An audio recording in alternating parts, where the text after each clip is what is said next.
Welcome to the Whatever Dating Talk podcast, where we try to make sense of the modern dating hellscape. I'm your host, Brian Atlas. Before we get into a few quick announcements, I'm going to have the guests introduce themselves, so go ahead. Hi, my name is Amelia. I'm from Los Angeles. I'm 21. I'm a caretaker and a phlebotomist. All right. Caretaker, phlebotomist, and you also are a techno. What is in your thing? How do you describe yourself? It's just like an aesthetic. Like I like the cyber aesthetic. I do a lot of raves and festivals, things like that. Techno cyber doll, as you call it. Okay. So Yes. any college? I did some college. I did some nursing. I didn't complete it because I decided to go to trade instead, which was phlebotomy. I might return to nursing school in January or continue with medical assistant. I'm not quite sure yet. And you're from LA?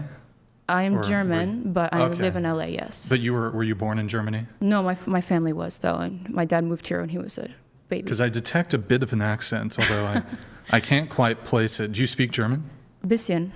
Was German your first language? Yes. No, it was at the same time. I went to German school when I was a child. My family spoke German to me, but what's not practiced is lost, as most things go, so. Oh, you went to a German school here in the United States? Yes. I see, okay. So German was your first language? It was equal to English when I was growing up. Okay. Well, you Yeah. used both. Yes. And then, do you speak any other languages? A little bit of Spanish. A little bit of Spanish. Okay. And sorry, you grew up where in California? I grew up in Los Angeles. Oh, in California. Gotcha. What about you? I'm Kaylee J. I'm 28. I'm a personal assistant and massage therapist. And I live in LA. I grew up in Southern Oregon, though. All right. Any college education? Or? No. I make Okay. music, yeah. You make music? Yeah. You sing, you rap? I write and sing. Write and sing. Okay. I have some songs that I maybe rap a little bit on, but it's more of like a Okay. hip-hop R&B flow. Gotcha. All right. And what about you? Hi, my name's Lynn. I'm 30 years old. I'm from the San Francisco Bay Area, but I've been living in LA for the past 2 to 3 months. I'm a business owner. I own the Hourglass, where I sell waist trainers and post-surgical fajas. And as far as education, I have a degree in sociology. From what university? Sacramento State. Sacramento State. Okay. And you have a bachelor's Yes. degree? Okay. In sociology, you said? Yes. And you're 30 now. When did you graduate? 4 years ago. 4 years ago. Okay. And so it was 4 years ago. Can you tell us maybe, I mean, you do have your degree in it. Have you been using your degree at all for what you do currently as your profession? Absolutely not. Do you feel like it was a waste of time? I wouldn't say a waste of time because, it gives you the basis for understanding society and Okay. having people skills. However, I don't use it. Can you tell us, seeing as it was your major, I assume must be something still there. Can you tell us maybe the 3 biggest takeaways from having studied and majored in and gotten a degree in sociology? I couldn't. It was just 4 years ago. That's true, but I don't use it. So How about, okay, maybe 3 is a big ask. How about 1 biggest takeaway? the biggest takeaway is that everyone's influenced by something. You think your opinion or your thoughts are original. However, it's all based on, how you grew up and your environment. But aren't there technical terms in sociology? Nature versus nurture. Well, I'm a city college dropout, and I think I heard about nature versus nurture in elementary school. Right. Can you, is there like something you could point to that perhaps the common person might not know from your education in sociology? No, It's nothing? nothing. And question for you, did you, Sacramento State, that's a public school, Yes. and you're from California? Yeah. Okay. And do you have student loans, or No. did you get a scholarship, or how does No. your I parents? paid for it. You paid for it. How much was the total tuition? I think probably like 15,000. 15. It wasn't much. Yeah. And then, I mean, of course, taxpayers subsidize some of that. I kind of wonder if we should do away with some of these soft sciences. I don't know if does sociology contribute anything to, I guess, question for you. Does sociology actually contribute anything to society? It can if you plan on being a social worker or something of that nature. However, Do you need to take sociology to be a social worker? Isn't that its own discipline, social work? Yeah, Like, can't you it can be. major in social work? yeah, it can be. Okay, so sociology, it's just, did you have to take like feminist studies classes for that? Or Women's studies, yes. how many women's studies classes did you have to? Just one. One class, okay. Yeah, I mean, it's my crosshairs aren't uniquely only on sociology, but a lot of these soft sciences, I think they got to go. At least the taxpayer, you want to go to a private school where they teach that shit, and the taxpayer isn't subsidizing it all. But dance, why are we subsidizing dance majors for university? What are the other bullshit majors? No offense to you, but there's say something? dance. I'm not saying like dance has an artistic value, but you can go to ballet school. That should be a more private endeavor. I don't think taxpayers should be funding women to learn jazz at fucking Berkeley or whatever, these universities. But what are some of the other soft sciences? All the grievance studies, the gender studies, all the grievance studies. I think we just got to do away with it, to be honest. No offense. None taken. But I mean, you yourself even admit in your current field of work, you don't utilize really anything from sociology or that you learned in college. Probably less than like 10%. Yeah, and I mean, look, you could probably say that about even disciplines that are worthwhile. The STEM fields, the science, the math, physics. You could go study physics and go into a field that has nothing to do with physics. Although I do wonder if the taxpayer should be STEM. I'm fine. My prescription would be we fully pay for. You want to study physics? You want to study some sort of engineering? We pay for that fully, but we have to completely defund soft science bullshit, sociology. What are the stupid soft sciences? Calm can go. Psychology probably can go. Yeah. I think I'm okay with. Is that what you studied? No, you didn't. Well, no, but I took psychology classes. I think psychology is very helpful for even just moving through life every day. Yes, I don't think it is. I think I've applied more in my psychology class that I learned and I took for 1/2 of a year than any other class in my entire. Have you ever been to therapy? No. No? So psychology, typically people who study psychology, I think there is some, I'm not saying psychology is completely useless, the study of it, but like in terms of its application for counseling therapy, all these therapists are seeing a therapist. Your therapist who's giving you advice, they're all fucked up too, and they're seeing a therapist. I'm like, hold on.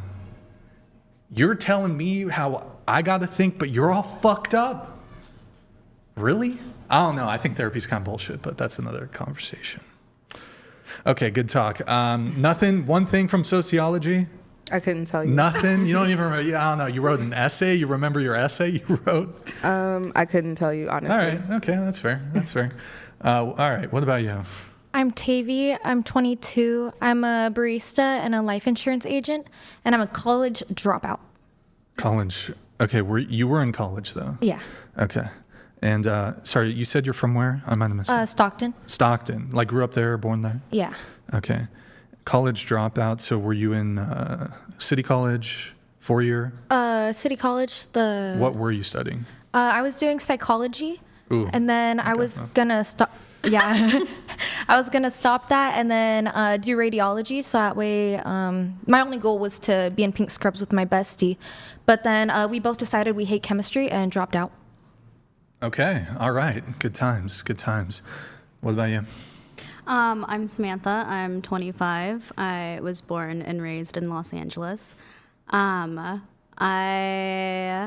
went to community college for like 2 years, dropped out. I'm in marketing. Okay. I am just kind of like a team member who helps out. All right. And you went to college, you said, or? I went to community college for like 2 years. What were you studying? Business. Business. Okay. All right. What about you? My name's Natalia Jaime Hughes, which is a long last name I could spell, but I'm not going to talk about my age and location respectfully. Are you from California, or yes. Can you say your state? California. Okay, and you won't talk about your age? Why is that? There's like supernatural things that I don't understand. So just to protect myself, I would like to be a little restrictive about the information I share it with publicly. What do you mean supernatural things? So God spoke to me, and there's also other forces that are dangerous. What are the other forces?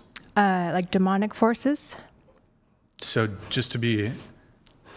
just casual conversation. They're everywhere. Yeah. They are. So facts. when you say God spoke to you, he spoke to you Through my thoughts.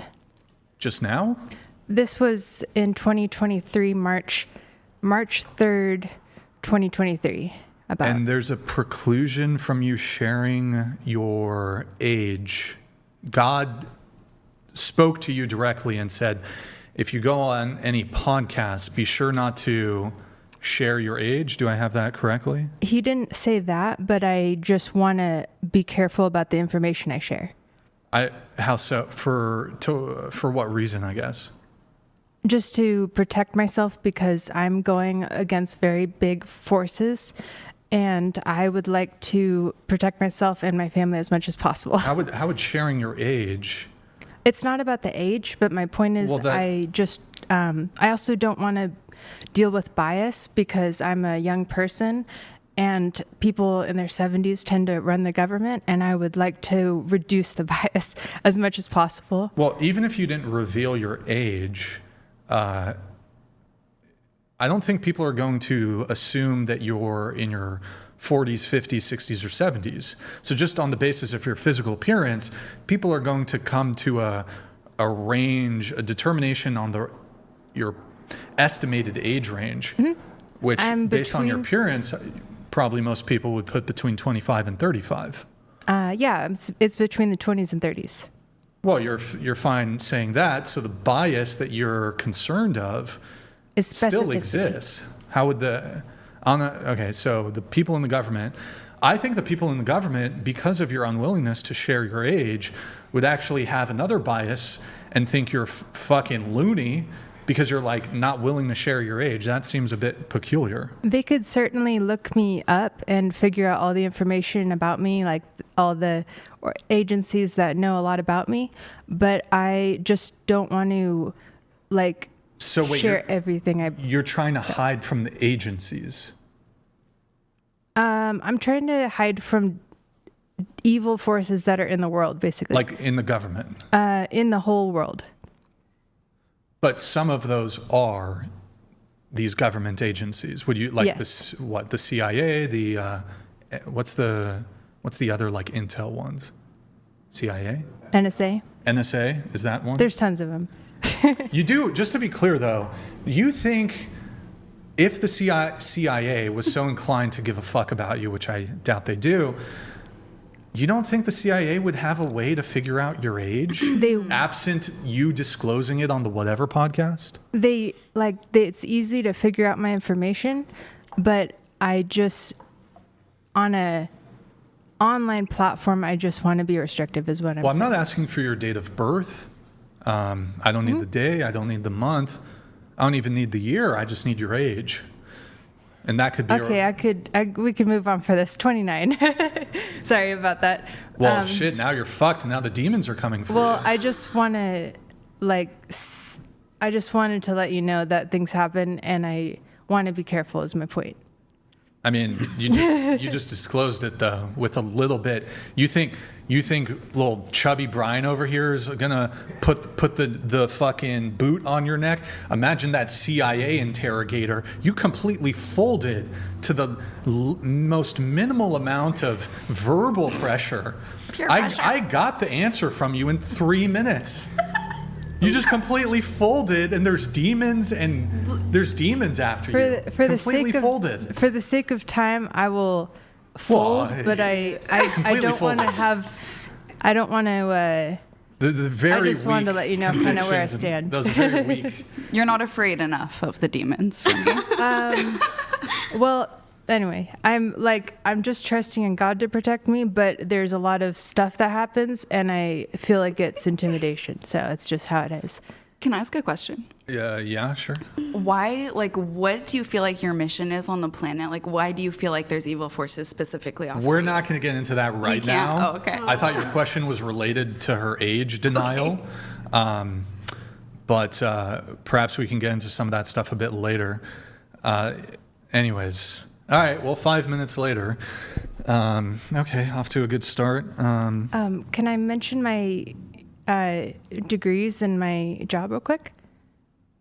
Oh, right. We didn't get to that part because I was so busy being ruffled by the fact you would not disclose basic biographical information about yourself. Go ahead. Sorry about that. I really don't want to be rude, and I want to thank you so much, Brian, for this opportunity to be on your podcast, because there's really not much out there to give random women who are not famous this opportunity to talk to potentially millions of people. So this is why I was this is where I have to go, and other places, but I'm not a famous person, and I didn't want to be for a long time. So yeah, I just wanted to thank you. And I'll try not to take too much time, but I got a degree in a bachelor's degree in neurobiology, physiology, and behavior. I went to medical school for 1 year. Really quick clarifying questions. Were you triple majoring in those three? No, that's one degree. Oh, wait, can you list the three different ones again, or just list it again? My first bachelor's is neurobiology, physiology, and behavior. Oh, that's all one. Yes. Okay. Can you say which university? You don't have to. UC Davis. UC Davis. Okay. And you have a bachelor's or a master's? You said bachelor's. Continue. I have 1 year of experience in medical school from USF, Morsani College of Medicine. Okay. You wanted to be a doctor? Yes. And then... Why did you drop out? I was poisoned by pesticides, and I also, because of the residential spraying, and I... Sorry, the residential spring? The residential spraying. So spraying. They were spraying the pesticides from trucks. From people were spraying it on the volleyball sand. It was going into the pool, and I was doused with glyphosate, which is the same issue that our Robert F. Kennedy Jr. sued Monsanto against. And it's also in our food. It's in organic food. It's in pretty much all food, and that's a big reason why we're super sick, is because of the pesticides in our food. Okay, so you had health issues and you dropped out of medical school. Mm-hmm. Is that it for the education, or is there more? Then I got a bachelor's degree in computer science from Western Governors University. Okay. And then I got a master's in smart educational technology from Université Côte d'Azur, which is in Canadian France. Or French? Okay. You got a what from there? Master's. In computer science? In smart educational technology. Smart educational tech. What's that? What I was trying to do is I was trying to create health education apps, and I had an issue with what they were teaching in medical school in America, and so I was trying to prevent health issues. I see. Mm-hmm. You've done a substantial amount of schooling. You have a bachelor's degree. You did 1 year of medical school. You got a bachelor's degree in computer science from a different university, and you have a master's from a different university. Mm-hmm. How much student debt do you have? I paid it off. You pay how much? How much was your? I guess then the price of your education in total. How much was that? So my family supported me. I also worked. I also went to community college. I went to the cheapest nonprofit online school I could go to. I was really trying to minimize my student debt. I ended up with about $20,000, and then I paid it off. All right, not bad. Okay, so that's the school. Is there anything else I need occupation? to ask? Yes, occupation. I have tons of jobs, so I'm going to try to be brief. But I have, I'm a business owner, and I created a website, created a basic app, created a basic game, and I'm like on LinkedIn most of the time, and I'm trying to share health education information and potentially prevent violence and wars if possible. So yeah, that's why I work so hard. I work like pretty much every day of the week. I like my sleep's all crazy and whatever, but yeah. You're trying to prevent wars. It's a big dream, yes. Which war are you currently trying to prevent? So many future wars potentially, so many current wars, but I'm concerned about Venezuela. I'm concerned about Greenland, because, there was some activity. I was barely watching the news recently, but there were some activity like in Venezuela, and there's so much oil in Venezuela, so they're going after it. And then I saw a thing from BBC that said that Trump's envoy is trying to make Greenland part of the United States. So I'm worried that we're just gonna like create more crazy wars and colonialism. And that's why I'm trying to get to Donald Trump as respectfully as possible and his family as much as possible to help him, because he's eating banned McDonald's ingredients and all sorts of things that's going to mess with his head. And he could potentially be dealing with evil forces and all sorts of things. So it's really complicated. Okay. I'm sure we can get into some of that stuff a bit later. I noticed you're wearing a cross. Are you a Christian? Yes. What denomination? I don't really, I try not to group myself with certain groups as much as possible. So I learned from Buddhism and all sorts of religions. You learn from Buddhism? Yes. But you're a Christian? Yes, I learned from as many religions as possible. I'm not a theologian. If you're a Christian, isn't it, I don't know if it's heretical or you're Orthodox, right? I'm working towards it. It's a process. You don't just become Orthodox in one day. You have to get guidance from a pastor, and you have to attend church. You're a Christian. Right, yes. And you're becoming Orthodox. Yes. I guess. Maybe you can speak on this. Isn't it heretical? I don't know if that's the right word. I don't know if it's a sin, whatever. For a Christian to be exploring other religions? I could be wrong. I don't know. No, you're right. It says in the Bible that you're not supposed to have other like religions because it's technically like idols, and God is a jealous God, so He wants your attention on Him. And plus, if it's not in the Bible, it's not true. So when these other things are said and people add to it, then no.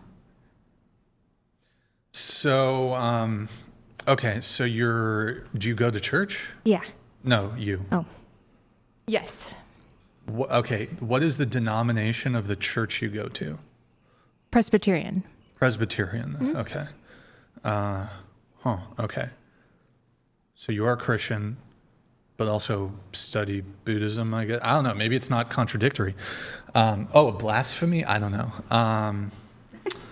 One of those. Okay. You're Christian. You at the beginning of the show, you said you have autism, or before the show? I haven't been diagnosed, but I struggle with emotional tone. Emotional tone. What does that mean?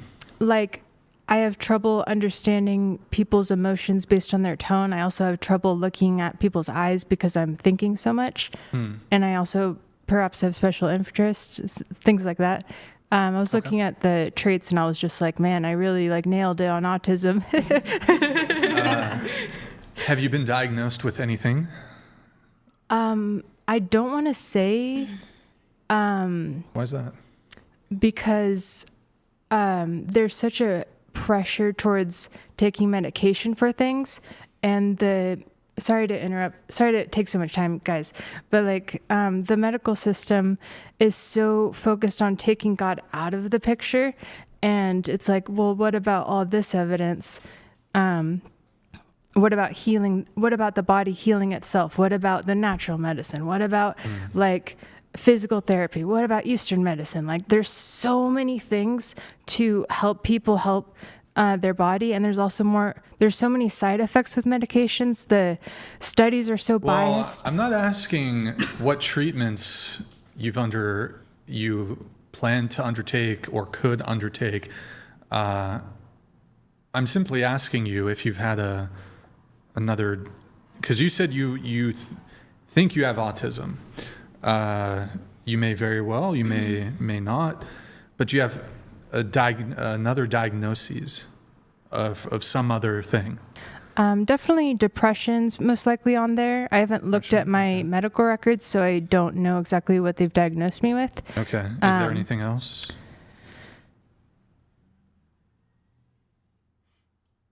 I mean, like things like I had kidney infections, like there's certain random things. I'm looking more so at related to like autism or your depression. These are more like mental health diagnoses. Mm-hmm. Have you had anything else besides, your suspected autism, which mind you, that's not diagnosed, but you strongly suspect, and depression was diagnosed. Is there any other mental health diagnoses that you have? Schizophrenia, which is what people would be like, yeah, like you're hearing voices, you're seeing things, blah, blah, blah. But like there's a whole other side of the picture where it's like, what about all these people that say they speak to God? And what about all these people that say they're psychics? What about all these people that are reincarnations of Buddha, they say? Like there's so much evidence to say maybe there's like a third eye. Maybe there's like, if you look at the chakras too, it's like, are you at the ultimate truth enlightened nirvana stage, or are you at the root chakra stage where you're just focused on the ego? Are you at the super id, or are you at the id and the ego? It's like, that's why you learn psychology. It's like, whoa, there's so much to understand about the brain. One question, does Christianity, maybe I'm going to read the chat here. To any Christians in the chat, do Christians, does the Christian theology, does it reject the chakra stuff? Does Christianity reject the chakra I don't know if that's New Age or if it's like Eastern. Yeah, it's like Indian. I don't know what the categorization is, but Christianity does reject the chakra stuff. Yes. Absolutely. My dear, I think you're a Presbyterian. Well, you go to Presbyterian church, which I think the Presbyterians are pretty based. Like more based than like non-doms or whatever. And like some of the other mainline denominations. And you're wearing a cross. You can't be doing chakra shit. Look, I don't have a dog in the fight, but I believe it's contradictory. Hey, look, I don't really care. I'm just pointing it out. I haven't. So I read the New Testament like about twice, but I haven't read the entire Old Testament. So like I used to be agnostic, atheist, a believer, like swirling around. So I kind of come a lot more from an atheist scientific perspective. And then I wasn't believing in God until 2023 and then God spoke to me. Okay. Question for you. We don't need to go too deep down the rabbit hole. You mentioned schizophrenia. Is there anything else? Any other personality disorders or borderline personality disorders, NPD, ASD, anything like that? You said ASD, which is autism spectrum disorder. ASPD, antisocial personality disorder, anything like that. I'm not implying you do. I'm just asking. I only think it's like depression, schizophrenia, and then just like that's what I know as far as the mental health issues, and the rest. Have you ever taken medication for the schizophrenia? Yes, I was forced to.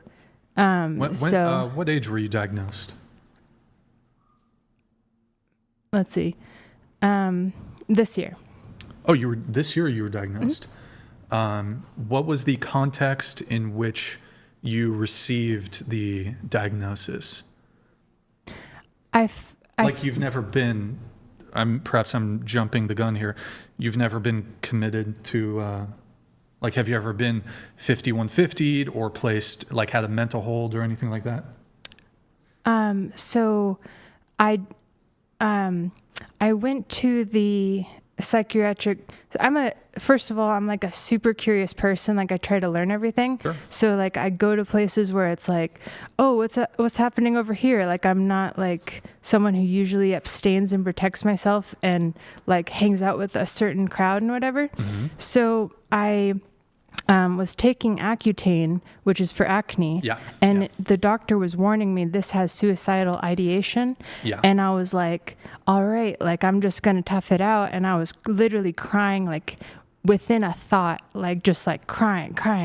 From the medication? Yes. Yeah. I mean, I've heard that Accutane can have very strong and severe side effects, but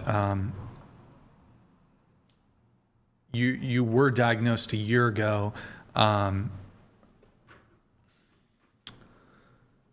Have you been involuntarily committed in your life? I've voluntarily been committed to a hospital. To a mental hospital? Yes. Okay. And that was just once? Twice. Okay. And this was the past year? So in 2022, I was taking Accutane. I was dealing with suicidal ideation again and again and again. And then I was talking to a therapist and they were like, you need to go to the hospital. So I go to the hospital. I have a lot I could say about that. As far as improvements, notes, but then I go to the second time I go to the hospital, I felt like I was chased by a bunch of ghosts and dangerous things. Mm-hmm. And if you look at like the Conjuring series, for example, then you could look at evidence of like what people might experience with evil spirits, for example. And then, so to protect myself, I went into the psychiatric hospital because I wanted cameras, I wanted staff, I wanted 24/7 protection. But then I was not allowed to leave until I take the medication. So the doctor went to the court, required that I take medication, and they injected me with medication because you can't leave. So I'm just trying to not be in the hospital because you have to be forced to take medication. Okay. Sometimes. So you did take, and I'm on the same page with you in the sense that the Accutane has really bad side effects, and the ideation you referenced, it's actually, they warn you specifically about it. Just curious, no homicidal ideation? So I would never harm people as much as possible. I eat meat. I eat animal meat that is not human, nothing weird. Okay. But I also weirdly empathize with whatever forces I could possibly can. Because I'm just why are they violent? Why are they abusing these people? No, but you yourself have not had homicidal ideation. Well, I'd say I would never ever hurt someone. So in a way, I've never had homicidal ideation, but in another way, it's but my thoughts could maybe be why is that person killing someone? Okay. And do you think that the Accutane, okay, you were diagnosed a year ago in the past year with schizophrenia. Do you think, and you're 29 now, do you think you had schizophrenia like going further back? Or is the schizophrenia, because some people can develop that at a later age, is it a new development? It's a new development, but I question the diagnosis of schizophrenia because I wonder, is it possibly being psychic without God, without spirituality, without the supernatural? Because like, it's true, I do see and hear things that are not what other people see and hear, but I don't think it's 100% just my own brain activity. Okay. And you said you were on a medication briefly for the schizophrenia, is that correct? Yes. But you went off it, is that correct? Yes. And so you're not currently on any medications for schizophrenia anyways? Yes. Maybe you take something else, or? I have an IUD, that's all. Oh, okay. But I should take that out, honestly, because it messes with my hormones. Is it the copper or one of the hormonal ones? I have the hormonal one, and Okay. I'm just like, I should probably stop messing with my hormones too. Okay. How many different, was it just one medication that you did take for the schizophrenia? It was at least 2. At least 2. Okay. And you were on them for a couple months? Shorter, for about longer? a month. 1 month. And you didn't like them? Or? I just am really careful about the medical system because in some ways, if you're not treating the root causes, then it's like, okay, like it's life-saving. But in other ways, it's like, well, but do you need to be taking this for like 50 years or can you fix it? Gotcha. So I know that when it comes to schizophrenia, it can manifest itself in different ways in different people. The severity can be stronger, it can be weaker. It's a bit on a spectrum in terms of the severity, the impact, and how it manifests itself. For you specifically, what are your symptoms? How does it manifest itself in you? So I'll see like what I believe is God's eye, which is in the Muslim mosques. You'll see like a huge eye, and that's the all-seeing eye. And then wait, you have visual hallucinations? Yes. Wow. Okay. Do you have auditory hallucinations? Yes. What other but then kind? The question is, are those hallucinations tactile, sensory hallucinations? Yes. What are the other? Do you smell? Olfactory hallucinations? I don't have a great sense of smell, so I don't think so. Okay. What are the? So okay, hearing. You have visual and auditory hallucinations. You have tactile. What was the other word I used? Sensory hallucinations. I also don't taste. Taste? No. Not that I notice. Okay. Do you have are you having visual hallucinations right now? Yes. Do I look normal? Yes. Okay. You don't see I'm not like a demon or some shit. No. Okay, what about this girl next to me? I get some weird vibes from her a little bit. So what's going on? Like sometimes I see auras, sometimes I see visual signals. Sometimes I see auras? Auras, okay. Like the color auras. Wait, so you don't see But mostly just with myself. I'm not an expert. You don't see an aura around me? It's really hard. I've never really tried to look at other people's auras that much, but with myself, if I'm thinking loving thoughts, I see the color pink. Have you seen Dragon Ball Z? My cousins have. When they go Super Saiyan and they have do I have a sound for this? Hold on. I don't know. Wait, hold on. Do I have a sound? I might have taken it off. I don't think I have it. Rip. Sorry, but does anybody at the table have an aura? have it. Shit. Like, I'm not an expert at all with the supernatural, so I was kind of thinking like I shouldn't talk about the supernatural stuff, but I was like, just with my personal experiences, that sometimes I see auras because of my thoughts, I mean. Yeah. But it's hard to like look at other people's auras for me. Do you, we used to have this, he didn't speak English. His name was Gustavo.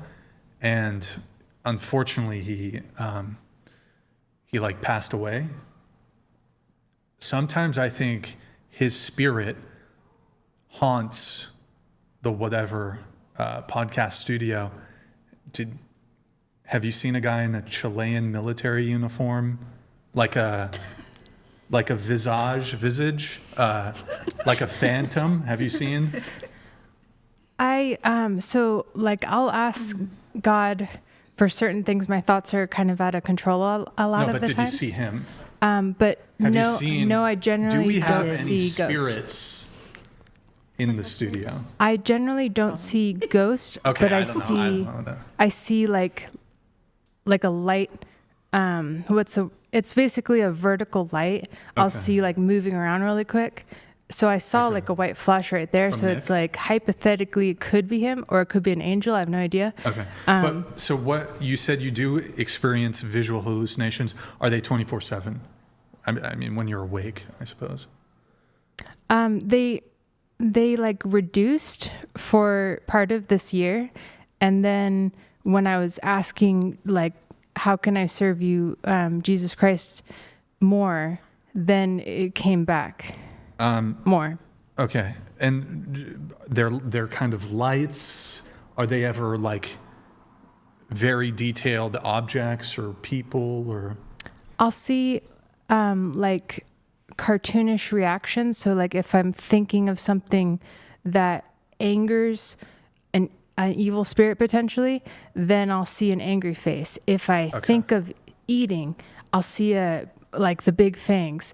If I make a random joke, it'll laugh. Like it's weird. Okay. It just responds. Right. Yeah. Okay. Well, Well, I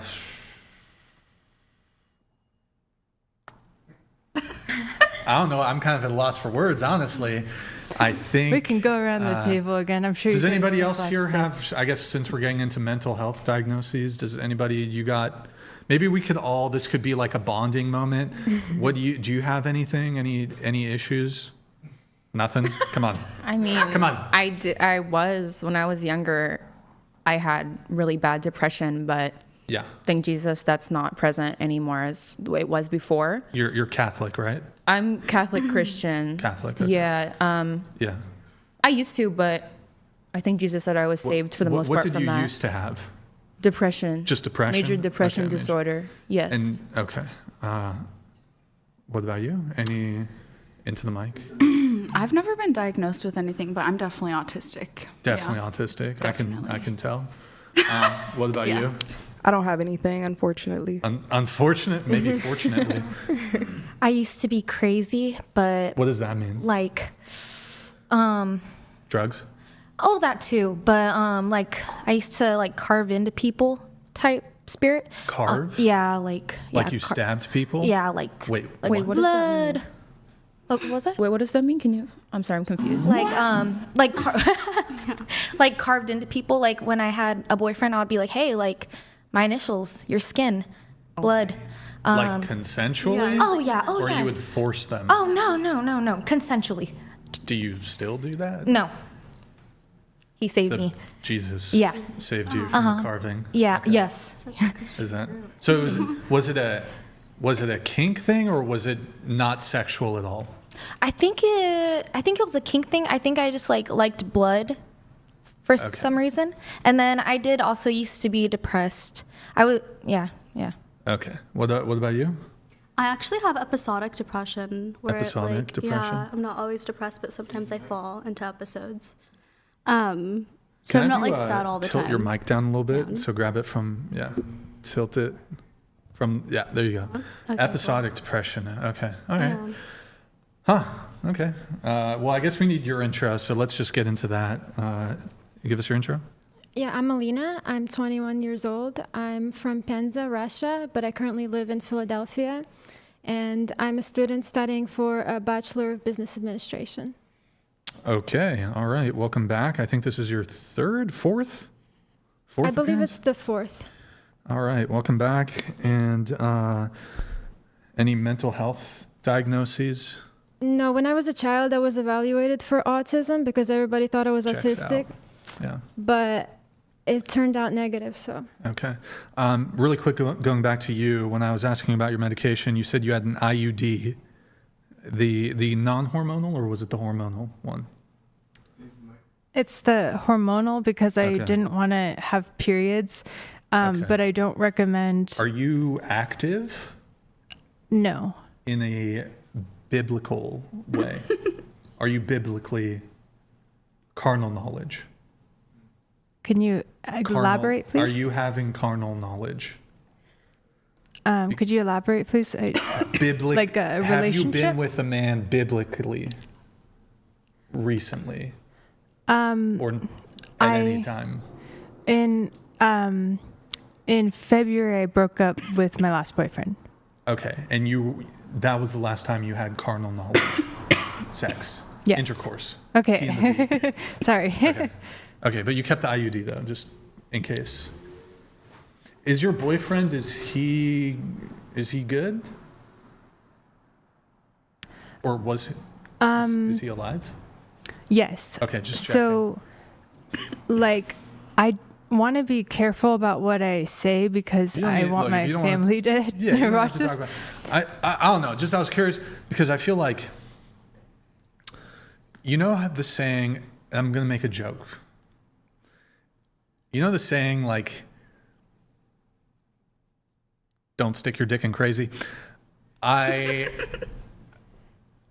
feel like schizophrenia pussy gotta be the bomb.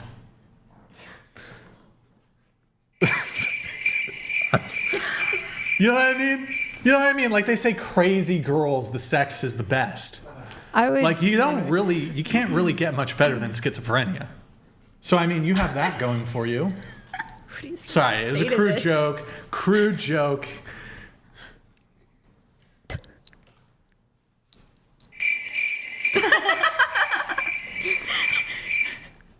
Anyways. Wow, okay. No reply. That's a compliment. I don't want to. I feel like that's a compliment. I don't want to make people feel embarrassed about their mental health diagnoses, but I have a joke I could tell you after the podcast. What is it? Okay, is it about autistic? Let's just say hypothetically, people who are manic perhaps are better at the bedroom department. Oh, like bipolar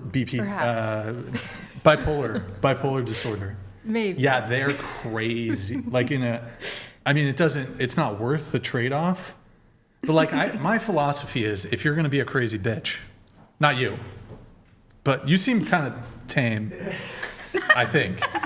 But if you're going to be a crazy bitch, the least you can do for the guy you're going to be dating, the sex has to be the bomb.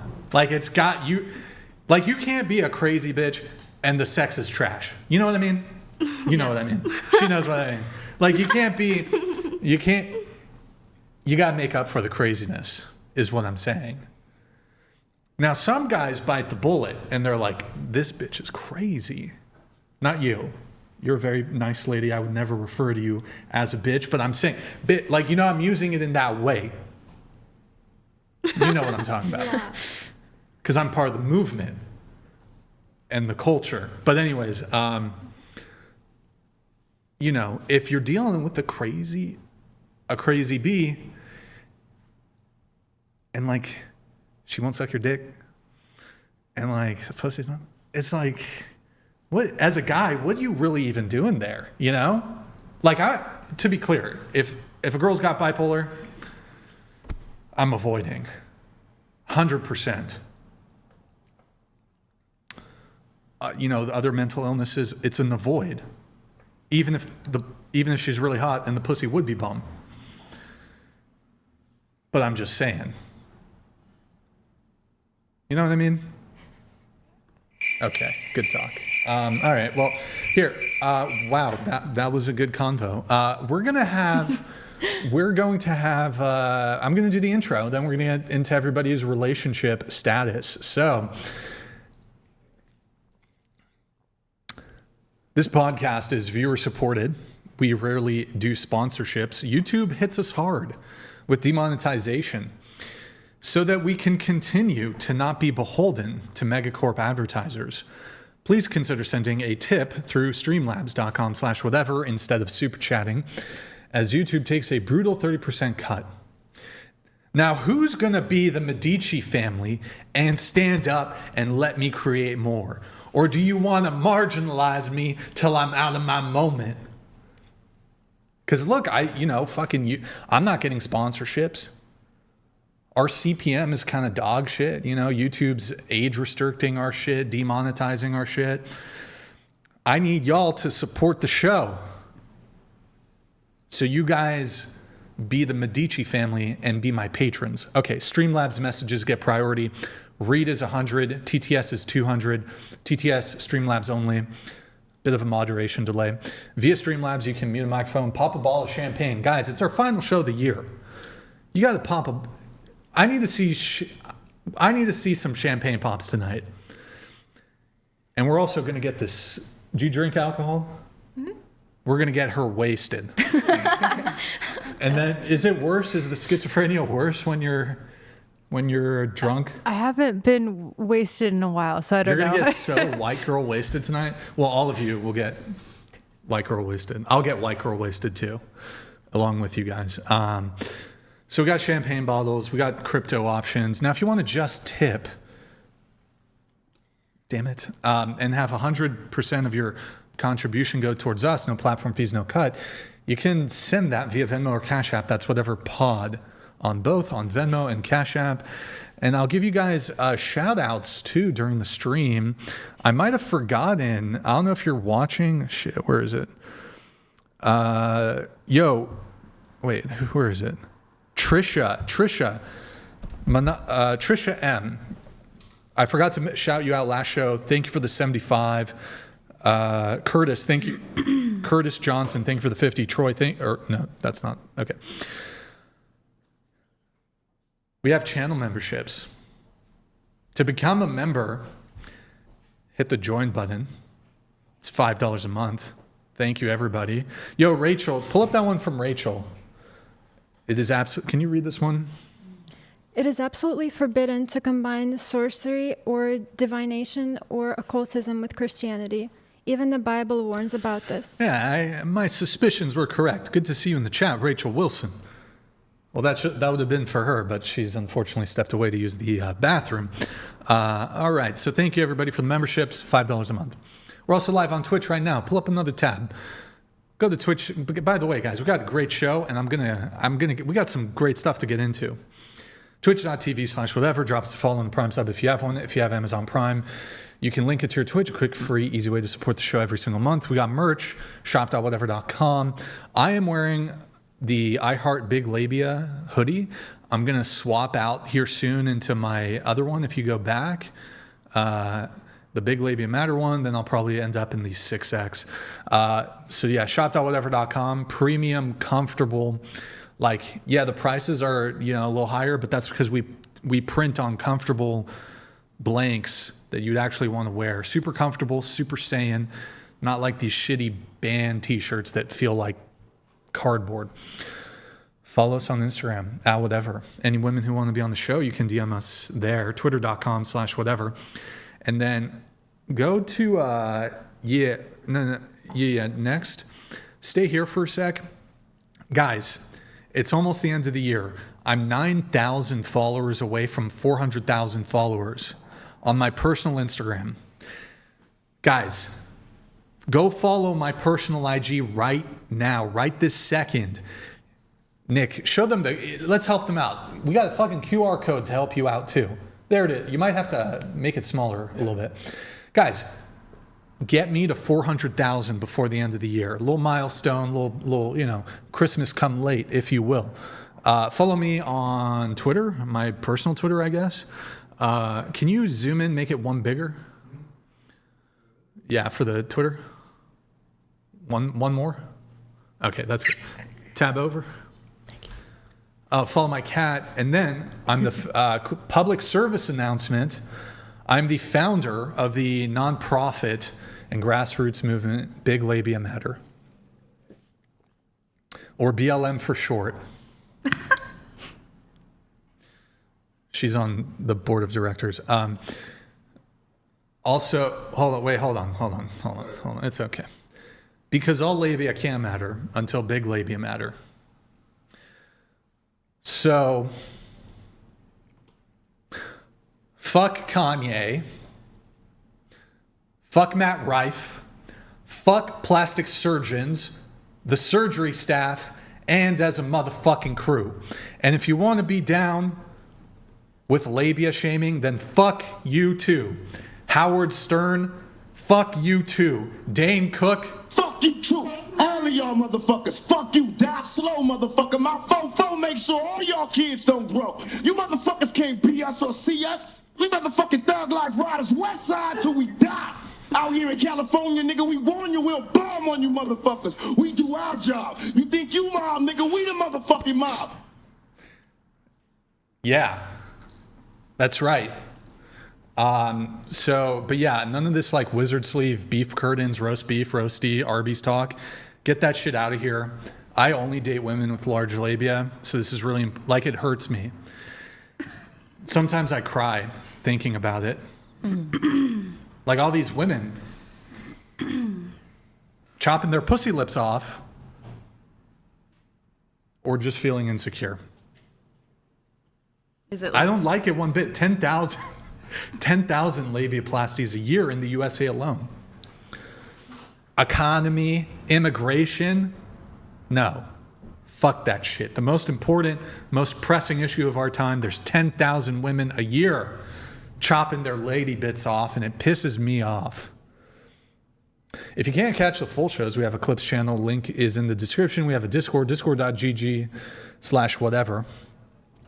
Post our stream schedule, behind the scenes, hate mail, research, studies, a bunch of other stuff. I'm in there. I'm chatting with the people from, I'm not like in there fucking 3 hours a day, but I was chatting a couple days ago. So asking for feedback from the peeps. So join the Discord. Let's see. Oh, I'm hiring for 2 positions. You need to either live or be able to make it to Santa Barbara every Sunday. Position 1, a new helmet girl or helmet girl sidekick. You don't really need any. You just need to be good looking. That's pretty much it. Position 2, a new soldier sidekick. So think Gustavo. His aberration is still in the studio though. So, but you will wear the Chilean soldier uniform. You can DM at whatever on Instagram if interested in either of those 2 positions. And then we have a TTS, and then I'll finish up the stuff. Avzil's donated $200. Thank you, man. Yo, Brian, your favorite Brit is back. Hope you had a great Christmas, bro. Been a few weeks, but sure you ain't forgotten the name. On to the next year, brother. Hashtag Big Labia Matter. Hashtag Michael Jackson is king. Yo, good to see you, man. Of course, I remember your name. You're the Michael Jackson guy. Thank you, man. I really appreciate your patronage. Thank you, Adzils. I hope you have a great 2026. And yo, DeReal Hamsta, thank you for the gifted 20 subs on Twitch. And then we had this guy, W41N, and then Juicy Eric also gifted. I think I pulled that up earlier. So thank you, man. I see your chat too. We're going to get to that here. Why don't I just do it now? Alina, can you read this? Chair 1, how's your relationship with your father? Brian, is Andrew coming back to the show? Chair 6, you watch too many rabbit hole conspiracies. Wait, where is she, bro? Oh, she's back there. Can I answer? Okay. Really quick, I'll answer the Andrew Wilson. Look, how many people are watching right now? I think like 4,000 or 5,000 people. All right, here's what I need you guys to do.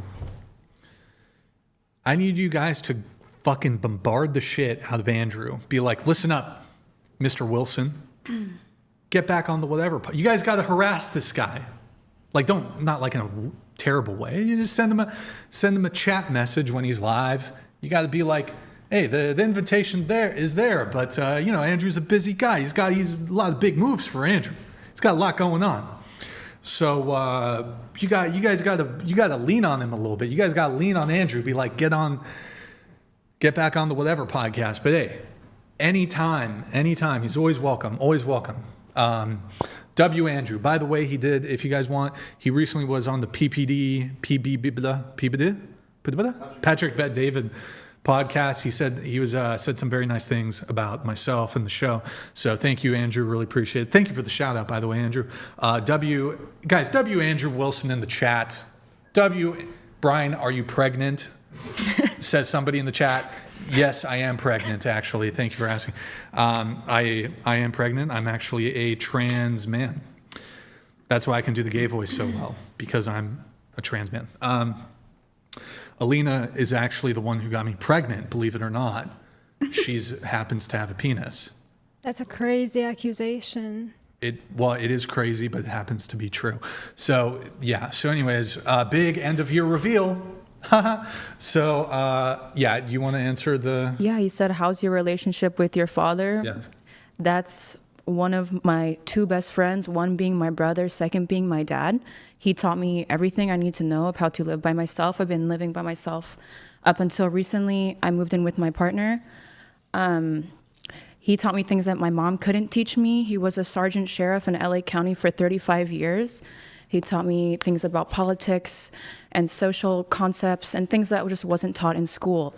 He had me invest in stocks at the age of 8, which has grossed, I don't even want to say the number here, but he set me up for success. And the way that I look is not a reflection of his views, because he doesn't like the way that I look, but because it's an adult to adult relationship, not a parent-child relationship anymore, we're able to have mutual respect and have good conversations and love each other the way that Jesus loves us. Word. Good times. I love you, Dad. All right. And then we have, also, I'm just going to pull these up because people they made some merch purchases. So guys, if you do a merch purchase, it comes through our Streamlabs thing. You can include a message. You can't include your name. Some people just leave it blank, and then it comes through as someone, thank you for the big. Looks like you bought like 2 hoodies or something. Thank you, man. Hold on. Let's see. We have one other chat coming through. We have Juicy Eric. Oh, you also, wait. Oh, I already pulled it up. Okay, hold on. Wait.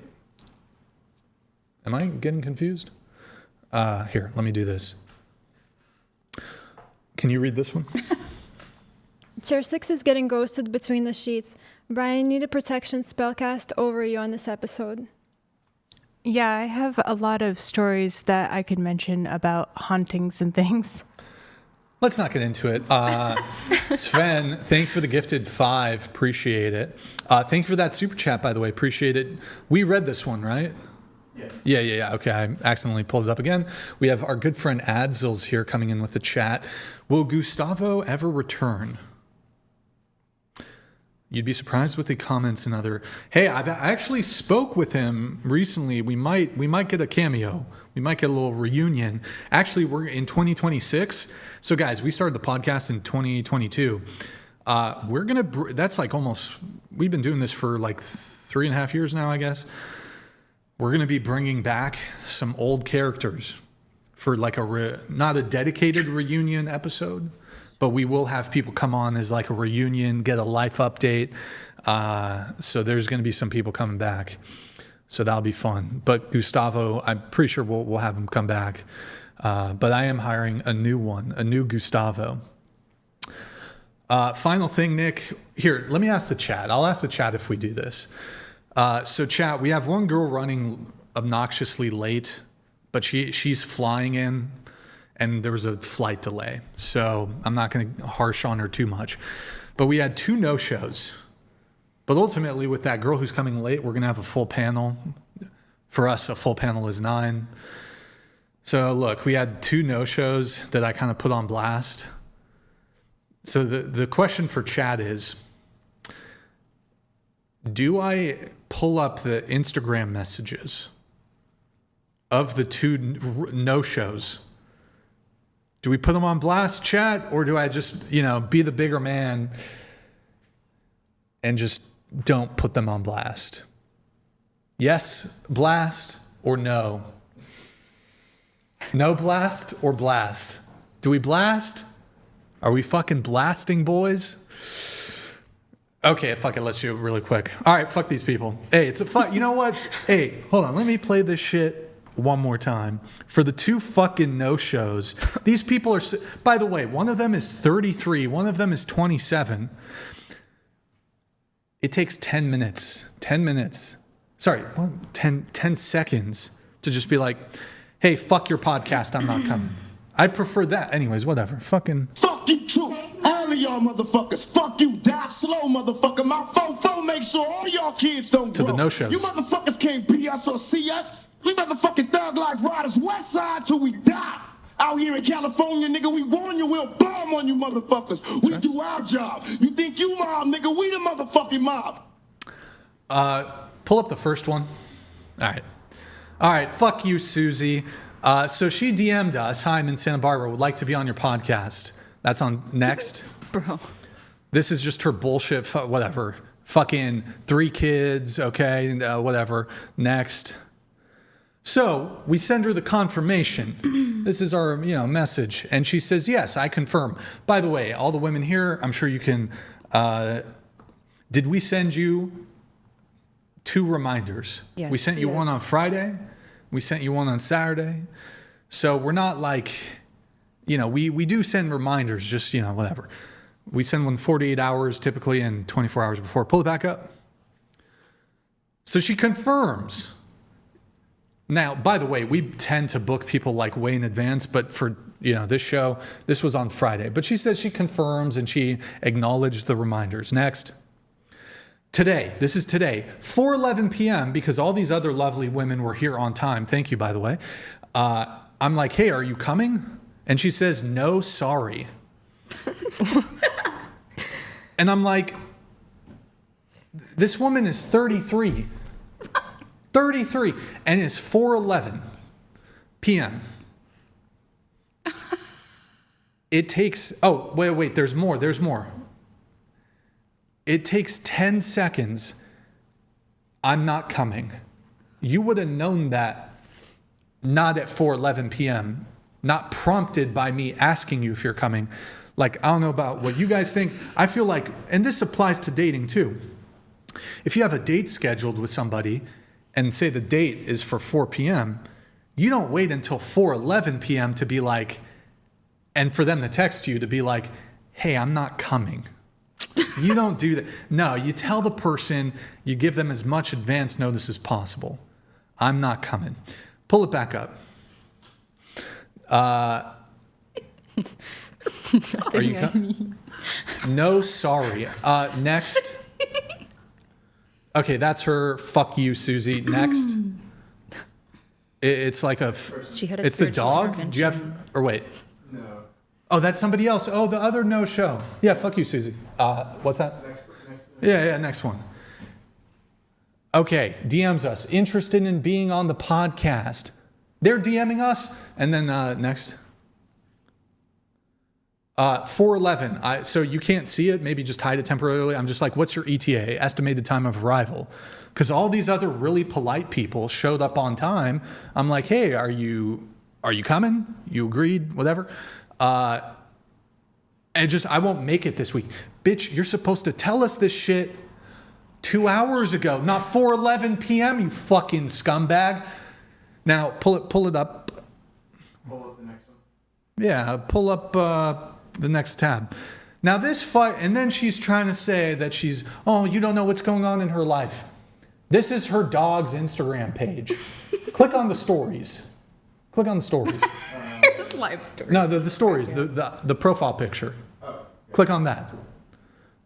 Oh, she blocked us. Okay, well, we can't see she blocked us. We can't see the stories. But she had time to post. That's not her Instagram. That's her dog's Instagram. How are you gonna have time to post multiple stories on your dog's fucking Instagram. Oh, but you don't have time. You don't have to fucking time to be like, take 10 seconds. Hey, Brian, I fucking hate your podcast. I'm not coming. At least, I don't even care if you tell me you hate my shit. I don't care. But at least tell me. So fuck, what was that bitch's name? Rachel? Yeah. Yeah, fuck Rachel. Fuck Rachel. If you guys want to send a little Happy New Year message to them, you shouldn't do that. And then that other chick, Susie, wait, go to Susie's Instagram profile and then click on the stories. This chick posted 7 click that shit. She and tab through them. Just click the arrow. Fucking 7 stories. What the fuck? Tap through. Yeah, next. Just keep going. You got time to post these dumb fucking retarded fucking stories, but you can't be like, oh, hey, we're not coming to the podcast. Fucking scumbags. Anyways, it's all good because we have a lovely panel. Thank you, everybody, for being on time. Thank you. You guys are wonderful. All right. Thank you. Thank you.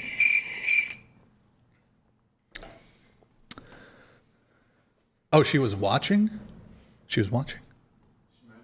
Somebody in the chat was like, she's and watching. Then blocked us during it. She knew. From her dog's account is pretty crazy. Yeah, man. No, but she was like, she was at the beach. She was at the beach with her dog or some shit. Oh, I have something. You don't know what's going on. She literally said, You don't know what's going on. You don't know what's going on in my life. Bitch, you're at the beach with your dog. What the fuck? It's not like you got in a fucking car crash. You fucking, oh my God, these people are retarded. Big moves. Oh, so the dog chick is 27 and the other one is 33. I don't know about y'all. Maybe when you're fucking 17, 18, you're such a scumbag, teenage dirtbag dipshit that it's like you have an appointment and you don't let the other person know you're not going to show. When you're 33, I like to think you've had enough life experience to be like, you know, the courteous etiquette thing would be if you've agreed to an appointment, you let the person know, hey, I'm not coming. That's like bare minimum manners, etiquette, courtesy. We got 33-year-old women, 27-year-old strumpets, not even showing human. It's because they don't care. This is subhuman behavior. These people are subhuman. It's subhuman behavior. It's bare minimum basic human decency. Hey, look, I changed my mind. That's fine. Tell me 2 hours before. Hey, I'm not gonna, it's gonna inconvenience us, whatever. At least tell us. But don't leave us holding our fucking dicks, our metaphorical production dicks. I shouldn't be messaging these chicks at 4:11, prompting them to tell us, you know? They're NPCs. This is my therapy session, by the way. No. But yeah, that's subhuman shit. Fuck them. But by the way, I just want to say, this is relating it to dating, and I know you want to come in. You know, there's a lot of criticisms of age gap relationships. A lot of criticisms. Oh, these older men dating 20-year-old, 35-year-old men dating 20-year-old women. That's a 33-year-old woman and a 27-year-old woman. If I'm going to deal with the same immature bullshit from a 33-year-old and a 27-year-old, I might as well deal with a 21-year-old. You know what I'm saying? These girls have no idea what I'm talking. I'm just saying, I feel like if you're going to deal with the same bullshit, like you're going to deal with a flaky 30-year-old, I might as well deal with a hotter chick who's younger. I might as well, the 33-year-old women, they're more mature. No, they're not. I might as well just get a hotter chick. Less bodies. Stop. Less bodies, less trauma, less dick, less run through. I'm just saying. Fair. I might as well deal. Like if a girl's, I'd rather a 20-year-old flake on me than a 33-year-old. That's embarrassing.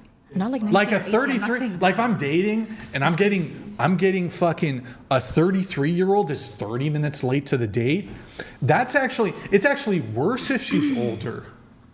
If she's older, because if you're young, inexperience. If you're young, it can be excused by bitch. That chick's 33 with 3 kids.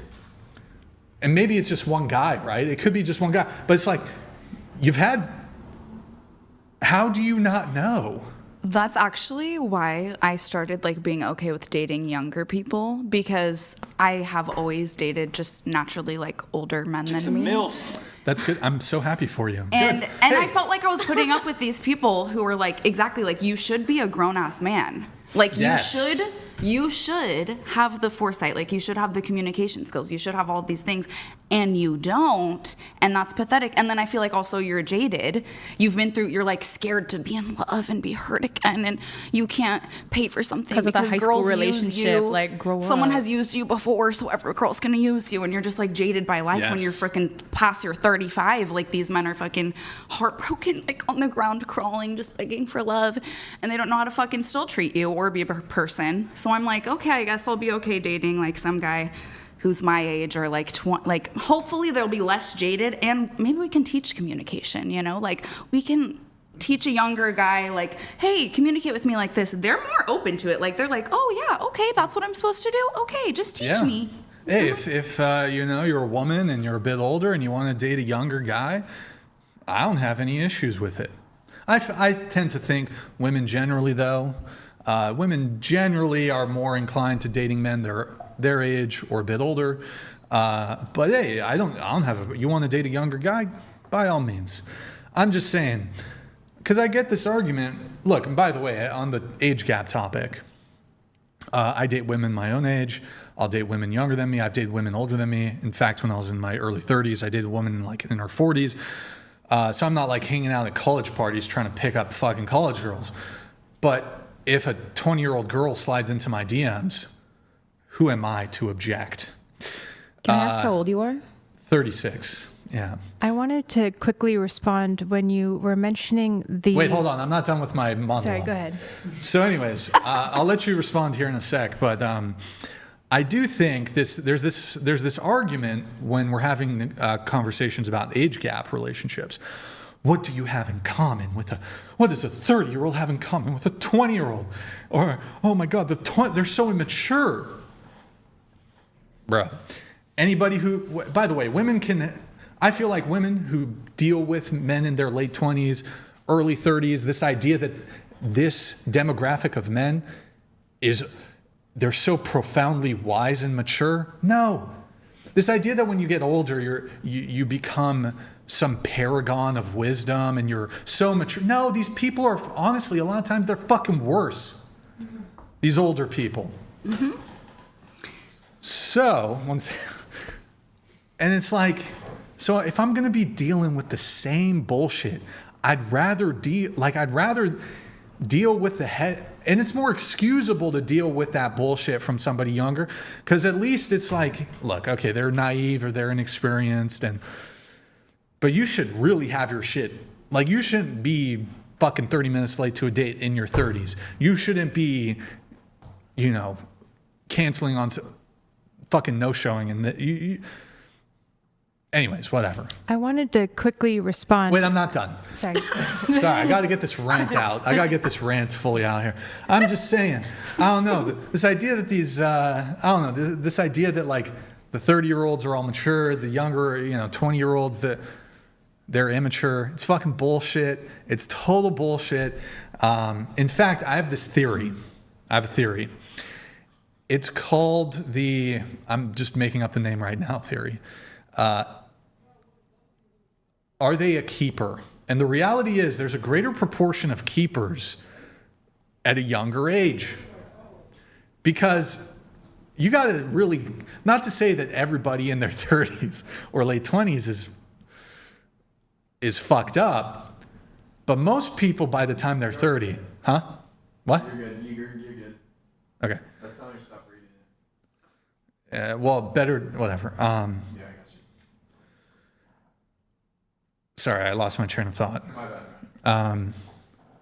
I have a comment real quick. When I was a lot younger, I'm gonna get it. Don't worry. I got this.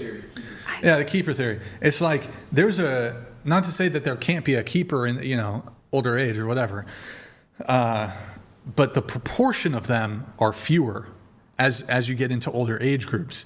Whereas like you're dating younger, there's more keepers. There's just more people single, period, but there's more keepers in that age group. So I think actually as you start getting older, and if you're dating people your age or older, you're going to encounter actually more bullshit than you would otherwise encounter, like, you know, when you were younger dating people your age, or if you're an older person, whether you're a man or a woman, dating somebody younger.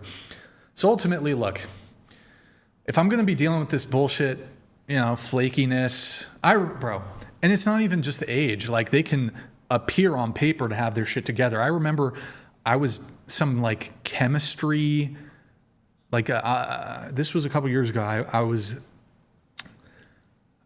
This was from a dating app. Matched with this woman on a dating app. She was like early 30s, 32, 33. I think she was either a professor of chemistry at the university or she was a PhD student. I'm like, how are you? And then like she fucking, I don't know, we're scheduling a date. And then she's like, you know, I'm not sure if I'm actually ready to like be out there. I'm like, why the fuck are you on a dating app?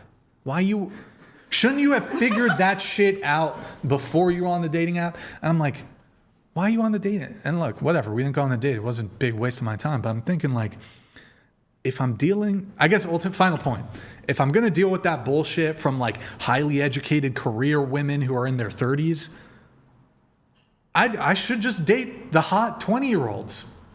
Low body count, less trauma, less ran through. That's pretty much it. Hotter. Okay, anybody want to respond? I would say very interesting points. I think that a few points. So with trauma, you could overcome trauma. So the whole age trauma measurement is a little, I disagree with that. Okay, really, I guess quick response to that. Okay. Well, point by point, I'll respond. People can overcome trauma. Would you care to present a percentage of people who overcome their trauma? I don't have that specific statistic. I don't need the statistics. What does your gut tell you?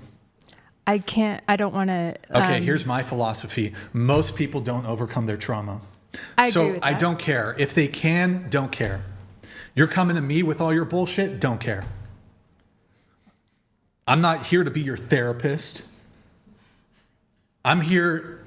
So if a long-term relationship partner, like that you were dating for a long time, came to you and was like, hey, I'm really struggling with like my depression or something, like a family member just passed, how would you respond to that? I'm just curious. Like, are you saying like exempt or like Hold on. I think when if you're like trauma, you've been dating a girl for 2 years and her mom or dad passes away. Like there's exceptions, right? Yeah, but did you just meet though? Like, are you telling me that tomorrow? That's just being a good person and a good partner.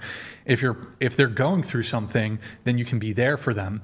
But I think it's fair at the onset of a relationship to be incredibly discerning. Yeah. Like even if it's something to some degree out of their control, if a girl, like both her parents just died in a tragic train accident, of course, that's fucking terrible. I feel terrible for her. That's awful. However, I might make a determination based off that and be like, you're going through some shit. I just met you. Maybe you got to figure that shit out. I'm not the person you should be dating. Yeah, that's fair.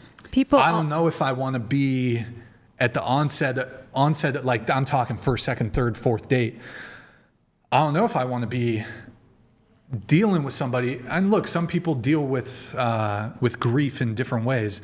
But yeah, it could be an issue. But I'm talking about like, I feel like we're using a kind of it would be obviously traumatic to lose your parents, but I'm talking about other kinds of trauma, like either mental illness or some other thing that's like going to have potentially, like your parents died. For a lot of people, it's awful. you don't fully, I don't think a lot of people ever fully, obviously it's going to be something you carry with you. It but takes time. Almost everybody's parents die eventually.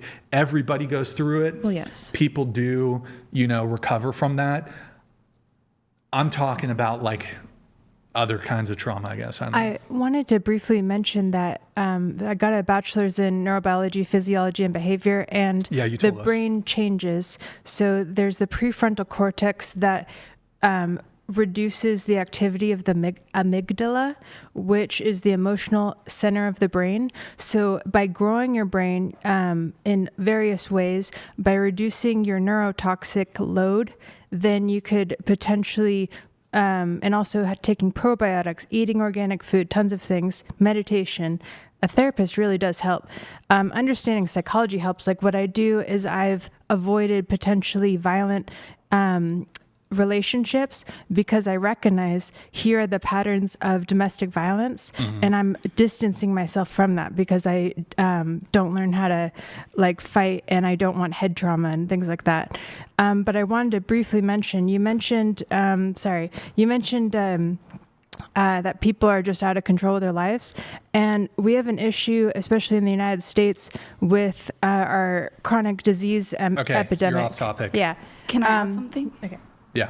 On the topic we were on, I feel like this is an issue in the dating world, and I think that we should all know ourselves. Like, we should all evaluate ourselves. And if you're going through some serious trauma, if you just lost your parent, if you just lost your friend, if you just feel like you're not quite emotionally ready, like that girl who you tried to plan a date with, like, oh, I don't know if I'm ready.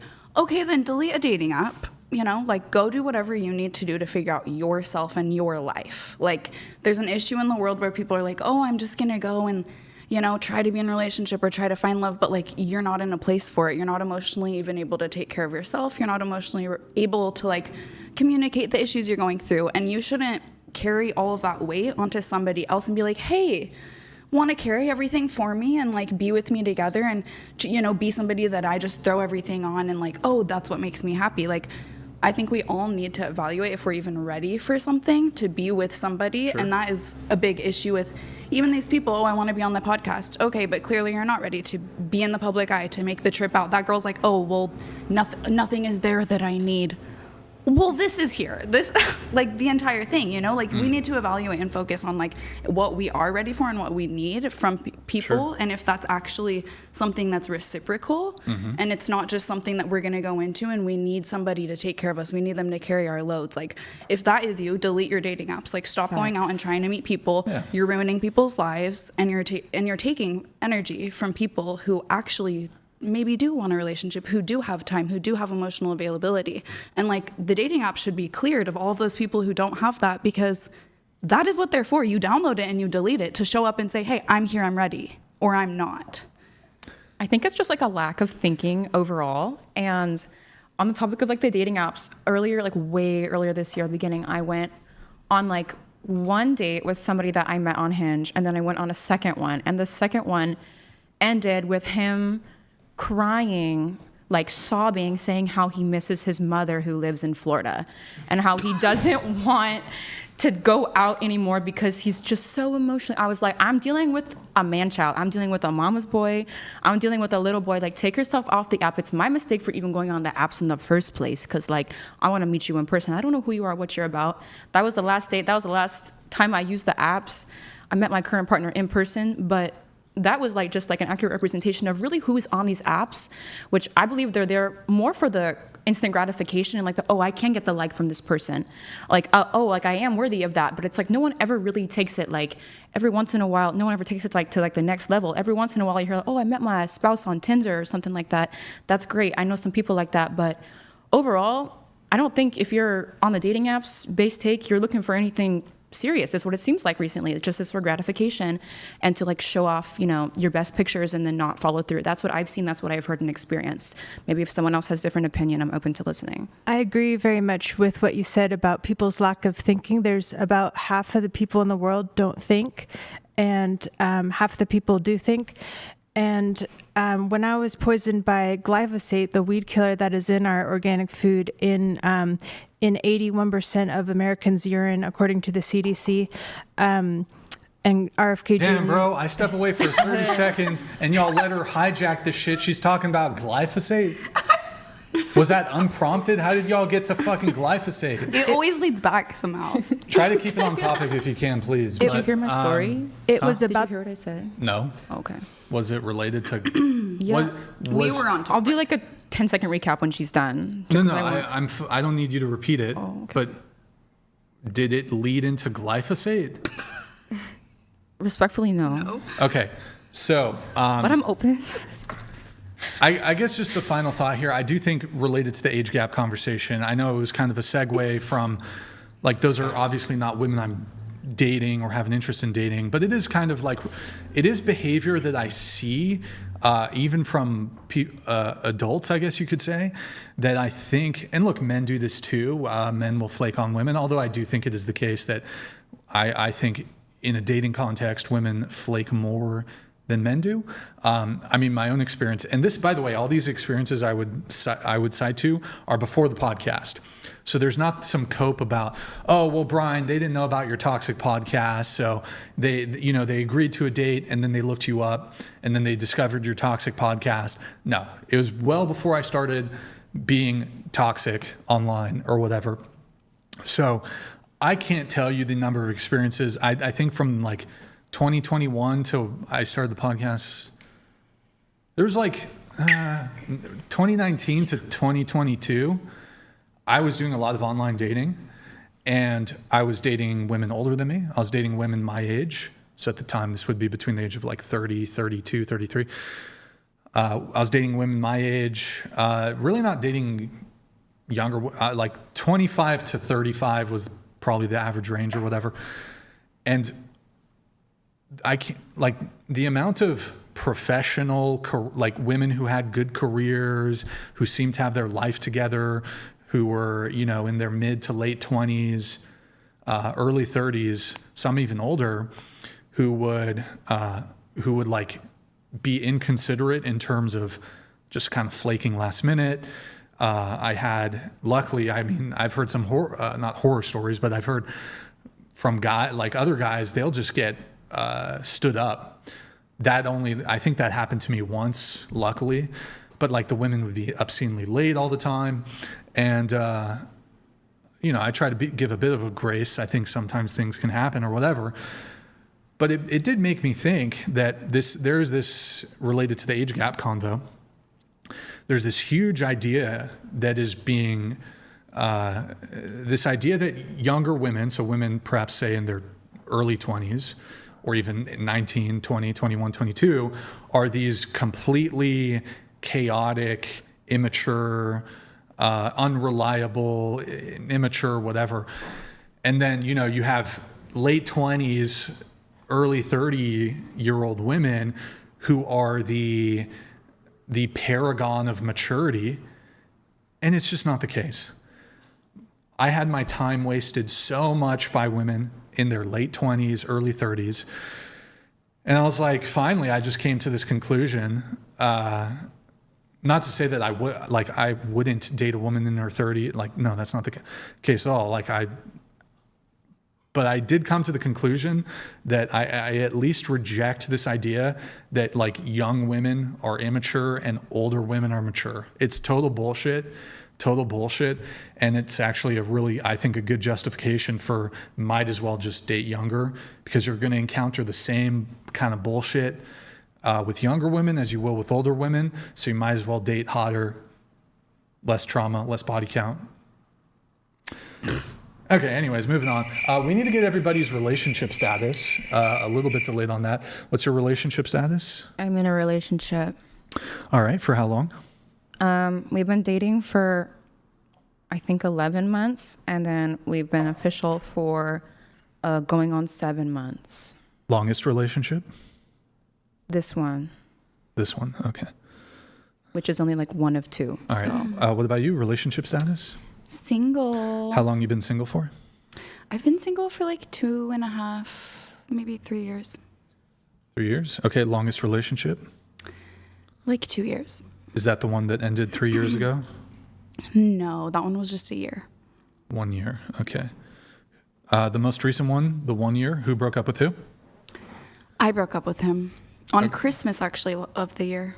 Yeah. Any reason why, or? He was just, well, there was a lot of reasons, yeah. He was a drug addict, and it slowly showed throughout our relationship. Like, you know, he was a functioning drug addict, and it slowly started to show itself. And he went from being like a very calm, level-headed person to being like really angry and aggressive. Sure. And then the 2-year relationship, who broke up with who? I broke up with him. Any reason? Drugs also?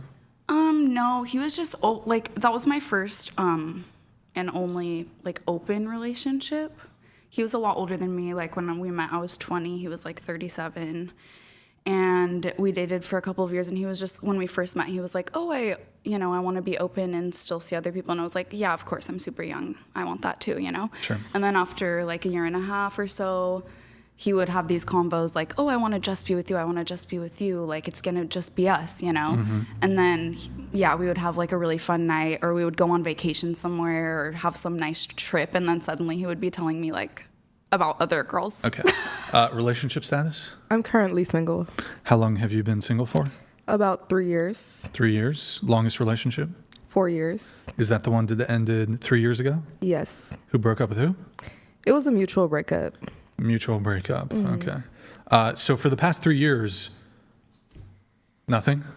I've been dating here and there, but nothing has been official. In the past 3 years, the longest period of time you've seen a guy? Like, have you had a situationship? 2, 3, 4, 5 months? Anything Maybe like a situationship, but it wasn't that long. Maybe 3 months. Okay. And then for you, single for 3 years, anything? I've had a couple situationships. How long? One was like 3 months. One was like 6 months. Probably like 4 months. Yeah. Okay. Relationship status? I'm currently single. All right. For how long? Oh, for about 3 years now, and 3 then years. Longest relationship? a year. Is that the one that ended 3 years ago? Yeah. Who broke up with who? He broke up with me. Single for 3 years. Anything in that 3-year period? Yeah, the rebound, and then the one you try again that doesn't work out. The rebound. Okay. All right. What about you? Single. How long you been single for? Maybe like 2 years now. 2 years. Okay. Longest relationship? 5 years. 5 years. Is that the one that ended 2 years ago? No, that one was like maybe like over 3 years. 3 years ago? Or the most recent relationship was 3 years? Was about like, 3 years. Okay, the 3-year one, who broke up with who? I broke up with both. You broke up with both. Okay. Any particular reason, or? Things just weren't working out. Okay. What does that mean? Were they cheating on you? The first one turned out to be like a monster. He was a horrible person, and I didn't know until like. Well, we moved into with like one another like after a while, like maybe for like our 5th year. I was really young. I was probably like 20 at the time. Wait, the 5th year? The 5-year relationship, the first relationship. He only revealed himself as a monster in the 5th year? Yeah, like the 5th year. So the first 4 years were They were okay. They were good? like good, yeah. Okay. And then the last year he became extremely like aggressive. I think we spent a lot of time with each other, and he just didn't really know how to process his emotions. So he just became extremely like aggressive, and like he just didn't really know how to like handle his emotions and stuff. Did something happen in his life, like a major event or a traumatic event? I think he like experienced like domestic violence in like his household, and I think that's what made him like super like crazy. Oh, so was there DV in your relationship? No, not at all. But then there was one day that he like punched me in the face, so that I broke up with him. Well, because I was like, yeah, that was DV. Yeah. So it was like, okay, this is crazy. I have to leave. Like on the side of the face, the front of the face? Like on like the side of the face. Like he probably got like the left side of my face, the right side. Like it was just one punch? It was one like hard punch. What the fuck? It was crazy. Yikes. Well, okay, completely warrants the breakup. That's completely unacceptable. Okay. But you said he was also aggressive too, so he would like he was like slowly yelling. becoming aggressive and like yelling, and like he was like slowly becoming aggressive. By the way, you don't have to repeat it. Just and was like yelling and stuff. And then eventually one day I guess he just like snapped I don't know. And Damn, that's crazy. Yeah. Damn, that's tough too. It was a lot. We were in a relationship for 5 years. And then I moved in with him. We were so young. I think we met each other at like 16. And so you guys met in high school? Yeah. Same and then, age? Same age, yeah. Okay. And then Damn. I broke up when we were like, I was like 20. That's brutal though. Yeah. Like, because I feel like a lot of red flags, you know, maybe there's like 3 months, 6 months, people can hide them a little bit.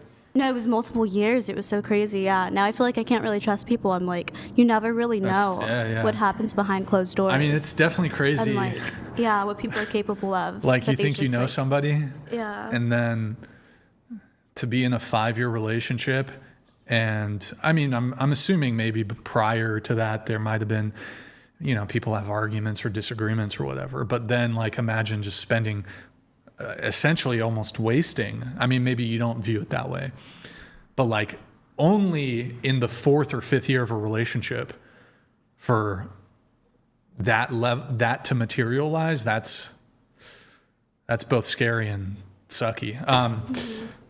What about you? I've been single since February, and I observe domestic violence and kind of notice the patterns. And so I noticed the patterns in my last relationship, where he started becoming more controlling. And so God also spoke to him, is my understanding, and exactly the prayer I was asking for. And my boyfriend at the time grabbed my arm and was really frustrated that I was saying like, hey, so-and-so's friends. God also spoke to him. And he was just like, stop saying that. So. And you said he grabbed your arm? Mm-hmm. Is that you said you were in a DV, you observed? I'm a bit confused with the phrasing, but you observed domestic violence. The domestic violence you're referring to is he grabbed your arm? Or was he also like, was there more? There's domestic violence that I've observed in my childhood. No, but you said your most recent. How long were you dating the guy most recently? About 2 years. Okay. Is that your longest relationship? The other one was about 2 years. I had like two long distance relationships, okay. Yeah. Or long Did you term, say I mean. Long term, okay. But the most recent one, was he was violent domestically, I guess? Well, he was showing the early signs of domestic violence. So I was like, and then also he was drinking a lot. Okay. And the things I would hear he said, I was like, and then also but you said he grabbed your arm, right? Yeah. Was there more than that, or was that just? He wanted me to stop talking about God speaking to me. He wanted me to take medication. There was just a lot of things that I was. But I'm asking specifically about domestic violence. So. Mm-hmm. Those things you just listed, very while early you might signs. object to them, wouldn't fall under the purview of domestic violence. They're very early signs, and the reason why I found out... I don't think your boyfriend saying, while you might find it objectionable, your boyfriend saying, don't talk about these things, that's not domestic violence. It's not. Him grabbing you could be categorized as domestic violence, though. So it wasn't like so serious. It was just like I'm seeing the trickle down of like, okay, this can become domestic violence if I stay with him. Okay, I see. And the reason why I knew that is because I was listening to a woman that went to Harvard, and she was talking about how she dated another Harvard student, and she experienced domestic violence that was so extreme that the guy was like beating her up, pointing a gun to her head. Like the last step of domestic violence is death. But it can stop. You can reverse the trauma. You can reverse PTSD. There's tons of things for veterans and all sorts of things. Yes. So I acknowledge that, domestic violence can be an escalation over time. Mm-hmm. You've been single since February, we'll just say 10 months or whatever. Has there been any guys in the picture in the past 10 months? No, because I'm focused on reading the Bible and following. No rebounds? No. Okay. Have you been celibate? Yes. Okay. What about you? I'm in a relationship for 5 years, and it's my longest. Has he proposed or? No. Well, you said Where's the ring? It's at the store. You said it's not smart for guys to get married, so maybe he's just a smart guy like you. Well,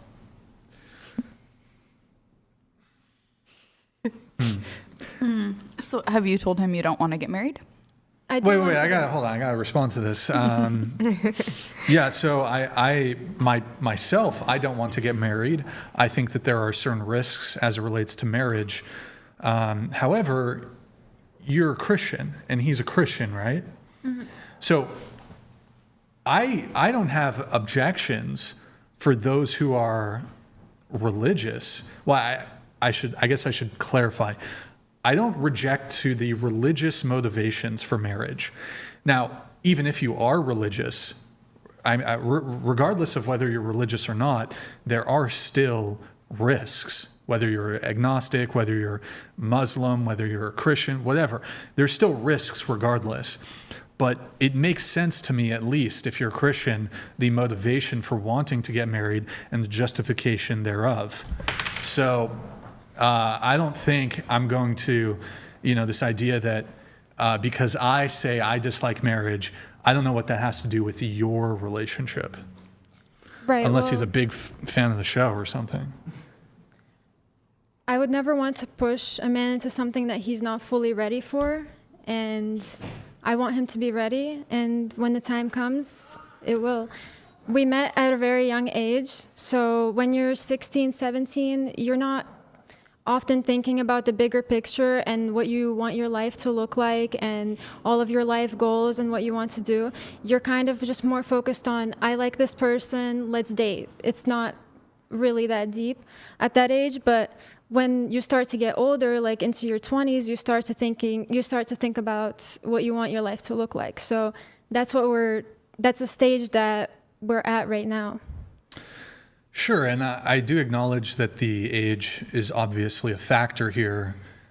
Although, in terms of the length of your relationship, it is a bit of a question mark. Typically a 5-year relationship, especially one where you're both practicing Christians, it does raise a bit of an eyebrow that at least, a proposal, an engage. Hey, look, I don't know. I could be off base, but I feel like a lot of women, if they've been dating, and look, because you're young, there's obviously a lot of leeway here. But I think, for example, a woman who was, say, 30, and now she's 35 and she's been dating a guy for 5 years, wouldn't you be like, absolutely, whoa, where's yes. But I'm not the ring? 30. I know I have a plan for my life, and I have an age and a time by which I would like to... be straight with the mic. No, just go ahead.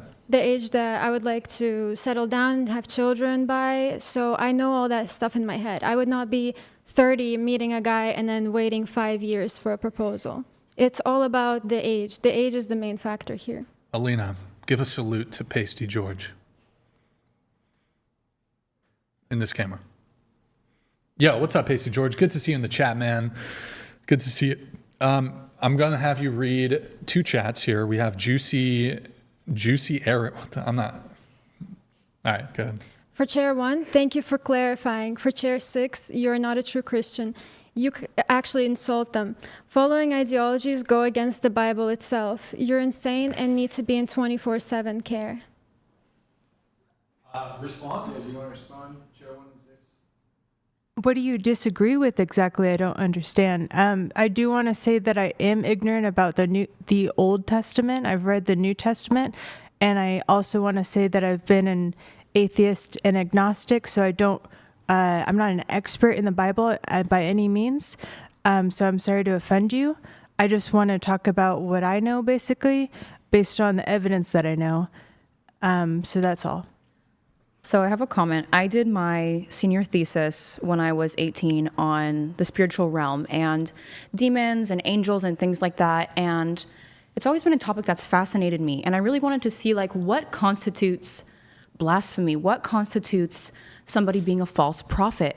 What constitutes a false leader in Christianity? And what I came across was that Hollywood, because I know you mentioned The Conjuring. I heavily criticized The Conjuring in my senior thesis, actually incorrectly portrays a lot of the instances, obviously because it's Hollywood, more or less almost to mock what real prophets and what you like to say exorcists do when they're taking like a spirit out of a person or something like that. There is no addition to Christianity other than what is in the Bible. And in Leviticus, it actually says, I'm pretty sure it's Leviticus, which is Old Testament, which I know you said you haven't read. I read part of it, yeah. Okay, yeah. There's a spot that says, don't quote me on this, I don't remember it fully. It says that we should not engage with necromancers or the spirits of the people who claim to be mediums. And in the Conjuring series, Ed and Lorraine Warren were actually historically the first Catholic exorcists. Who the hell Wait. Okay, just wrap it up, please. This is to be combined. They were the first ones to be acknowledged by the Catholic Church, and they worked with the Catholic Church. But she claimed to be a spirit medium. What does that tell you? That's direct contradiction to the Old Testament. I believe that the Bible has all we need to know about Christianity. No chakras, no Zen, no Buddha.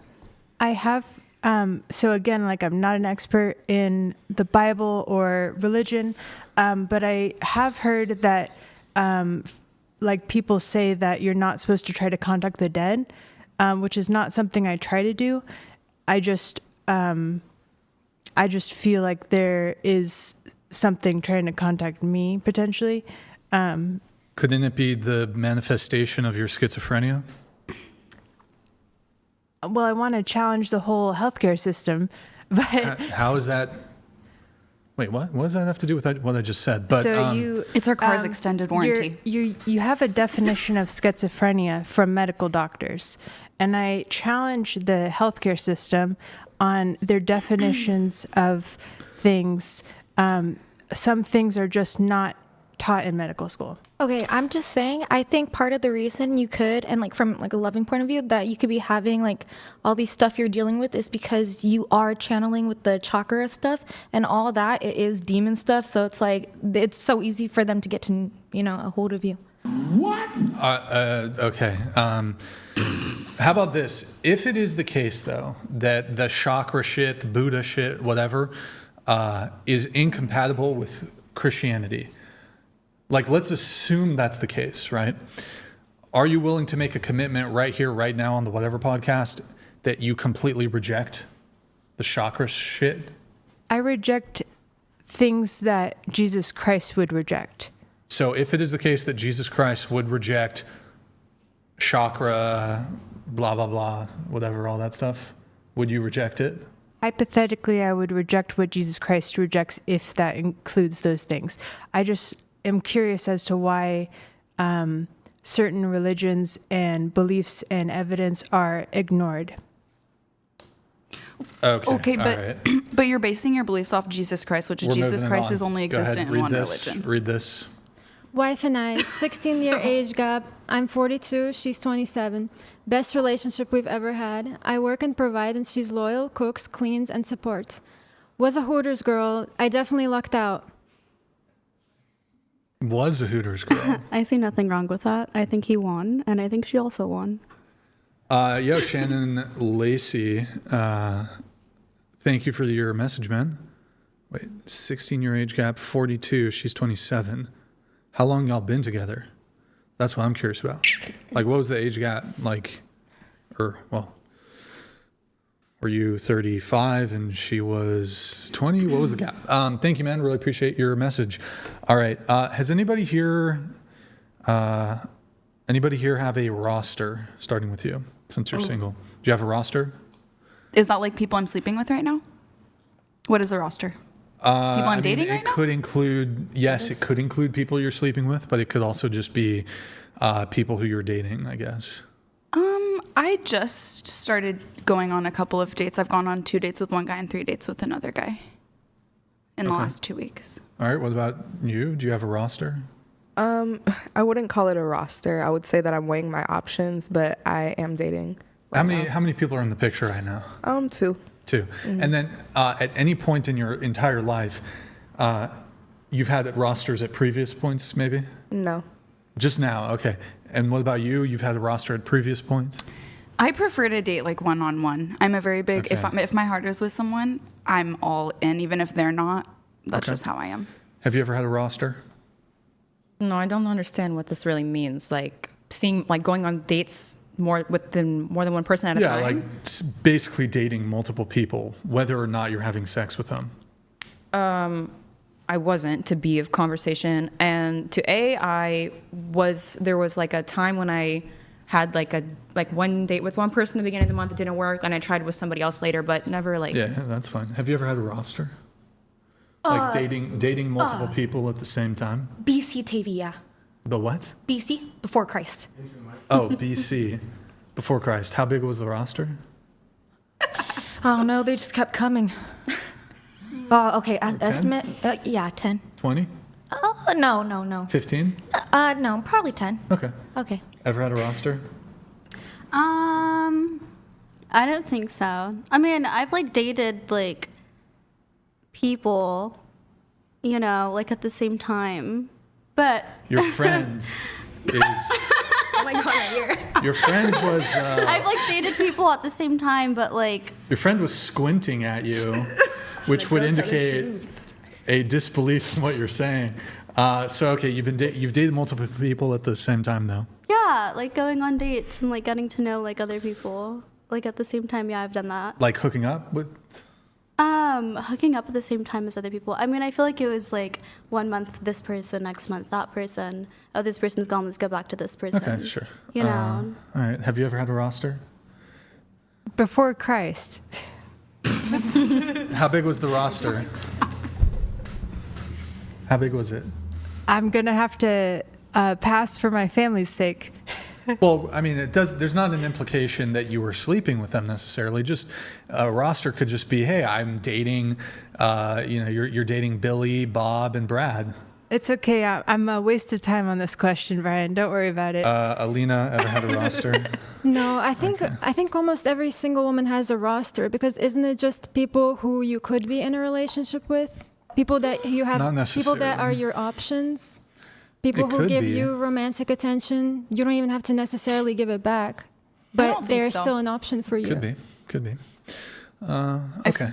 I feel like on your roster is like the people you are interested in, like that you would wake up and text, hey, let's hang out Friday, or like that you would want to go on a date with right now. Not every guy in your DMs, because if that's my roster, I have a really big one. But like, it's not. I wouldn't ever want to make plans with any of those people. You know what I mean? Yeah. What's your name, by the way? Amelia. Or Leah for short. Because for some reason I wrote Barbie. That's okay. Amelia. My clients call me Barbie. Because that's your Instagram or whatever. So you met your current partner at a rave. Mm-hmm. You don't normally go up to men, but God told you to go over to him and get his Instagram. Yeah, period. Okay. And you're Catholic, is that correct? I don't identify as Catholic or Christian, but a combination somewhere between the two, because I was raised between the Catholic Church, Mass, and I was raised also in Protestant. It kind of varied because my father was, Catholic German. My mom was a little bit more interested in the Protestant faith. So I meet somewhere in the middle. I take my relationship with God, and I don't follow a church. I follow Christ, so... Okay, and because, in your notes you said that you're a Christian Catholic, you're a registered Republican voter, you hold many conservative beliefs, although you no longer vote or engage in most politics due to reasons. Yeah, so a family member of mine... Well, we don't need to get into the reasons, but you did write that you were a Christian Catholic. Yes, that's correct. So you're somewhere between Christian and Catholic? Yes, I hold practices from both ends. I see. Okay. By the way, a question for the chat. I'm going to prompt you on something. I just noticed this.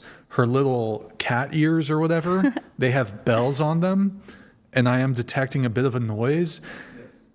Chat, have you guys been hearing it, and is it bad on the audio, or is it okay?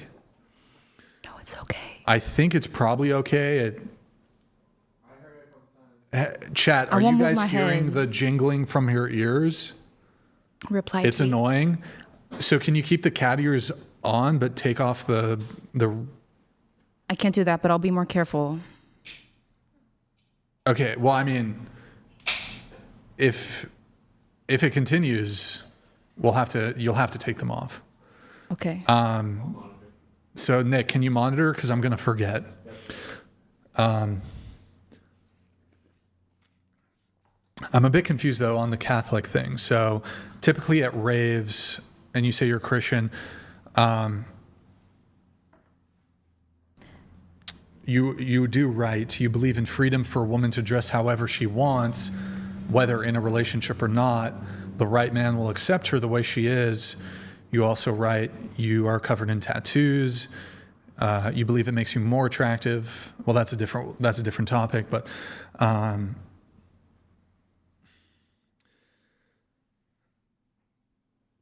again, I'm not a theologian, but I do believe in the Christian doctrine that there are some prescriptions as it relates to how you present yourself to the world as a Christian. Agree. Now, it might not specifically say you shouldn't wear, a thong. It probably doesn't. That language didn't exist back then, but I think it provided general guidance on how Christians are to conduct themselves. I agree. And so I guess identifying as a Christian and a Catholic, don't you think this is a bit conflicting? So I first want to clarify, because the first thing people hear, they think rave is drugs. I am completely sober from all of that. I don't participate. I go for the music and I like to meet new friends there. B, I think that the way you dress is situational based on where you're going. Are you going to be respectful in the space? Is what you're wearing appropriate for church? Obviously, I wouldn't wear a skirt that I would wear to a rave to church. I think it's you got to think about where you're going, use your head.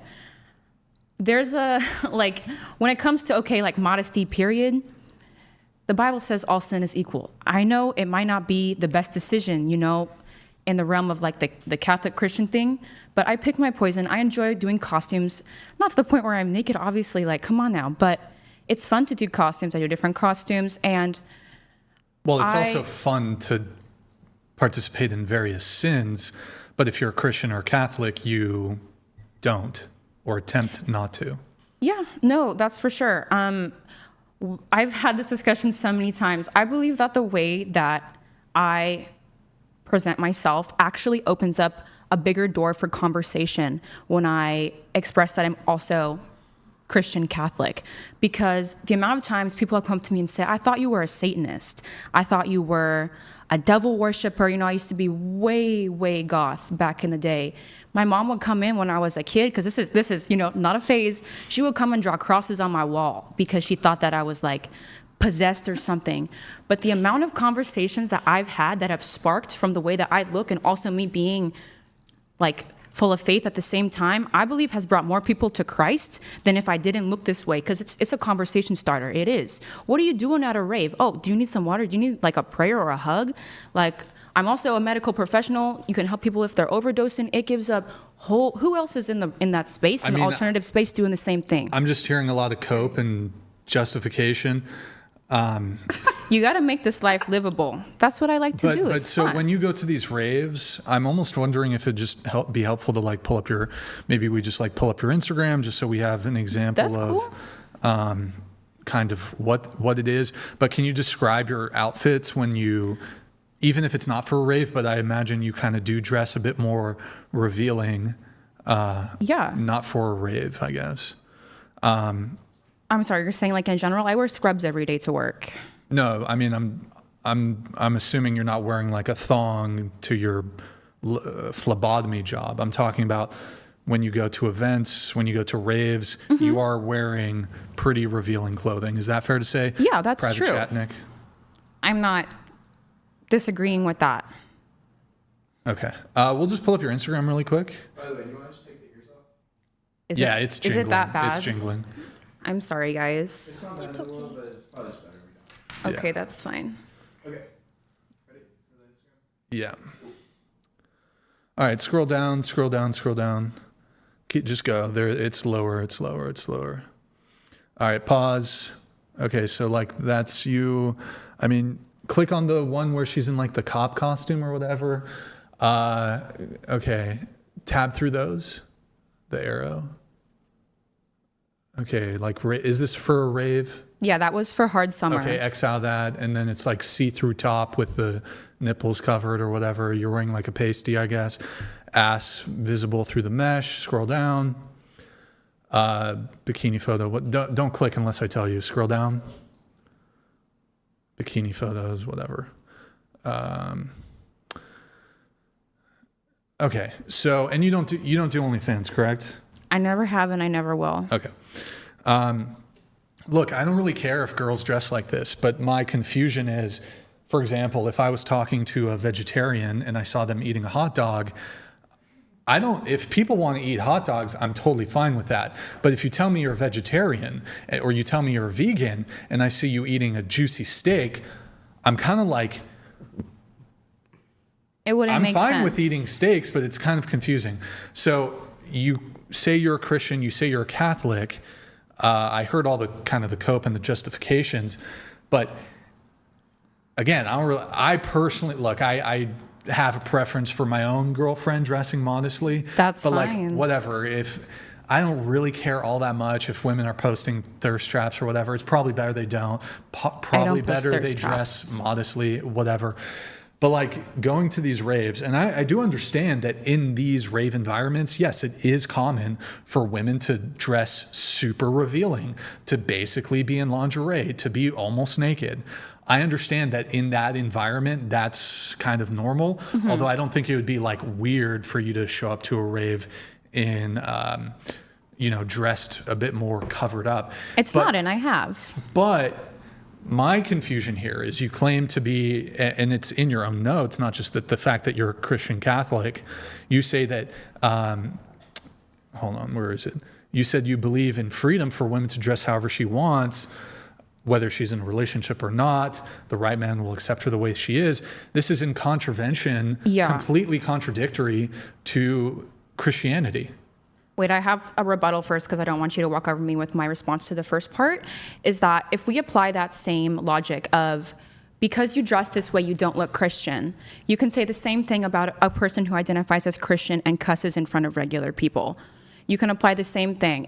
There's all sin is equal. How many times have you heard, oh, you're a Christian, but you're saying that? Look, I don't know about this all sin is equal thing. It's in the Bible. I don't know what the actual, if it is a sin to curse, that is in equal severity to unjustified, well, I guess murder would imply it's unjustified or whatever. Well, it says there's no greater sin than to reject the Lord thy God. Okay, great. In any case, though, you pointing out that all sin is equal, so you are acknowledging that you are sinning. I think to a certain extent, definitely. But it's my self-expression. I enjoy it. There's a line in... So just to be clear, your self-expression supersedes Christian doctrine. I think it goes by who is perceiving me, because most of my outfits I don't really think are how about this? Crazy. Do you think God wants you to be dressing revealing? I don't think he minds because I'm with a partner. And the partner doesn't... Why would it matter? I don't see how your I'm not seeking attention from nobody. But it doesn't matter. I don't see how your relationship status matters at all. In fact, perhaps it could be the case that you might argue it might even be worse that you're in a relationship. But whether you're single or in a relationship, what bearing would that have on, do you think God wants you to dress revealing? Didn't they say that Jesus died for our sins, right? So what would the point of life on earth be if people weren't able to live life? So does it mean nothing to be a Christian then? Well, the book says this, but I'm just going to continue willfully sinning. My understanding is part of being a Christian is Christians are humans. Christians make mistakes. However, in her case, she's in clear defiance of Christian doctrine. So it's one thing to be like, whoopsie, I accidentally did this, and then take proactive steps to correct it. She's in active defiance, and she's going to continue a behavior which she seems to acknowledge is sinful. Okay, I want to say real quick, So I think because, only God knows the heart, and at the end of the day, only God can convict you. So when he's ready for you to stop going to the raves and all that, he will stop you. And for all we know, you have been reaching people going to the raves. And who you're cares? there for the purpose. Who cares if she's reaching people? That's all that matters. No, that's not all that matters. Who cares if she's reaching people? And by the way, it's not a criticism necessarily of going to the raves. Mm-hmm. I don't think there's an issue with going to the raves necessarily, unless a Christian in the chat wants to correct me. It's the dress that she's wearing at these raves. It's not. I don't think it's not against Christianity. A rave is essentially a music concert festival. Yeah, like I said, I don't do none of the drugs. No issue with that. No issue with the rave. It's your dress. There's a lot worse, and I'm gonna say. So. I don't want to look like that. Anyways. Look like what? To the extent that some people go with like sheer stuff where it's just like that belongs on a website, not here in front of 18-year-olds at the rave. Those photos we were looking at. It's pretty revealing. I don't consider it to the extent where I would be like, oh my God, I need to delete that. And that's my personal stance. I mean, do you think it's modest Is dress? it different than going to the beach in a bikini? I think that's a bit of a different context, I would say. Is it the same clothes? Christians might have a strong opinion on women who wear bikinis even. 100%. And I've dated people like that. It's not pleasant. But tell you what, I'm going to go ahead and concede, and I'm going to say I don't know about the bikini component. However, let's get right back to the conversation about wearing essentially lingerie at the rave. Yeah, what do you want to continue? So, I mean, again, how do you reconcile being a Christian? And I do believe there are prescriptions under Christianity. Here, I just pulled it up. 1 Timothy, women adorn themselves in modest apparel with shamefacedness and sobriety. Women adorn yourselves in modest apparel. Do you think that the apparel you're wearing to the raves is modest? No, because it's not supposed to be. But when I go to church, when I'm with my family. Sure, I believe you. It's situational. Well, hold on. I believe you that when you go to church, you're not wearing your rave attire. I totally believe you that when you go to church, you dress modestly. Yeah. I'm still stuck on the rave attire. I feel like we should refer back to the beginning when she was saying that she takes some ideologies from Christianity, some from Catholicism. Catholicism is Christianity. They're different. They're different religions. No. They're classified as different religions. Catholicism is a denomination of Christianity. Right, so she has pieces that she takes inspiration from because she grew up that way. Hold on. If you're a Christian, I don't care if you're Presbyterian, I don't care if you're Catholic, I don't care if you're Orthodox, my understanding, this is Scripture. But then she said after, Can Scripture be wrong? But she said after that. Can Scripture be wrong? No. Is God's word wrong? No. Okay, so what is there to argue about? And I want to also say that if you said 1 Timothy, that's New Testament. So it should especially apply to you because Christians don't I wasn't done talking. But hold on, Christians don't adhere to the Old Testament. That's not true. Hold on. I could be wrong on that. Again, I'm not a Christian theologian, but Christians refer to the New Testament, I guess. And the Old Maybe Testament. I was wrong on that. Perhaps I was wrong. I don't know. My understanding is that the New Testament is the primary source of guidance for Christians. But I guess you can also, I don't know. Yeah. But in the New Testament, which we are talking about, or are you saying you reject the New Testament? No, I was just making a point that 1 Timothy is in the New Testament, and which you follow. Yes, and I also follow parts of the Old Testament, but in Christian theology, it's like the old laws of like the Jews were like washed away with like Jesus' blood when he came, which was in the New Testament in Matthew. But I think that also over time, this is not a justification for my choice of sin or whatever. Over time, the Bible has been translated so many times that we don't really know what it might have been modest back then. There's room for error. Also, if we're talking about listen. This is crazy justification. By the way, is this the hill you're going to die on as a Christian? I want to keep dressing revealing. Like, I could understand, like, okay, you probably, I don't know. I feel like it's an interesting hill to die on. Like, I don't know, you probably engage in premarital sex. There's probably other things you do. But it seems like a really weird hill to die on. I'm going to like, what is it, sola scriptura? I'm going to be the arbiter just from, well, actually, no, sorry, I misspoke. I don't think it would be, this is not under the guise of sola scriptura, singularly from scripture, I guess. But you're saying that the Bible has been mistranslated as it relates to Timothy. No, sir. I'm saying it could have possibly switched over time. Like there's been words and things. Wait, I'm almost finished. Okay, I'll let you also, finish. That it was a different time when it was written. I think modesty and what's acceptable and not has changed a drastic amount depending on who you're asking, what translation of the Bible you're reading. But at minimum, we know, yes, that's what God wants. Am I 100% fully adhering to that? No. Am I convicted for what I wear? No, because I don't see it as that drastic, and it's situational for where I'm going and what I'm doing. But it occurs to me that the way you dress is something that you have really immediate control over. So you're in willful defiance of Scripture, of God's Word. I guess I understand that you think it's kind of a small thing, and it's minimal. But I guess if it's ultimately up to you what you pick and choose, what does Christianity even mean if to you Christianity is a buffet? I like that, don't like that. Don't put words in my mouth. She started saying that she lets God guide her life and that Christianity and religion doesn't guide her life. That was the first thing she said. She said she lets her relationship with God guide it, and then there's inspiration from the Christianity that she grew up in. But she ultimately lets God guide her life. So if she feels like she's being with God at this music festival, if she feels like she's spreading God's word at the music festival, if she doesn't feel like she's a terrible person, she can still go to the rave. That's a relationship with God, though. You can go to a rave in a fucking burqa. I'm not saying, by the way, Christians don't wear burqas. She's not trying to be orthodox like this. No, girl, but she can wear jeans and a t-shirt. That's what her goal is. She can wear jeans and a t-shirt.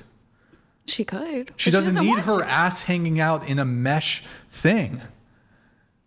I was just saying, I think that's where it's all stemming from, is you're stuck on this religion thing, and I think she's I think Christianity to her means I believe in God. It's a personal relationship. I have a relationship with God. I believe in God. I believe in the scripture. But I don't think she's saying, oh, that is what guides my life. And that's the difference here, is that there are some people where scripture guides your entire life and Christianity is your entire, the outline of your life is the Bible. But there are some people who are I'm a Christian because I believe in God.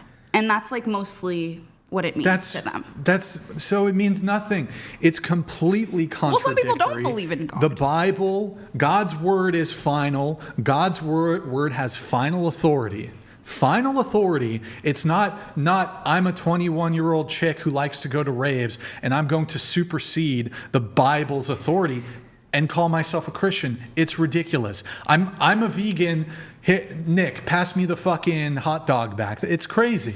But it's honestly realistic. It's not realistic. It's realistic to be thinking that the Bible has been interpreted and rewritten, and there is no evidence that God wrote the Bible. I'm sorry, but I'm not a Christian, so maybe I'm treading on waters. But there is no evidence that God wrote the Bible. Who are these people to say that this is what God said? Explain the mistranslation to me.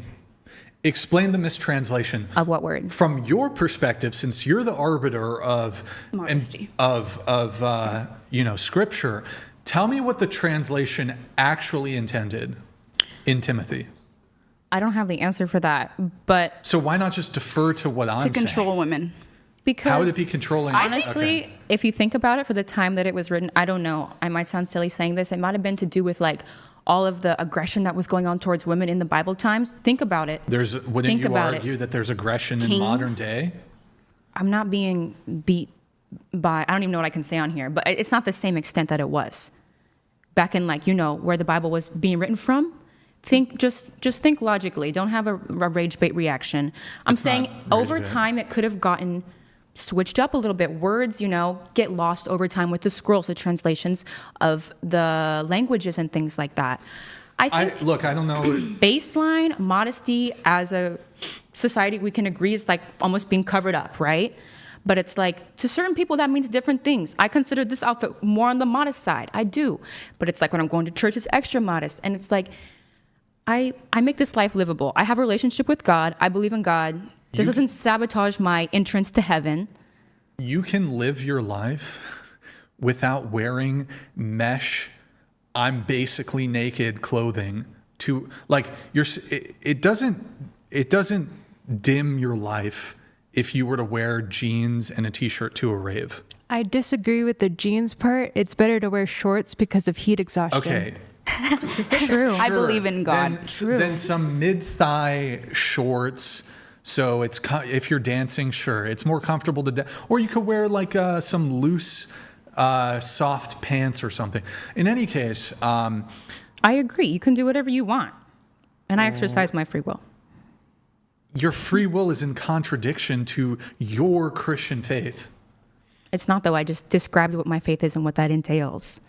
Like I said, I don't feel. Well, just call yourself a spiritual woman, but I don't think you can consider yourself a Christian. That's disrespectful. How is it disrespectful? You're being disrespectful. I'm not even a Christian, and I'm going on the offense or the defense for Christianity. I'm more of a Christian than you are, and I'm agnostic. I thought you were Christian. Why are you agnostic? I'm happy to get into that, but we need to finish off this. So, modesty is a component of the religion that you claim to identify with, okay? You're completely in contradiction with the Christian faith. So that's more in definitely how I was raised, like the older Presbyterian Catholic way. I know people... Any Christian... Sorry, go ahead. You're being very rude. I'm trying to speak. Okay, go ahead. I believe that my faith is like I said, taken from these two that are more traditional, and in those two traditional ones, it encompasses that exact verse, however you want to translate it, whatever the preacher or priest is going to tell you. But it's like, this is what I feel comfortable with in my relationship, and I classify it as a combination between Catholicism and Christianity. Catholicism is Christianity. There's two different traditions. You know, in Orthodox, they wear the head veil, and Catholic, I understand you get your christening. No, but I understand there's different denominations. So, okay, you draw from Catholicism. What's the other denomination you draw from? Presbyterian. Presbyterians are pretty based, is my understanding. Mm-hmm. There's definitely not an allowance under Presbyterianism or whatever the word is that would allow for wearing, basically being almost naked at a rave. It also wouldn't submit drunkenness or cursing.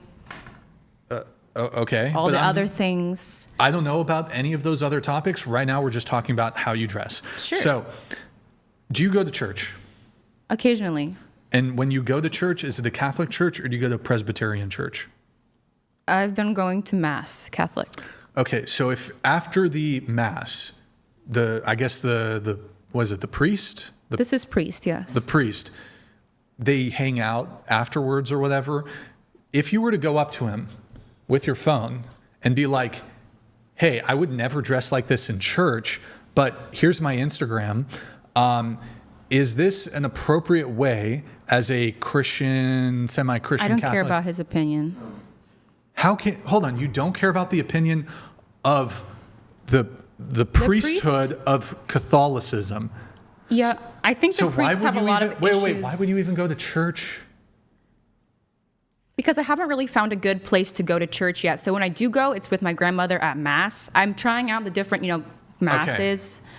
But how can you say you don't care what the priest... About that specific topic. But if he were to tell you... I'm not asking a 50-year-old, 60-year-old man what he thinks. What if the priest is in his 20s or 30s? Even more less relevant. It's less relevant. He's 20, he's younger than me. I'm not letting anybody on this planet dictate what I do with my life. If I really felt... What about God? Listen... Can God? Yes. If I really felt convicted, maybe there will be a turning point in my life. And I accept that. I used to be really modest when I was young. That's how I was raised. But maybe in the future there'll be a turning point. But right now I don't feel convicted. I don't feel like it's in the wrong because I am spiritually right with God. And I love him and I trust him. It doesn't sabotage nothing in my life. I wanted to ask, I believe you said that God spoke to you at one point, right? Yeah. Can you please talk about that? Are we still talking about this, Brian? I don't want to take up one. What? I missed the question. She said that God spoke to her. I was wondering if she could talk about that. Not relevant. Well, perhaps it is relevant. It was just him saying to go ask this tall Russian man to give him my phone and say, put your Instagram in, and that's my current partner. But has God spoken to you as to your attire? No. Okay, so not relevant. So did you hear words from God? Not relevant. Not relevant to the topic at hand. I'm confused though. So you would acknowledge that a priest, a Catholic priest, or Presbyterian, are they priests, I guess? Presbyterian. No, it's pastor. Pastor. Mm-hmm. You go to a church service, you go speak to them. These are typically experts, or at least highly knowledgeable, educated in theology. If you were to go to them, and because you said, well, we don't know the translations, and they told you, well, in Timothy it does say this, and you're like, can you look at these photos? And they're like, listen, it's wonderful that you're here in church. It's great that you're a Christian, but that is unbecoming of a Christian to wear that. If you heard it directly from a pastor or a priest, not from the fucking it'd be the same agnostic thing as you telling me. It would be the same thing as a fucking agnostic telling you. Because I listen to what God says to me. Now, I would take with definitely more consideration what a religious leader said to me. But like I said, I don't follow church. I don't follow Christians. I follow Christ. I think it's better to read what's in the Bible, which is something I need to completely finish and read multiple times. But sometimes there's materialism in the church, and there's a lack of charity and things, and that turns people away from churches. So sometimes it's hard to like completely put your faith in a religious leader compared to reading the Bible and getting a base. One thing that I'm thinking is, to each our own convictions. So, when the time is right. But something I heard that I really like is, this isn't to come at you anything, I promise, but it says that if the Bible says it's sin, our opinion doesn't matter. And I thought that was really convicting, and I just wanted to, at least for myself. Yeah, totally. I don't know how you get around this. I'm just looking at a few things here. Christian tradition teaches that Jesus Christ is God's definitive and final revelation to humanity. And it says that, hold on. Where was God's word, which is the Bible, is considered the final, ultimate authority and revelation. It is the definitive expression, Jesus Christ being the definitive expression of that word. So, do you believe in the supremacy of the Bible? Timothy, women adorn themselves in modest apparel. I don't know how you get away from that. It's completely contradictory. I think sometimes when you reject guidance from a pastor or a priest, it leads you to interpret scripture the way that it's more convenient for you, the way that you kind of want to. And I do this as well. This is why guidance is important when you're coming into a faith, especially like me. I was not familiar with Christianity because I was not raised Christian. Most of my family is agnostic. So it is something that you can't really figure out on your own because our brains are only capable of so much, and you do need guidance from somebody who's more experienced in that. For sure. I think there's certain topics that definitely the church has helped me through. But there's some things that I'm just not seeking help with right now that I don't feel I need help with, and I think that's okay. What help do you need? I've just pointed to you to Scripture. Scripture is God's final word. You consider yourself a Christian. Really the only solution here that I see in terms of your potential moves on the chessboard of life, you're going to either have to completely reject Christianity or acknowledge that you're wrong, and from this point forward be like, you know what, if I go to a rave or I go to a party or whatever, I'm going to wear something appropriate. I'm going to wear something modest. I think it's okay to be ignorant about the Bible. and still try to follow Jesus Christ and figure out how to... So you're saying she's ignorant? Excuse me? Are you saying she's ignorant? Yeah, I'm ignorant. Great. I've just got you caught up to speed. I just educated you. You've been educated, right? So Timothy says women are to be modest in their dress. Who is this Timothy guy? That's one of the books. I'm just kidding. I think you're kind of, this is a checkmate. You're checkmate. Does that also mean I have to be perfect in all the other categories of my life? No, I don't think Christianity... Like not drink again or smoke or, am I supposed to... I don't know. You know what? I don't know about any of that. I don't know anything. I'm so ignorant. I don't know. But on this specific topic, I think it's clear. I'm just going to leave it at this. I believe in the Lord Jesus Christ as my Savior. I will see him in heaven. That's great. These things on the earth, I feel, are just not on the same capacity as that belief. Maybe someday I'll change, Brian, and I accept that, and I agree with you on certain things you're saying. But so God is wrong. I never said that. The translators. I think it could have been lost in translation. Maybe one day I'll change my mind. Is that genuinely what you believe? That the translation is incorrect in 1 Timothy? Women adorn themselves in modest apparel. The translation is incorrect. I already said earlier it could have been about like the violence that was occurring back then. I don't know what the context of this was. It's never good to take things out of context. Like words change over time. Like what did modest mean back then is what she means. Exactly. Like were people covering themselves with a rag and that was modest because you were covering your private parts? Like was that modesty where you're not going out and showing your boobs in public? Is that modest? Like, or nowadays it's like, if you're Muslim, you need to cover from your wrist all the way up to your ankles. Yeah, and that's modest. So it wouldn't really matter, I think, because ultimately we could even make a determination. We could even make a non-religious determination as to what modern day modesty would dictate as relates to attire. Yeah. I don't There's even know. zero of the photos that we looked at on her Instagram. There's zero argument that is modest. Nobody can tell me that is modest attire. I'll agree with that. It's not. But it's also not over the top to where I'm like, oh my goodness, like I guess your vagina's not out. You're one step away from nipples out, pussy out. That's your butthole out. You're very close to that. But I'm not. But you're not, but you're still not modest. Okay. I heard from a Christian preacher that all you have to do is accept Jesus Christ as your Lord and Savior, and that's the big thing. And then, also read the Bible and get good guidance, and your sins are forgiven. But like, it's not that easy. Sometimes you're still dealing with stuff, even if you're a fervent Christian. I mean, Christianity, my understanding, it does not call upon Christians to be perfect. Christianity gives grace for mistakes.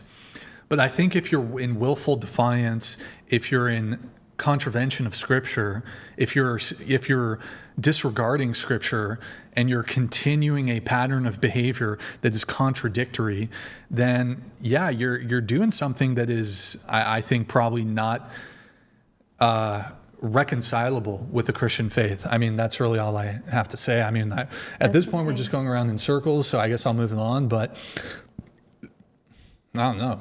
Okay. Dalamar donated $200.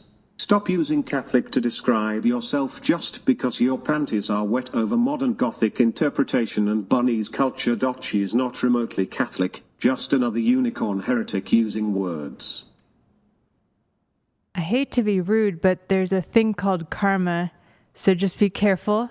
That's all I'm saying. Is karma... I don't believe in karma. Is karma also kind of not a Christian thing? Like, I don't think it's not. I don't think they're cool with karma either. Take that cross off. She's more Buddhist. She's more Buddhist. All right, we have a chat coming in. If you can read it in just a moment, it's gonna take just a sec.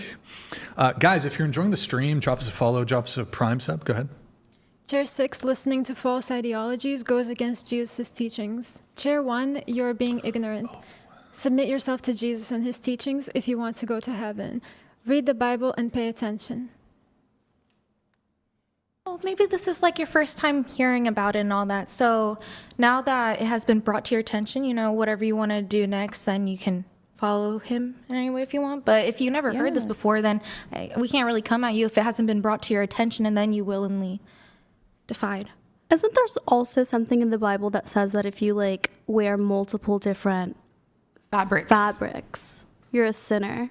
Yes, and mixed you fabrics. Should go to hell because you mix cotton with like linen. I think that's the Old Testament, maybe. I don't know, but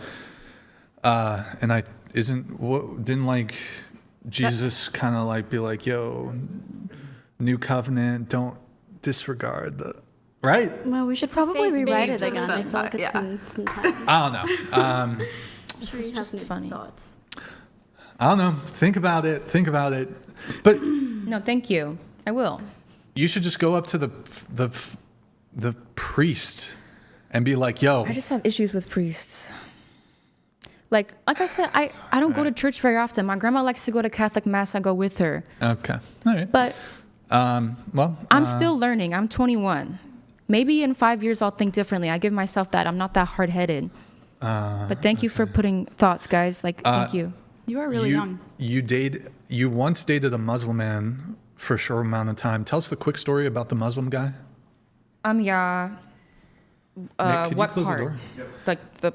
Okay, I'll just. One or two of what I said. You said he never lets his parents see or meet you because you're white? Yep. When you arrived to his house to meet him, you had to like park down the street because you had a Blue Lives Matter sticker on your car?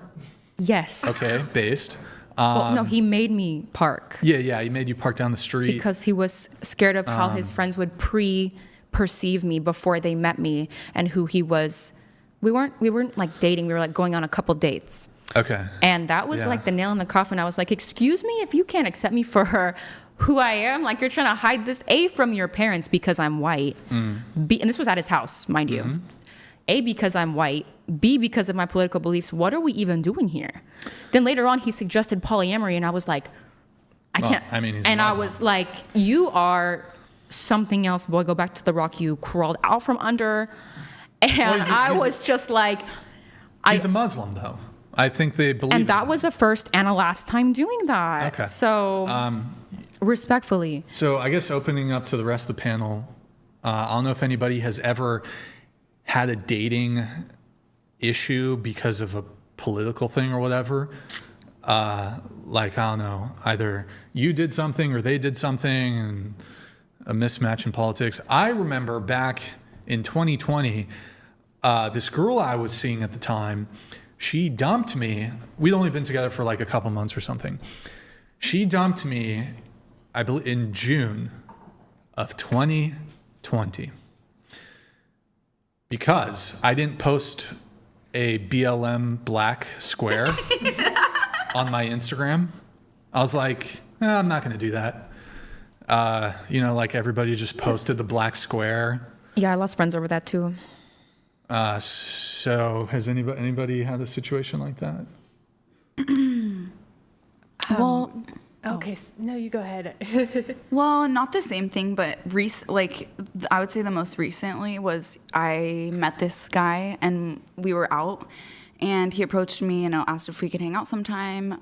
And then I saw his Instagram and he had some views that I thought were terrible. And so I wanted to talk to him about them though. So when I saw him, I just brought them up and he wasn't even comfortable talking about views that he's comfortable posting online on his Instagram, posting public things saying, F these people, this group of people, like being racist, being terrible.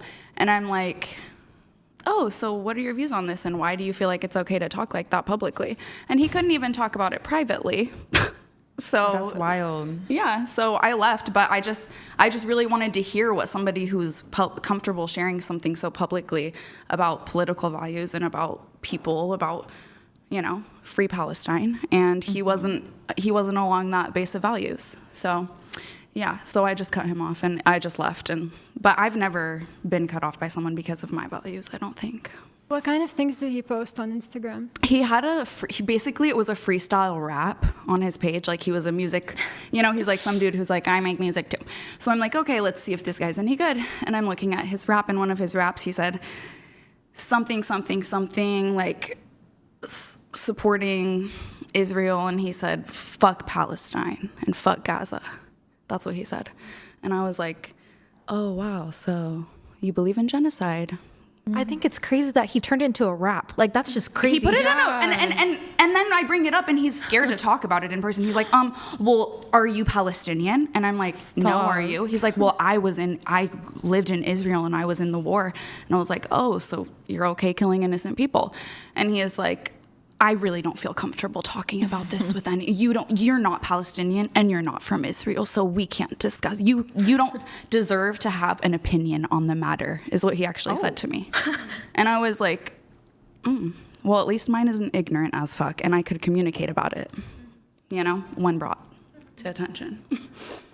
So yeah, you gotta stand on your stuff. If you say something in a rap song or anytime like on social media, you gotta be prepared to back it up. Yeah, you can't be like, I'm not comfortable. Get comfortable. You are comfortable posting about it, so be comfortable talking about it. Yeah, how are you gonna freestyle a rap and say fuck these people? I don't care about a war, a genocide happening right now, but I'm not comfortable talking to somebody in private about that situation. I'm not comfortable expanding on what is happening. That just screams ignorance to me. That's somebody who doesn't actually know what's happening, who's been brainwashed by media, and who just has a hateful mind on their mind. And that's it. And they don't have anything real to say. They don't have anything real to add. I've great points. I just think about violence a lot, and there's this thing called the Next Soul podcast, and there was a person who died and came back to life. Right, we can believe her or not. Welcome back, Brian. But they asked, is this related to the prompt? We were talking about wars. No, but the prompt was. Okay, sorry. Have you ever? What was your reply to if you've stopped dating somebody or you've been turned away because of a political view? Sorry. Could you repeat the question? I'm moving it on. Nick, really, I just wanted to finish up really quick on this conversation about the what's it called? The wearing revealing clothing, and then so Nick, 1 Timothy 2:9. Can you pull it up just for reference? And then there's 2 others we'll pull up too, but pull that one up first. Going in circles. Circle back. It's the final thing I wanted to pull up. This is good. This is the one that has zoom it out, Nick. Yeah. Zoom it out a bunch. So this this has 50 different translations. So it's we could read. Can you read the first 3, just the first sentence or whatever? I also want the women to dress modestly with decency and propriety, adorning themselves not with elaborate hairstyles or gold or pearls or expensive clothes. Let's just do the first sentence or so. And I want women to be modest in their appearance. They should wear decent and appropriate clothing and not draw attention to themselves by the way they fix their hair or by wearing gold pearls or expensive clothes. Just the next one. Likewise, also that women should adorn themselves in this respectable apparel with modesty and self-control, not with braided hair. Nick, can you on that same website, can you do Hebrews 10:26?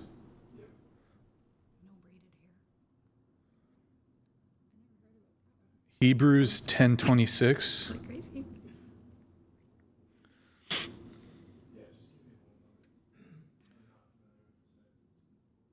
If you just Google Hebrews 10:26, it'll probably pull it up.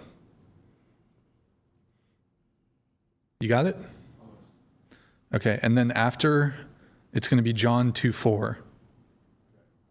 1 John 2:4. Well, just pull Hebrews. Okay, you're going to read Hebrews. If we deliberately keep on sinning after we have received the knowledge of the truth, no sacrifice of sins is left. Dear friends, if we deliberately continue sinning after we have received knowledge of the truth, there is no longer any sacrifice that will cover these sins. For if we go on sinning deliberately after receiving the knowledge of the truth, there is no longer remains a sacrifice for sins. All right, and then you're going to do 1 John 2:4. I don't know if I'm saying these right, but it's going to be so much. No. It's just Google John 2:4. That should get you there.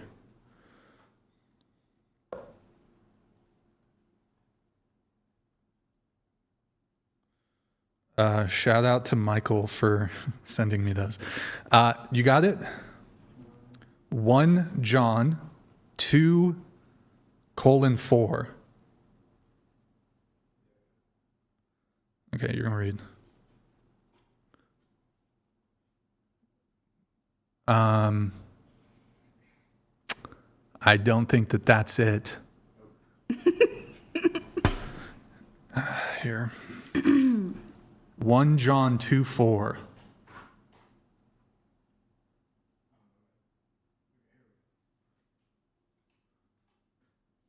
Yeah. Whoever says, I know him, but does not do what he commands is a liar, and the truth is not in that person. Okay. Anything there? Is there anything there? He's rage baiting you so hard. How is it rage bait? She's rage baiting. Now, how am I rage baiting? Well, I feel like she's made it clear. I'm thinking. I'm listening to what you're saying. God supersedes all of us. God's made it clear. She's refusing to acknowledge God's word. It's crazy. And she already said that. She's rage baiting. Right. I don't refuse to acknowledge. I just don't know how I interpret that in my life at this point. Like I said, my views might change in a little bit. But right now, I'm not convicted like that because I feel like what I'm doing is not crazy like that. But, okay, how about this? These verses are in the Bible. Yes, they're true. So maybe you weren't aware. Now, would you agree you've been made aware?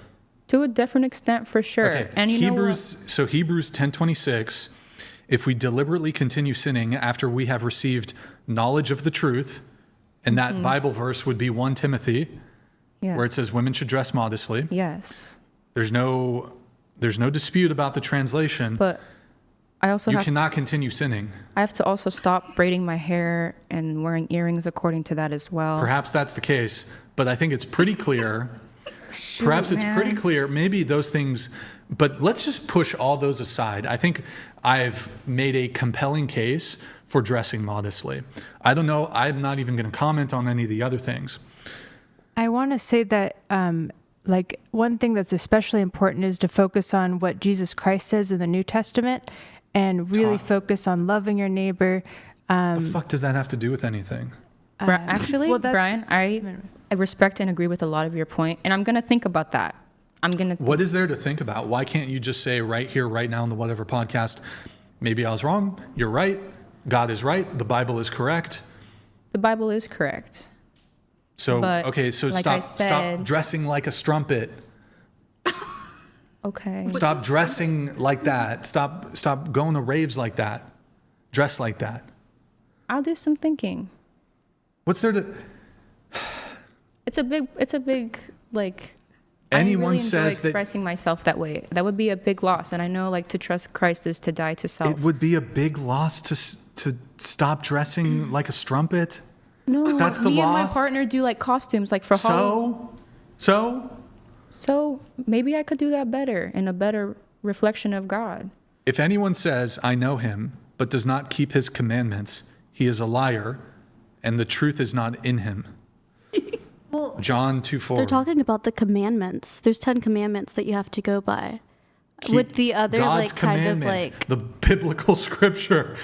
Timothy 2:9. Statement kind of like say like commandments are different than scripture. Do you have to? Meaning you have to follow the commandments. Scripture is authoritative, not like everything else. Scripture is God's word.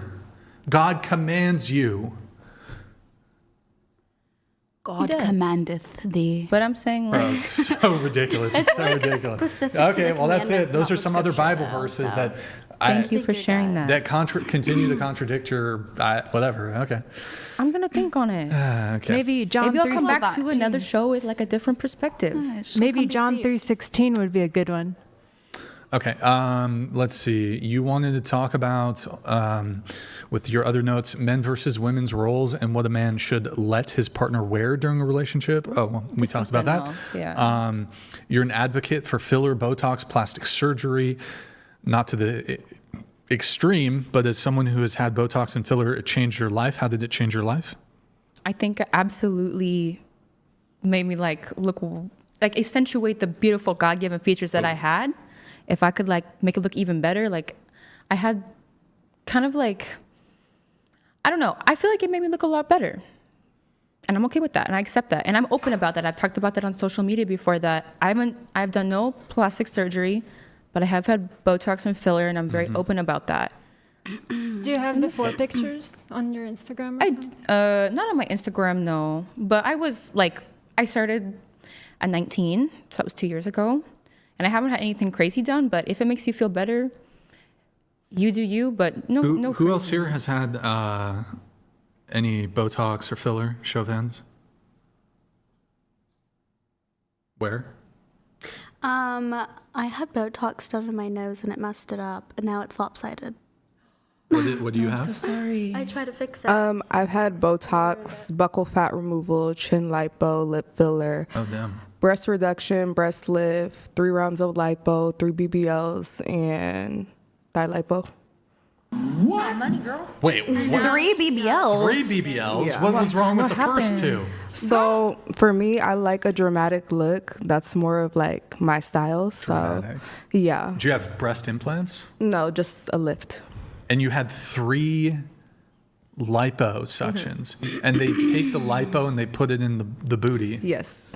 Okay, you don't have to do this. I'm just curious. Can we see the BBL? You can, but I don't want to show it on camera. Did you have complications with your BBL? I hear so many stories about that. Did it no, hurt to no complication. I couldn't sit for like 2 months, maybe.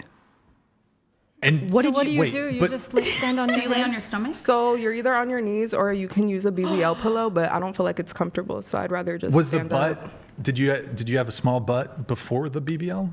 I had a base. It wasn't too small, but it definitely needed some work. So here we are. Wow. How much total do you think you've spent on? Oh, brother, who knows? I've lost 50,000. I've lost count. Probably upwards of there. 100,000? No, definitely not. Okay, but around there. Okay. So a bunch of stuff on the face: buccal fat, lip filler, Botox, chin. What was the chin? Chin lipo. Chin lipo. Breast reduction. Then a breast lift. Breast lift. 3 lifting lipos, the titties. 3 BBLs. Yes. Reducing the titties and lifting the titties. 3 lipo, 3 BBL. Yeah. Anything else? Thigh lipo. I think that's Thigh it. lipo? I think we've covered all the bases. BBL daddy. So what? But the first one, was it botched? No. You just wanted more? Yes. Because I've heard some girls, they get the lipo and then they use the fat or whatever for the ass with the BBL. Do you have butt implants or is it fat transfer? It's just fat. Okay, so like they get the lipo and then they eat a lot to get fat again, and then they lipo, put it in the butt, get fat again, and then lipo again, put it in the butt. Is that? So that's a possibility if you're a smaller girl, but I've always been a curvier girl, so I've had a lot of fat to work with, so I didn't have to do the most. Was it like too dangerous for them to take as much as you wanted the first time, so that's why you had to do it multiple times, or what? So danger is subjective. In the US, there is a limit. You can only get 4 liters of fat removed. So you had to go like Tijuana? And if you go to places like Mexico, Colombia, is that where you Brazil? went? I went for the 3rd time. Yes, I did. They can remove as much fat as to where. Wait, question. You said for 2 months you can't sit. You can, but it's not. Well, not recommended. Did you sit? No. For 2 months. And you had 3 BBLs. Yes. So 6 months of your life total, no sitting. Right. That's like you're 30? Yeah. That's like 1/60th of your life? Probably. Has been you suffering through BBL recovery. Well, it wasn't suffering. So to her point, surgery has changed my life dramatically. So I don't feel like I was suffering. If anything, I feel like it was beneficial for me. I'm just curious, did you drive while you couldn't sit? That's what I was wondering. So I didn't drive. I stayed at a recovery house where they take care of you. Yeah. For 2 full months each time? No, not the entire time. But anybody else had surgeries? You said you had Botox? I had Botox on the on nose. the tip of my nose, yeah. To What about lift it. What about the face? No, just my nose. And now it droops to the side. Are you high right now? Did you smoke weed? I smoked weed yesterday. Into so the you gotta be into the mic. You gotta. Oh speak my close. gosh, so sorry. I smoked weed yesterday, so I feel like I'm a little tired today. I'm like sluggish. Yeah. Sorry. Okay. I'm sorry. She wouldn't smoke with me on our way here. No, yeah, I didn't smoke on the way over here. Okay, you're sober. Yeah, I'm sober. Yeah, but It's I just just in the smoked a eyes. ton yesterday. Also, my eyes, they just naturally like fall. I just look high all the time. What are those like Japanese eye things called? I do have freaky eyes. Wait, what I have like what are they called? You have like those like you should bug be eyes or something. no, you have Mona Lisa face. Oh. Where like wherever you are in the room, It just looks like my eyes are following. You're looking, yeah, it's intense. That's cool. That's crazy. That's really intense. That's kind of freaky. Is your third eye opening, Brian? Yes. Are you talking about my penis? Seeing No, the it's your Mona Lisa. third eye. Talking about my penis? Yeah, sure. But no, you have what are those Japanese? It's the thing that like Billie Eilish somebody in the has, where chat. like you can see like What's that called though? all of the white in their eyes. Can somebody in the chat tell me what there's like 4 different eye types? Does anybody know what I'm talking about? I don't. Yandere or some shit. Does anybody know what I'm talking about in the chat? Like the girls with the yandere. Yandere? Is that what it's? Like the crazy girl? Does anybody know what I'm I talking think it about? is that Crazy thing girl where they're eyes. like, oh my god, she's seen too much, so Sanpuku? she's like developed like Wait, that Nick. like Yeah, eye yeah. thing. I've heard of that. Wait, what? That's just what their eyes look like. Sanpuku eyes? What the fuck? Wait, what? There's like different. Sanpuku? It's like when the whites of your eyes on the bottom is showing. Yeah. Right? Wait, but there's like different categorizations. Oh my, whatever. It doesn't matter. They're nice though. You have nice eyes. It's not a bad thing. Have you had any stuff? I mean, I know you have a tongue piercing, but. In terms of like procedures, no. But yeah, I got my tongue pierced. I really like it. Wow, love that. The personality change. All right. We have a message coming here from Clay. Good to see you, man.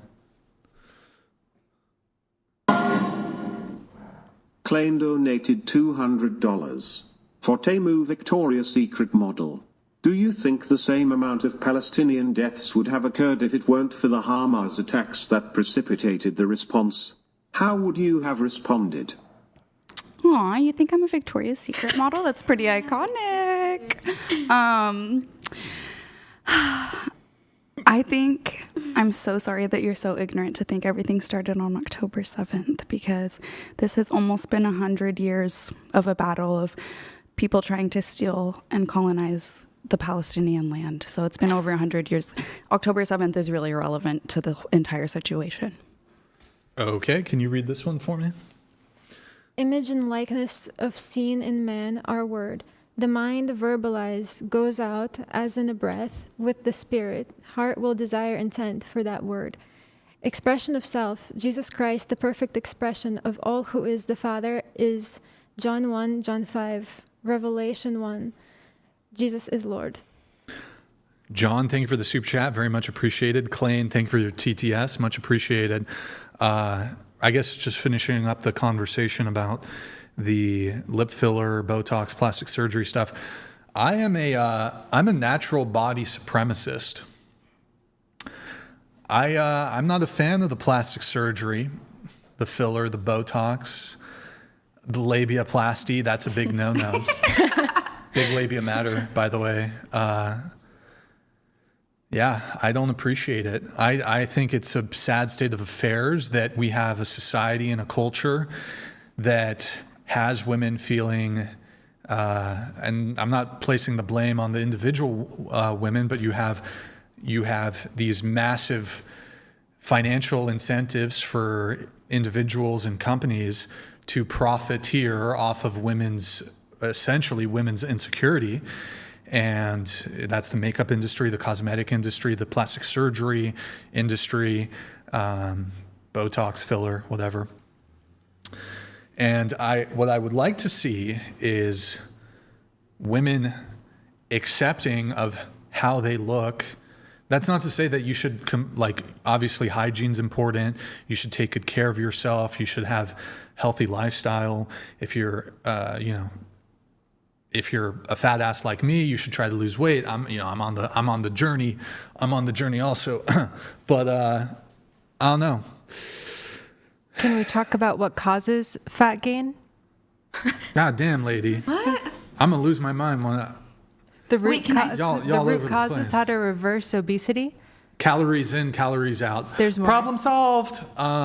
So anyways. Can I ask you a question? Is it about? It's about what you're saying. Okay. Yeah. Because I'm a firm believer in that too. I mean, power to the ladies who have anything done. I think everyone should feel confident about themselves. But me personally, whether it's due to psychedelics or whatever I've been through in my life, like for me, accepting my body as it was created and as I was given it, like, is really important for me. Just being able to accept myself and have confidence. So, I've never had any procedures, but we got armpit hair.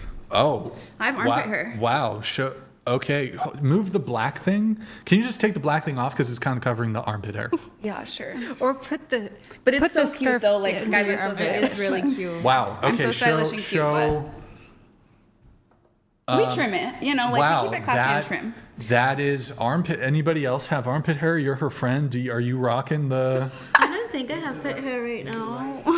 Okay. I could probably shave. And is that? What is that? What is the armpit hair thing? Well, it's just what you're saying. Well, part of it I think is being autistic. Grooming is different. Well, I trim it. Look how short it is. It could grow this long. I think you don't need to show me again. It's already burned into my retina. Well, exactly. Okay, so there's a thing. Men are like, oh, I need a natural woman. I need a natural woman. I want somebody who's never had anything done. But then, but you should shave your legs and you should do this and you should shave this and you should, if you have a mustache, you should do it. You should cut your unibrow. Whatever.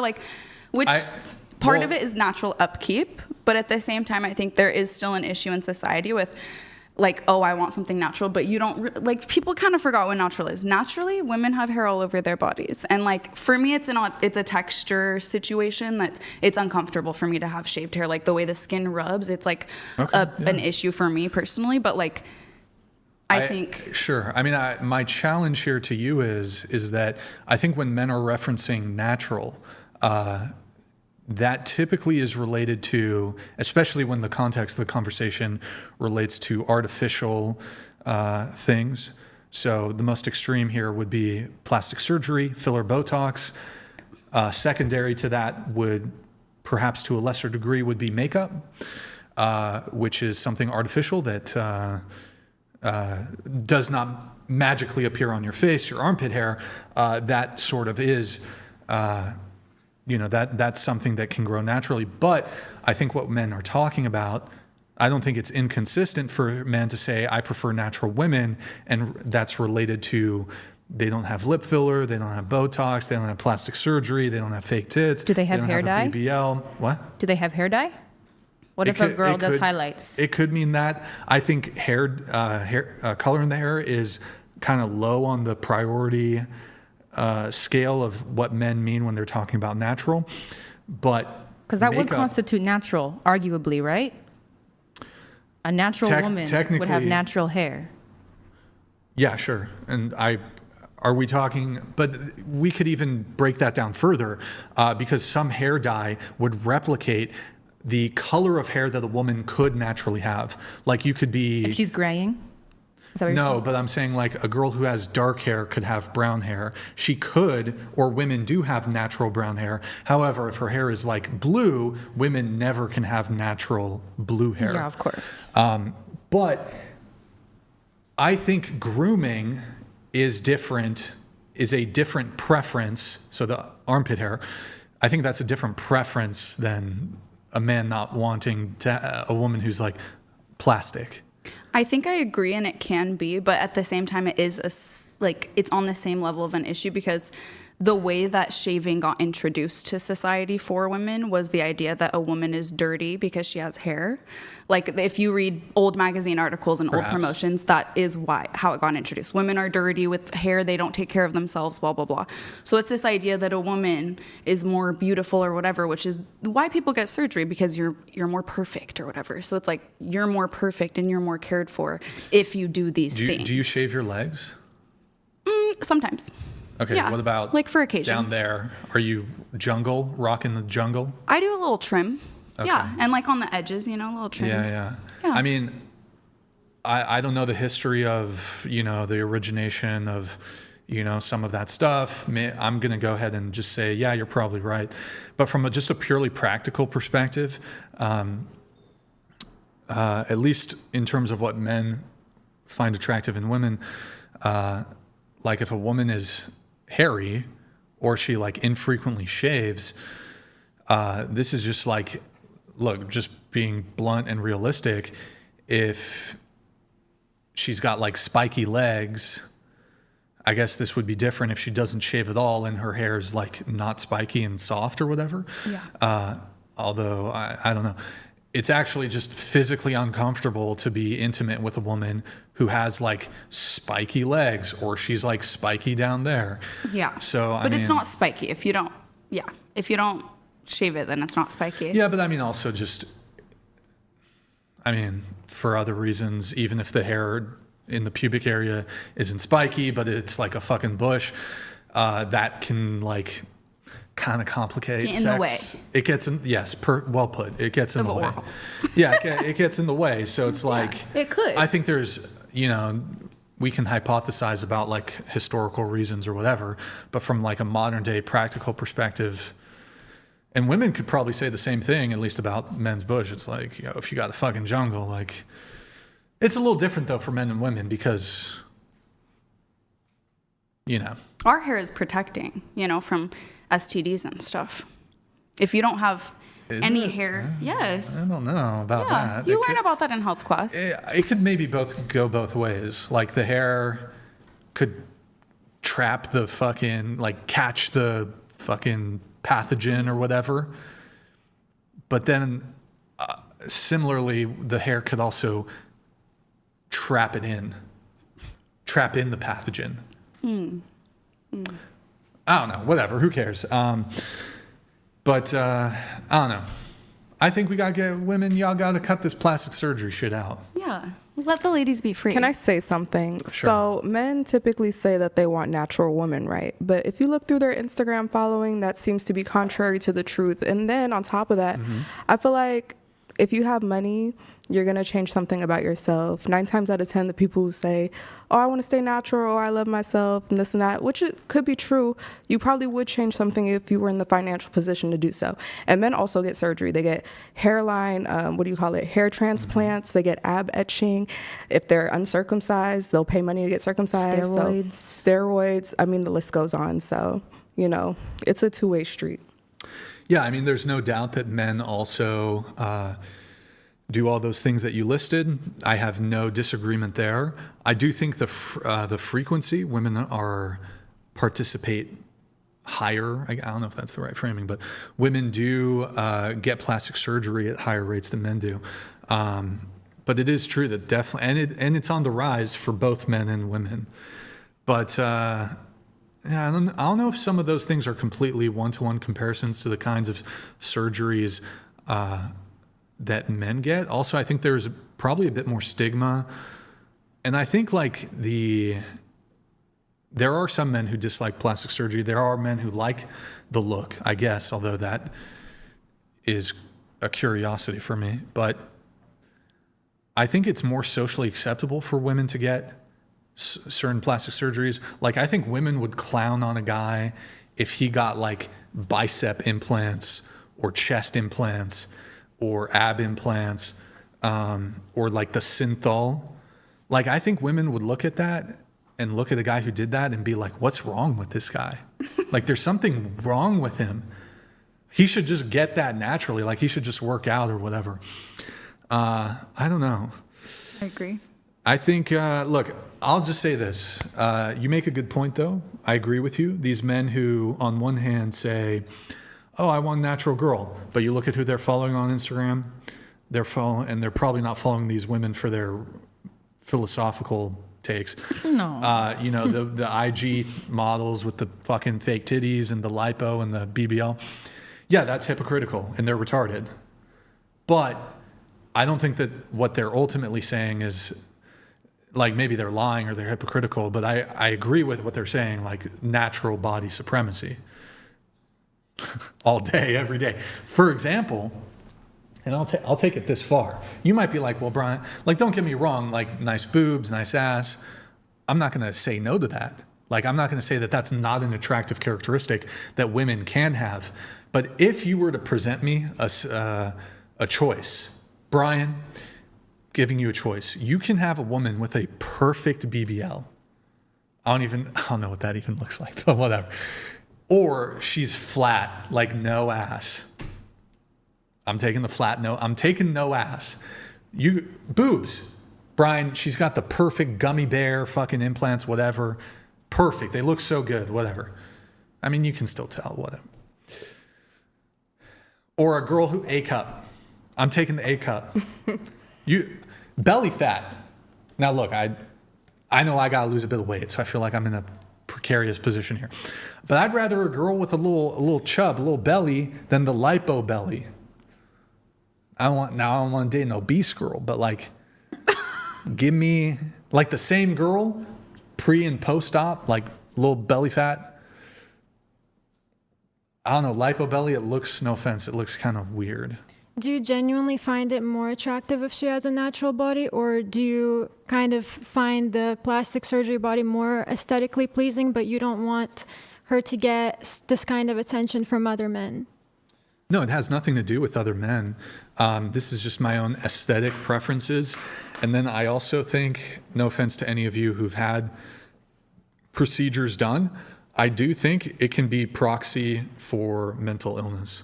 So you have some degree of body dysphoria. I agree with that. Actually, and I have some stuff done. This is crazy actually, and I accept that it's crazy that my mom actually took me to the nurse to get my lips injected for my 19th birthday, which I believe was a horrible decision on her part.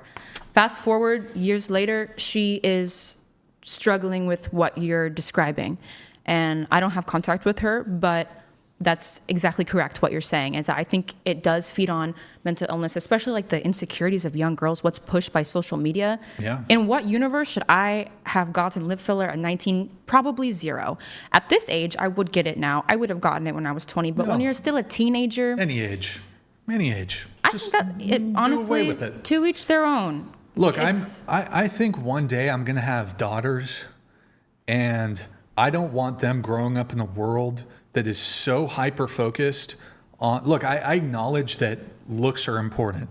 Yeah. But this obsession with vanity, and to the point where, look, I think it's okay to care about your appearance, and you want to look good and be presentable, and I think that to a degree is okay.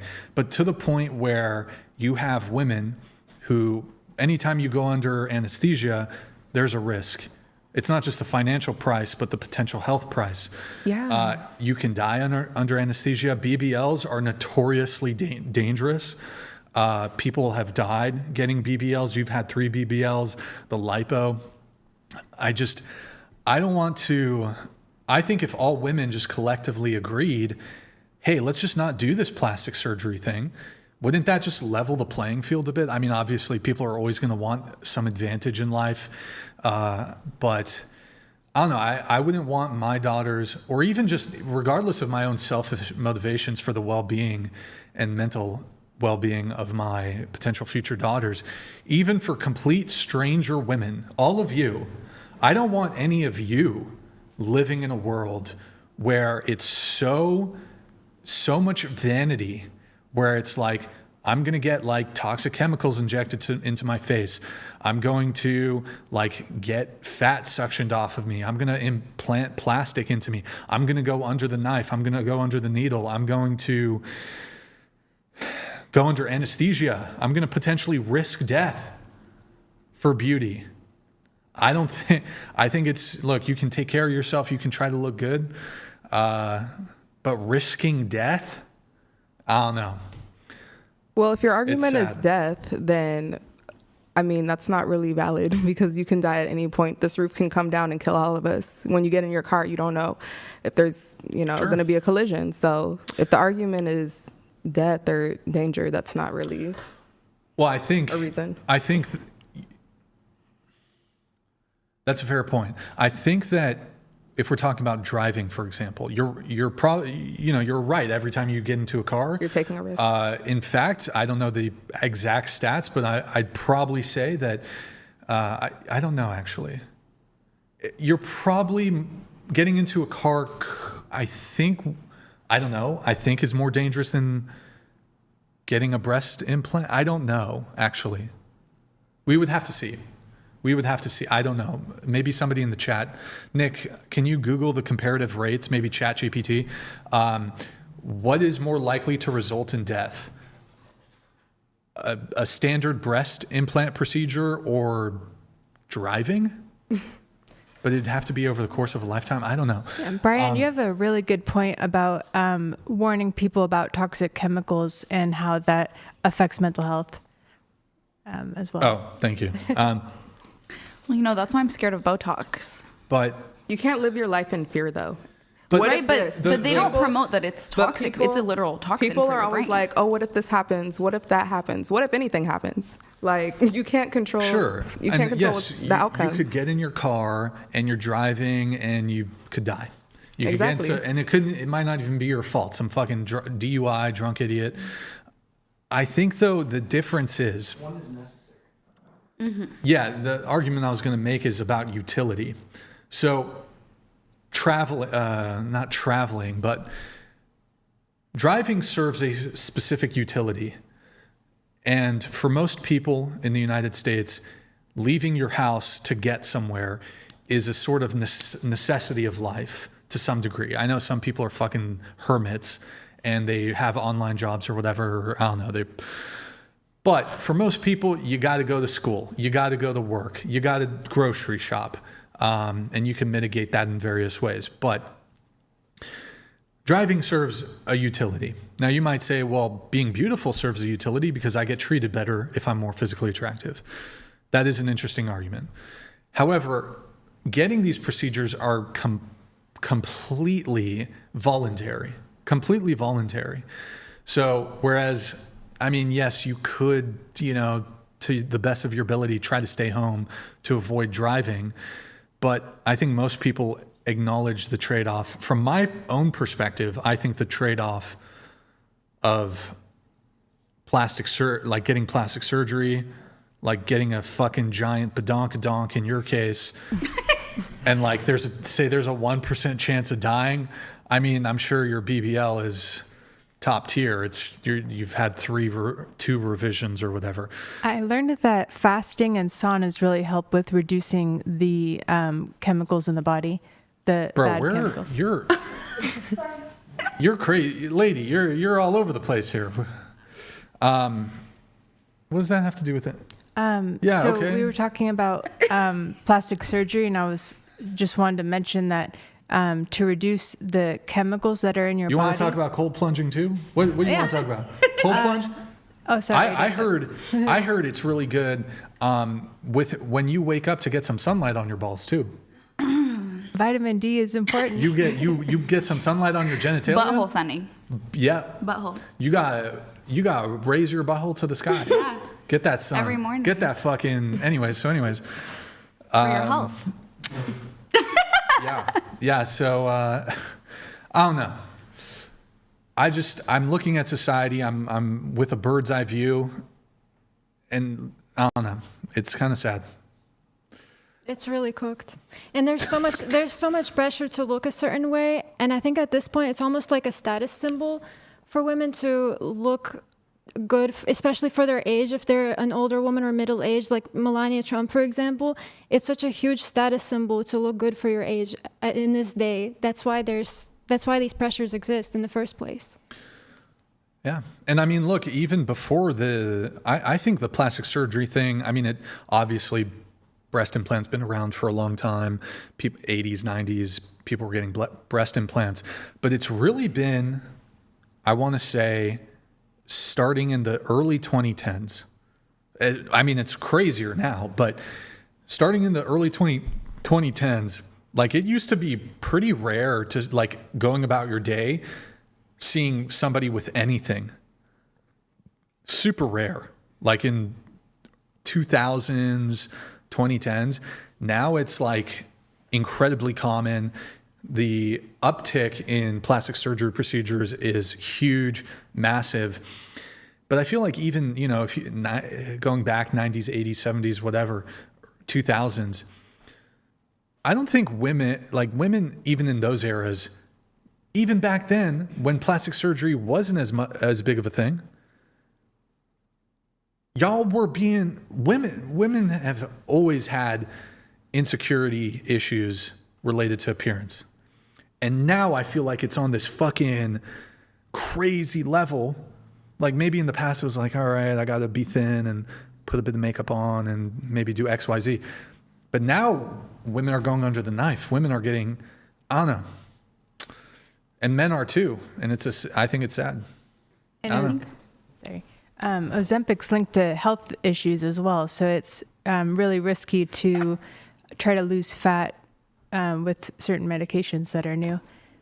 Yeah. Everything is a risk. Yes. I think reality TV made it popular. Like reality TV and then social media. Yeah, the Kardashians normalized surgery, getting Klein surgery. donated $200. While yes, there has always been conflict in the area, no one gave a crap till now. Oh boy. So what has changed? In your opinion, who deserves the land and why? Hope you know history. And remember Tamu versus. Oh. Do you want to respond to that? Stuck on the Timu thing. I really don't take it as a negative remark. I know you mean it that way, but who deserves the land? The Palestinians. Duh. Free Palestine. Okay. I'm going to get into your notes. Hold on. Wait, hold on. It's Kaylee, right? That is I. I got to wait for this one. I noticed on your Instagram you post a lot of like political stuff. Oh. Can you tell me like a little bit about your political positions? Well, I just believe in freedom. I believe in sovereignty, personal sovereignty. I believe that everyone should have a right to food, shelter, and water. Like I think they should have a right. Yeah, I think we're all born onto the planet, and the planet naturally provides clean water. Everyone should have that. You shouldn't have to pay for it. It's naturally there, and I think everyone should have it.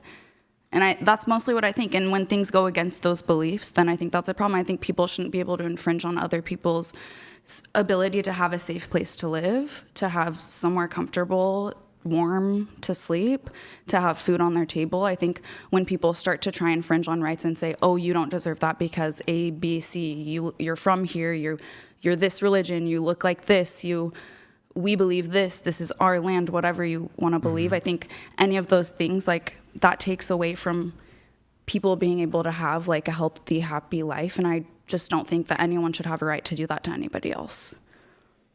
Okay. You gotta be careful on this angle here. Okay. And just curious, going around the table, who did everybody vote for in the past election? I didn't want to vote, but I did vote for Trump. Okay. What about you? I don't believe in voting for the president. You didn't vote for like Kamala or whatever? I don't know. Oh, okay. I voted for Trump. Trump? I was too uneducated to vote. I didn't vote. I voted for Trump some of the times. Trump. You didn't vote? I didn't vote. If you could have voted, who would you have voted for? Who did you want to win? How about that? Regardless of if you voted or not. Trump or Kamala? I didn't want any of them to win. Well, knowing that there were only 2 options, That's why I didn't vote. I was like, okay, I can't choose. But you didn't have any like leaning, like I'd prefer this person to win. No. And no preference? Okay. Well, because I asked because I look at everybody's like Instagrams before they come on the show, and you had like a lot of political Instagram stories or something. My kleptocracy highlight. Yeah, I looked at that, and I guess maybe you either went, or I don't know if these were your photos, somebody else's photos. I don't know if it was like the No Kings protest. Oh, yeah. Did you participate in? Oh, I was there, yeah. You're at the No Kings protest? For sure. You too? Were you there? I don't know. No? Okay. And I think the No Kings protest was covering a couple different things that people were upset about the current administration. I did notice, I think most of it has to do with the immigration stuff and ICE. And a lot of the protest signs that you posted were kind of anti-Trump. They were about ICE. So I'm curious on the immigration issue. Do you think what the current administration is doing do you think it's wrong, or what do you think? Very, very, very wrong. I mean, there's so many ways to take this, but I'm indigenous to this land. Okay, Native American. Yes, I'm Native American, and very white as well, clearly, white passing. But this land is stolen, just like Palestine. And how was the United States? What do you mean? I mean, this isn't. The people who are running our country, the people in politics, the people in the government, like none of those people were born here. We came and we conquered the people who owned this land. Conquered. We conquered the land and we took it. Yeah, conquest throughout all of human history has been deemed a valid means. That's a bit disputable, but that is how most nations formed one way or another. Right. Was through conquest of one form or another. So if we think it's okay to hop on our boat, sail across the ocean, say, this land looks better, I would prefer to be here. There's more resources, there's more whatever. And sorry, continue. If you think it's okay to do that, which is how our country was formed, then how is it not okay for somebody else to do that? You said you're indigenous? Yes. Part indigenous? Yeah. Do you know which tribe or tribes? No, I was adopted, actually. You were adopted. I don't really have a lot of connection to my roots. Okay. Yeah. So to which tribe do we return this supposed stolen land? Well, I don't think it needs to be returned, but I don't think it's owned by anybody. I don't think if there's an immigrant who needs to come to be here to be safe, or who wants to escape their land because it's being bombed, or because they don't have opportunity to feed their children, and if that needs to happen, I think people should have a right to do that. And also, what's happening right now, that's actually not even targeting. There was a CDOT film that was taken down and blocked from going public last week, 2 weeks ago on CB. Yeah, I'm familiar with what you're talking about. Right.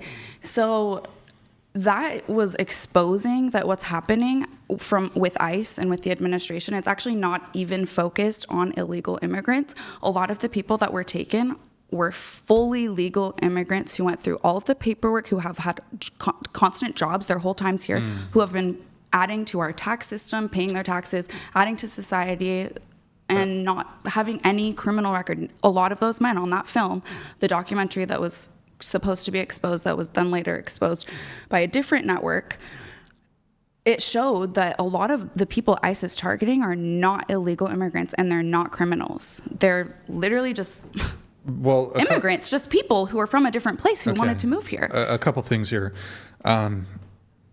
So I haven't seen the documentary you're referencing. I would have to verify this claim that U.S. citizens are being actually deported. But I'm just for the sake of conversation, I'll just go ahead and say, it's definitely possible that a true, genuine United States citizen could be perhaps mistakenly deported, and that's terrible and that's wrong. Do you have an issue with true illegal immigrants being deported, though? I mean, if somebody's causing crime, if somebody is it's a doing crime. violent crimes and they're doing violent things that are negatively affecting society, I think they shouldn't be here. But I honestly, it's really hard for people to legally get into this country. And I think if you made it here and you've been living here and you have no criminal record and you have a job and you do everything that you can, I think those people should be here. I think they deserve to be here. They made their way across the fucking ocean, across the border, across wherever. They fought for a better life. They risked their entire life to have a better life or to provide it to their family. I think those people 1,000,000% deserve to be here, just as we deserve to be here because we crossed the ocean and we decided we wanted to be here, or any of our ancestors. You know what I mean? Like, I don't think that because you had a piece of paper or because the government accepted you in, that those are the only people who should be in America.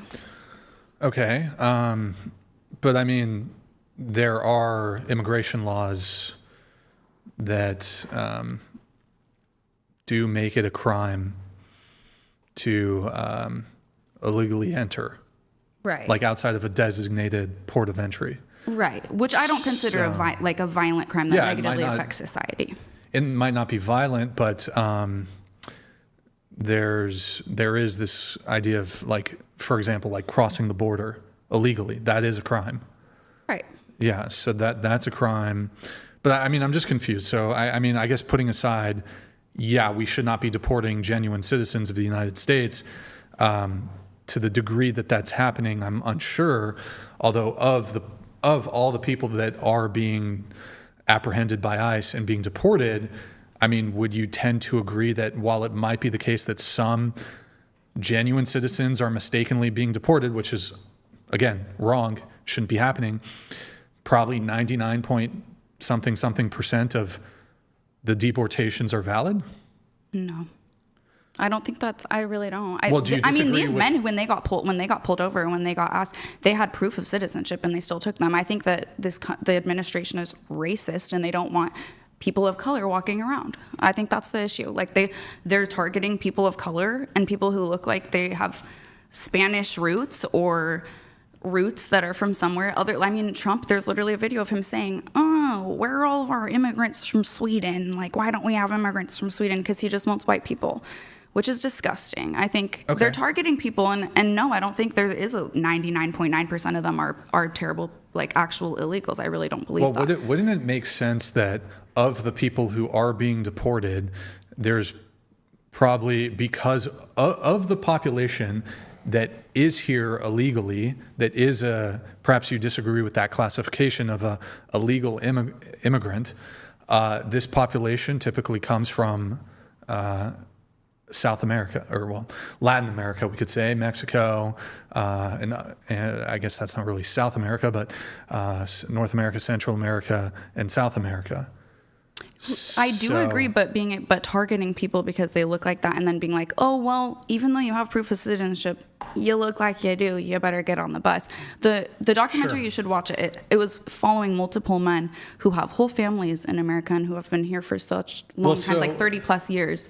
And all of these people showed proof that they were citizens and had legal right to be here. So I'm going to go ahead and agree with you that targeting U.S. citizens who are Latino or who are Hispanic is wrong. If you're a U.S. citizen and you're brown and you are, you're stopped or whatever by ICE or whatever, obviously if you're deported, that's a massive infringement.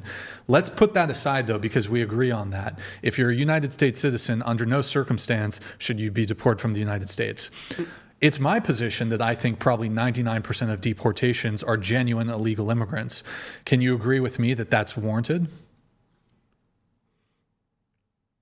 I think that's nice that you think that. You think, okay, so you don't think we should, so should we not have a border? I mean, borders aren't real. Let's be real. Borders are definitely real. In our minds. Well, I suppose, they're to some degree a social understanding. It's a social concept. It's a social construct, but they're actually like physical. Yeah, I mean, sometimes you walk across the border and you don't know. Your house, for example, it has physical, in the physical realm, there's walls to your house. Yes. just curious, would you be willing, do you have your own house? No, I don't own my own Do you home. live with your parents? Do you have an apartment? Rent. Or, I rent in a house. would you be okay, maybe when you do end up owning a house, would you be okay housing some immigrants? One of my life goals is to be able to provide housing for people all over America. So I would love to do that for people. In your house? In my personal home, I don't want strangers living with me, no. I don't trust most people. Oh, okay. But I would love to have a safe place for them to go that's not in my personal home where I have to sleep at night. I see. Okay. Really quick, just going back to this, you mentioned stolen land. Yes. You said the United States, yes. American citizens are living on stolen land. Right. I mean, we agreed. We conquered Yeah, which tribe? There's a bunch of them. Okay, and what if America that tribe? is such a vast, what if, you know? You do know that there was inter-tribe conflict? Yeah. And certain tribes, the Apache would, I don't know the specific conflicts. Skinheads, they'd kill each other, skin their heads, cut their heads off. Right, they would take their game, the Navajo would take the game of the, I don't know if I'm actually naming two actual tribes that had conflicts. They would take the game and the land of the Apache. So to which tribe do we return the stolen land to? Well, everyone should just have their own space. Is it the most recent tribe that it was in possession of the land? We should all have our own space. I'm not saying any person owns it. I'm saying everyone should have a right to land on Earth, that we are all born here. Like it shouldn't be any one person's land. It doesn't make sense for somebody or this government or that government to own the land and no one else is allowed to go on the land unless you pay or you do this or you do that. Like, who are those people? We were literally all God-given this planet. Like, we are born onto a planet. Girl Air is donated I think she's here, Nick. Sorry, here. I think that's her if you want to check the messages. I don't know. I'm just... can Mexico have... like, let's say I moved to Mexico illegally. Okay. And the Mexican government was like, look, you overstayed your visit or whatever. Do you think the Mexican government would have justification to deport me to the United States? I mean, are we talking about in society today? Because obviously in society today, that's just a thing that is, you know? I'm not acting like this isn't real life. Like, I know what real life is, and I know that that's a real thing. What about Japan? Japan has, to some degree, strict immigration policy. If I and Japan, I haven't been there before, but I hear it's amazing. I hear it's dope. A lot of people would like to live there. It's a very safe country. The culture is solid and strong. Yeah. Can I move there and live there illegally? Or how about, let me frame it like this. Would you understand Japan deporting me from Japan? I wouldn't understand that. I think I'm more standing up for the people who are escaping something, which is the reason most people immigrate to the United States.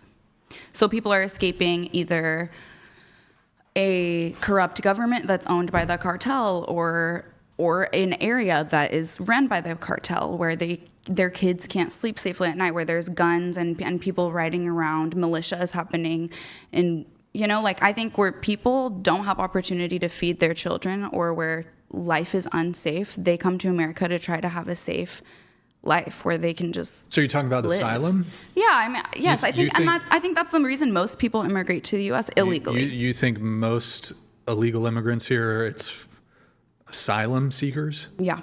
So one thing about international asylum law is my understanding is I'm not an expert on immigration law, but my understanding, if you're coming from South America, asylum law would dictate that you have to basically stop in the first country that would grant you asylum, and that is, I guess, safe.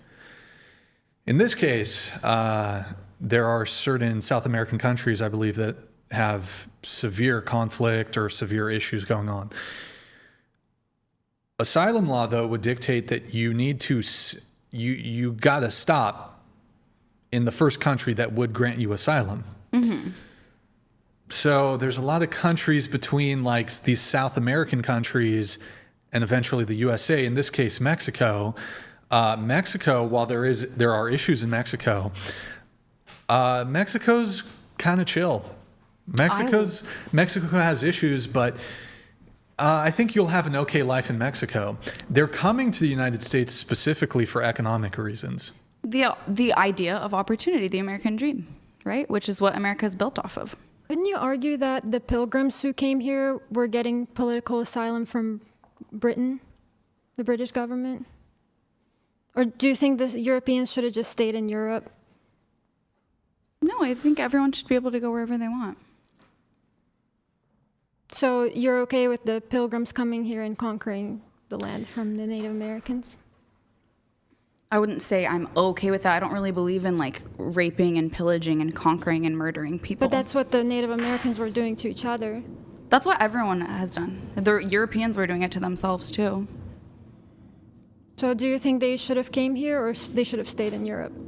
I think everyone should go wherever they want, but I think everyone should have a place as well. Like if the people who think that Israel is their promised land want to go be in Palestine, then they should still let the Palestinians have their land and they should still let them have their homes.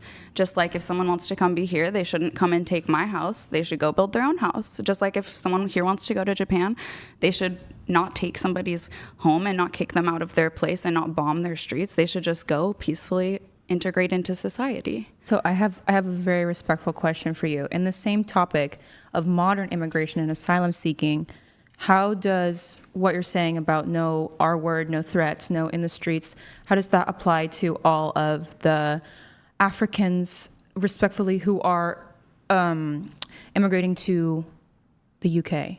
And the statistics of the R word and the threats and the stabbings that go on, because that's an example that I can think of in the modern time where it's very much destroying society. I just recently watched a video about this where locals are saying like violence is at an all-time high. We can't walk at night. Yeah, I don't really know what you're talking about. So if in the UK, correct me if I'm wrong, anybody knows more about this, like there's a mass amount of Arabic people who have sought asylum there, and they've taken over, and now I forget the name of the person who runs the country in UK, is it like Prime Minister or something? They are also Arabic, and they're moving towards Sharia law, which the UK is a Christian nation. It was for many years, and now it's slowly shifting. And the UK people are getting kind of nervous, like what's going on? You know, the stabbings are at an all-time high statistically. It's one of the most dangerous places to travel. I had to cancel my trip there because of that. And I'm wondering, like, where's the middle ground? Like, I want to have like a conversation. There's no middle ground. You cannot be here illegally. No, yeah. I think she's talking about Deport. Deport. Fuck the middle ground. No, I'm asking her, like, what her opinion was. We can have limited legal immigration in this country. The illegal immigrants need to be deported or voluntarily leave. I agree with you on that. I was asking her a separate What do you think, though? question. Well, I don't get her question still. Okay. What do you think about what I just said? Since you don't understand, we're not going to parse that. I just think the concept of being legal and illegal is just like ridiculous. That's my belief. Okay, so question. What percentage of the world, if they could come here, would like to come live in the United States? Not a lot. You know, a lot of countries have banned travel to the United States right now. Because No, they're a afraid lot that of we're people entering a live in the United dictatorship. States, trust me. Baron, thank you for the gifted. There's at least 1 billion. Let's start there. It's probably more. At least 1 billion people would like to live in the United States. I've been to every continent except for Antarctica, multiple countries. Everywhere you go, they ask, where are you from? Specifically in Europe, when you say that you're from Los Angeles, they are absolutely jealous. In Asia, it's like, that's my dream. I want to go. Everywhere I've been, every country, every continent, like I said, I haven't been to Antarctica. They've been like, that's my dream to come there. Can I ask you a question? If we could instantly just snap our fingers, they don't have to travel, we could just teleport all the people that want to be in the United States, instantly just transport them here. They can never be deported. Would you do that?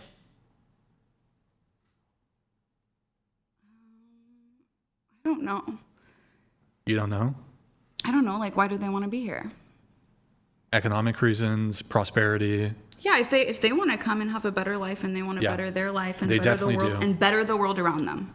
If that's their intention, hell yeah, I'm convinced, like, for example, 99% of Indians, if they could just instantly teleport here and become citizens of the United States, like, India would be like 99% of them would come here instantly. And what's the population of India? Like a couple million. Well, no, it's high. It's like, that's a lot. I don't think it's a billion, but population of 800, 900. Oh my God, I'm retarded. It's 1.4 billion. Oh. I'm retarded.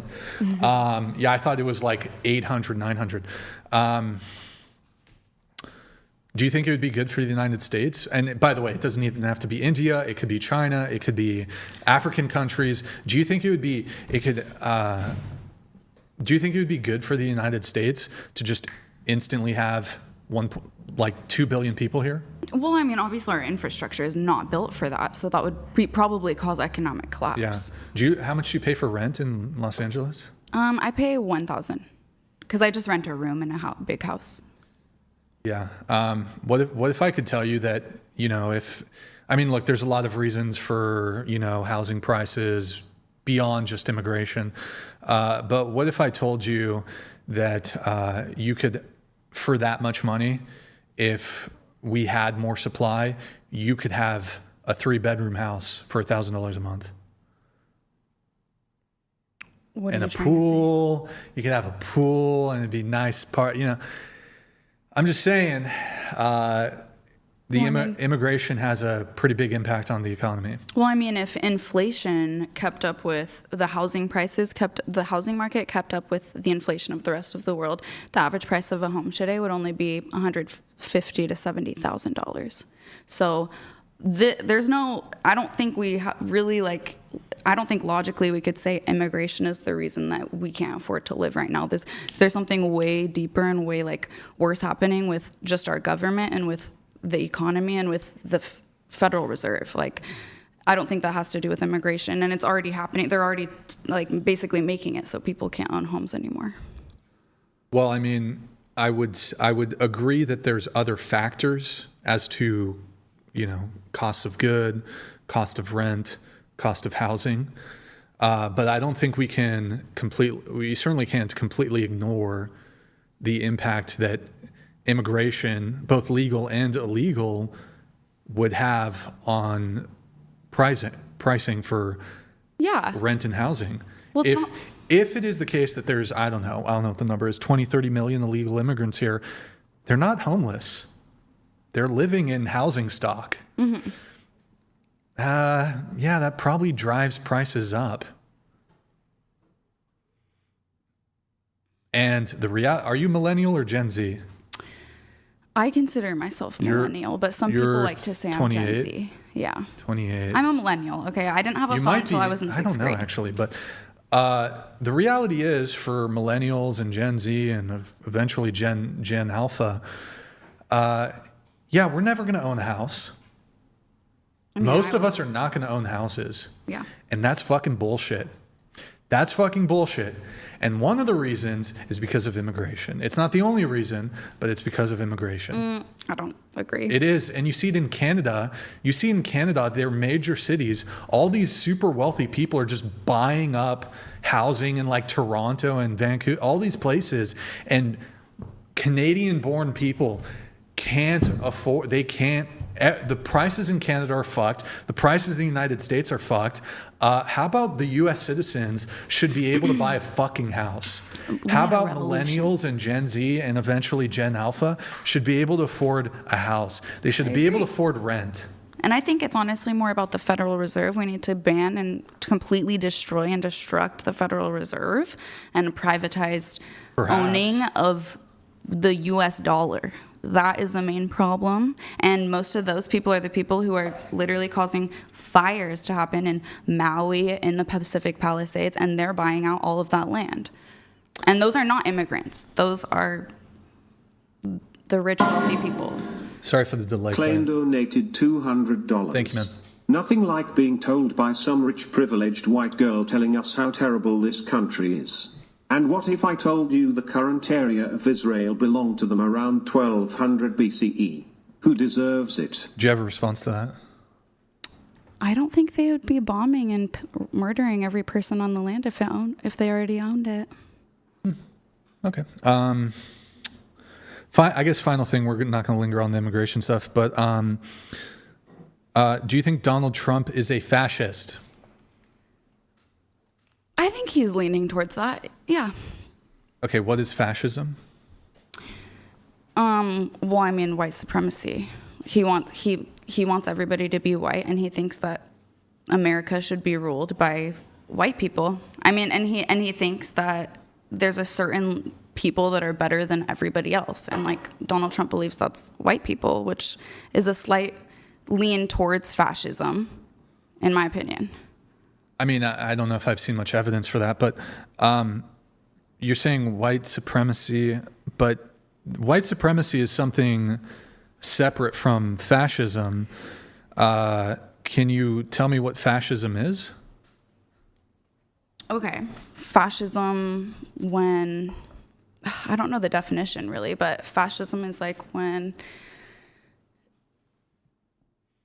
you need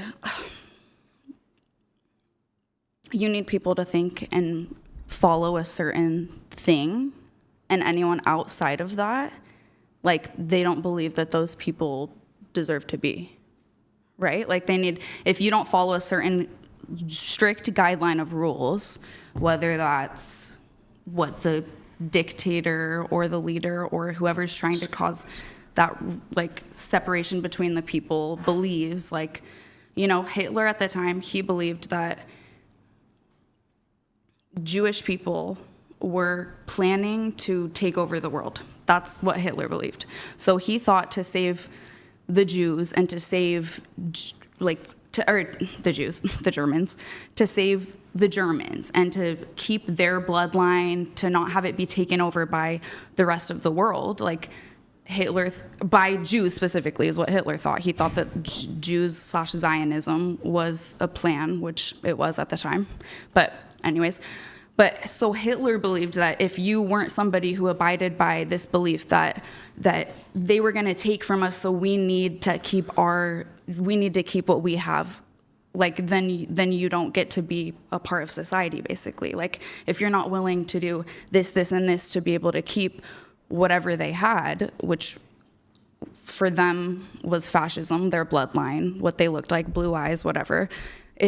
If you're not willing to be that person and then turn in somebody who you know is a Jew or who you know is this, who isn't following those guidelines, then they deserve to die, or they deserved whatever, like to be imprisoned for life. So it's following a very strict form of guidelines that says one person, one type of being is the ultimate, like, higher being on earth. Okay, perhaps you could point to Nazism as an example of fascism, but I'm looking for a definition of fascism. I don't have the dictionary definition. What's your I would love for you to say it to me. Okay, I mean, the reason I bring it up is because some of your political stuff, you were saying, well, like... Well, I don't think we're in a fascist society, but I think we're in a kleptocracy. Well, you think... Which a kleptocracy is when the leaders of a country or of a group of people benefit in a small amount. There's a small amount of people who benefit rather than the greater good, at the detriment to the greater good. So that's what a kleptocracy is, and that's what I think we're in. I don't think we're in a fascist society, so I don't know the dictionary definition. All right. Okay, well, I'm waiting for her to get back. I've been trying to wait until there's a moment where everybody's at the table for this, but I guess ultimately, though, do you think countries' immigration laws should not be enforced? No, I don't think that. Okay. Okay. I don't necessarily know how that think works, that. But I just think if people don't have a safe place to be, they should. You wanted to discuss monogamy and polyamory. Have you ever done poly? I was in an open relationship one time with this guy who was with multiple people. And I prefer monogamy, definitely. Okay. Yeah. I'm really waiting until, I wish everybody's been getting up a lot. Susie, no, that's the fucking chick who no-showed. No. Samantha, she's in the bathroom. Rachel, that's a no-show. Alina, here, we'll do your notes, Alina. I'm going to just skip that one, sake of time. You also don't really believe that I don't eat pussy. You claim to be a labia guy. Like, boob guys want boobs in their face. Ass guys want ass shaking happening near their face. So I just think it's rage baiting. I think you're trying to set up something where the women will say, "Oh, don't you want to please your woman? How dare you not eat box?"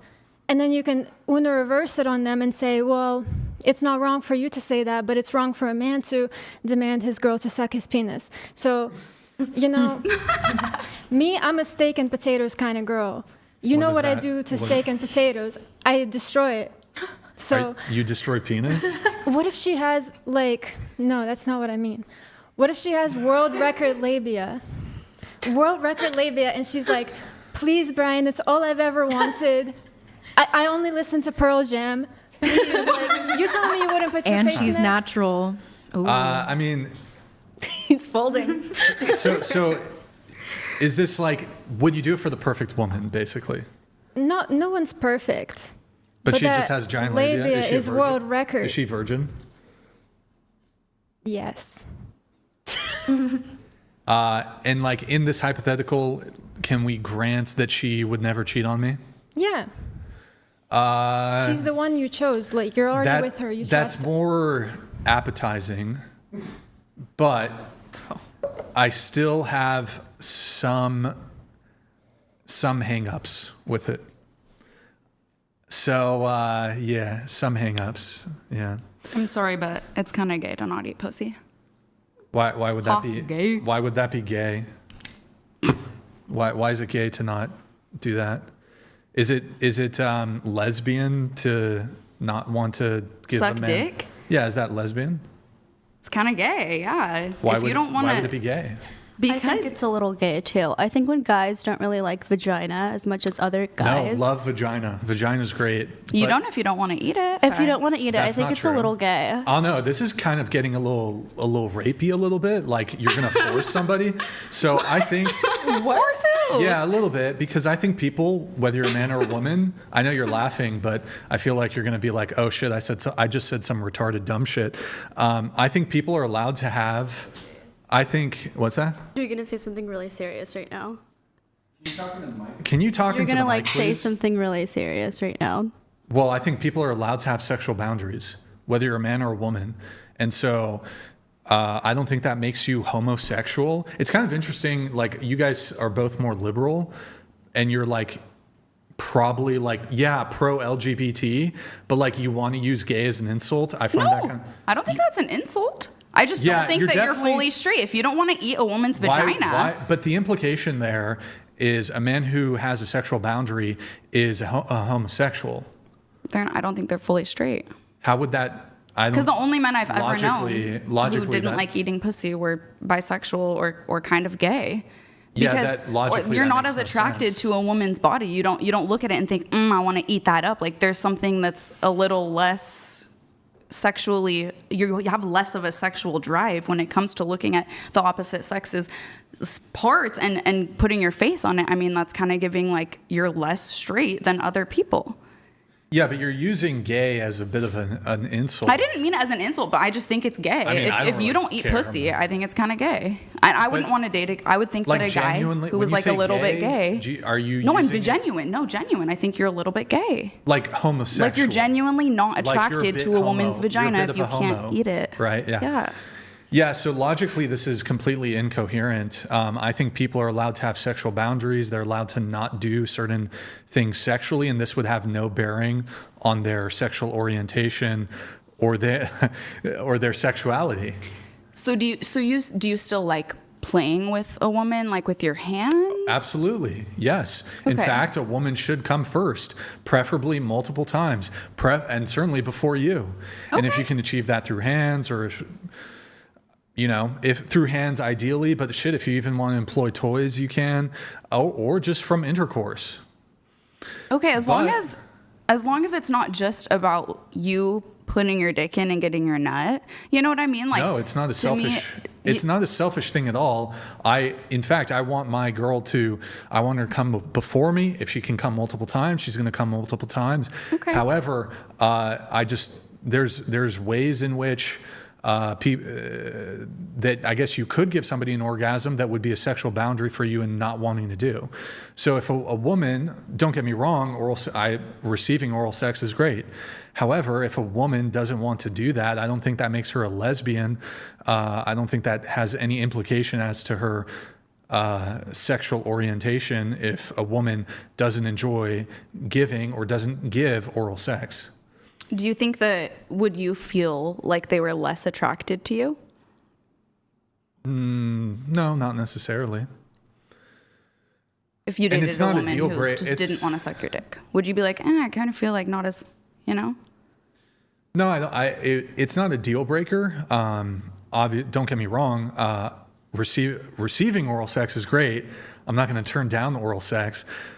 Giving it, on the other hand, is a bit different, but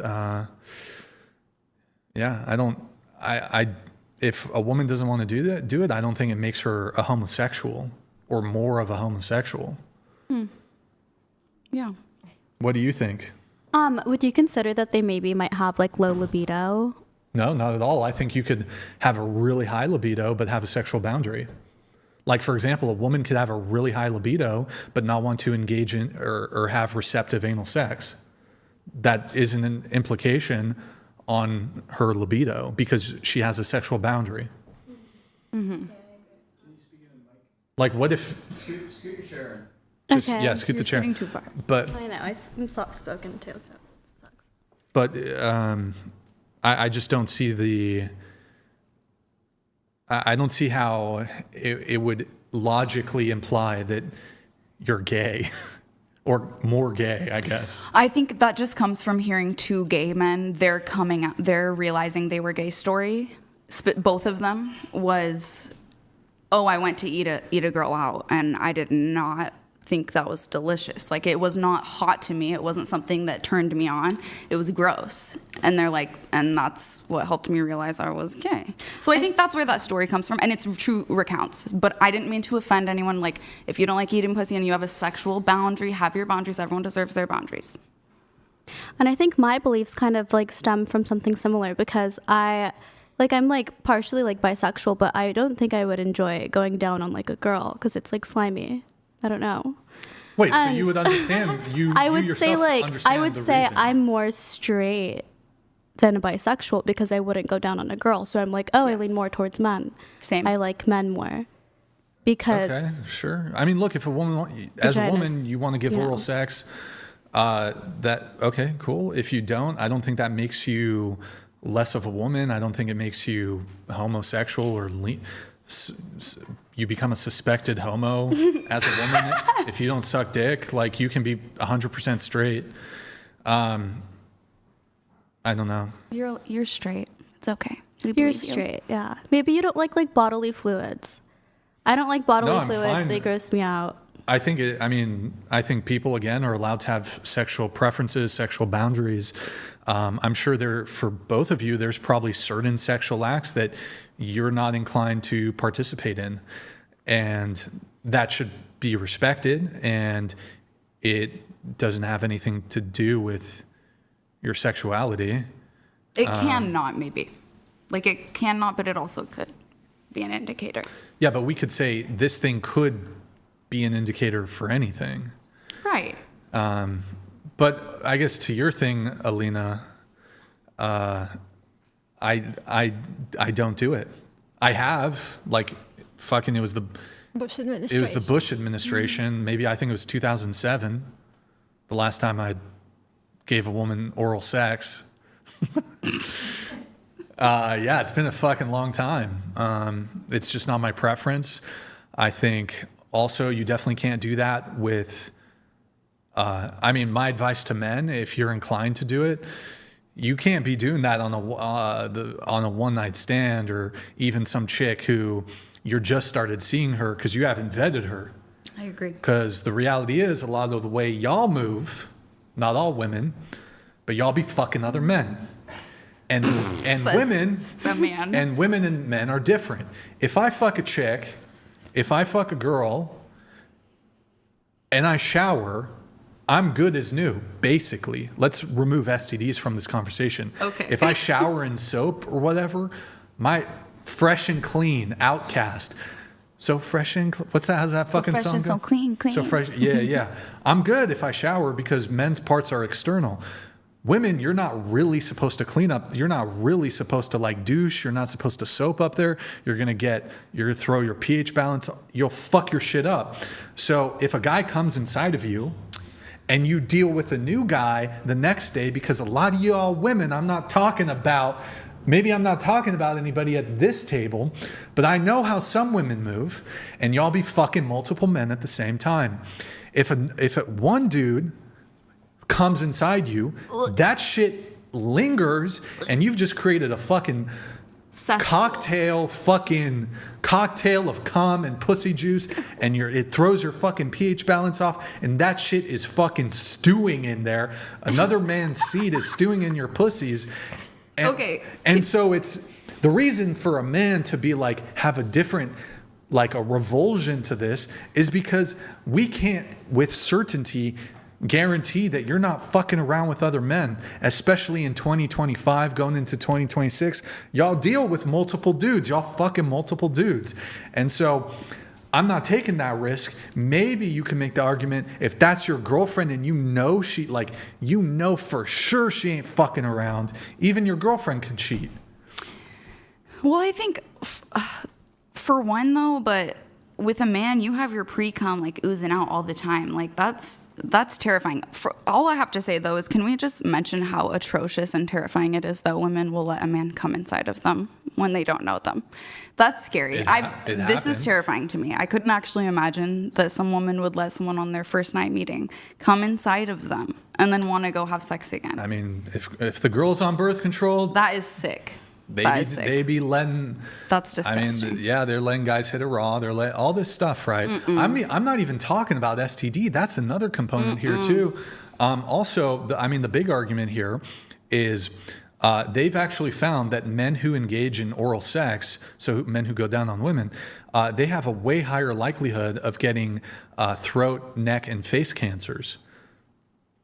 What? Yeah, so men who give women oral sex, you have a way higher risk of throat, neck, face, mouth cancers. Why is that? HPV, mostly, I think. So is that where it stems from for you? Is it like a fear? It's a couple different factors. It's who was that? Michael Douglas? Is that the actor? He had throat cancer. I think it was Michael Douglas. I believe, I could be getting the name wrong. He got throat cancer, and he was like, yes, from eating pussy. He was like, I was eating so much pussy, too much pussy. And this motherfucker got throat cancer. And yeah, I don't know if you want to pull that up. And so that's one concern. The other concern is, look, also, there is a smell. There's a taste. Some women, it's minimal. Some women, it's almost nothing. Some women, it's noticeable. And then also, if it is your girlfriend and you're blasting inside your girlfriend, then it's like, I don't want that in my, even if she's loyal. Yeah. Even if she's loyal and she's a virgin and she's a virgin that you blasted inside and I'm coming inside of her. I don't want my own seed. I don't want that getting lick it up? No. You want to taste your own? Fuck no. Oh my God. I don't. Where are we right now? What's up, man? Pull it up. Oral sex caused my cancer. Yeah. So. He said, yeah. So read it and weep. Yeah, he says in the article it caused his cancer. So there's that. There's like, don't get me wrong, I am not grossed out by pussy. Pussy's great. Love pussy. Okay. Fine with hands. Fine. Juice, the more juice, the better. I'm not scared of the pussy. I'm not scared of the juice. More juice, the better. Okay. But in terms of my mouth, very intimate area. Also, if a girl gives me head, can't kiss her for like 24 hours. That gives you head? Yeah, you won't kiss her after? If she gives me head, can't kiss her for Deal breaker. A, sexual boundary. Oh, hell no. I need a good deep hardcore makeout after I eating balls is kind of degen anyway, so it's all good. Eating, what is that? It's kind of degen anyway, so good for you. Isn't it technically, I mean, look, I'm not a Christian, but isn't it technically sodomy? Like you're technically... No, I think that's anal. No, I believe sodomy, biblically, historically, also referred to oral sex. What is sodomy? Sodomy. Well, now I think it's more so referred to anal sex. What does it mean, though? Sodomy? I actually don't know. I mean, like, what's the actual definition of it? I'm not actually sure, but sodomy definition. So sexual intercourse involving anal or oral copulation. So I was right. And what does it say in the Bible about sodomy? Huh?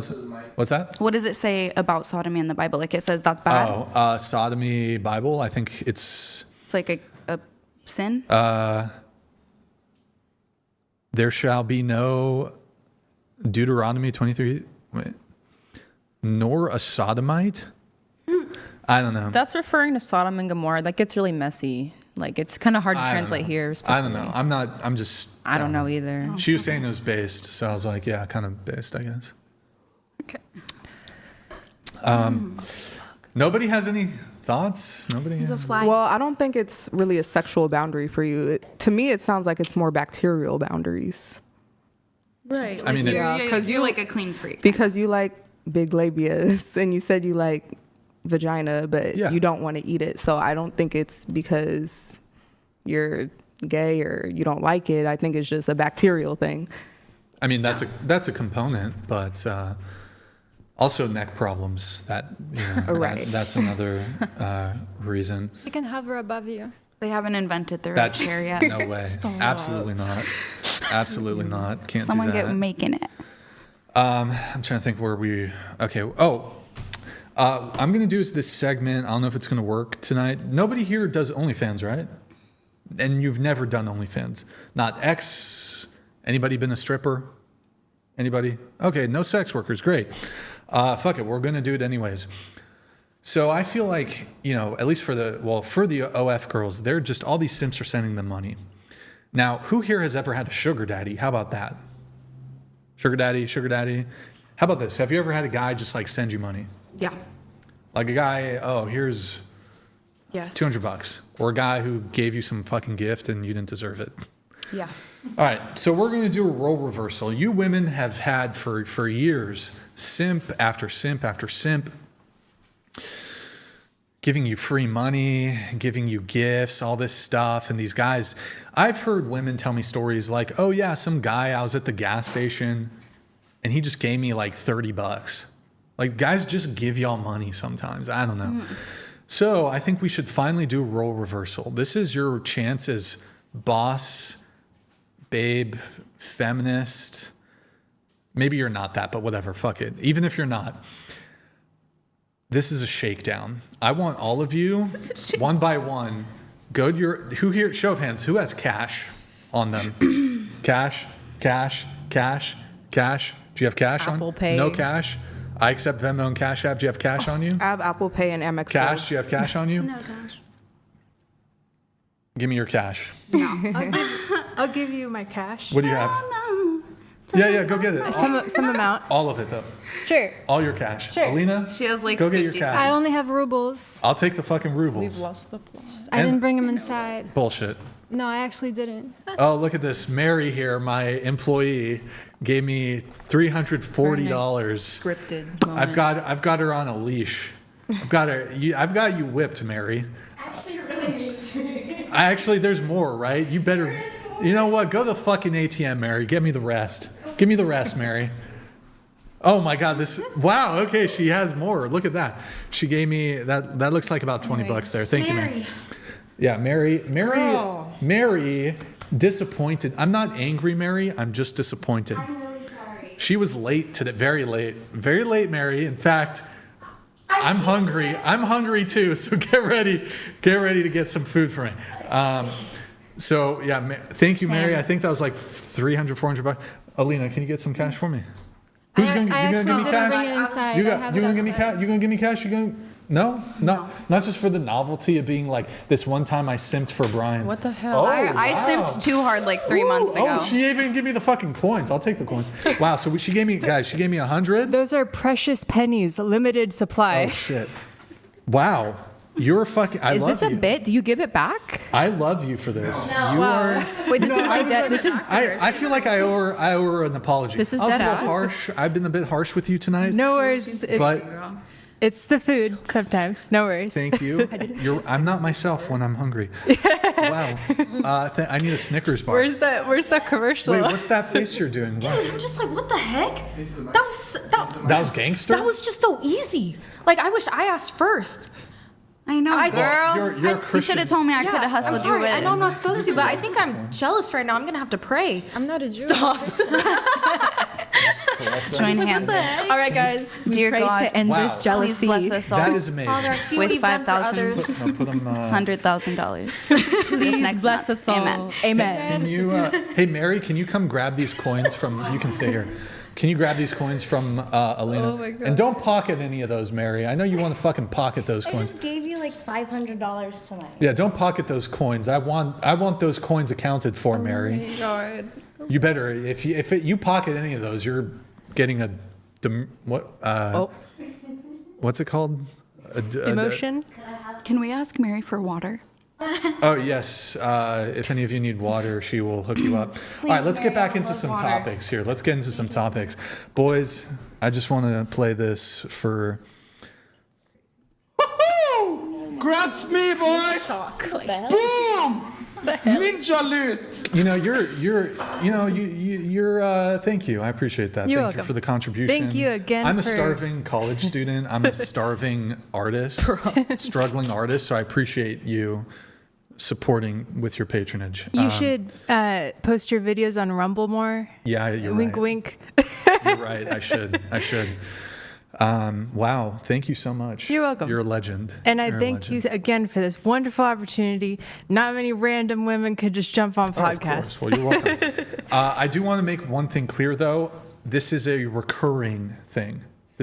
Now you're in my web, my spider web.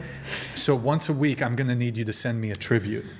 All right, fair enough. Once a week. Maybe, I'll let you pick. Sure, I'll just keep bringing. It's tithing. You want to For the Lord. put that maybe Stop. behind you, just so it's off the table. Sure. Can I just put my cards in my wallet real quick and put that? I'll take your credit cards too. Yeah, I mean. No, Just write down the pin for him. Yeah. So this is pay to Take win. all Okay. my bank account. Yes, It ain't actually, much, but- I will be less harsh on you. I think Actually, you so. could talk Money. more. If you don't think give me so. money, then I'm just going to go for you. No. All right. We have, let's get into this. Why not? Stifler, ask everyone to rate their own looks. Oh, wait, should we wait? Nick, have you heard from... And yeah, I've been checking that. Here, we're going to wait on the looks rating thing, I guess, really quick. How about this? Who here, just curious, was anybody here not born in the United States? Anybody? What about your parents? Anybody here, your parents, maybe you're second generation American? Well, I was adopted, but my dad was born in Australia. Okay, so In Germany. Germany. You have German citizenship? No. Okay, but your parents are German citizens. You Mexican or? My dad, born here, Mexican, but then my mom, she's an immigrant from California. From Cambodia. Oh, okay, so you're okay. Yeah. Part Cambodian, part. Mom. Okay. Do you have citizenship in?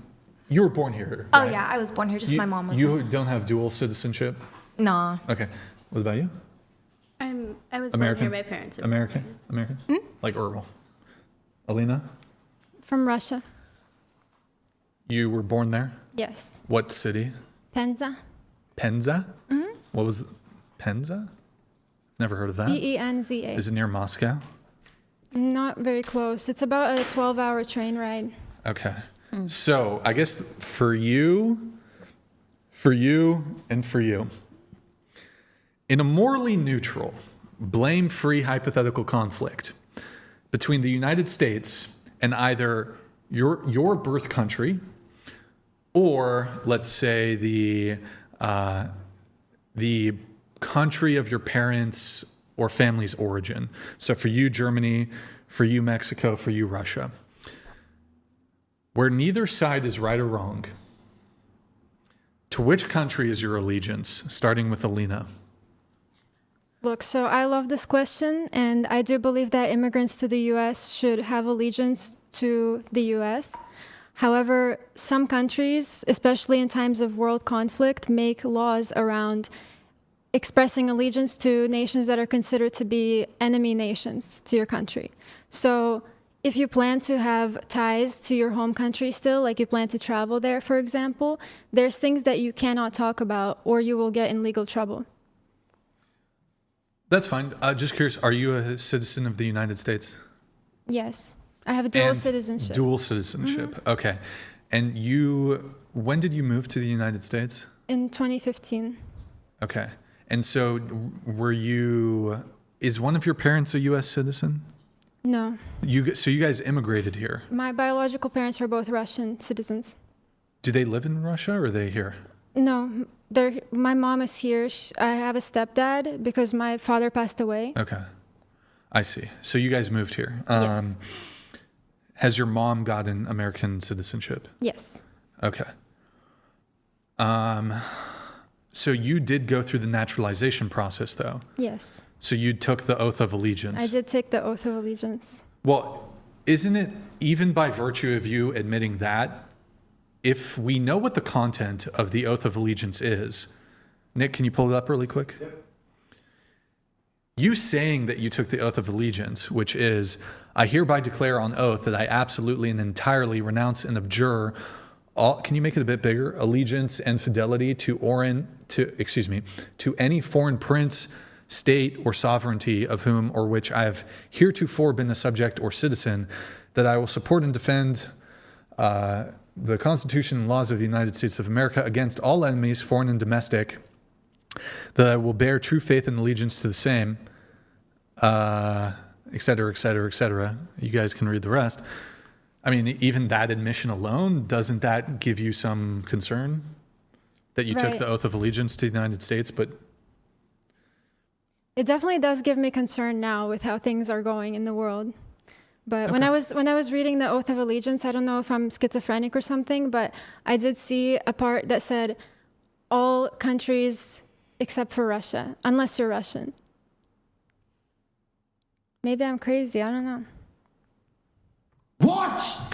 okay. I guess, okay, going to you, what would your answer be? So to which country is your allegiance? Let's say the United States went to war with Mexico. United States. Okay. I like the food. United States goes to war with Germany.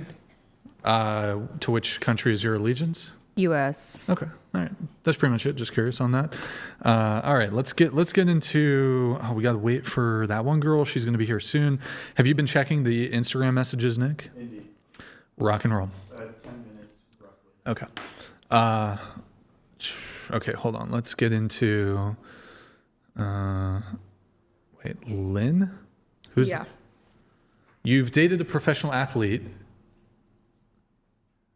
Athlete or athletes? Plural? Just one. Just one? Yeah. NFL?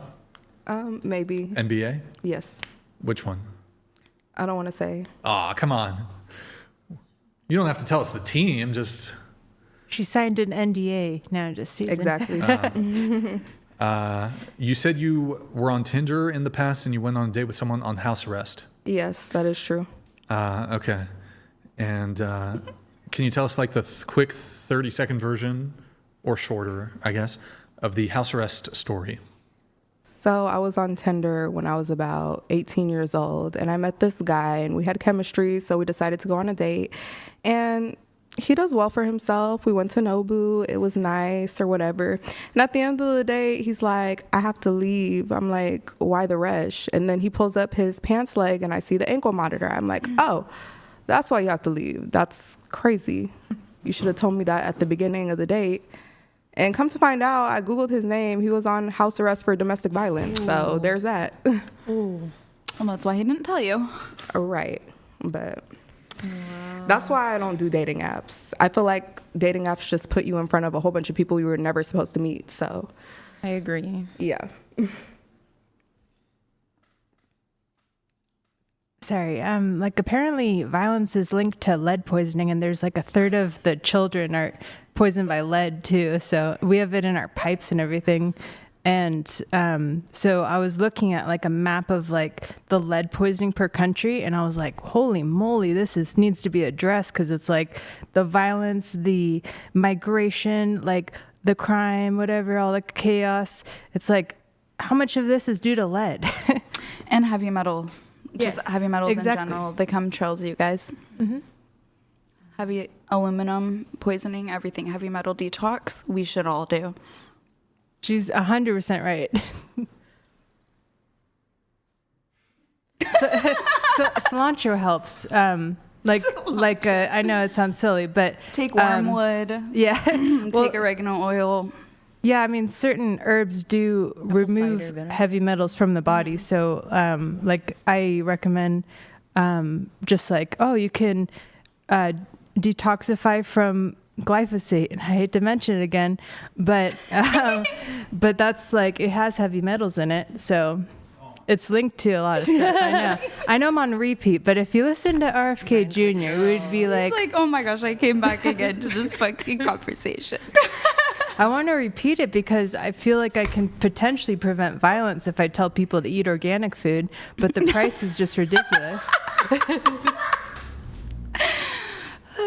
My parents actually hate me because I eat organic food. It's like the funniest thing ever. It's really hard with my family as well, honestly.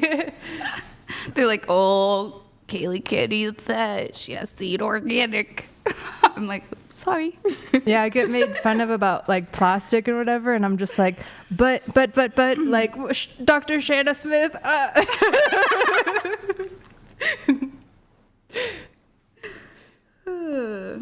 What about y'all? Do you guys do dating apps? You're in a long relationship. You don't do them. You?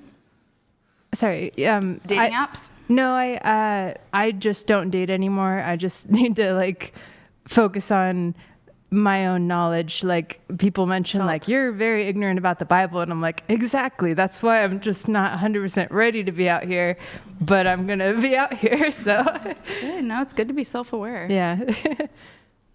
Do you want to get married one day?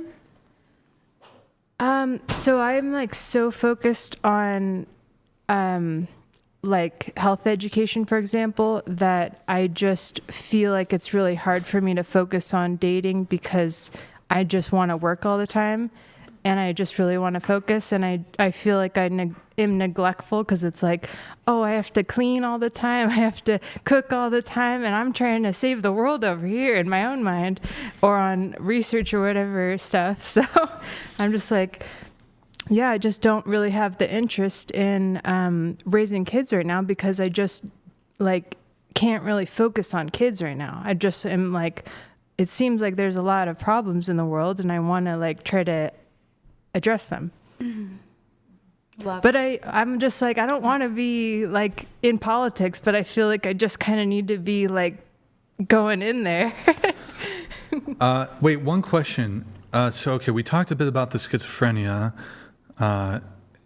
In a relationship, how does the schizophrenia uniquely manifest itself? Well, with my last relationship, I was just told, no, God didn't speak to you. No, you need to be on medication. Just like, so I was just like, I can't be here. I need to live in the truth as much as possible, which is focusing on the Bible. I mean, you told us about the not the side effects, but the symptoms. There are visual, auditory, sensory, tactile hallucinations that you experience. But like, does it, in terms of your behavior, like, are you, do you have, I don't know if it's like mood swings, are you violent? You're peaceful schizo. Mm-hmm. I've never dated a woman who's a schizo. I don't know, maybe Sorry, I gotta focus on the Bible. just. But hey, I'll keep giving you money. I'll keep tithing. Like I've dated a BPD. This is Pokemon to me. I gotta catch them all. I dated a BPD girl, borderline personality disorder. I dated bipolar. And of course, you got to throw in a couple like anxious chicks, a couple depressed. Throw those in. But as far as I know, I don't think I've dated a full-blown schizo. So I think just for research purposes, maybe we should, you know what I mean?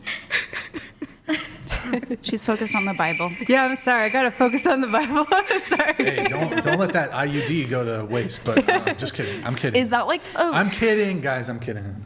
Is that one of the first things you disclosed to somebody, like your last boyfriend? How soon into dating did you disclose, like, oh, I have this mental illness that I have to deal with every day? It's kind of a long story, but like I was dealing with symptoms after this Accutane, and I was feeling like I had suicidal ideation, and then I was begging God, like, please, can I just find someone who loves me? Ironic, like terrible. And so then I find someone, and I'm just like, and then God speaks to me within like a week of the relationship starting. And I was asking like, is this the one? And it was kind of like they're dodging the question. And I was just like, okay, I guess this is the person I'm supposed to be with. So then I just stayed with them for about 2 years. And then I was like, but he doesn't want me to read the Bible. This doesn't make sense. So it just like layers upon layers of just like, this doesn't make sense. I don't think I'm supposed to be with him. What's the word for, enabling? Where your previous boyfriend stifled you, I would enable. I will enable you. I will be like, yes, God told you. Yes, queen. Yes. He knows that you can be peer pressured, so watch out. Yeah, I'm sorry. I gotta like just really like. It only Jesus takes 3 Christ. minutes. Sorry, right? I'm yelling in the mic. 3 minutes of pressure. I would enable. Good talk. Wait, I can help you with dating advice. I just don't want to like tell you everything on the podcast because like don't want to whatever. Yeah. No, I get it. That's fair. Tell him when he takes you home later. Going to Lynn, were you able to get through the house arrest guy story? Yes. Okay. Tavy, is that how you say your name? Tavy. You got the tongue piercing. Can you show it? All right. You're single mom, correct? Whoa. No. Wait, what? Single, but not a mom. Oh, where did I get the single mom from? I don't know. You're not a single mom? You don't have a kid? No. Wait, really? Yeah. Hold on, let me double check the notes. I could have sworn. I had a dog once, but I didn't tell you that. Tavy. Let's see what you wrote. Hold on, let me confirm this. I had a dog. Well, while I'm looking at that, can you tell us about the Valentine's Day thing? Do you want to pose it to the table? Valentine's Day? Oh, okay. So how would you guys feel about your man? So like your partner, like for sure dating, like you're going to marry this person. How long in a relationship? Like how long into a relationship? A year. Okay. Yeah. How would you feel about them getting your bestie like a flower for Valentine's Day? Because I want my man to also get my bestie flowers, maybe not the same bouquet as me, but because I feel like they should be friends, and I want her to have a flower too. Bye. Bye. I took this guy to Mexico like a couple months ago, and there was this person on the street making everybody, those like palm tree flower roses. And he got everybody one, and I was like deeply pissed off. And I was like, how are you gonna make it not special like that? And he was like, well, I had her make this one special for you. Those were already in the bouquet. And I was like, okay, that justifies it. As long as there's some type of special differentiation, then that's fine. But if it's my boyfriend and it's Valentine's Day, you could get my best friend, one rose, and you can get me an entire everything else. Exactly. Does anybody here have kids? Anybody have kids? Oh, okay. I don't know where I got then. Excuse me for that. But you did write one time your ex slapped you because he couldn't get what? Hard. Oh. Yeah, I don't know why he was mad at me. Was that a one-time thing, or did that happen? Yeah, that happened one time, and I was just like, dang. He slapped you? Yeah. I don't know what I did. Did you dump him after? No, because we never brought it up, and I'm not gonna lie, I was kind of like dumb and all that. I was attached. You were into it? No. Okay. I was perplexed. Perplexed. Yeah, okay. but it was kind of a emotionally abusive relationship. So I knew that you abused him? Huh? You emotionally abused him? No, other way around. Oh, my bad. Sorry. Oh no, it's okay. But I would have loved the honesty on my end if it was. But yeah, so it was just kind of emotionally abusive. So I'm not saying I was perfect, but yeah. So he had a good way of like bringing things back to me. So like there's this one time I caught him watching porn, which was something I was against. And when I left all mad, he was like, "Yeah, but like you used to cut yourself. Like, how do you think that makes me feel?" And I was like, "Dang, like you're right. No, yeah, you're right." And so I ended up apologizing. So I just it was just something I kind of like brushed off. Yeah. True story. Oh, he also wore the jacket I wanted to wear on my birthday. He wore the jacket that I wanted to wear. I was like, "Oh, yeah, it's my birthday. I want to wear this." And he was like, "No, I'm wearing it." And I was like, "Okay." Dang, That's your boyfriend. That's your insane. off. you said okay, girl. Hey, I never said I was perfect. This needs to go up here. BC Tavy. Also, you said you had probably a lot of disagreements. Mm-hmm. Was there anything that came to mind as far as disagreements go, or? Not so far that I could think of right now. Okay. Oh, actually, yeah, one thing. I know obviously you don't claim to be a Christian or anything. Sorry to circle back, guys, but it just made me a little sad. The way that you were coming at her. I was just like, "Aw," and I wanted to be like, "Yeah, we don't come at each other like that." But then I was also like, "Oh, but I can't hold him to Christians." That was the only thing. Maybe just the tone. Oh God, I knew you were not gonna let it slide. Wait, really? Oh no, that was for her. Wait, really quick, can you do me a favor? Can you just like stand back up? Oh God. No, go back up, and then keep it on this angle, Mary. Keep it on this angle. Okay, come in. Go ahead and sit. Go ahead and take your seat. Oh God. Okay, good one. All right. Well, why don't you tell us your name, age, et cetera, et cetera? Okay, hello everyone. My name is KKDNA. I'm 26 years old. I am from New Orleans, Louisiana, and I am a singer and artist and songwriter. Yeah. From, New Orleans? Yes, I'm from New Orleans. Okay, all right. And unfortunately, there's a delay with your flight. Nothing you can do. Luckily, we did have an open seat, so welcome. Glad you were able to finally make it. I wanted to so bad. I was so upset, but it just kept getting worse and worse and worse. It was terrible. Are there like a lot? I wonder if there's a lot of. Like, is it weather related? Because the weather is good here, but I figure in like other parts of the U.S. it's not. It actually was the plane itself. Oh, shit. So, yeah, they landed, and they were like, they're changing the tires. Oh. I'm like, okay. Everyone's upset because we already got delayed twice already. Oh. Yeah. So we're watching them change the tire and everything, but I guess there's like a bunch of paperwork that has to clear right then and there before you can even take off. And then they're like, oh, well, never mind. The plane's actually broke, so we're going to switch planes. Everybody had to run to the other side. It was terrible. Oh, my God. But you're here now. You're here now. And there's nothing you can do. There's flight delays. Next time I'm just going to fly in the day before. Yeah. Sorry, repeat your age for me. I'm 26 years old. 26. Yes. Tell us your relationship status. So I am single. Yeah. Single? How long you been single for? Well, it's 2025, so about 3 years. 3 years? Yeah, it's been 3 years. Longest relationship? I've been in a relationship, that was about a year, yeah. That's your longest ever? Yeah, because it was my first relationship, my last Is that the one that ended 3 years ago? Yep. Who broke up with who? It was almost kind of mutual. It was really because I moved. Okay. I was in Vegas at the time, but I moved back to New Orleans because my producer was here, and we just didn't, yeah. Don't they have an accent there in New Orleans? Yeah, they do. What is it? It's, what's the term? Like the French infusion. Are you talking about Creole? No, not Creole. It's, Cajun. Oh, Cajun. Yeah, see, that's Cajun's for white people. The Creoles are black. Okay. Mm-hmm. Yeah. There's no black people that speak or that are like have Creole? the Cajun. Yeah, yeah. There's definitely there is, but like Cajun is like it's for like swamp people. Swamp you ever seen that show? Yeah. That's do you know how to do the Cajun accent? No, not like that. Okay. Not like that. I'll get out like that. Anybody here know the Cajun accent? It's kind of cool. I don't know. It has like a rhythm to it. It's the best spices, though. Yeah. I'm telling you. Okay, they know how to cook.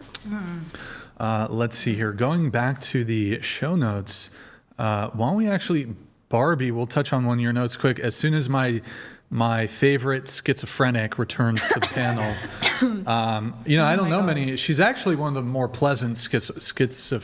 Is it, by the way, is schizo, is that offensive? Is it offensive? Someone's schizo? Like, I would say it in an endearing sort of way. I'm sorry. He's like, hi. Is that rude? I don't know. Watch, by the way, we did take the knives off of her. Slightly. No way. Stop. So you're the reason why they was winding down the bed. Oh, I'm sorry. No, we're just kidding. Don't worry. We took all her weapons. Okay, gotcha. I'm kidding. But No is bags. schizo offensive? Is that a schizo? Sorry I just ate some pumpkin seeds. Chia seeds? So the only reason I'm just like not super thrilled with that term is because people are saying, so it comes from the healthcare system where they basically take out God and so much information. And it's like, but what about actual voices that are speaking to you from the supernatural realm, from God, from dark forces, from good forces, angels? Like, who's to say So you're I not should just a just prophet? refer to you as schizophrenic. Yeah. Let's just leave it at that. Not schizo. Got it. I don't know if I'm psychic, so that's why I'm just like, I believe I'll just that you're say psychic. maybe I'm schizophrenic, but I think I'm Read my psychic. mind right now. What am I thinking? What's the I spirits? can't. I maybe can read some minds, but it's real? like it's hard to figure out. I'm just like like really ignorant person on the. Don't say that. Hey, whoa. Let's not do the negative It's a self-talk. spectrum, okay? You'll get there. You know what I'm saying? Barbie. Actually, while I have everybody at the table, let's do this, and then we'll get into some of Barbie's other notes. We have a question. Alina, can you read this? Ask everyone to rate their own looks, face, body, total on a scale of 1 to 10. Can't pick 7. Okay, I know the meme about saying like you're a 10. In my eyes, I'm a 10 to my standards. To society standards, I believe I'm an 8. Can you break it down though? Face, body, total? For your standards and society standards, I guess? Face, body, total? Yeah, like somebody could have like a lethal face card, but their body's whatever. Okay, so I work really hard on my body. I go to gym very often and I do lots of diets and supplements. I know my body is a 10. I'm gonna accept that. And my face, I think, is an 8 or a 9. What are you looking at, by the way? You're just... I was, there's like a weird reflection and I was zoning out, sorry. Oh, okay. Can My I bad. ask what the deduction is? Like, since you gave yourself an 8 or 9, like, what about your face? Like, Well, or I is it said just- like if I was to say like for myself to my Yeah. standards, I'm a 10. I've reached what I want to look like, what I wanted to look like when I was a kid. Okay. I've reached that point now, which means in my standards, I'm a 10 my face. But So 10, I know 10, 10. I would say yeah. Okay, but 10. to society standards, I know I meet the beauty standard. So are you 8 for society or whatever? I would say so, but it's objective, you know. All right. What about you? 10 all across the board. Okay. 10. So 10, can you say 10 face, 10 body, 10 total? Period. No, Yes. you say 10. 10 face, 10 body, 5 million, 10%. Period. Okay. What about you? 8 face, 8 body, 8 total. Okay. What about you? Sister?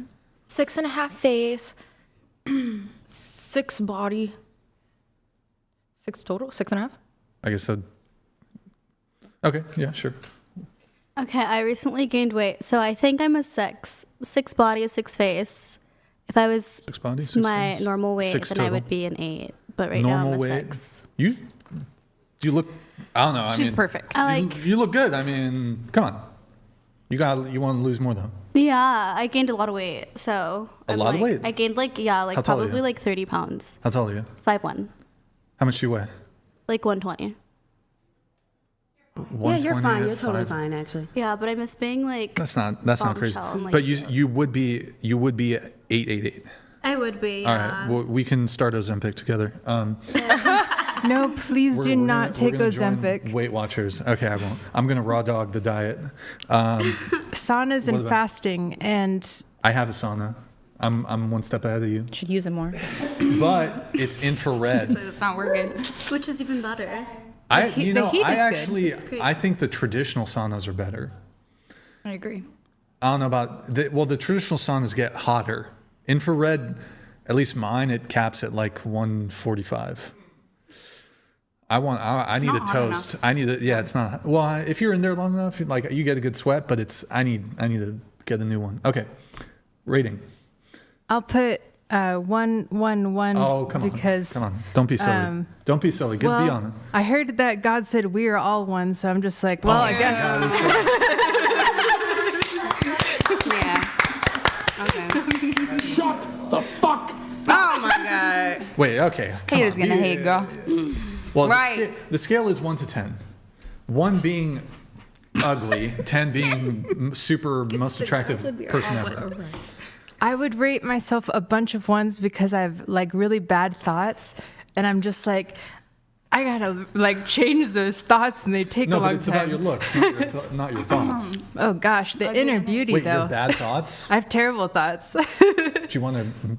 Not in Homicide me right no. Don't, please Just don't. I used to be really like hateful against pollution and stuff, so that's why wait, I just that's Used to be. it's hateful. That's valid though. No, we love pollution now. It is, but it's Fuck like, pollution. but like, No, you gotta be like, like hold on, you gotta be chemicals. like Chemicals this I like with chemicals. pollution. Fuck you too. All of y'all motherfuckers. Fuck you. Die slow, motherfucker. My phone makes sure all she y'all know the kids lyrics. don't grow. You motherfuckers can't be us or see us. We motherfucking thug like riders west side till we die. Out here in California, nigga, we run you with. Okay. Oh, you gotta know this classic. We the Like, motherfucking mob. And is. So okay, I'm not okay. I'm just gonna put, you know the Prince symbol. no. You know the artist formerly known as Prince, Yes. the musical artist. You know his symbol. No. You don't know the. No, I know some of his music. No, it was like a. Okay, I'm not even gonna put a number. I'm just gonna put one. like a Norse symbol or something. There's some Russian letters in there. Yeah, I don't know. Okay, rating. Are we not doing like halves or 7? Because I'd be seeing You that. can do halves. That's Okay. fine. Face 7.8.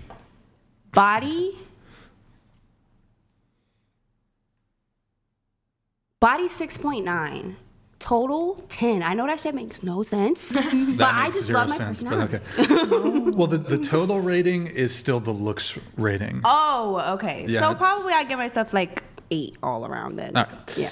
Alina, I say face 6.5, body maybe 5. body 5, total? Oh, total 6. Total 6. Okay, I give me. I don't know if I've actually done the breakdown before. I mean, my total, I'll go with 4.5 for me. Body. Shit. This kind of puts me in a bit of a pickle. Gotta use that sauna. I mean, just for easy, I'll say body 4. Face, I guess to end up at a 4.5, I guess I would have to say there's potential in the face if it wasn't fat. So I'll just, for simplicity's sake, I'll say 5 face, 4 body, 4.5 total.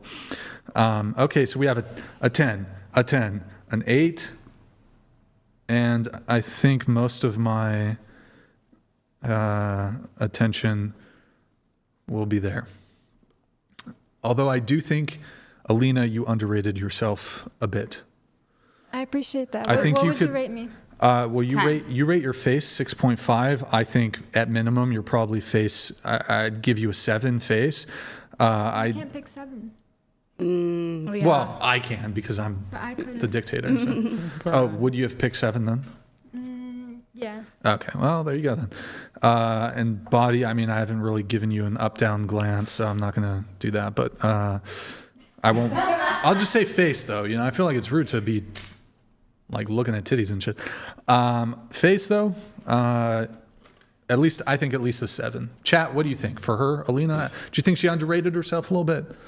At least a 7. I mean, that maybe girl it could. Is a 10. She might mog. She might be a mogger. I feel like you might even be like 7.5, 7.775. No, she's like minimum a 9. Like her face is literally the most symmetrical, perfect. Yeah, she has the most symmetrical, perfect face.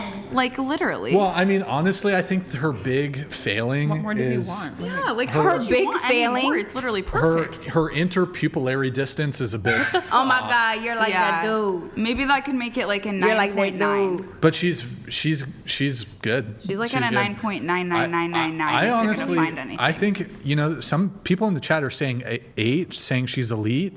Somebody said she's a 5. Wow, that's rude. I don't see You guys need to zoom I into really her don't face. see She 5. has a perfect. You can't even see how It's like perfect she AI is from that picture. It's very She's- symmetrical. Yeah. Well, to be fair, our cameras and lighting do a lot of favors. But Yeah, but my face don't look like that. But she doesn't even look as good on there as she does right now. she's I think between a 7 and an 8, for sure. For sure. You're getting a couple 9s though in the chat. 10. She's a 10, you guys. 6, 7. Okay. I knew that. 8, 9. Okay. I do need to draw my attention to the 10, the 10, and the 8 at the table. So, a couple questions for you guys.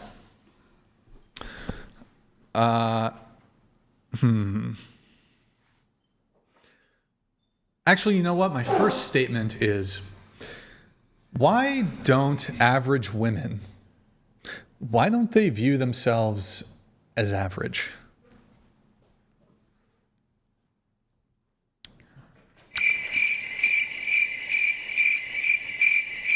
Who would be an average woman, though? You have to ask an average Define woman. average. Kind of like what we're working with at this table right now. You know, it's... I don't think it's about anything being wrong with average. I do think people just don't want to be average.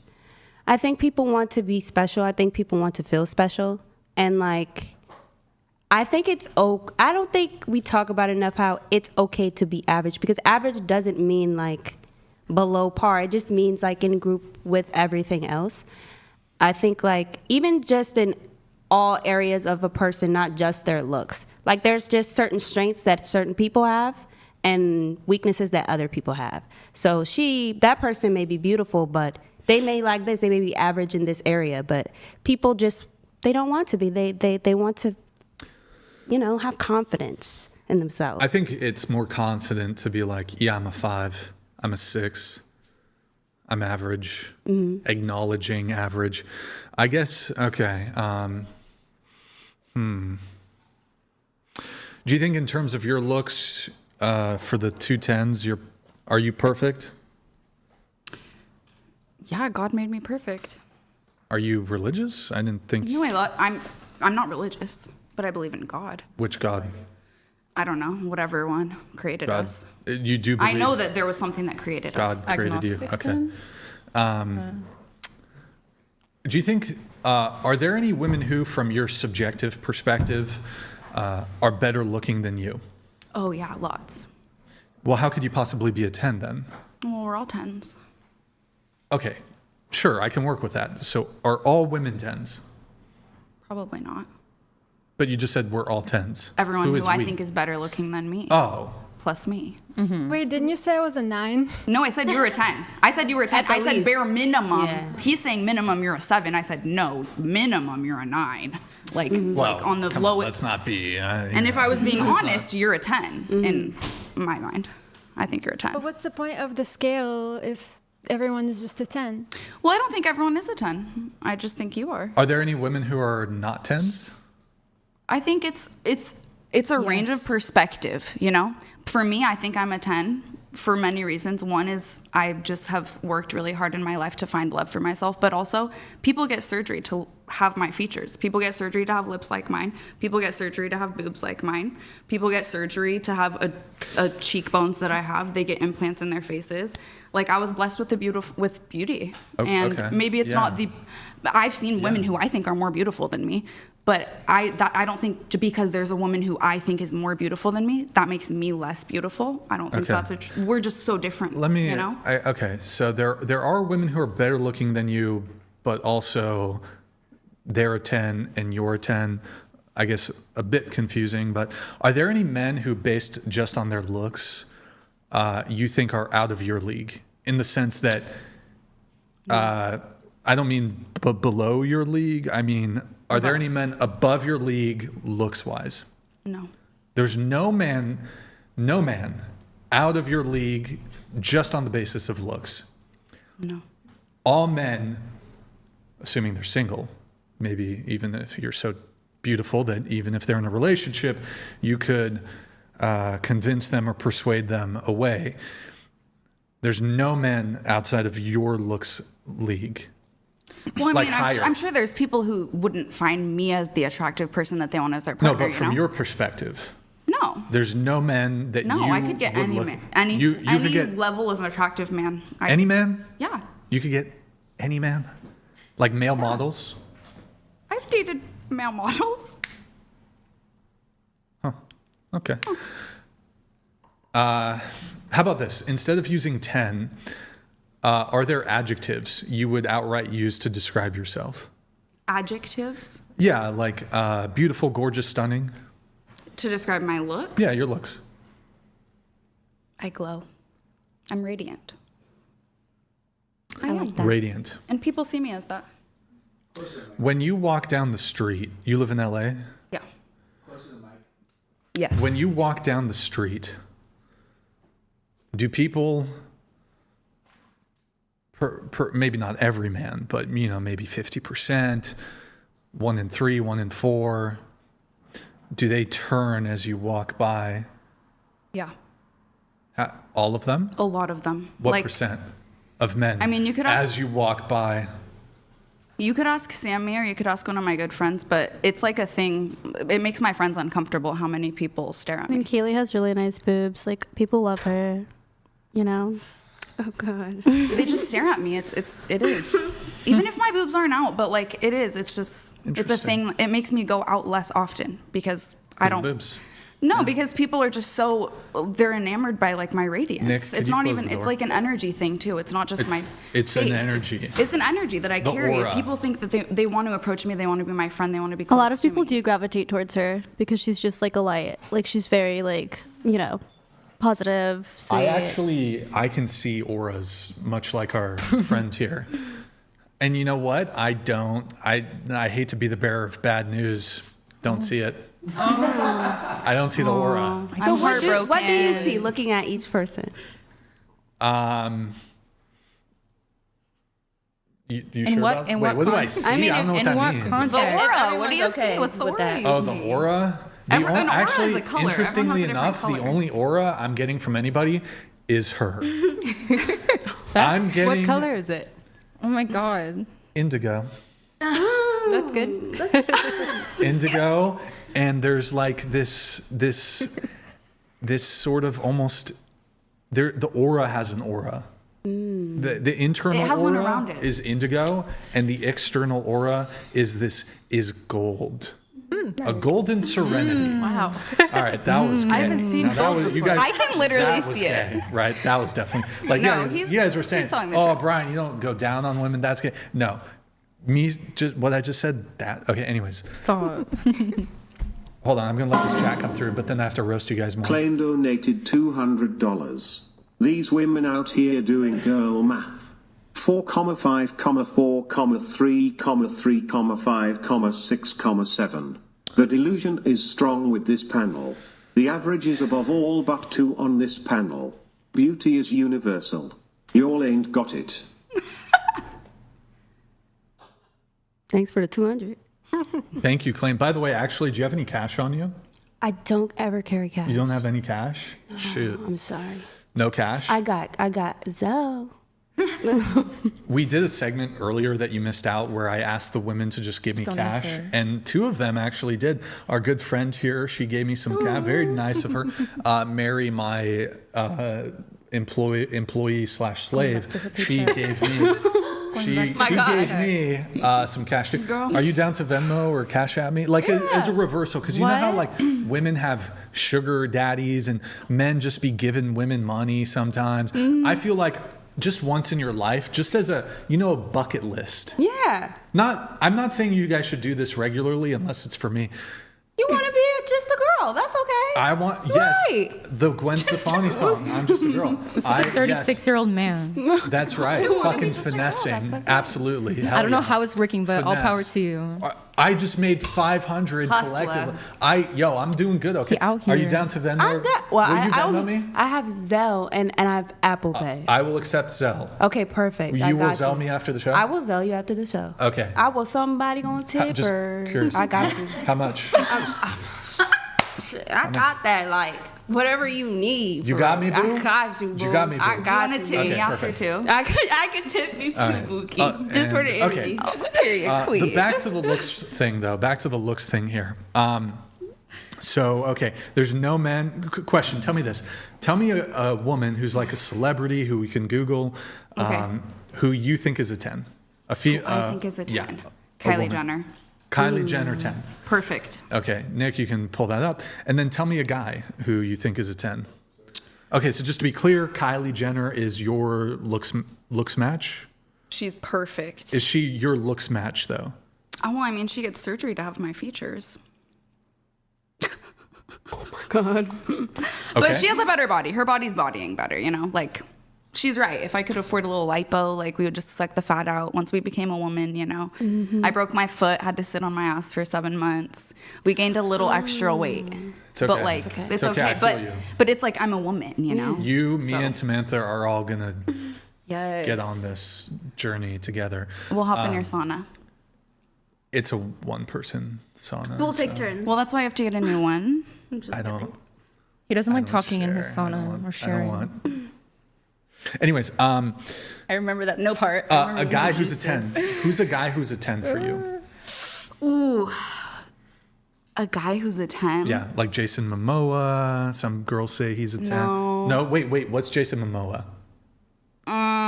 Like a 7.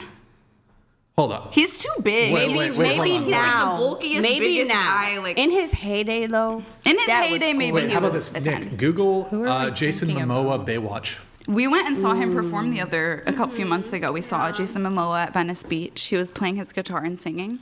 He ate. Do you have it? Singer, I'm so cultured with He's that. an actor, actually. How about pull it up. What about? Okay. Click when on, he was young, I've never seen him. I know, like that. He looks great. I've never seen I'm that telling before. you. Me and my That's a sister was 10. talking about that the other day. Bro, yeah, just pull it up. No, that's fire. 10? Is he Yeah, young? I think- Young Jason's a 10, but now not. Okay. I think What a about- perfect man today would be like, I don't even know, but like some black man who's a rapper. Wiz Khalifa? No, I can't think of what Biggie? his name is. I have somebody in my Tupac? mind. I just don't know his name. I'm terrible Old with Dirty names. Bastard?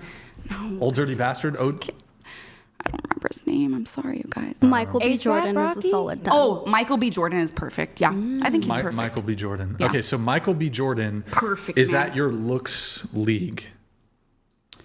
I mean, I think if we met and we had a good chemistry, I think I could get it for sure. Tell me another guy who's a 10. Did you not notice how hard it was the first time? I know, keep trying. I don't really know like celebrities like that. I just don't know the name of like people I don't know. Okay. Tom Brady. What's he? He's hot. What is he a 10? I can't even picture his face right now, so I don't know. He's hot though. Brad Pitt. Young Brad Pitt. Young Brad Pitt. I think he was like a 10. Yeah. You think he was a 10? Yeah. What about Leonardo DiCaprio? Oh, that was my biggest crush when I was like 12. What, was he a 10? Oh yeah. Titanic. Oh Leo, yeah. 10? Oh my gosh. Okay, so Titanic, Leo, Yeah. and young Brad Pitt, let's Okay. just say Troy or Fight Club or whatever. Okay. 10s. Yes. You're a 10. Your looks league? Yes. Because you said that there's no men that you think are out of your league, looks-wise. Yeah. So let's take away the status, the fame, the money from Leonardo DiCaprio, from Brad Pitt, from Michael B. Jordan, from young Jason Momoa. You could land all these guys. If we had like a chemistry, yeah. I think we would walk up to each other and find each other attractive for sure. Posture. Yes. Russian ballerina must observe good posture. Would you be willing to date an average man? Yeah. I've dated average men. Is it your preference? Is it my preference? No, I mean, I think one of the men that I dated, I decided while we were dating, the one who kept wanting to be with other people and be open. There was a point where I looked at him because I was like 21 and he's 38. And I was like, this man is not hot enough for me to want to marry and spend my whole life with. Like, I wouldn't feel confident going out, living my best life and know that like this man could hold me down at home. Like, he would have to be hotter, you know? And that's a real thought that I had. And I think I have a higher expectation for what my partner will look like because I think I know that I can get really hot guys, and I would prefer to be held down by somebody who I think is so hot that if I'm out and about anywhere, I'm being hit on by the hottest guy, say it is Brad Pitt, say it is Michael B. Jordan, and they're like, hey girl, you're a baddie. I want to be able to be like, well, my man is at home and he's a baddie, you know? So that's important to me now, but it didn't used to be. And then to the other 10, I guess, well, you said you think society views you as an 8. Yeah, I thought I said like 8. But you think you're a 10. Okay. Yeah, to my own standards, I am. To other people's standards, I'm probably not. But all right. I guess question for you: do you think if, say, 100,000 men were to rate you, do you think that the average rating would it deviate from 10? Yeah. What do you think? I think I would probably be like a 7. Okay. All right. Interesting. So, but I guess knowing that, what are all these men who are rating you getting wrong? Well, I think society's standards, like we talked about at the beginning of the podcast about how, you know, there's this expectation around women being perfect, and women nowadays think they need plastic surgery, they need this, they need that to feel confident. It's like what's in a magazine today. You look at a magazine and, I mean, a lot of men, I mean, it's actually terrifying. A lot of men don't know what a BBL looks like. A lot of men don't know what a natural woman's body looks like. You'll show them a picture and they'll be like, I know what it looks like. I like that for you, but if you're around a bunch of men and you show them a picture of a natural looking BBL, there are too many men who are like, that's not a BBL, that's a natural body. And so I think society doesn't understand what women actually look like anymore. And people are confused to think that women have these features that are what is in magazines and what's on the movie screen, which is surgery. And it's all of these edits, and it's, you know, Photoshop and blurring and taking pores away and taking this and that. And people are confused what real people look like. I have a question for you, Brian, if that's okay. Yeah, one quick response to her. I mean, honestly, I think while I would agree that some men might be confused visually by like BBL or not be able to identify what's real, what's not, or whatever, I think, at least specifically related to BBL, I think the majority of men, so at least 51% of men, would be able to spot a BBL. Anyways, I think maybe 50. Nitpick. I'm going to let one chat come in and then feel free. Hey, Grid One, good to see you. Grid One Motorsports donated Cheers. $200.01. The copium is flowing tonight, Brixan. You would need Korean-level makeup artist to turn these dog-water tens into something resembling mid-chicks. Stay cool and have a great show. Thank you, Grid. Well, I appreciate the message. Very good to see you. I hope, I don't know if you're going to be sticking around for tonight, but I hope you have a great New Year's. I hope you had a good Christmas. Hope you have a good 2026. Thank you. Did you want to respond to that, or I don't know? Oh, I'm sure Dog Water is a really attractive person. Yeah. Your question?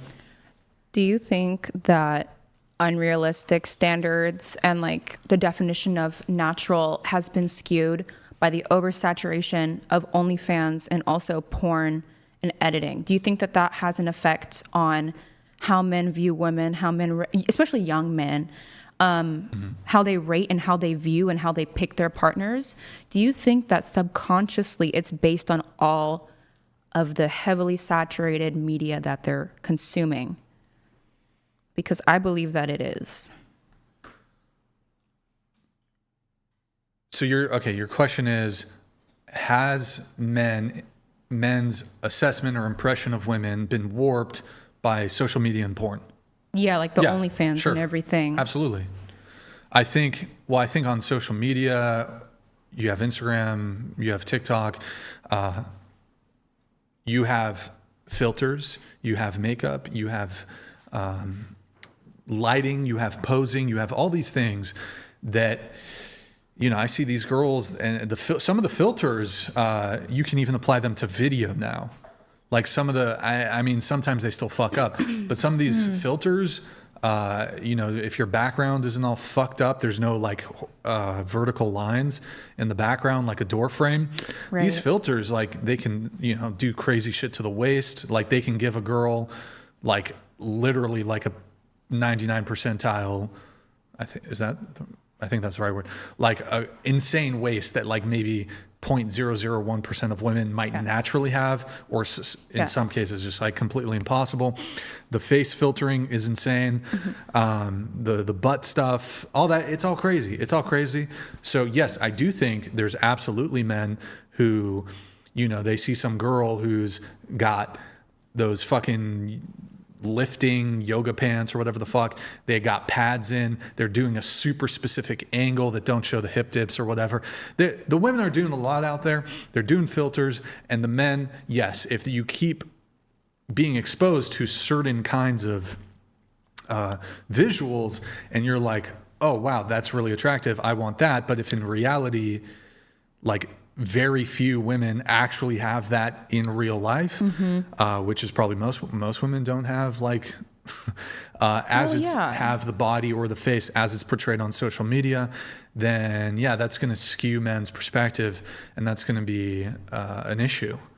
That's definitely going to be an issue. I'm glad. But the same thing exists for women too. Men are, y'all are getting these like supermodel men on your TikTok feed. You're getting super insane physiques. I don't think men use filters quite as much as women, but they still do use them. And there's this funny thing I saw the other day. This woman who I guess watched a bunch of Korean dramas, K-dramas, she like went to Korea with this expectation that like Korean men are so fucking handsome and beautiful, whatever the fuck. And then she gets there kind of rudely. She's like recording the like average Korean man, which looks absolutely nothing like what she was consuming in media. And she was all disappointed, and she thought her super hot Korean boyfriend was... But in reality, most people in any country, whether it's Korea or anywhere, most people are average. Most people are average. So I do think, it's fucked up, I guess. I don't know. I don't know. Looks rating, what else was there? No other guys that you could think of that are 10s, I guess? No, I'd have to look through just a list or something. All right, well, how about this? We'll do this. How do I want to frame this? Hold on. Who here? This is opt-in. I will be fair. I won't intentionally be a dick. I'll give you a fair, impartial rating. Who wants to opt in? Who's okay essentially being rated? I'll give you a number rating. I don't care.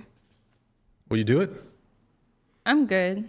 No? Okay. I'm okay. Do you want to do it? I'm good. You sure? What if it changed your life?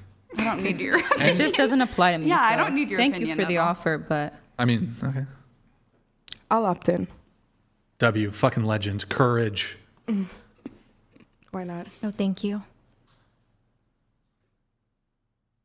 I'm on the fence. Yeah, I opt in. Yeah, by the way, I'll keep my tone neutral and polite. At the end of the day, it would just be my opinion. I'll give you a rating 1 out of 10, and I'll include at least one positive and one negative. And I will only give you a rating if you opt in, if you agree to it. So, game. I want to opt out and give Donald Trump a 10. Okay, love it. What about you? Opt in? Alina, opt in? Yes. Okay, so did you change your mind by chance or no? Still out? Out? Okay. So it's her, 4 people. Okay. I think first did I rate myself? 4.5? Yeah. Give myself a 4.5. Okay, I'll start with myself first. A few positive traits. Blue eyes. I'm tall. Decent eye area, although in the eye area, I'm definitely lacking poor under eye area, quite poor under eye area. Negative, fat, chubby, need to lose weight, big nose, and I have some more I could get into, but I'll leave it at that, I guess. Okay, fuck it. That's fair. Skin clarity could be improved, unbalanced facial thirds. Did I mention the big nose? Facial redness, but that's related to skin clarity. Okay, I think I'm just going to do face. I'm not going to do body because then I'd need you guys to like stand up and do whatever. We're not going to objectify too much at the whatever podcast. Okay, did you say you've had a lot of surgery done though? Yeah. This is going to be hard to judge. And you've had lip Wait, filler? on your face? You've had lip filler?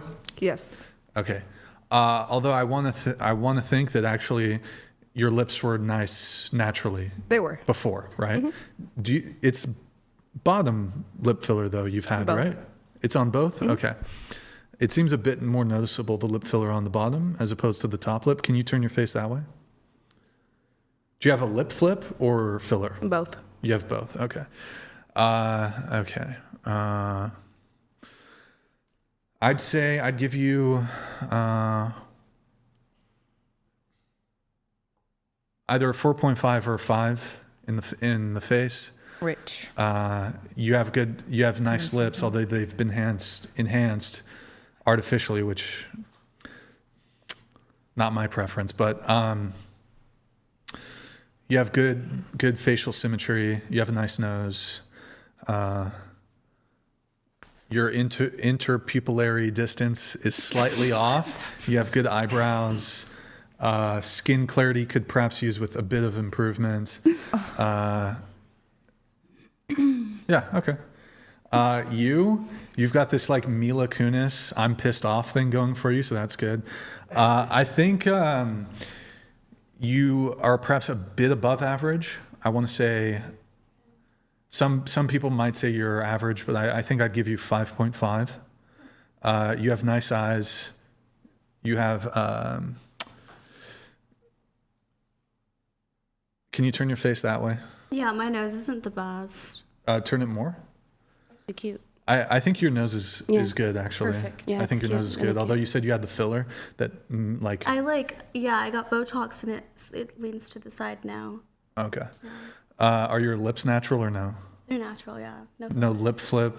Okay. Oh, I got a lip flip months ago. I don't know if it's still there. But I did get a lip flip. You had a lip flip. Okay. I did, yeah. Yeah, lip flip. You do have nice lips though, although the lip flip, I didn't see unnatural. much of a difference, but I think it did get rid of like my gummy smile, when people smile and like their lip disappears. I think it fixed that. Okay. You have good facial symmetry, good harmony, good eyebrows, slightly unequal facial thirds. You're wearing full face of makeup, so Pretty much. Yeah. I can't really tell much on skin clarity. Well, my skin's not the best right now. Yeah. I think 5.5 is fair. And you've got that brooding thing going for you. Like you should be a vampire in a TV show or something. I was thinking Jenna Ortega. A lot of people compare me to like Wednesday. Mm-hmm. Yeah. And then you, I'm going to just look in the TV for this one. Right. Actually, I should look real. Right here, straight on. Yeah. Oh, God. He's reading me. What did I rate you? 4.5 or 5. 4.5 or 5. I'd give you maybe between a 5 and a 6. So I think 5.5 to be fair. Nice lips. Are they natural? Yes. Okay. Nice. They're a little overline. Nice eye area. You have feline hunter eyes, which is good. I like that. Okay. Skin clarity perhaps could use improvement. Yeah. I'm having a moment. Good face shape. Good. Can you turn your face that way? Yeah, good. All right. Yeah. 5.5, I think. And then Alina here. I already rate you. I already rated you. I think what I said, minimum 7. I'd say face, minimum 7. Can you scoot in, Alina? Scoot in. Good posture. Ballerina posture. Come on.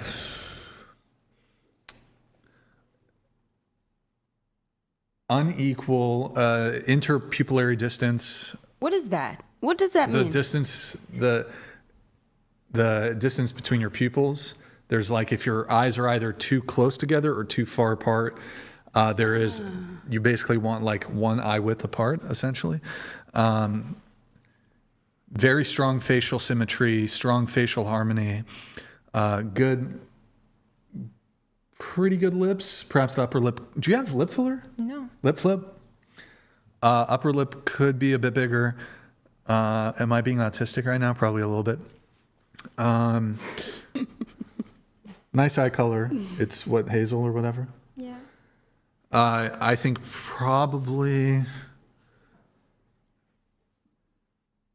What else? Did I say eyebrows? Good eyebrows. I think you might be aware of your perhaps flaw.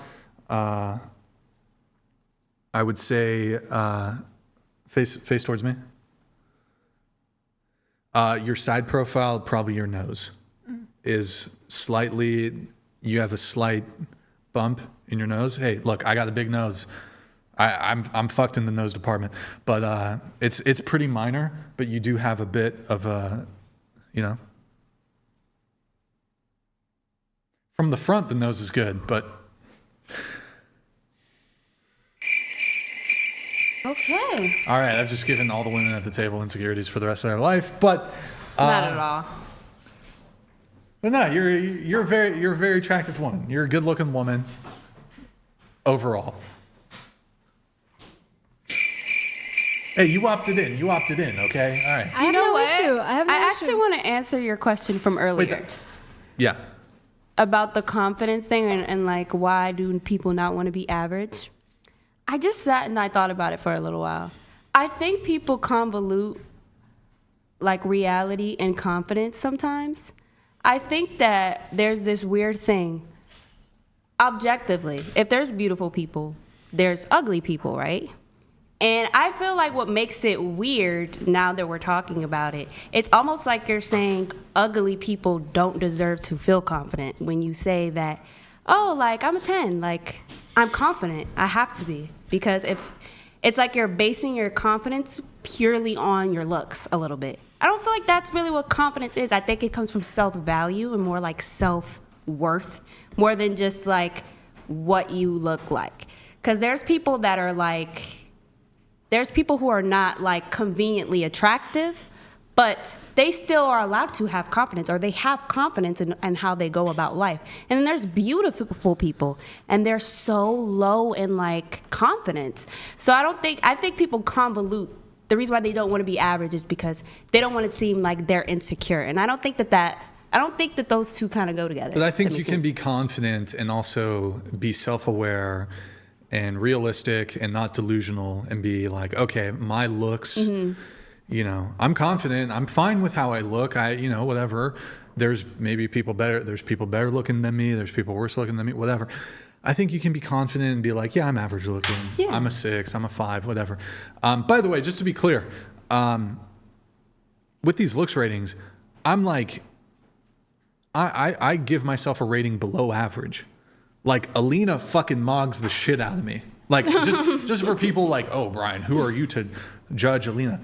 Alina mogs the shit out of me. So people are always like, well, in the chat or whatever, like fucking comments, well, who's he to judge? I think that you don't need to be a weatherman to know it's raining. Like, you don't need this idea that, oh, well, you should, if you're average or you're below average looking, you can't come to determinations as to other people's attractiveness. Just wanted to put that out there. Yeah, like, they have eyes. Ugly people have eyes too, guys. They can use them. Oh, wow, thanks. Yeah. But going around the table on this next thing, do you think, and then Nick, we're going to do the Bumble segment here in just a sec if you want to start getting that going.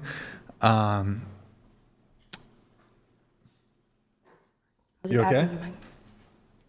Are the lights too bright? Gosh, I think I would just want to tell you after the podcast, but you're in love with me? Oh my God. Sorry, I don't want to.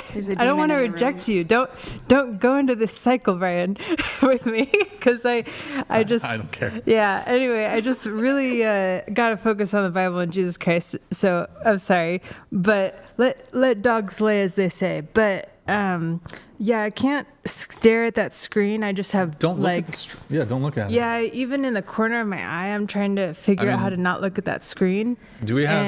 I don't know if I should like turn around or what, but I don't want to look at that screen. So. All right. What if we give you some sunglasses? Sure. Yeah. I mean, like, I just need to kind of act blind for a bit, I think. So. Yeah, that's fine. We'll get you some sunglasses. Do you need like a headache medication? There's just like ibuprofen. Stuff going on that I can't look at, and if I'm looking at the screen, I feel like I'm making things bad. No, it's There's just stuff going on? Specifically the demons? television screen. Because really Samantha was saying that she has an aura, so, and people just. Okay, well, she can't stop get her some looking at me, so sunglasses. she's If you covering can, her get her eyes. some sunglasses. Okay, do I need to wait until she's gone? Here, try these. These might help a little bit if you want to throw those on. Thanks. All right. Do you want to? We might also have. This might help. Here, put this on. It'll cast a shadow. Yeah. Okay, never mind. It's okay. Thank You're gonna you. be on I your mean, Michael if whatever you want me to wear, I could wear a freaking crazy mask and stuff. What but about that? I just want to close my eyes. Alina, do you want to grab the pickle haba down here? No. Do you want to wear the helmet? She needs that. By the way, chat. If we get a champagne pop, guys, it's an early celebration. New Year's is right around the corner. If we get a champagne pop, Alina told me she would move to Santa Barbara and become the new helmet girl. Oh my gosh. If I move to California right now, I'll be on Skid Row. That's not true. That's not true, Alina. Not true. Let's rock the helmet. Mogger. Yes. That's Damn. actually really cute. Great. The camera's right. Yeah. Looks good. Solid. Yeah. Wait, actually, we should do a little segment here. Can you remind me before the end of the show? We'll have you do the standing in front thing. Oh God. We'll have you do that. That's kind of crazy. That's not crazy. You're crazy. That's crazy. That's crazy that you You're would. crazy. That's Alina. Scoot in. Good posture. Good etiquette. Rude. Okay. We were going to.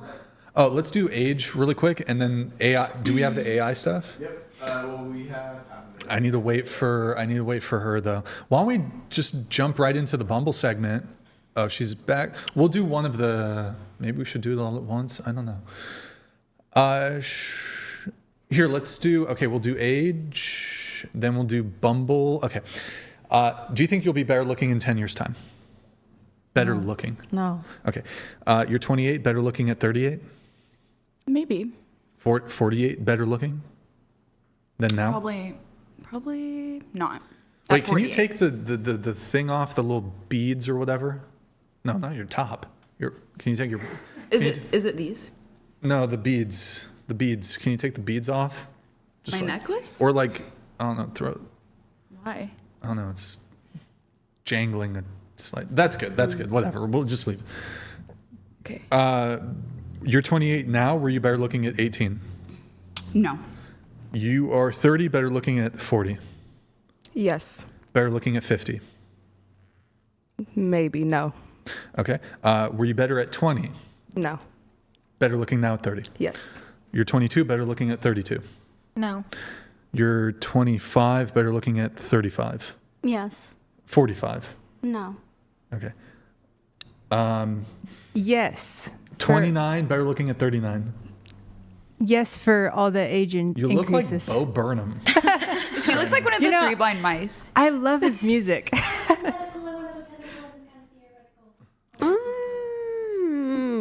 Shut your fucking mouth. You a hater, dog. You a hater. Let that girl live back there. She ain't bothering nobody.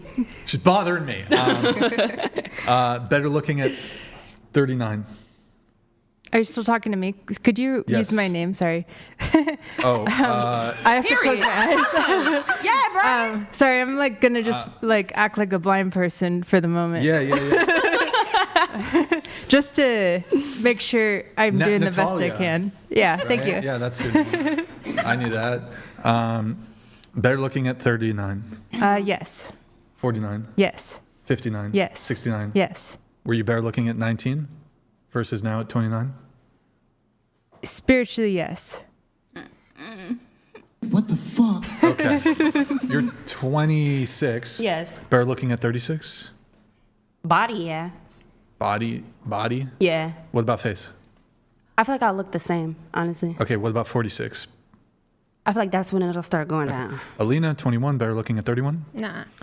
Okay, here's what we're gonna do. I do need to step away. My expert producer, Nick, is gonna guide you guys through our Bumble segment. And Nick, if we get no's, we'll do... We'll do that after. I'm going to step away for a sec. So, guys, we are going to do a Bumble dating app experiment. You each get 20 swipes on the dating app, and we're gonna you just get the first photo. You don't get the bio. You don't get other photo. Just for quickness, we just do one photo, and it's basically just a yes or no. And just if you can, try to give us quick answers. And that's pretty much it. Nick is going to be asking you guys the age range of the men you would date. Do you want to do this segment? No, I'm opting out. I love my boyfriend. Because, yeah, it is a bit awkward if you're in a relationship. But those of you who are single, we are going to have you guys participate. So why don't you tell Nick the age range, if you were on a dating app, that you would want to deal with? 27 to 37. And Nick is going to walk you guys through that. Yes. All right. Is this real profiles or is this like photoshopped? So go ahead. Yeah. No. No. No. No. No. No. No. Which one is it? The mom. So the one on the right? Wait, who's the hot one? It's the mom. Who's the hot one to you? I think the hotter one is the one on the right. Okay. Yes. Even though he's a mama's boy. No. No. No. Yes. No.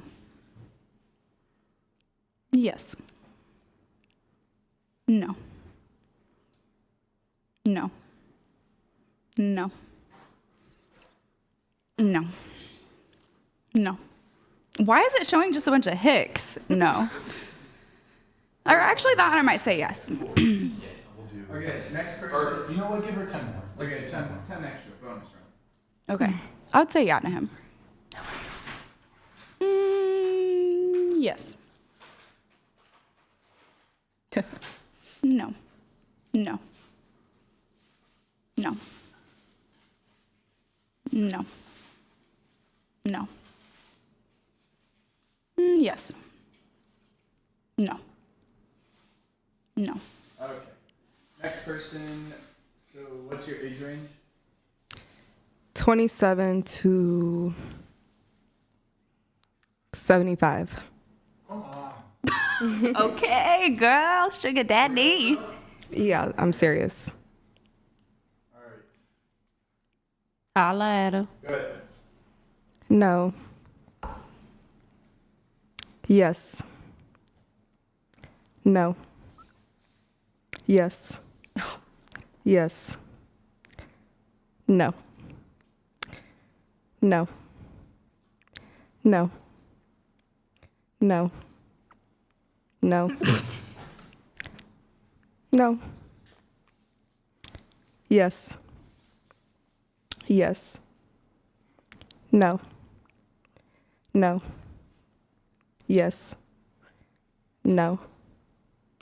No. No. Yes. Yes. Bonus time?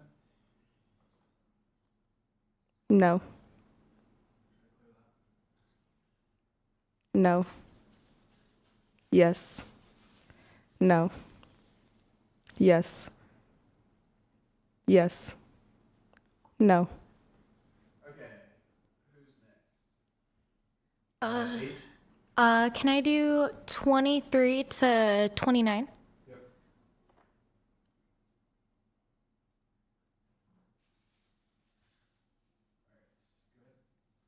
Yes. No. No. Yes. Yes. No. Yeah. No. No. No. No. No. No. No. No. Yes. Yes. No. No. No. No. Next age range? 25 to 36.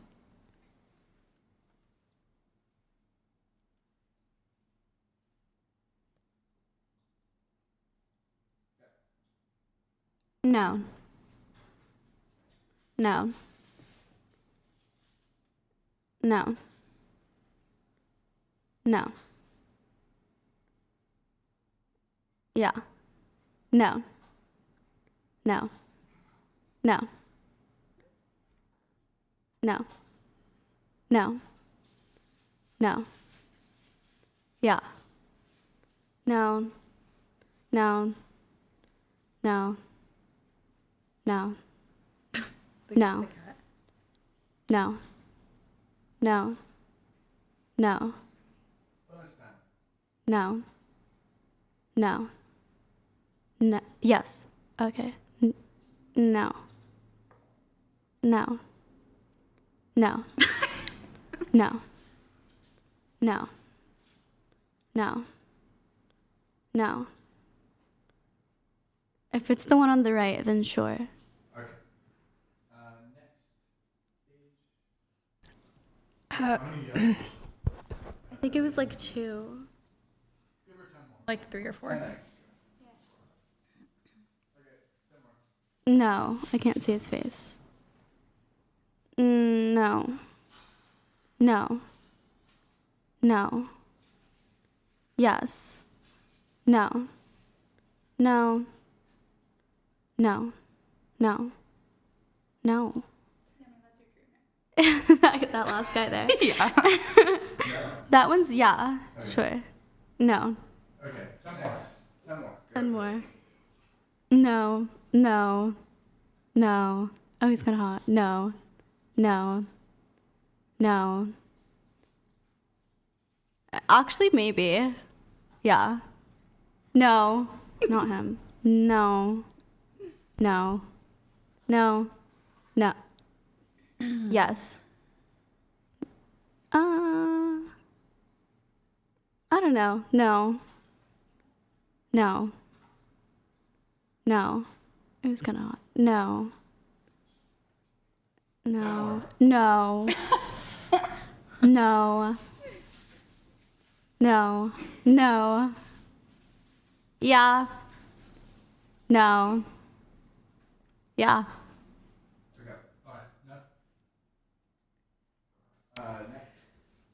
Sorry, I'll just, whatever Jesus Christ's age and whatever, I'm just choosing Jesus Christ. That's good. Sorry, what was your? Tell me the age. Whatever, Jesus Christ has been around for a long time, thousands of years. Okay, we'll do 25 to 39. Oh, I can't look at screens, unfortunately, right now. I'm sorry. Next. I got it. Next. Age range. Like 25 to 30. Okay. Oh, this is gonna be short. But you're gonna say yes to everyone? No.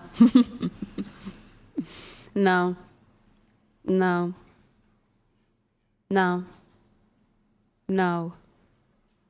No. No. No. No. No. No. No. Yeah, no. No. No. No. No. No. No. No. No. No. No. Yeah. No. No. No. No. No. No. No. No. No. No. No. The one on the right, yeah. No. No. No. No. No. No. No. No. No. No. No. And another no. And hell no. Like, no. No. No. No. No. What? No. That's really hot. I know No. that's hot. No. No. Where is the... Okay, no. Why is it white people? Like, no. Yeah. Fix the algorithm. Yeah. Sure. Yeah. Fuck. No. No. No. All right. Yeah? Yeah. No. No. No. No. Captain. Damn, no. I can't. I like, no. Captain, take me on a helicopter ride. I know, but the black and the bird, we do the show. No. Okay. You, yeah. What's the type of white boy? Feeding you lobster and lobster, you know. I was like, how many nurses? Yes, do I need? Pasta No. and lobster. All right. Okay. I'm sorry. No cussing. No. No, hell no. I hate when they post with their shirt off. Like, no. All right. He's cute. Yeah, he's cute. No. No.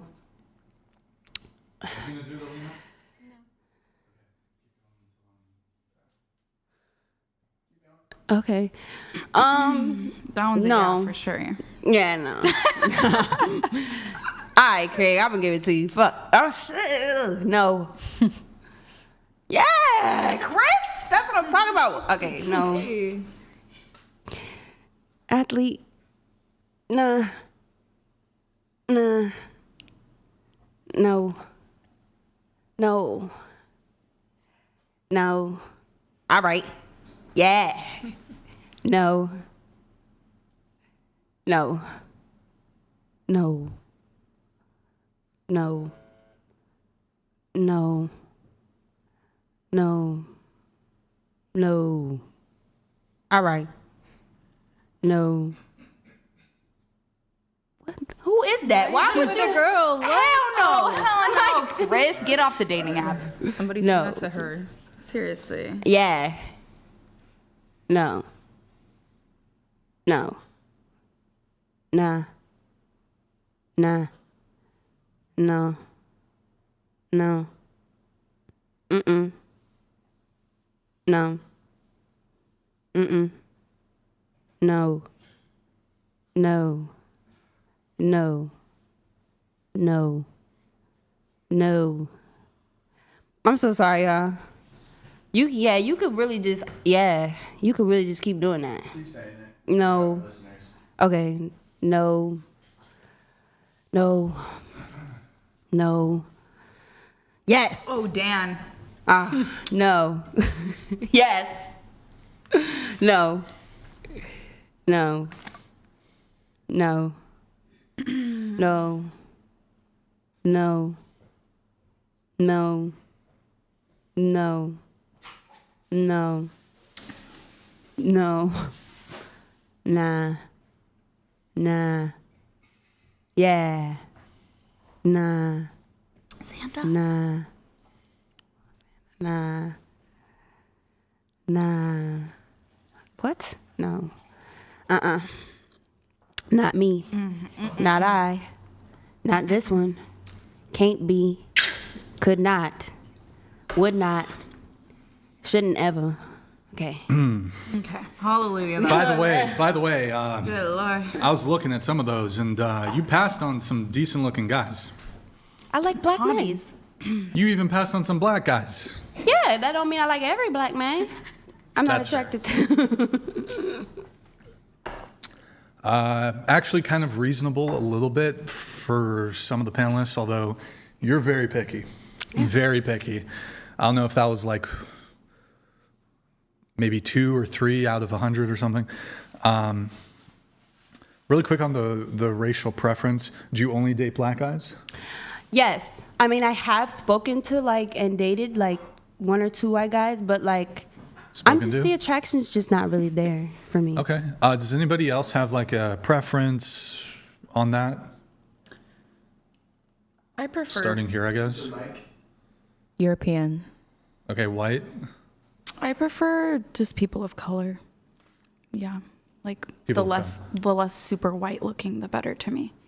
I like dark features. So you prefer black? Yeah, I love black. What about men, Asian guys? Indian? I don't think Asian people have dark enough features to me. They still look really soft and white. Well, I mean, if you get into other than the black Southeast hair. Asia, Thai, Vietnamese, Indo. Yeah, they just don't grow enough hair. They kind of look like kids to me. And I don't know about that, but okay.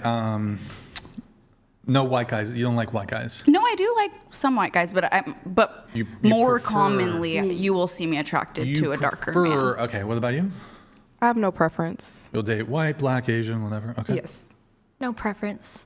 What about you? I don't have a preference, but I do gravitate towards Middle Eastern men. Nick, we need to do mic adjustment here.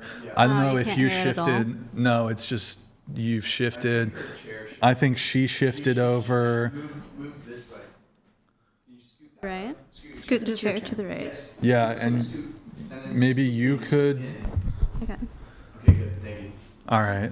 Do you have a racial preference? Sorry, could you use my name? I have to keep my eyes closed, but Okay, I don't mean to. Natalia, do you have? Gosh, I don't really want to answer that honestly here.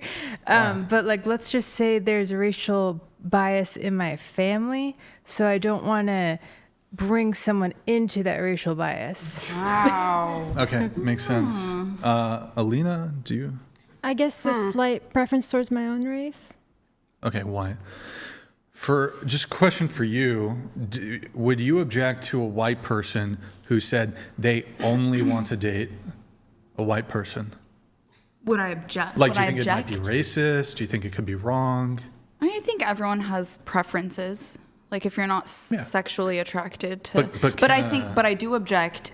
I knew this girl who would only date people who had red hair in their genetic line because she had red hair, and it's a recessive gene that's supposed to go extinct one day. So she believed that she needed to carry that line on. So she will not ever be with anyone who does not have a red hair person in their genetic line. And I kind of opposed to that. Yeah. Opposed. I just think that's not really cool. But like, to each their own. Wait, but when you say not really cool, what do you mean? Is it racist? Like, I think it is. It's to me, it stems from a certain form of racism. If you want to if you are only willing to be with somebody because they have the same hair color as you, like that's a little bit. To me, it doesn't seem fully accepting. I don't know if hair color is necessarily. I don't know if there's necessarily an implication of racism. Well, that's true, but she would also say that she would prefer them to be white. Mm. Yeah, because there can be black people with red hair in their genetic line. My grandma's a redhead. There can be, but she would say specifically that she would want them to be white. I think you can have two preferences at the same time. Yeah. I think you can also want to be with a white person and also, your primary thing is you want somebody with red hair and they should be white. Yeah, I mean, it's okay to each their own. Everyone has their own. If you're not sexually attracted to someone. Yeah, but what about this? What about you specifically want to have white children? Is that wrong? I think that's wrong. So would you say it's wrong for two black people or one black person to want to have black children? I think it's racist for anyone to not be willing to date outside of their race. Oh, okay. Now we're getting somewhere. But earlier you said it was preference. Yeah. You can have a preference, but if you're unwilling. Yeah. There's a difference, I think. Because I have a preference. I find darker people attractive, but there are still white people I find attractive, and I would be open to dating them because I don't have a bias against a certain color of skin. But if I did, then I would only want to date certain color of skin people. Well, I think I don't think that it necessarily means that if you have a preference for one race, it doesn't mean you have like negative sentiment towards another. No. But if you're against ever being with, if you're black and you will never be with a white person because you think you have to be with black people, I think that's a little bit racist. Well, I don't think it's racist. What's racism then? The weird thing is we humans came from Africa, so we migrated from Africa. Are you a troll? You're a fucking troll. I'm not. This is a fact that people don't talk about. Did not come from Africa. Well, it's interesting that the human, like if you look at the human ancestors, like Lucy and everything, they come from Africa, and then they migrated to Europe and Asia. Oops, yeah, and then they crossed. You gonna give us an anthropology lesson now? Yeah, okay, because it's weird. Pangea. It's weird that we are like deal with racism because it's like, wait, we're all from Africa, and then we migrated from Africa. Yeah, but the origination. Hold on. So somewhere else. You acknowledge that people possess different skin color, right? Yes. Okay. So and different regardless features. yeah, but even if a white person acknowledges, well, my origination, I came from Africa. Well, their current state of affairs is they're white. Yes. And they want to date a white person. And somebody who's black wants to date a black person. It's fine. It's totally fine to, like, we have free will and it's good to just choose what is. Do you have any more cash on you? Go get me some money. Sorry, I gave you all of it. Get me some more money. Okay. I don't think it's racist at all, honestly.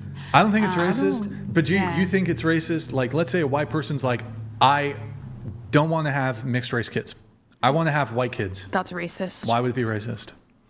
Because why don't you? But because of the color of their skin. That's the only reason you don't want that. Would it be racist if a black person wanted to get with a black woman so that he could have black kids?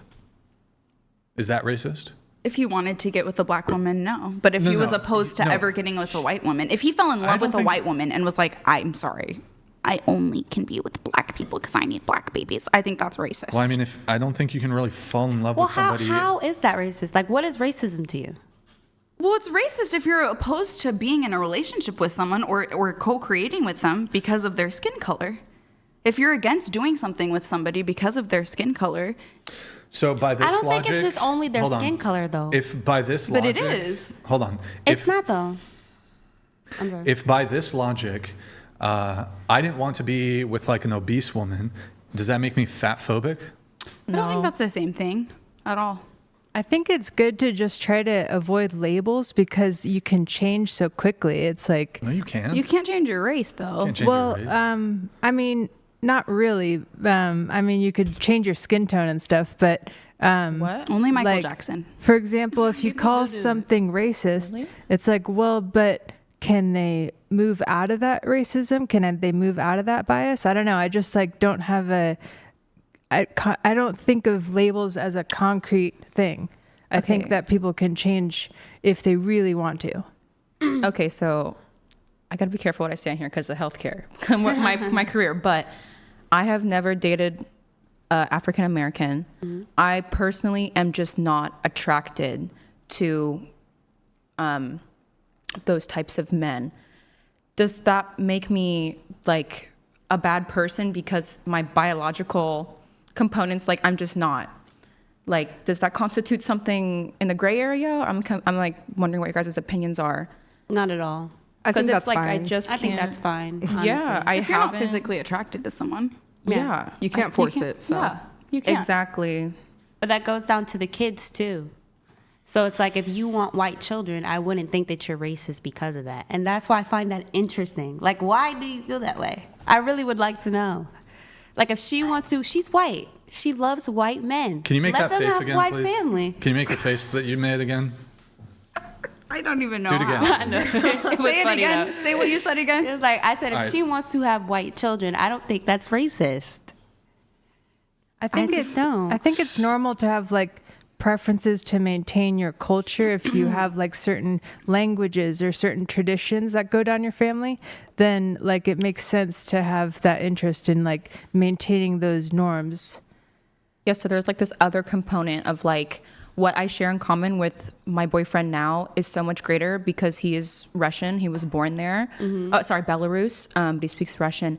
And I have a lot more in common just like on paper with him versus an African American individual with cultures, tradition, religion, food, family, etc. So it feels like the best fit for myself. But, you know. But if you were to, like, if you didn't have your boyfriend now, and if you were to meet some guy who was like half black and you thought he was hot somehow, like, you know, he didn't have super black features or something, and you thought he was attractive and he spoke Russian and he had like roots similar to you, would you be open to connecting with that person? I guess, yeah. Yeah, so I think there's no form of racism there. It's it's if you're, you know, I want my kids to look like me. I don't think that's racist. Do you think it's racist? I think the only way it would be racist. Hold on, let her answer. Let her answer. I do. Because your kids are going to look like you no matter who you So, okay, then is it with. racist for a black person to want to have black kids? I just think it kind of is, yeah. Honestly, I'm speaking from a raw... At least you're consistent. I'm speaking from a raw place where I was just dating a half black man, mm-hmm. and slowly found out that his type is everyone who looks anything except for white, which was really offensive to me. And the way that he would talk about like his struggles with blackness and his being half white, half black, being raised with all white people. Now he's introduced to his black family and like wants to have this like connection to his roots that he didn't have before. There's like this bias that comes out while he talks about it, that he like wants to be able to have this thing that he didn't get to have when he was raised, which is being around black people, which is fine and beautiful. But at the same time, like sometimes he would just say things that I thought were kind of racist about he just was too thinking about the color of people's skin. It really wasn't about anything else. It was just about the color of your skin. And at the end of the day, if that's all you're thinking about, and it's stopping you from connecting with somebody deeply, if it's stopping you from being willing to have a relationship, to being willing to communicate with someone, to being willing to pursue something simply because of the color of their skin, that is what racism is. Like, there is a bias and a hatred towards something that was obvious to me when he would speak. Hold on. I mean, there's no negative sentiment towards black people. It's not wrong or bad or anything like it's to be mixed race or to be black. I just think it's okay for any race to who you date. You can date within your own race. You can date outside of you if somebody else wants to have an interracial marriage, interracial relationship, that's totally fine. I don't care. But I think people are allowed on my own level, but I can also speak for like other people. If you're black, if you're Asian, if you're Indian, if you're whatever, if you want to date your own race, that's totally fine too. You want to date outside of your race, totally fine too. Yeah, if you want to. Yeah. Yeah, but if you're opposed to connecting to people because they're not your race, that would be a preference. That would just be preference. I don't think it is. So what makes a preference and what makes racism? Well, that's what I was saying earlier, was if you're... I gotta let this come through. Grid 1 Motorsports donated $200.01. Thank you, man. Brixan, I like the girl who was super late. She's cool. But the racist in chair 2 is giving me Max Karen vibes. Oh, wow. Next, he's calling you she's going to report you to the HOA and asking for the manager. Uh-oh. Shit. Aww. He's calling you a Karen. Do you want to respond to that? Aww. Haters gonna hate. How does she give Max Karen vibes? I don't get that vibe. No. I just guess she has a different opinion, but I guess. I do have to move it on to the next topic, though. We did the age stuff. Let's just do the age stuff. That's a fun segment. So we advanced all of you. Just to show you guys, some of you said you'll be better looking in 10, 20, 30, 40 years. Go ahead, let's pull it up. Love this part. We're going to have to make shifts on the... All right. Thoughts? I just know that's not accurate because I'm taking like so many steps to prevent looking exactly like that. I mean, you still look pretty good, not going to lie. You know? But I mean, I look exactly like my German grandmother there, and she's 90 and she beat cancer 3 times and she has the best skin and the best hair in the world. So if I look as good as her, that's a blessing. Next. You're wrong. Okay, picking a horrible first photo is unfair. That's 36? Ain't no way. That is not 36. Girl, that's me when I'm 70. That's literally 60, but go ahead. All right, next. Oh, she look cute. That was too fast. What? Yeah. She a baddie.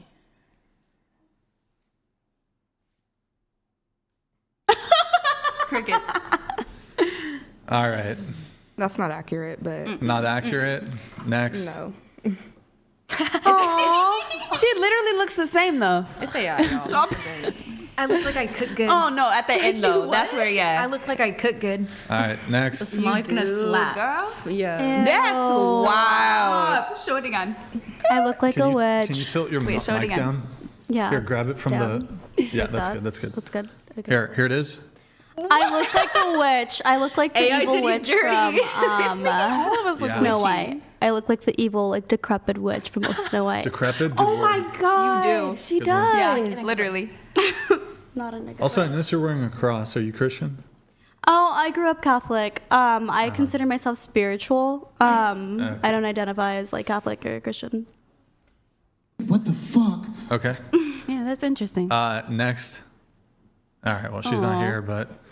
Oh, she's cute. All right. Yeah, she looks holistic. All right, Like the lady next. from The Conjuring. No way. That first picture don't even look like her. Look, look, look, look, look. Ready, ready? The same around the eyes. Yeah.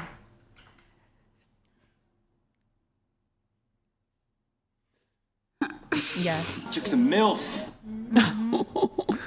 Next. Okay. Okay. Oh my God, Santa! You look like Robin Williams on the end. That's right. I am Santa incarnate.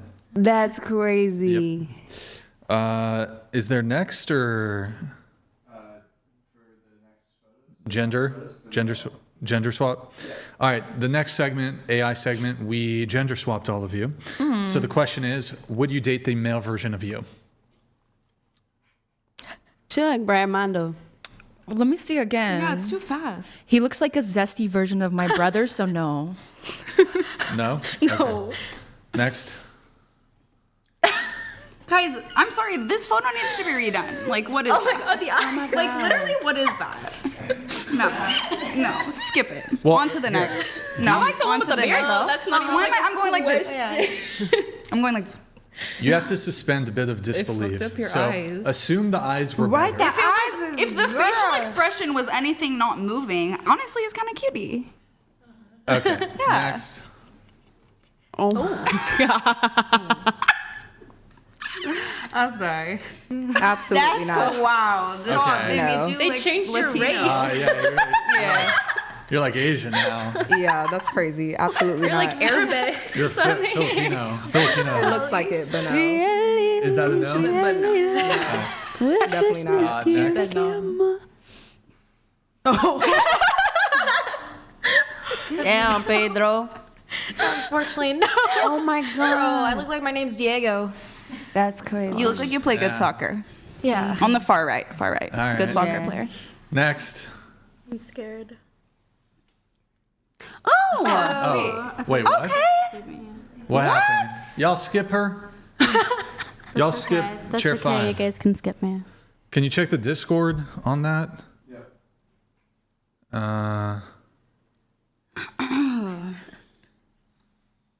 Oh, somebody else did a... Oh, that's interesting. Hey, we have a different version of the... we might do a different version of it. They did skip her. They did? Yeah.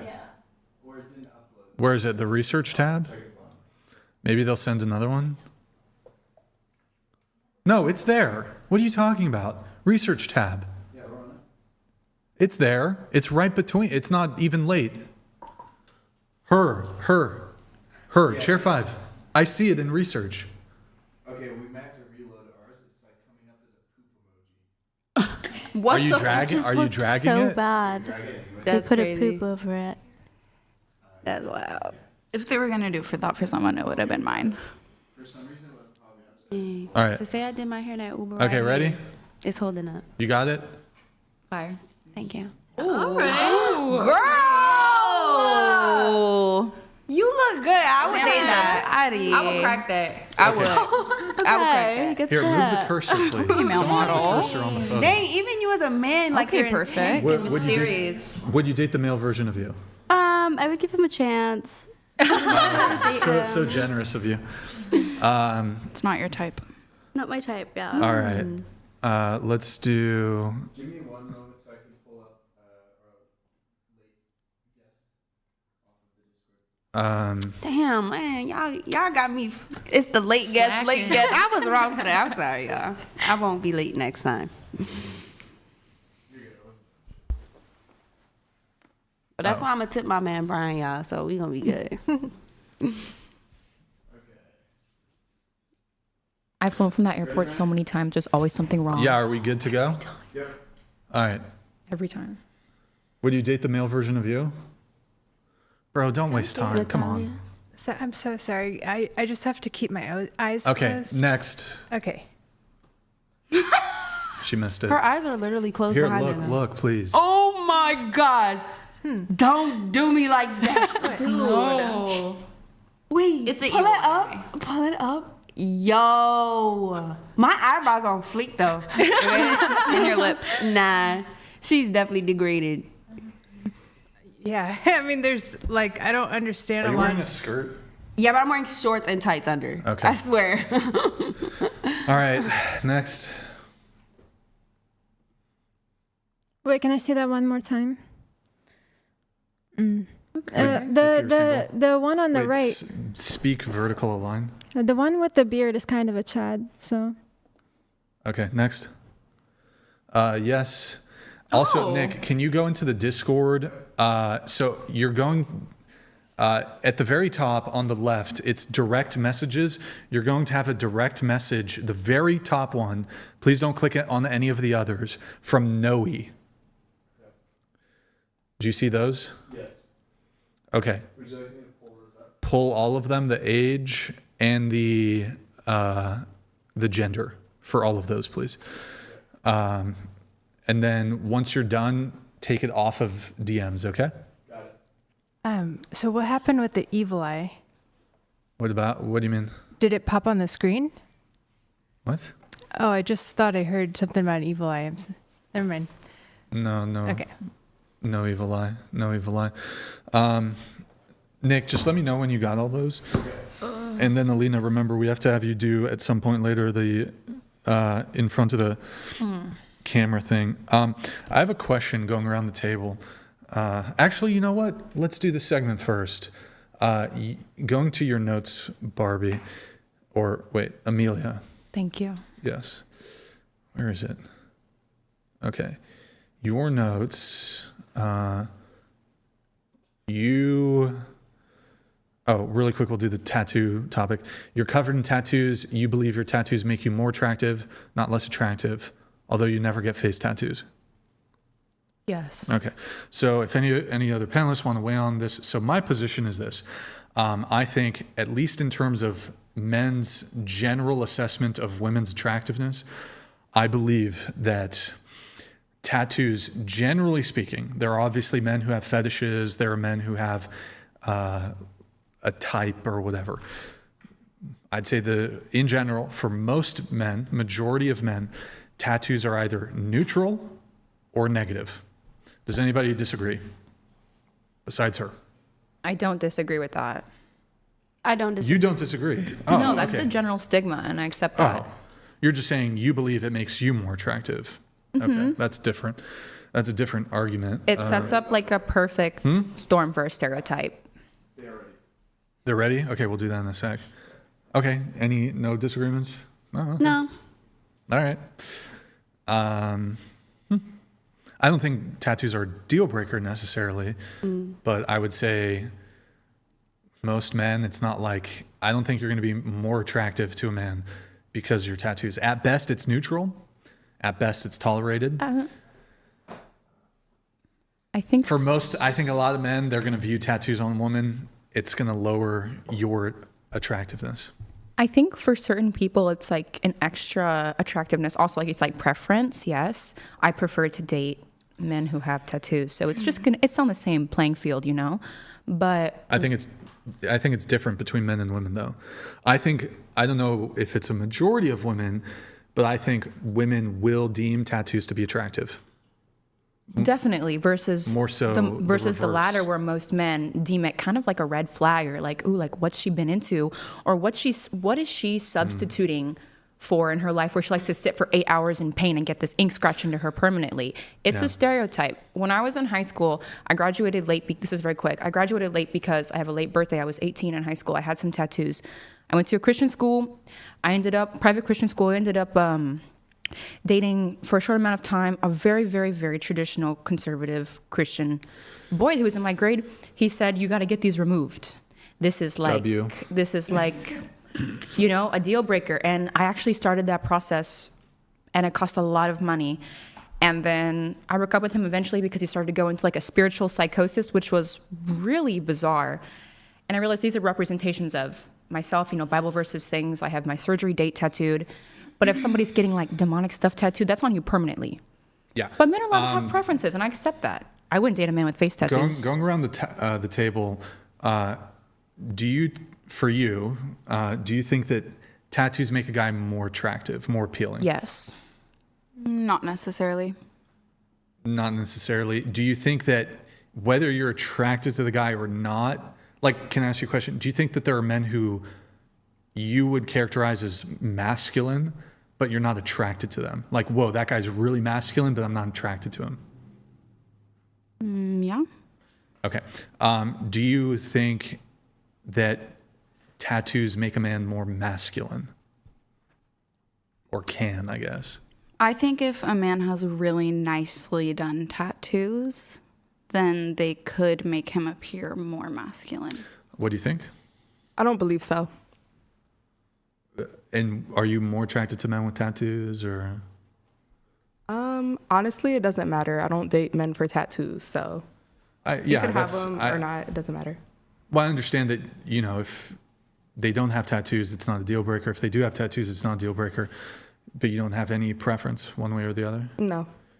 Okay. And do you think tattoos make a man look more masculine? Absolutely not. Okay. What about you?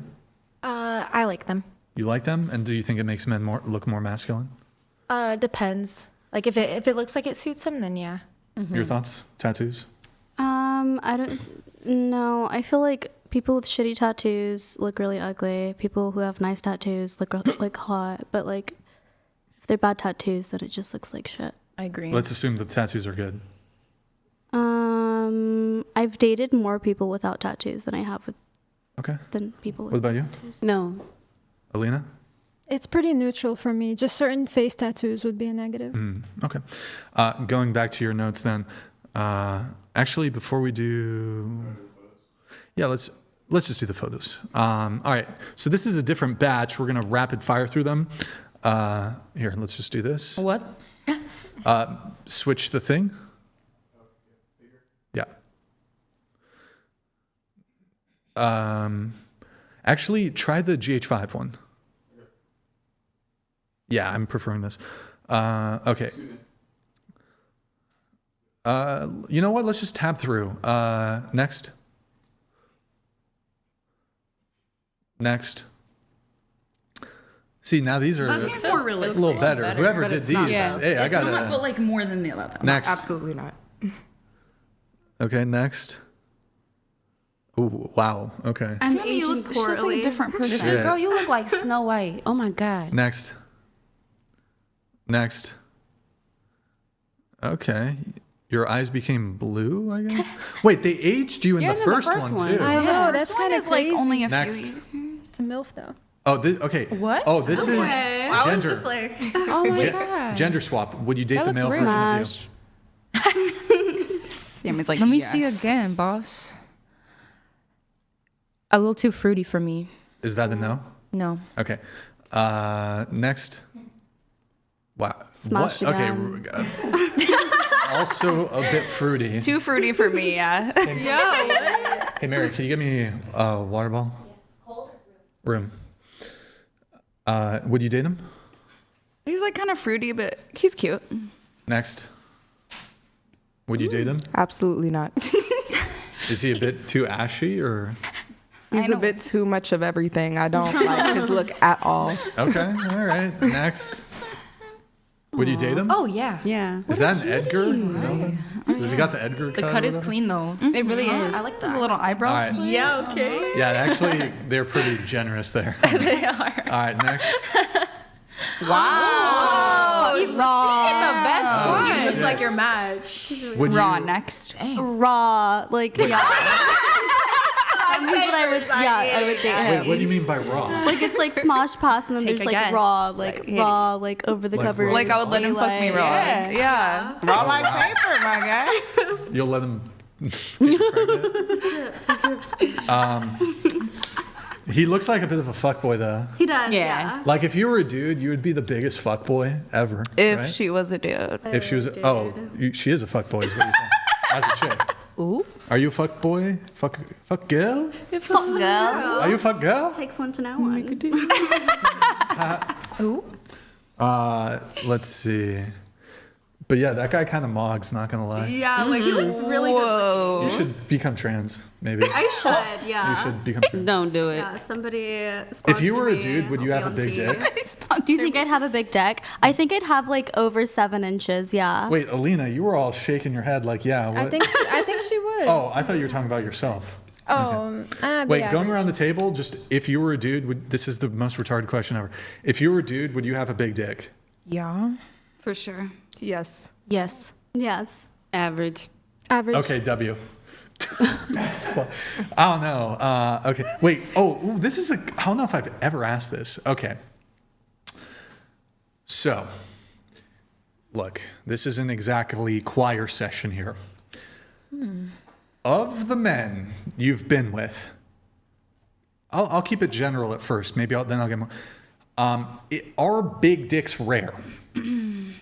Whatever you consider a big dick. Pass. Oh, come on. Okay, what about you? Of the men I've been with, Can you take that off the table, please? I don't think big dicks are rare. Yeah. You don't think? Of the men I've To be dealt fair, with. you're dating a lot of black guys, apparently. I guess, is that a stereotype? I don't know. Are they rare? Yes. Yes? Yes. Yes. I really don't know. I don't have that many to go off of. Elena? Yeah. I don't know. You don't know? I don't know either, really. What percent, if those of you who answered who had a good sense of it, could you do like a 1 in 4? Like 1 in 4 guys that you've been with what's the breakdown? 1 in 6, 1 in 10 guys Have a big, what do you mean? So of the guys you've hooked up with, like, is it 1 in 4, 1 in 5, 1 in 10? Has a big dick. Yeah. I mean, I haven't hooked up with like a ton of people, but I would say a large percentage of them usually have big dicks. Like at least every other guy, 50. one. I mean, at least 3 out of 4 guys has a 3 out of biggish 4, dick. 75%. Okay. What about I would say more like 50%. 50%? 0. Oh, Aw, somebody help her. I guess. Okay. What about you? I mean, like, not a lot of people have big dicks. I would say like 1 in 4, like 1 out of 4 people. 1 in 4. Yeah. And does it spoil you? Fucker. What? Does For it small? spoil you? Once you've had a big dick, it's like,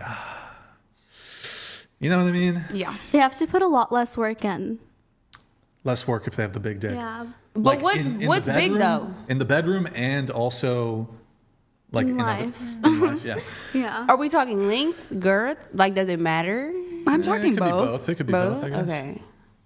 Interesting. I wouldn't say it spoils you because sometimes if it's too big, it hurts. So Yeah, I Yeah. mean, that can be a thing. You know, I think Definitely. you can get pussy spoiled too. Believe It's it or too not. tight? Or what? It could be the feeling. It could be the tightness. It could be the labia. If she's got like ginormous labia, at least for me, anyways. Some guys don't like that. I think that's weird, but it could be the wetness.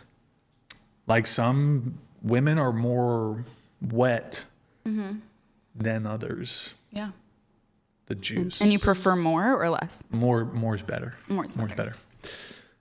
better. The more the merrier. The more the merrier, for sure. It is Christmas time. Yeah, I don't know. Like, I feel that's the problem with if you start getting around a little bit. You start comparing. And it's not even sex, right? It's not even the dick or the pussy or whatever. It's like once you've dated enough people, you start creating an amalgamation. So amalgamation, like a combination. Okay, this guy was really funny. This guy was really good in bed. This guy had a big dick. This guy was really good looking. This guy had a really good personality. This guy was rich. And then it's like, this guy, I don't know, whatever, XYZ, other characteristics. And then it's like, you like kind of want all of it. You get greedy. Yeah. Then I think that's the big problem if you sleep around, you know? Yeah, you're And like, oh, I can't settle for this like because a I've girl? seen that it's better elsewhere. Like, how's a girl gonna like fuck a professional athlete? And then you gotta date Jimbo from Target or from fucking CVS? well, That dating is Jimbo is so a choice. Funny. Yeah, that's it's the conversation I was just having with my brothers yesterday. Guys really don't get that. Like, they don't understand, like, okay, you can go in their head, they really, I want to say, logicalize everything. I think they really underestimate the romanticization and emotional feeling that women actually carry. Because it's like, if a girl has messed with a guy with a lot of money, right? And they get with a guy who's average. I'm not going to say broke, but just average. The guy in the back of his head is always thinking that, yeah, she thinks, like, you know, in the back of her head that, you know, oh, shit, this isn't the lifestyle. This guy's way better. When really, that's half the time that's never going on with her head. Her choice was you. Mm-hmm. It's different. I feel like men, that's a very masculine thing to do. Men tend to get with women and use them, and if something better comes along, they string them along and go like that. Women don't necessarily tend to do that as much as men, I feel like. Like overall, that's something that on average, there's way more women that, unlike social media like Superman, there's way more women that are with average men. Mm-hmm. And I think there's severities to it. Like you mentioned the money thing. Like if you're a girl and you date a rich guy, and then you date like an average guy or whatever, you know, I don't know if I think that can be a case where like the lifestyle difference could be a factor. But I think the biggest thing would be once you've dealt with a guy, I would say the two big things would be a guy with like, just you're drawn to the personality, and then the guy who's really good in bed. That's gonna fuck you guys. Like the money thing, a little bit, or like the really really good looking guy, the really really good personality guy, and you're fucking in love with him. Blah blah. Oh my, he's, you know, you're just in love, whatever. And then the guy who's really good in bed. That's gonna get y'all fucked up. I think.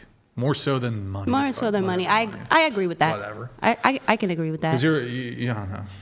Unless the guy's really fucking simping for you to the point where it's like everything's taken care of. He's paying your rent. He's fucking bought you a car. Like that level.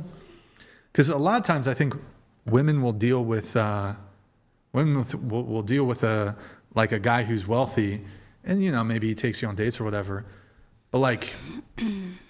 He's not fully simping, you know? Your life doesn't change all that much. And then honestly, I feel like for me, after I dated a really, really rich guy, I was more willing to date a less rich person because I realized that having money doesn't mean anything on how they're going to treat you and like how you're going to be happy at the end of the day and how much love you're going to feel. Like at the end of the day, that's what it should be about. And then we can work on the money together if we need, you know, but... a man having money, it's not going to make your relationship better for the most part. Like it's not going to make him love you deeper. It's like it's not the only thing I'm prioritizing for sure. There are other redeeming qualities that I would want in a man that I'm taking serious. All right, go ahead. All right, next. Oh, okay. Very American. Yeah, these are like good. Long hair. He needs to cut that hair and then it'd be perfect. These are pretty good. Did they do next? Is there next or? No. Okay, that's fine then. Let's see here. Getting into Amelia, your notes. You don't believe in bowing to your man. You feel it's very old school and strange and degrading. In what? A woman should respect her man as the man respects her. Bowing when he gets home from work. Let's for the context, let's do the bow video. So this is a video I took of my ex-girlfriend that I showed to new girls to train them. Stop. Yeah. This was actually your ex? I'm sick. Oh yeah. I thought it was a video from TikTok. Let's do the regular right corner. All right, go ahead, play. Boom! Huge bow. As soon as I get home, she's got to hit a bow. That's like an Asian culture thing. Yeah. Yeah, I'm white. So. Well, she's Asian. Yeah, but I mean the bow, like kings and shit. I'm on some king shit. But that's not really necessarily King something treatment. that they do with, I feel like. Oh, I'll have the whitest girl ever bowing, trust me. How did you meet this girl? Tomatoes, absolutely disgraceful. This is not his actual disgraceful to the raw tomatoes. No, he didn't. And make then this video. get ready to, one more time, just the bow portion. Boom! All right, do you see the submissive hand posture? Do you see the depth? You see the depth of the bow. So you say it's degrading. You say it's strange. You don't believe in bowing to your man. Because in my culture, that doesn't exist. And in my partner's culture, it also doesn't. And I feel like it's kind of like a kink almost. And we don't hold that kink, you know? Like I respect my man 100%. Are you kink shaming? No, I'm just saying me and my partner don't possess that kink. Yeah, that's fine. But why is it degrading? Because that feels awkwardly like making yourself less than. I don't That's think so. how it feels to me. That's why I said that. I would feel like less than if I was to bow when he got home. It's not a part, it's just not, Asian culture is not existing in my house. I believe in cultural appropriation, although the bow was seen in Western cultures. It wasn't some for sure. Like if you're the king, people bowed to you. Right. And in fact, they couldn't really look at you, I think. So sometimes I also enjoy that. Like, no, don't fucking look at me. You're not allowed to gaze upon me. You can. Peasant. The hand. You're loving mouse girl. Peasant woman. Yeah. If my partner ever said that to me or viewed me like that or said what you said, I would say bye. Okay. You know, that's okay. You can do whatever you want in your house. That's cool. As long as she's consenting and she's cool with that, Oh, yeah, all they're power cool with to it. you. They do that shit. Then hell yeah. I don't think it's degrading, is the thing. But let's get into it. So, In a consensual kink setting, then of course not. no, it's not even a sexual thing necessarily. It's just pure, not even sex related. Well, what is it? I mean, it's good if she does it, but it's basically just a temperature test to see if she's willing to do something essentially completely harmless, completely effortless. If she's willing to acquiesce to a simple ask, let's say. Yeah. And it just tells me the type of woman she is. If she's going to fight me on it, she wants to negotiate, she wants to have a conversation. I don't even need the bow. I mean, look, it's nice if she does it, but I don't actually need it. It's simply a temperature test to see where she's at in terms of her submissiveness. If she's going to fight me on it, okay, cool, you're a feminist. We're probably not going to get along. How far I'm not into a dating feminist. are you at First making this date. request? And First what date. do you say it Look, and like how do you word it? I got to give some context here. Yeah. I probably don't date how most men date. For the past 3-4 years or whatever, the majority of women I've dated, not all of them, but the majority of women I've dated, they contact me. So this is a dynamic that most men probably aren't going to enjoy. If you're reaching out to me, things are going to be on my terms. In the same way that you women have had this shit on lock for a long time, when men come to you, you have all the leverage. You have all the negotiating power. If a woman comes to me, yeah, I'm leading that relationship. And it can be my way or it can be the highway, essentially. And they're more than happy to do it. How do you word this? Are you like, bow for me right now? They watch the show. Or what do you say? They should know this shit if they're messaging me. They should already know to bow. I don't even need to ask them. Interesting. But if you do, how do you say it? Yeah, well, to be clear, some girl off of a dating app, I don't think the bow is going to fly. At least initially. Only the ones if who follow you. If she's submissive, well, no, even if she doesn't know you. I'm just talking for a normal guy now. I think a normal guy, you can screen for her being submissive, if that's what you want. And then, yeah, she actually probably would be down for the bow. But like a feminist liberal chick, nah, not going to happen. I'm very submissive, but... You wouldn't do a bow? If I was like in a relationship with someone and they asked me to as like just a cute, fun thing, why not? Or if they were like... saying it all sexually. Yeah, like if it was like a hot thing that they were like, being my dom, then I think that's hot. Okay. But yeah, it's not some guy who I'm on a first date with. I'm not going to bow to some random dude. Just show of hands, who here kind of agrees with her and disagrees with me going around the table? About what? Well, yeah, what ask the question. Okay, well, she's against the bow. She thinks it's kind of degrading. She thinks it's, I think, weird. I don't know if that was the word. Strange, degrading. Like if he asked, or like a. Let's just go around the table though.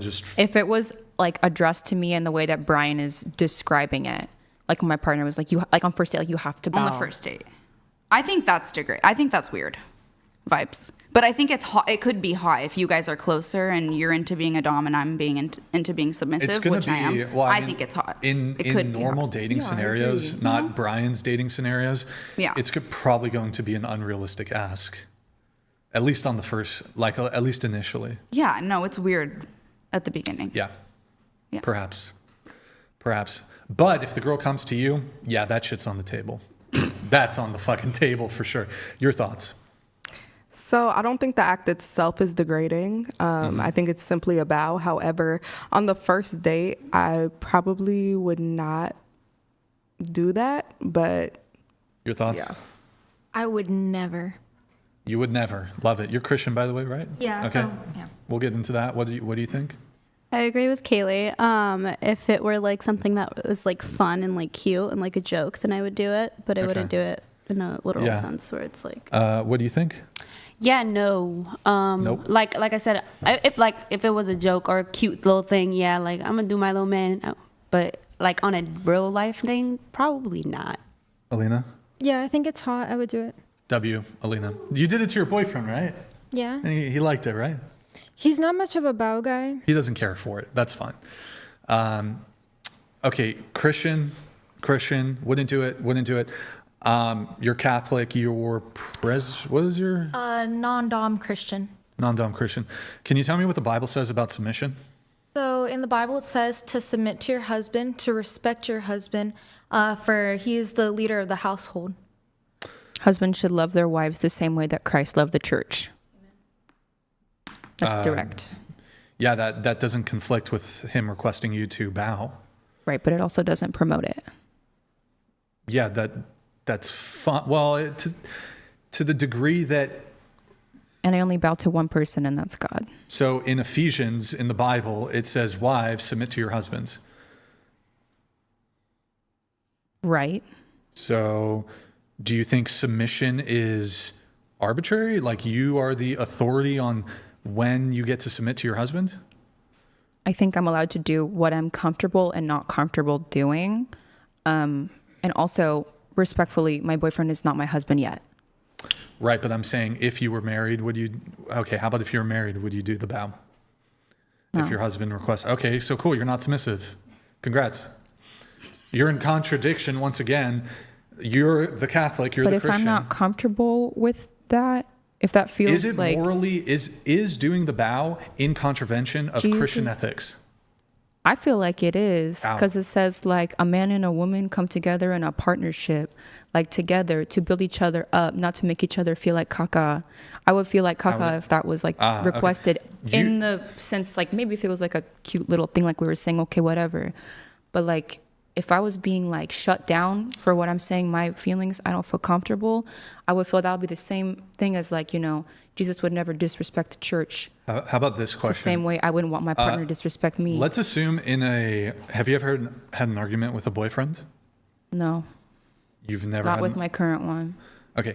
Could it be logically possible that you could, down the road with your future husband, whether it's your current boyfriend or somebody else, could you have a disagreement with your husband? Yes. Okay. Now, let's say you guys reach an impasse. You want one thing, he wants the other. Neither of you are morally wrong. Let's just say it's about a move. He wants to move to Kansas. You want to stay in North Dakota. Wherever the fuck you're living, doesn't really matter. And he's like, look, we got to move here. Do you defer to him? But you want to stay where you're living. That's just like so situational. Depends on like, why are we moving? Like my elderly family's here. I'm not sure what the answer to that would be. I would like to think that we'd find a middle ground and talk like adults to see like, hey, I could stay here, take care of my elderly family, maybe something in the middle. I don't really have an answer for that. Because there's certain things that are on equal level of importance. Let's assume in the hypothetical there's no sick family members. You just like where you're currently living. Then I would go. You would go? If he's providing. Okay. I would go. I wouldn't give up my career, but my career is transferable. In terms of moving? Yeah. Okay. Well, I would trust that God speaks to him because I wouldn't just marry anyone. So if he wants to go to a different city, I would trust him. Yeah. Different cities, okay, different so under that circumstance, you would be submissive. But you wouldn't be submissive if he asked you to bow to him. The only person that I should ever bow to is Jesus, and my husband would know that. So I know that God wouldn't even want me dating someone who wants me to bow. Ephesians, wives, submit yourselves to your own husbands as you do to the Lord. Submit to your own husbands as you do to the Lord. Yeah, but he's not saying treat your husband like he's the Lord. Because then you would be idolizing your man, and you're not supposed to idolize. It's more of like a relationship partner. And I know, like, I would be so convicted if I like bowed down to my man, my husband. Okay. How about this? Do you want to get married one day? Yeah. Do you want to get married one day? I think so. You think so? You're not sure? I think so. You think so? Okay. Isn't that kind of like the normal thing that Christians do? Yes. Get married. Technically not supposed to be having sex outside the marriage, but yes, I want to. I want to probably eventually. I don't know a timeline though. Okay, hold on. Let me check something really quick. Thank you, Nick. Yeah. I think it's degrading for a man to get down on one knee and spend a month's worth of salary on some bullshit diamond ring that, by the way, they do some weird shady shit with the supply. Facts. What's that called with the diamond supply? They're not actually worth anything. Like the lab diamonds. It's just it's compressed carbon. You're gonna spend a couple thousand G's on a fucking diamond that's worth like. You lose like 60%. Yeah, it's fucking horseshit. You want me to get down? I think getting down on one knee is more bitch made than bowing. At least you stay on your feet if you bow. I think it's important for people to learn how to respect each other. So like everyone should try to respect each other. Thank you for your contribution to the convo. I don't see how that is the same. Like how do you see like? Yeah, I think it's worse to get down on one knee and to enter into a bullshit contract that is going to financially fuck you in the event that your wife, she gets bored, she gets whatever, she's vaguely unhappy. You're going to get fucked in divorce. You have to get down on one knee. Please, will you marry me? It's fucking simp. It's fucking lame. And you have to spend all this money on a fucking diamond ring. And then whoever pays for the wedding, you're going to waste a bunch of money on the fucking bullshit ceremony wedding. So it's like... Yeah, I agree with that. You agree with that? With the wedding part and the wedding ring. cost. Okay, that's fine. But I think the specific act of proposing, which is almost only men do it, that's like degrading. But y'all expect that shit. To express your love to the girl that you love with all your heart. Express your love to me. Show me you're submissive. Show me you care about me. Show me you love me. But that's custom though. And that's what he's doing is he's getting on his knee to show you. It's a moment. Right. No, he's a little bitch. No, it's showing I'm willing to get down and kneel to you, to this relationship, to ask you to create something new together. Why can't and she to bow? move forward as one. Why can't she bow? I never said she. I said you wouldn't do it. You said you wouldn't do it. Maybe I got you mixed up. No, I said I would. I would love to bow to some dude who wants to marry me. Hell yeah, I can bow to you. Like, I think that's hot. It could be hot and fun, but I'm not going to bow to some random dude, and I'm not going to bow to some dude who I've been on some dates with. I would bow to some guy who I take very seriously, who takes me very seriously, who has respect for me. And I want to do something that makes him feel good, that makes him feel hot, whatever it is, like a kink for him, if that's what it is. I'm hearing the bell. Is it in your lab? Yeah. Yeah, just, can you put it on the ground's clean, if you can just put it on the side there. But yeah, then he should get on What his you got knee. for me? Come on, you're Christian. Yeah, I just... Submit yourselves to your own husbands. Yeah, so if he's like, yo, go make me a sandwich. All right, I'll go make him a sandwich. But if he's like... Isn't that more degrading than a bow? No, because... It takes more hungry. effort.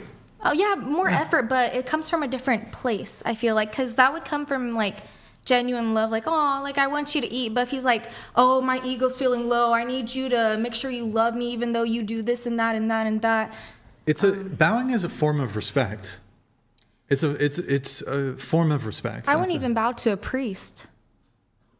Okay. Oh, because sometimes I see Catholic, like they go up and they like bow. That's why I mention it. You okay? I guess. Yeah, but okay.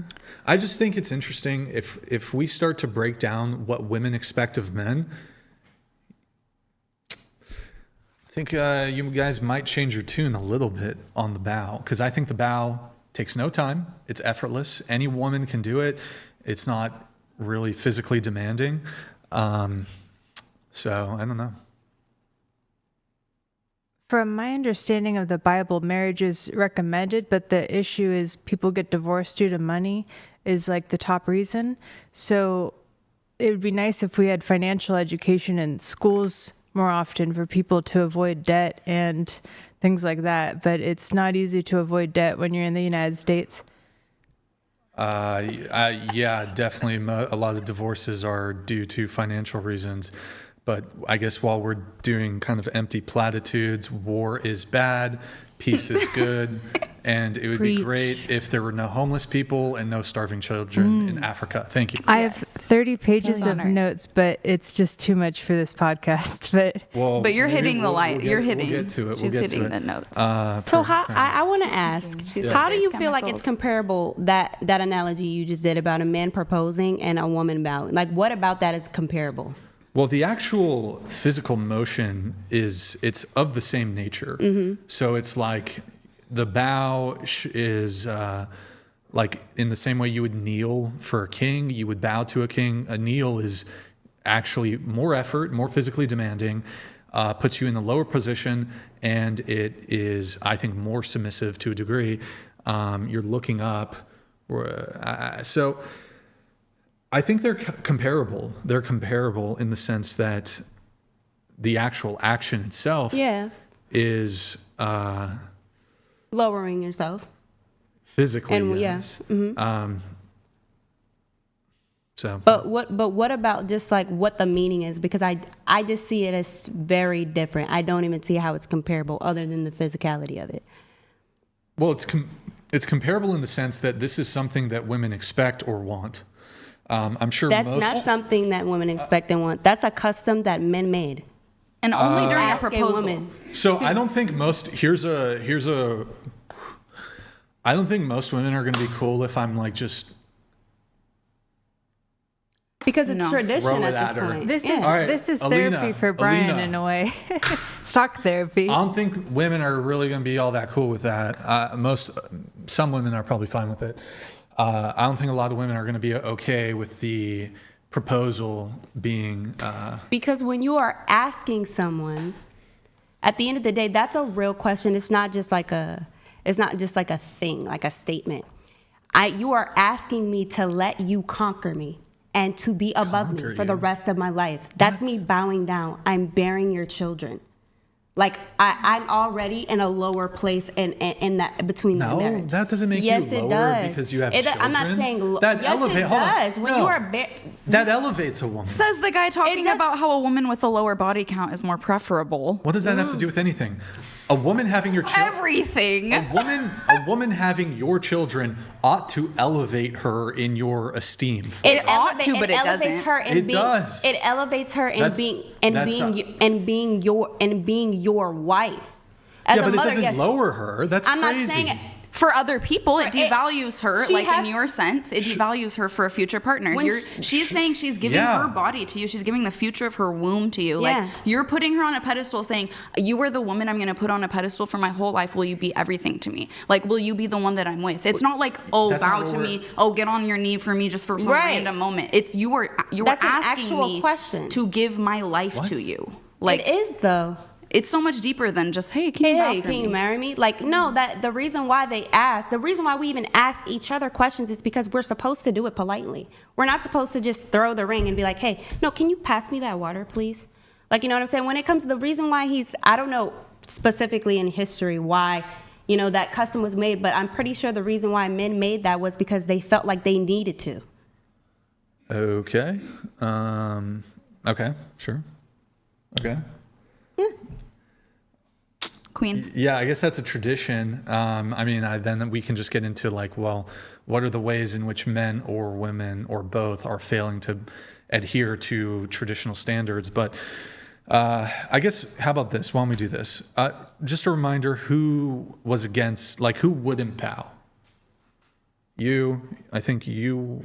Oh, yeah. Show of hands, who would not bow? You bow? Did you say you would bow? I would, yeah. You would? Like as a joke, cute thing. Yeah. But like if it was an everyday thing, serious. Serious. Yeah. Okay, how about this? Going around the table for the perfect man.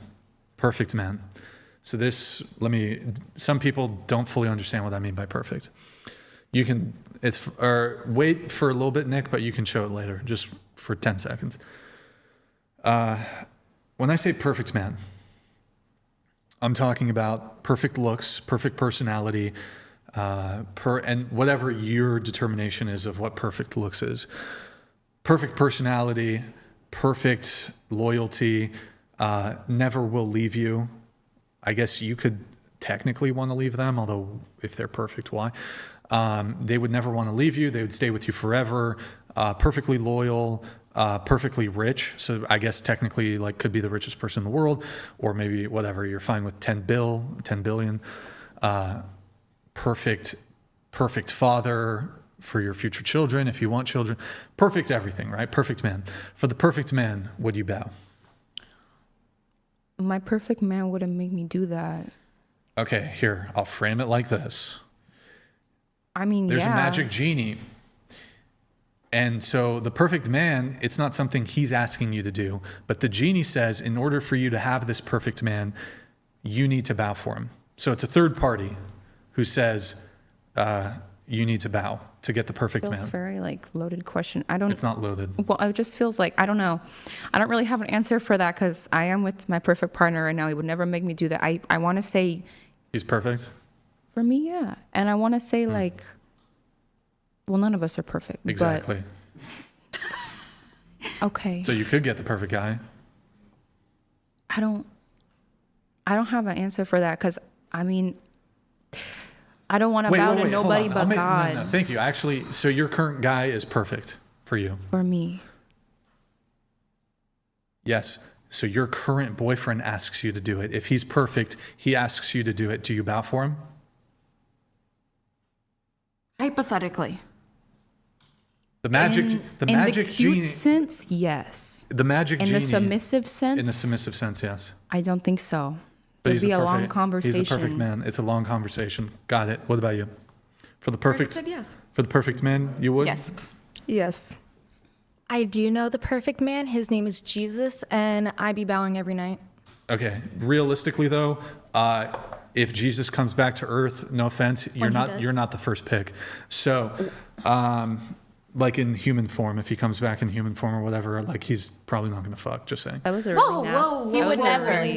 Never. He wouldn't fuck anybody because he's a virgin. Yeah. So my sweet Jesus wouldn't even think that. All right. Well, you're the one fucking trolling with your answer. So is Jesus and God the same person in your mind? Yeah, you're not. No, Trinity. So. Okay. In the real world, like of the men that exist, right? The perfect man, hypothetical. Would you bow for him? Nope. What's the justification again? Because I will only bow to Jesus. Wives, submit unto your husbands as you do unto the Lord. Wives, submit to your husband. Wives, don't idolize your husband. That's not idolizing. Yes, it is. No, it's not. Well, you're not on your word enough. Well, obviously What? you're not, but. How would doing a bow... Okay, can I ask you a question? Yes. Do you think in Asian cultures that even there is Christianity in various Asian countries, do you think Asian cultures that observe this bowing behavior, do you think they're idolizing their husband, or is it a show of respect? Different. Yeah, I feel like that's so different. It doesn't matter. It wouldn't matter. They bow to each other. Logically, it wouldn't matter. No, because they're not Christian like me. I can't hold them to the same standard. Hold on. Asian countries do have Christian populations. Okay, but people are also on different levels with Jesus, so people have different convictions. You could go ask your pastor, your priest. It's not like idolizing somebody to bow to them. No, it is. No, it's not. No, no. Okay, so these are you saying that these people in Asian countries who happen to be Christian, when they do a cultural bow to one another, that is in contravention of Christian faith? Well, that's literally the difference, That's though. literally... They're bowing to one another. No, but they do the bow out of respect. So if I want to... But when they get married, they have a show off where the woman is supposed to bow and the man is supposed to bow, and whoever goes lower. Okay, I saw the stupid video. I know It's the the video. truth, right? So why are you saying that though? And I'm not commenting on anything that, like I'm not a part of. Like if someone's Catholic, I wouldn't hold my standards to them. This is just my own personal opinion. So I especially don't know what's going on in Asia. But you acknowledge that there are Christian people in Asia. Oh, I would hope so, yeah. And they still bow to each other, and it's not in contradiction to the Christian faith. I don't know, I'm not them. Well, I'm telling you. Okay, thanks. Yeah, you're welcome. You're totally welcome. So Thanks. The perfect. I love you. You wouldn't bow for the perfect man. Okay, cool. Yeah, Jesus. This girl's the most Christian girl I've ever seen. If she's saying it, then she knows. Perfect man. Would you bow for the perfect man? I would like for him to bow to me too. I want both of us bowing. Only one way. It's only one way. Okay, if he takes care of like everything, like all the bills, everything, then yeah, sure. he's a billionaire. He's rich. Perfect man. Okay, sure. Okay, perfect man. Do you bow? She's not answering questions right now. That's my understanding. Tell me when you're ready to participate. I'm sorry. So I agree with her. I just feel like as a personal thing, I would just be like, well, I'm in Japan. Maybe I'll bow to people out of respect because even at sushi restaurants. For the perfect man, would you bow to him? It's not about the perfect man. Like it is in, about the perfect in man Japan, because that's an hypothetical. That's the analogy. It's not. You're not in Japan. You're in the United States. Well, then I'll put Jesus Christ as the perfect man. Great. What about you? Yeah, I would for the perfect man. Alina? Of course. Man. All right. That's interesting. How about this? For the perfect man, do you give up your career entirely? Can't work. I've heard this discussed so many times. If you can keep it as like an interest, I don't know what we concluded. Like if it's able to not make money off of it. How about let's. I'll do a couple things. Do you sing? Are you? Who's the used singer? to. Who's the singer? That's you. Yeah, that's me. That's true. That's you too. Okay. You can't go to raves anymore for the perfect man. Yeah, of course. I really like working in medical though. I feel like I would still like to like study that on the side if I gave that away. No, you can't. Then so be it. For the perfect. Okay. I mean, you sing, is that correct? Yeah. Okay. Do you give up your career for the perfect man? My passion or my career where I make money? Well, I'll ask two different questions. Your career to start. My career where I make money, if I don't have a passion surrounding it, then I would love very happily to give that up for my man. I'd be so grateful. Come through. And then do you give up is singing the passion that you're referencing? Yeah, songwriting and singing, yeah. Okay, do you give that up for the perfect man? I never would. And honestly, he would never want that because I would go insane. It's my therapy. It's your therapy, okay. Yeah. Perfect man. So you're perfect man, billionaire, good looking, your type, perfect personality, perfectly loyal, perfectly everything. You don't give up singing for that? Like he would be like, you're not allowed to write songs anymore and sing. Well, do you do that at all for money, like for work, or is that strictly hobby? Both. I would love for that to be my main career. You can still sing in the shower, but that's it. No, my therapy is writing songs. I have over 700 songs in my notes. I would never be able to be with someone who was like, oh, you can't write songs and sing. That's actually insane. What if you can write songs for him and he pays you? Like he provides for you, so that's as long as he him would paying you. As long as if he would let me write songs and sing, and he would let me have unlimited studio time and I could make the songs to fruition. But how about you can't publish them? They can't be public. They're private for you and him. Well, so my life goals have to do with being successful in the world, which comes from using my voice and using my passion. But if he was already a billionaire and he had all of the money and resources in the universe, and I did not need to use my voice to be able to gain that level of resources, which I need to change the world. Nick, crack the door, please. And he wants to give those to me to be able to freely do what I want. Then that's great. That's skipping a whole step. That's a really big step for me to take. So he's like cutting out this whole middleman thing and letting me actually get to like the life that I want, which is, you know, building orphanages, providing clean water for people in the world, providing food for people. Like if I was able to do that without having to release music, I would not care about releasing music. Okay, but I would still have to write it for my mental health. But it could be just private for you. Okay, you do it for the perfect man. You give up your career for the perfect man? So I wouldn't classify being a business owner as a career. However, if my man wanted me to stay at home and be a real housewife, I would definitely do it. Okay. Give up your career for the perfect man? Absolutely. Anybody else a singer here or creative or something? Okay. Give up your career for the perfect man? Yeah. Give up your career... For Jesus Christ, yes. But I also write musicals. That's a random side note. All right. What about you? No, I wouldn't. And what do you do for work? I'm a singer and I'm a songwriter. Okay. So you're an artist? Yes, I am. Okay. So perfect man, billionaire, perfect good looks, perfect everything.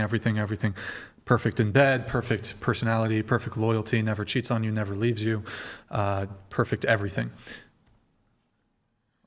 I mean, the only way I could... You don't take the trade? The only way I could give that up is if I've already accomplished what I wanted. Right now. Yeah, no, I would never. I could be like, I will introduce you to this perfect man right now, but you got to give it up right now. I would never be able to do it. Okay. Just question for you. If I were to just give you $100 billion right now, no strings attached, except you have to give up your career and it's your money. You can use it however you want. Do you do that? No. I'm sorry. I wasn't born to be a wife. Like I wasn't raised to be a wife. I was literally raised to be an artist. I'm not talking about the man now. I'm just saying I have. I'm saying I was raised to be an artist, not just a rich person. I see. Like I'm gonna die on it. I'm gonna die on that hill. I really am. I've been doing it too long. Something's gonna give.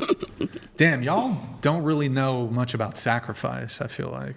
Well, actually, I know a lot about it. I sacrificed a lot for my career. Wait. Perfect fucking question.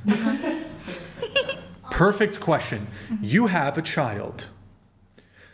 Do you sacrifice your singing and songwriting for the life of your child? I would never have a kid before I was successful. That's not the question, is it? You have a kid. Well, what are my circumstances? Do you want kids? To adopt them. Hold on. You don't want to have biological children? No. So, okay, you want to adopt kids. That complicates it to a degree. Although I believe you can have... Can you have the same love for an adopted child as a... Yes. I'm deeply in love with the kid I used to nanny. It's possible. Like, he's my world. Sure. Logically, it's possible. It is. It does complicate the question a little bit, because I do think there's a blood component. I would give up anything for... If I had a kid and I had chosen to have that kid... Yeah.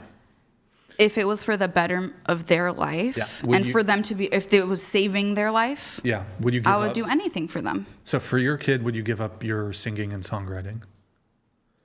To save their life? Yeah. If it was to save their life? Sure. Sure. What about the betterment of their life?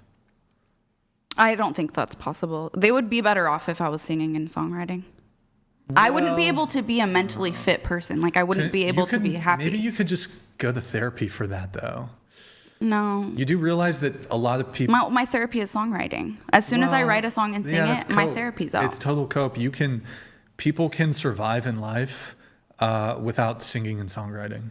Some. Even you. Some people who are not born artists will never know this deep drive. If you don't create something, just like God, we are born creators. We are natural creators. The less you create, the less happy you're going to be in life. Humans have an amazing capacity for adaptation.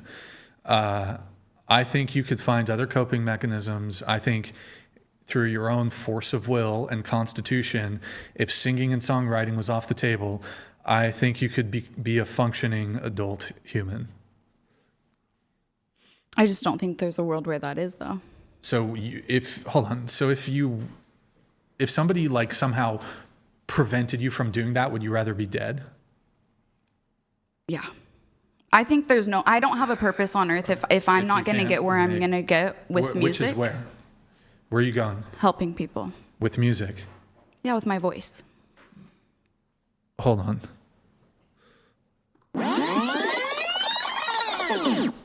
Repeat that. Helping people with my voice. With your music.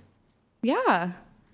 Well, I mean, that's the start, There's a starting point and where that takes off. But when you share your voice, for one, people connect to you, and then you build a community, and then you build a like-minded community, and then there's more and more support, and then you can take over the world. You can clean the water. You can clean the ocean. You can clean the planet. You can help the children have food, help the children have homes. The more people are connected to each other, the more people sharing their voice with each other and connecting through that community, the more possibilities there are. And that's, in my mind, getting there is through my music.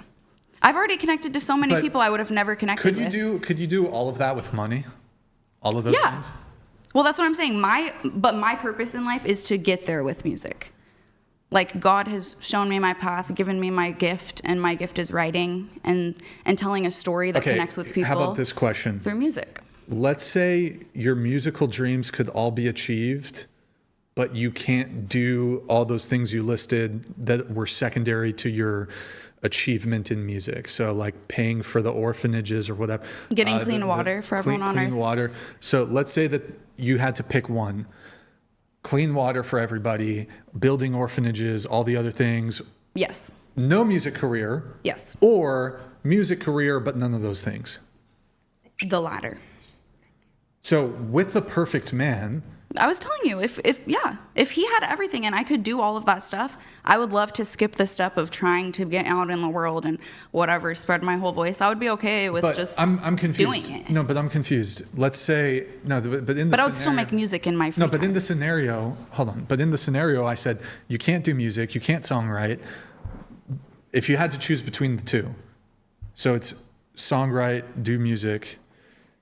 Well, publicly, right? I mean, I can do whatever I want at home in bed. No, just you can't do anything at all. You say you would pick the cleaning the water over. Yeah. So if you had the perfect man, not only do you have the perfect man, he's got the perfect money. He can, through money, that problem can be solved. Yeah. So why don't? But when I asked you, you have to completely abandon music and singing and blah blah blah for the perfect man. You said no. Well, I said if he would pay for all of that stuff and let me have free will, I would choose that over it. But you can't even do the songwriting, singing privately. Well, that's just weird. Why? It's a hypothetical. But this just doesn't make sense. It's just not consistent, though. Like, am I not allowed to write at all? Am I not allowed to write poetry? I'm not allowed to write stories? Like, where does this end? It's a magic genie, so it's not even him asking it. It's not like, whoa, this is a weird ask. Okay, so the magic genie says, oh, you can have the perfect man with all of the money in the world. You can clean all of the water. You can provide food to people on who are hungry. Through the perfect man. Through the perfect man. You can build all the homes you want to build. You can do everything you really want to do at the end of your goal. Can't sing in public? Both, privately or publicly. I don't know, because I'm just depressed if I don't sing or songwrite. But I'm just depressed. Okay, I'm just not even going to repeat it at this point. I'm going in circles. For you, do you want to have children one day? Not necessarily, no. Is it possible you could have children one day? No. Are you infertile? Fertile? Oh, no. No. I just mean, like... You just don't want kids? Yeah, no, I don't. I just don't want kids. Do you have any siblings you care about? Absolutely. To save your sibling, would you give up your singing? Yes, of course I would. Okay. All right. What about your parents? I would, to save my mom or dad? Yeah. Yes, I would. But although they would kill themselves because they're the ones who invested so much in my career, they'd rather me not. But okay. Yeah. It's just interesting. I don't know. Where's the sacrifice? I mean, there's a lot more Singing. to sacrifice. There's a lot of sacrifice in this. Do you know how much sacrifice I've put into this? Like, really? There's a lot of sacrifice, a lot of things that I wanted to do, a lot of discipline I had. Y'all are so, like, just... What kind of music all day, every day?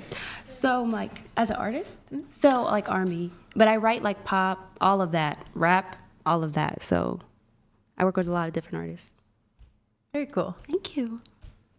How are you going to help people with singing, though? Like, your actual singing? You could inspire Absolutely. them. Music is healing. Music is medicine. Music is powerful. Yeah, I think music can have a positive effect on somebody, but... Yeah.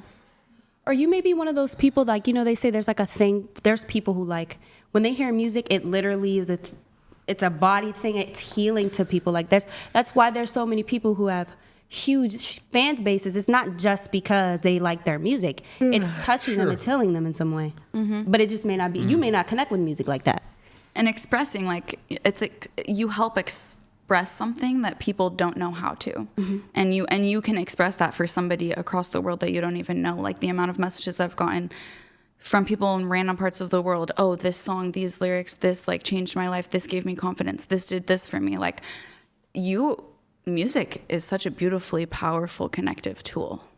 I really love the comedic songs. I listen to like Bo Burnham and Flight of the Conchords and like so many different musicians, but like I love comedy in music too. Mm-hmm. Sabrina Carpenter kind of does that a little. Jack Black. Period. How about this? Perfect career, but lame man, or perfect man and lame career? Or no career, I guess. Perfect man and lame career, or lame career and perfect man, correct? Yeah. I need the man to be perfect for me. Next. Is he set on his career as a perfect man? He's set on this shitty career? It doesn't sound perfect to me. You get the perfect career, but your man is lame. But he's like a perfect man? Or you get the perfect man, but your career is lame. Which do you pick? Oh, I would never want to be with a lame man. So which do you pick? So whichever man I end up with that's an icon. So lame career. For me. For you. Yeah. Okay, what about you? Perfect man, lame career. Perfect man, lame career. Perfect man, lame career. I would unfortunately pick lame man, perfect career because I would love to be hired by the Trump administration. It's a big ask, but I'm asking. Okay, what about you? And I have to choose a man? Like I have to? Is one or the other? Yeah, one or the other. Here, okay, yeah, I guess. Perfect man, lame career. Wait, but I thought because like I said, I wouldn't have chose a man at all. That. All right. But Lena? Perfect man, no career. Okay. If you're gonna have a man in your life, he might as well be as close to perfect as he can be. Mm-hmm, Word. Agree. Here we're gonna do. I need to do like the Twitch and pull up my Instagram and all that shit. TTS is 200, Read 100, Venmo, Cash App, whatever pod, twitch.tv/whatever.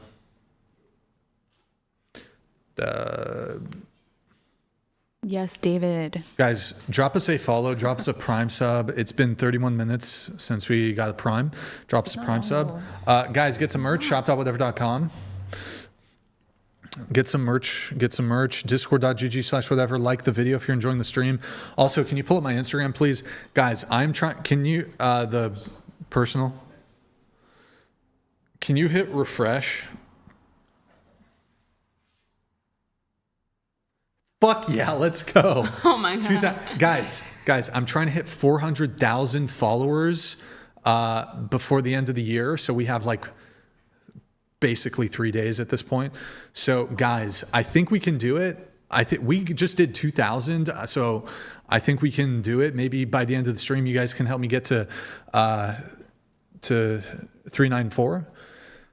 Here's the QR code if you want. Just drop me a follow, guys. I post reels, like I post 3 or 4 every single day on my personal Instagram. So get me to 400,000 before we hit 2026.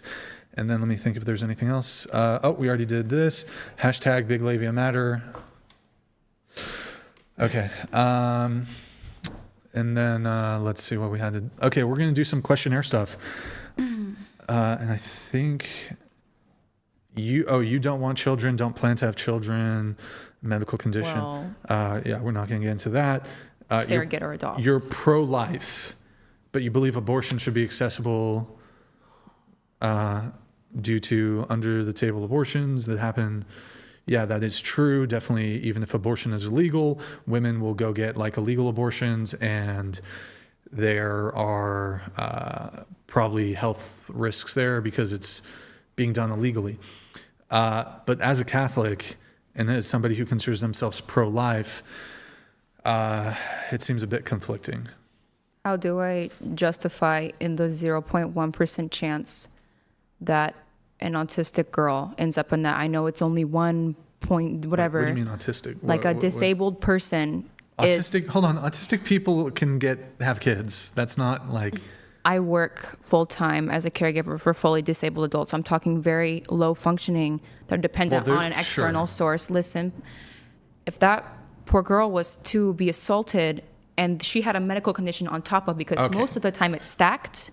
If there's a chance she's gonna die, how can I justify? Well, hold on. Let's get one thing clear here.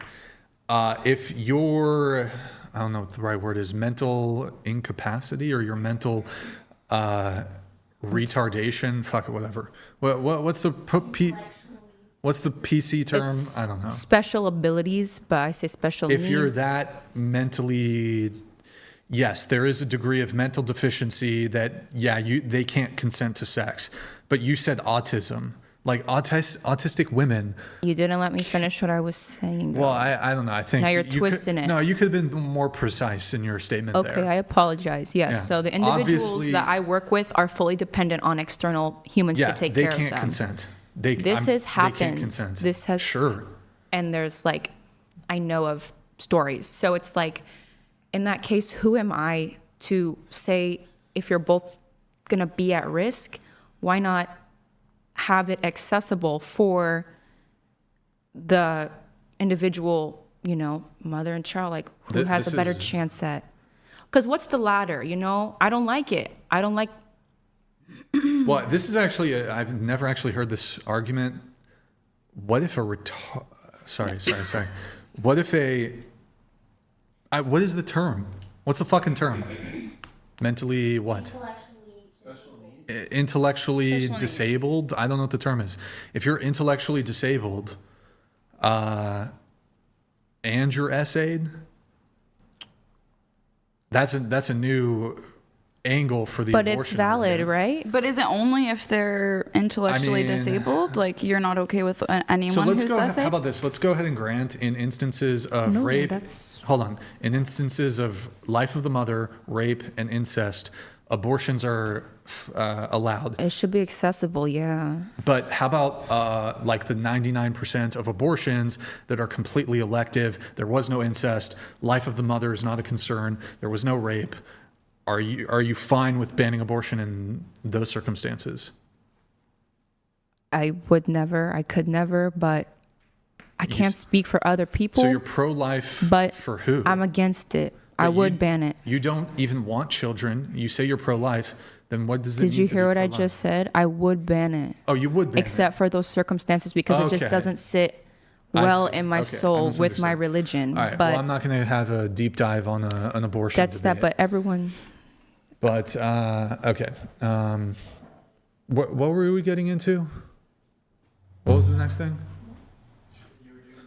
Oh, the questionnaire. Okay. As soon as she's back at the table, I'll get into it, I guess. I'll get into those in a bit. Here, why don't we actually do...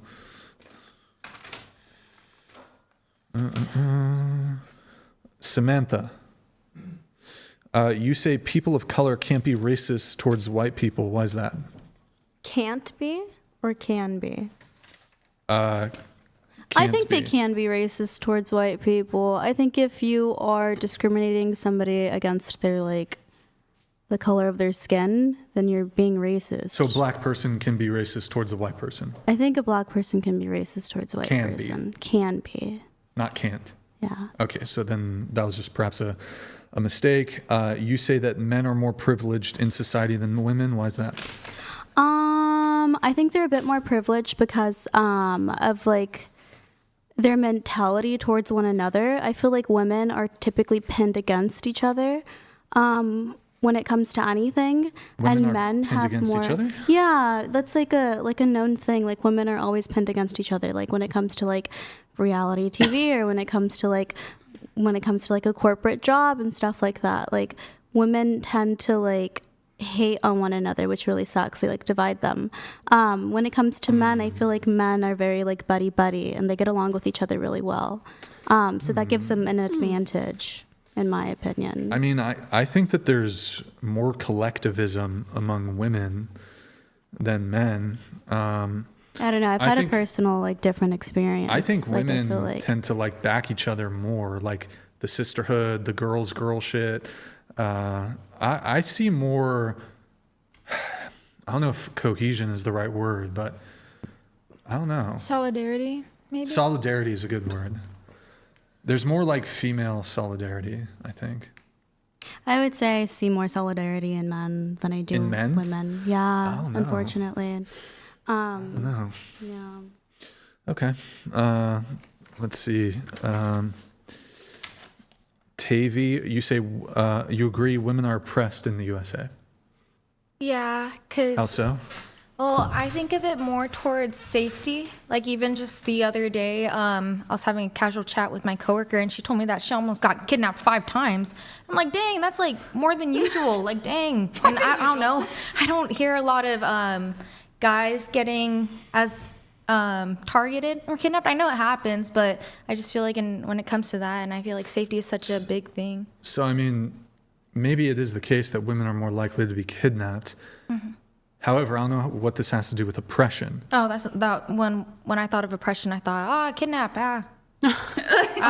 So if the government was kidnapping women more so than men, perhaps this would be oppression. But like individual criminal actors, I don't know if that has to do with oppression. Like typically, I think there needs to be some degree of like authority or like society. Like I don't know how. I just don't see how that is oppression. Okay, yeah, that's like bad things definitely happen to women. Mm-hmm. Bad things also happen to men. Mm-hmm. I don't know if I would consider any or every bad thing that happens to somebody. I wouldn't categorize all bad things that can or do happen as oppression. Okay. Oppression seems to be something more specific. Okay. Is there?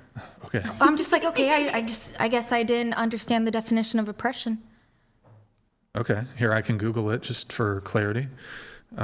Typically, it's like unjust treatment, typically at the hand of, so prolonged, cruel, or unjust treatment or control. I guess maybe under this definition it might. Poor Christina. I usually think of it more like in the structural or systemic sense, though. Yeah. Not like, I don't know. Like even if your girlfriend or boyfriend is being like physically violent towards you, that's definitely fucked up behavior. But I don't know if I would be like, you're being oppressed. Like, I don't know that. I don't know. Okay. Amelia, you say men are more privileged in society than women. How's that? There's only like one example, which is why I circled that, which comes to safety. Which is what? Safety. Like people have, like recently somebody tried to get in my car when I parked in my back seat. That doesn't happen to my boyfriend or to men as much as it will happen to women. Men get carjacked? Trying to get in and attack you? Yes, yeah. I understand that. But overall, it's just unarguably a fact that women are at more of risk by themselves in society. It's not true. Men are actually more likely to be victims of violent crime, and the crime statistics show this. Of violent crimes, yes. In total. Violent crime in total. Low-key, they be picking fights, though. Like, whenever they see each other, like, oh, you're staring a little too hard. No, I'm not. No, blah, blah, blah, blah. So, I mean, they be fighting. Yeah, I mean, if a guy's, like, staring at another guy, there's a chance, like, depending on, like, the background, the socioeconomics, the culture, that's you want to fight. If you're a chick and you're like staring at a dude, but you want to fuck. I'm concerned about Logan Paul's health because he's getting hello, read the room. He's getting like attacked at his head, and that can. That's Jake Paul. Sorry, I mixed him up. So one of them. I'm also worried for Jake Paul. One of them who's boxing is creating head trauma, and that can cause serious brain damage that is really hard to reverse. What does a consensual boxing match have to do with like stranger danger violence in the street? Because if your brain is more damaged, you're more likely to be more violent. Sure. From my understanding. Did you guys see the Will Smith movie? But the proportion of the population that engages in professional boxing is really small. Well, like if you look at like Mike Tyson, for example. I got here. Like take it away, Alina. Brain damage happens when you punch at your head. I'm not the host. Since when am I the host? You're the host now.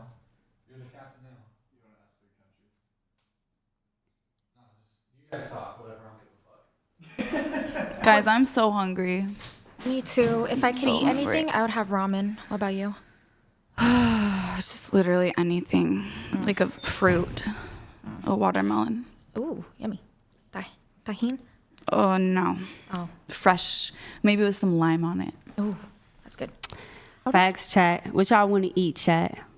Yo, matter of fact, y'all should follow me on Instagram so I can like be better at my career. You can follow me at KKDNA99. You know what I'm saying? You need a song? Hit us up. We'll write it for you. Yep. Follow me at Kaylee J Music, KAYLEEJAY Music, and go watch my YouTube video called Just Be Sometimes. It's a song about just wanting to be, not think about surviving so much. I thought it was interesting though about the conversation that he was having about the violence thing, because it's like he said that men are more likely to like be more victimized in a certain way, but it's just like, yeah, but like by other men. Yeah. Yes. Kind of the problem. I'm sorry. The man or the bear. I feel like we kind of skimmed over this, but like, in what universe, not the LA that I've lived in, is a man walking alone at night in less danger than me, a 115-pound blonde girl walking in LA at night? Which I don't know in what context. Only if he has a Rolex on. Either one of us would be doing that, because that's just dangerous, period, for both sexes. Yes, obviously bad things happen to men and bad things happen to women, but it's like, don't you guys think like just physically you're at a bigger risk? Yeah. Men are more capable of defending themselves. Yeah, they're more capable. Against other men. What Brian was saying, arguably, it's confusing to me. I'd like you to elaborate if you want to talk about that more.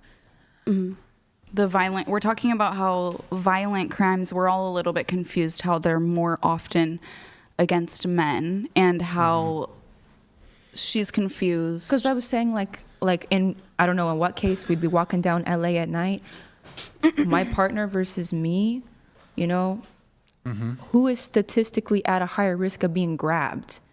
Who's Your boyfriend. Who's statistic. Who's if we're talking about 115 pounds and who's almost 200 pounds? Wait, so that's a real thing? If we're talking about statistics, yes, men are more likely to be victims of violent crime.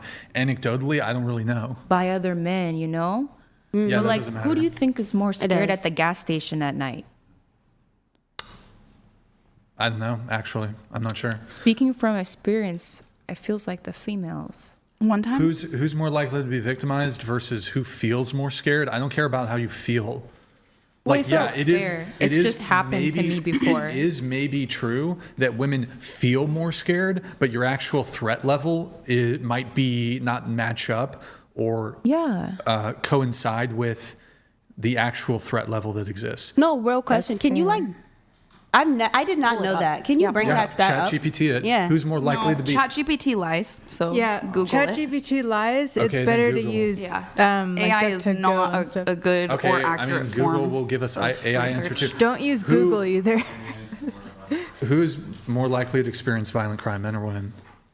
And at what percentage? It's also, think of it, I have another question. Use statistics. Man on man versus like women are typically abducted my size by larger people, right? And most likely a man. If it was forceful or it was violent, who stands a better chance? I think my fear is pretty justified. Like fear. Well, we're not talking about fear justification. We're talking about just raw crime statistics. I understand. So the perpetrator, irrelevant. I'm just talking about who's more likely to be the victim of violent crime, and that's men. Especially if they have lead in their brains. Okay.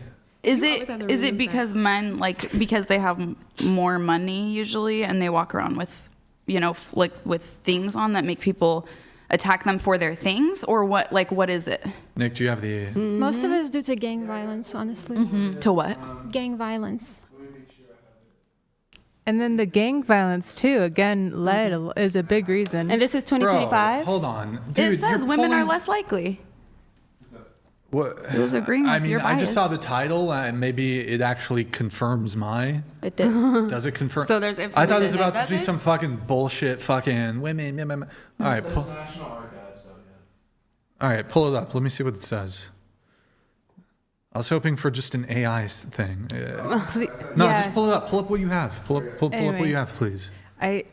I do not trust ChatGPT. I wanted to make that really clear. Women are less likely than men to be victims of crime. The title of the thing is Women in America, but it says women are less likely females than men made to up be victims 70% of victims killed by an intimate partner. Women are, but the it first says that. thing, Yeah, it here, says make it bigger, please. It's women too are small. less likely than men to be victims of crime. But what's the percentage though? Women Like, are is it like and what kind of 50%? You know, like is it barely? The probability of being a victim of a violent crime, assault, robbery, homicide, has declined among most Here, can men you and just women in ask the last AI? 2 decades. Don't listen to these girls, bro. Just ask AI. AI is going to give you a fine answer. But be careful about ChatGPT. Always fact check like crazy. Yeah, you can, but AI can give you the correct answer. Holy fuck. I like ChatGPT a lot. I think that would be better. What do you mean? Do you want the AI overview? Is that what you're asking for? Sure. Okay, this is from Google. Men are more likely to be victims of violent crime overall and by strangers. You should try DuckDuckGo. The IPV thing's bullshit, and then even the essay stuff is questionable. But women face disproportionate risks in specific areas like. And men face disproportionate risks in other areas. That's due to gang But what's the violence. percentage Joining a still? gang is a Where's the choice. percentage? I don't see any real numbers here. Like, I'm sorry, but Here, just ask that for didn't the really prove anything numbers to me. from like ChatGPT or something, and then we'll have it. But I mean, in any case, we have a couple different sources there affirming that men are more likely to be victims of violent crime. I didn't know that, actually. Yeah, they are. Yeah. And But is actually, just, I guess, one perspective on this is you'd say if you're just walking around alone, let's say you're walking around in a crowded area. I think if I get jumped by a random person, nobody's coming to help me. You? How much do you weigh? How tall are you? 5'3", 115. Yeah.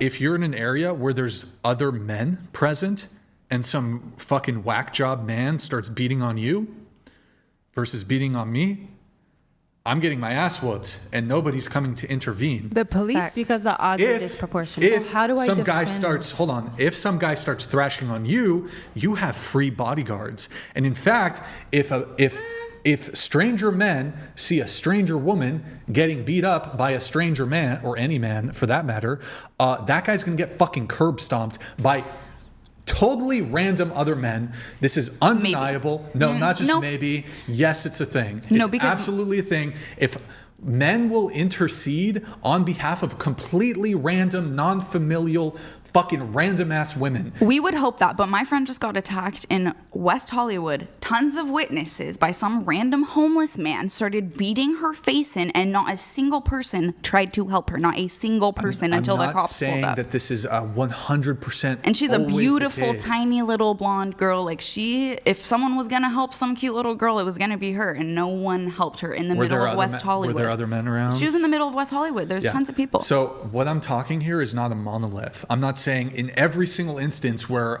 a woman is getting attacked by some random dude, there's going to be like a brave, by the way, you like to say by who? The men are, the men are committing all these crimes. I'm sorry, if somebody's going to intercede on behalf of a woman, it's not going to be another woman. It's going to be a man. Right. Men dominate when it comes to courage. Men dominate when it comes to bravery. So yeah, maybe men do some of the bad things. Also, when it comes to life-saving, when it's going to come to bravery, when it's come to courage, when it's coming to pull you out of a fire, out of your burning house, when it's going to saving you in some sort of emergency situation, overwhelmingly going to be a man. So we need to put a little respect on men's name in that regard. I agree with that, but I do feel like it's just a little odd to make that comparison, because I feel like, okay, yes, a man would more than likely probably jump to help the woman, but it's because it's a disproportionate odds. You stand a better chance at defending yourself against another man. She wouldn't. And I think the question would be, would a man come in if she was getting jumped by other women? He would let that rock, and she would be there by herself. He wouldn't be pulling them apart, because that's the equal to that. You're equal to you getting jumped to a man is equal to that. It's not equal when men are jumping women. So I would say in response to that, so a man attacking her versus a woman attacking her, I would tend to generally agree with you that men are less likely to intervene if it's two women fighting. I think that that's fair to say. However, I mean, I don't really care comparatively in the sense that, you know, I think would a man be more likely to break up two women than break up two men? I don't know. I see that. I see what you're saying. But there's no counter where like women don't intervene, period. So like if a woman sees will stranger women, like let's say you see a guy getting his ass whooped by a chick, or you see a chick getting her ass whooped by a guy, women aren't really going to intercede in either. And if a woman sees two men fighting, they're not going to intercede either. I don't agree. I would. Okay, congrats. I have before. Generally, yes, of course. Great. Some women have you six feel like fingers. you feel like that's an exception, not the rule. It's the exception, not the rule. Do we have the thing? Yeah, I don't know. I got something that's a little bit better. I had to. ChatGPT was being careful. Male homicide victim. Yeah, this is homicide. It looks like there's multiple. There's like going to be other things like violence. Yeah. So yeah, men are almost like 4 times as likely to be murdered. Yeah, it doesn't. Wow. I did not know that. So Aaron, it doesn't want to give them. men's violent victimization rates are usually higher assault robbery than women's. Women experience higher rates of sexual violence. Okay, so there are some studies that seem to counter that, but I'm not going to get into that right now. So, I mean, you were talking about this. Ultimately, you were talking about. I'm talking about like men are more privileged in society because of safety, but it seems like sex trafficking, like stuff like that, like assault and stuff. But that's what it just said right there. Is except for that category. I think in violence, yes, violence, and then the assault for women. It's 2 different categories, but they're at the same field. They dominate the side. Violence is way more frequent than trafficking. Do you have a statistic on that? That's like, it's a huge thing. I mean, we can probably just pop it in AI. Can you just be you like, might be right, I don't know. But that poses a bigger threat to me statistically according to what you just showed me than violence does. Right? So are you saying that but men are still sex trafficked, especially young. Of course. Like boys. Yeah. Okay. And I feel like boys are almost more sought after. And most of the time that's women who are approaching younger women. I mean, so that's even a lower rate of getting help. If you see 3 women fighting, 2 women come up to me. All right, we're just not going to linger on that too long. Kaylee, you say women do not have equal rights to men in the USA. Why is that? There's still a wage gap. Men still make more than women in America and have the opportunity to do so. Is there, besides the wage gap, is there any unequal rights, I guess? Well, they're trying to take women's bodily autonomy away. Trying. Well, I mean, Roe v. Wade was overturned, but that pushed it back to the states. Women still do have abortion rights in various that's why I said trying. States. So I don't think women are oppressed. What would this have to do with equal rights, though? Well, it's equal rights. If a man gets to pick what he does with his body, and then a woman should get to pick what they do with their body. Men don't have bodily autonomy. Well, depends what we mean, but. Yeah, what do you mean by that? Yeah. Well, I mean, men and women have generalized bodily autonomy, but like it's not, bodily autonomy is not, at least for men, completely free. I don't know if free is the right word, but. What, like in what regard? Forced military conscription. Men are subject to the draft, women aren't. Okay. Yeah. Also, I can see that. But just relating it to abortion, I don't see what that has to do with equal rights. Men don't have any reproductive rights. Well, so they can get a vasectomy without having to ask their husband permission to get for it. their, you know what I'm saying, and things like that too. Women can. Well, but I heard women have way more birth control options, and also, yes, women, you can sterilize yourself if you're so inclined. Well, yeah, but most doctors won't unless you're over 25, and especially if you have a partner, they want your partner's consent. That's not true. Fake news. No, it's a lot of it's common. My mom got her shit tied. They wanted, if she didn't have medical issues that led to that. It's a myth. It's a feminist myth. No, it's not. It's a complete feminist myth. In the modern day, in recent, maybe some doctor fucking 70 years ago was like, oh, you need your husband's permission. It's fake news. A woman does not need her partner's consent to be sterilized. No, you don't need it. But a lot of doctors ask, like I've asked my doctor about being sterilized, and they're like, oh, well, just wait till you're older. Like they want women to have some, me too. I want to have a baby one day. Too. You know, like they want you to get to a point where someday you'll think that, instead of letting you choose that when you're at a younger age. Well, I mean, I think it's kind of a prudent thing for doctors to do, to be like, hey, this is irreversible. Yeah. Maybe one day you might want to have children. Women have robust birth control options as compared to men. Well, they didn't make birth control for men because there were too many side effects. So they just gave birth control to women because they wanted women to have to deal with all the side effects. It's physiologically easier hormonally to create birth control for women. So they say. What do you mean? It's just actually true. Like the manner in which you need to be able to stifle men's ability to like generate sperm or whatever, that is, I don't know if the right word is like chemical. That's biologically, chemically more complicated. Okay. But they tried it, and it's very easy and possible. They just didn't want men to have to deal with the side effects. Yeah, but I mean, also the side effects reported were far more severe than side effects reported by women. No, they weren't. Yes, it was. In birth control, no. Yes, it was. There's severe side effects in all the birth controls right now. Wait, so what were the side effects? Was. The study was discontinued. The side effects in this male birth control study you're citing were far more severe than the sort of generalized reported side effects that women experience from like your sort of basic hormonal birth control. Chemically speaking, it's far easier. The birth control mechanism for women is far easier to control for than like changing that in men. I mean, there's some pretty severe side effects for women. I feel like there's, yeah, absolutely. But like, so that's why I'm asking, like, what were the side effects for men? Like, was it death or something? Like, I don't remember off the top of my head, but I mean, here, I'll just Google it because I don't remember that. What were side effects for failed male birth control experiment or whatever? I mean, a side effect of the birth control I used to be on for 7 years was brain cancer, tumors and cancer and death and suicidal ideation and every possible bad thing there could be. So how is it worse? How could it possibly be worse for men? It's the worst possibilities. Let's see here.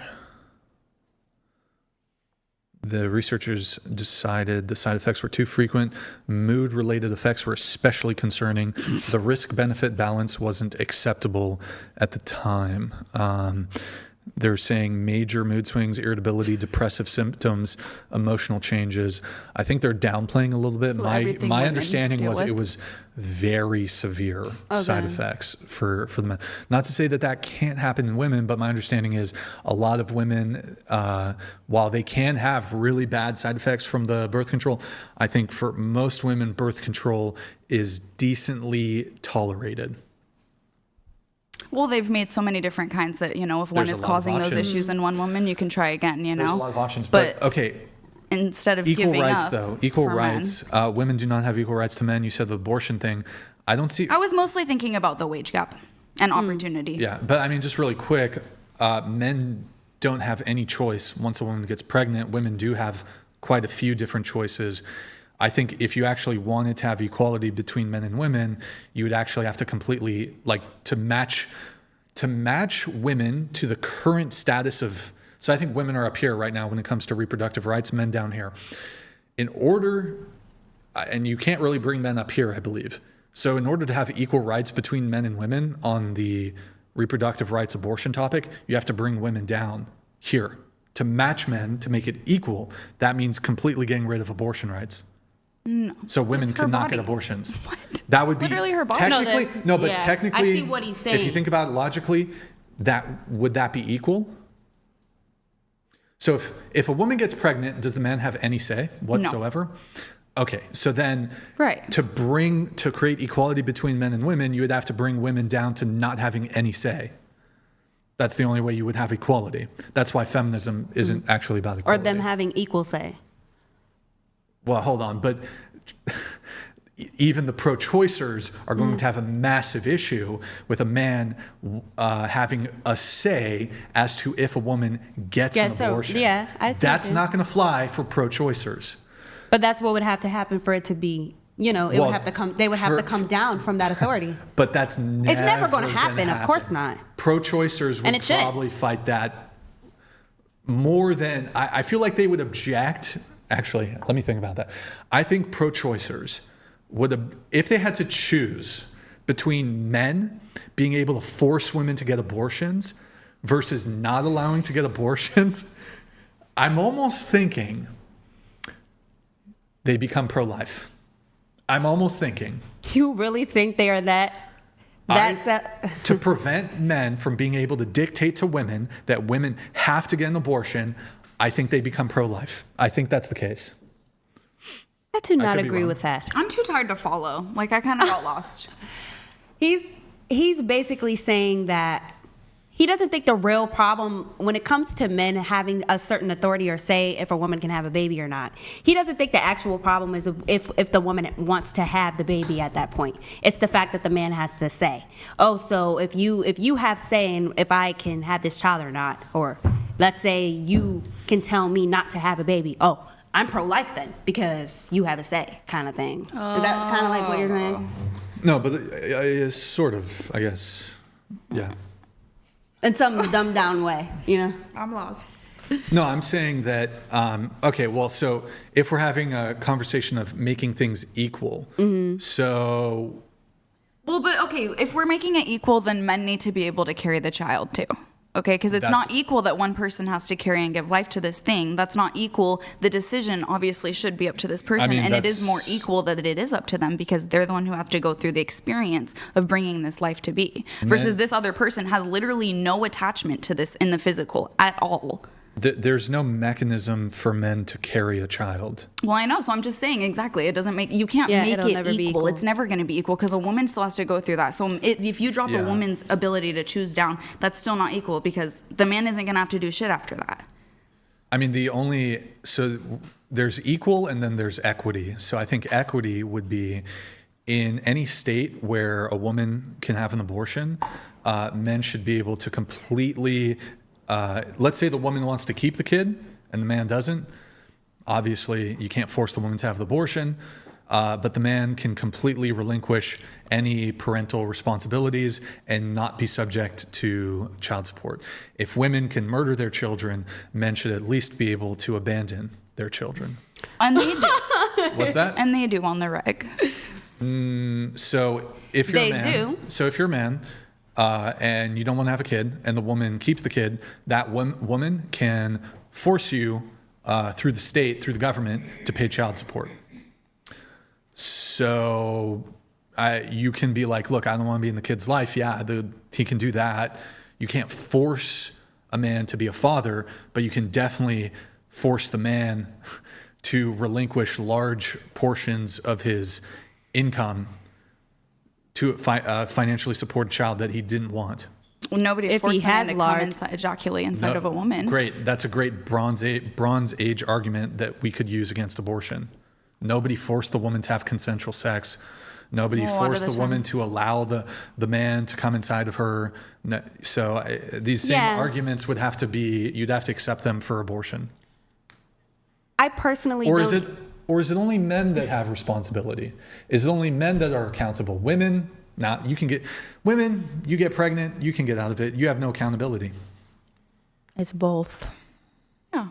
Yeah, they share equal parts. There is a dual responsibility. Yeah. She doesn't agree though. No, I do.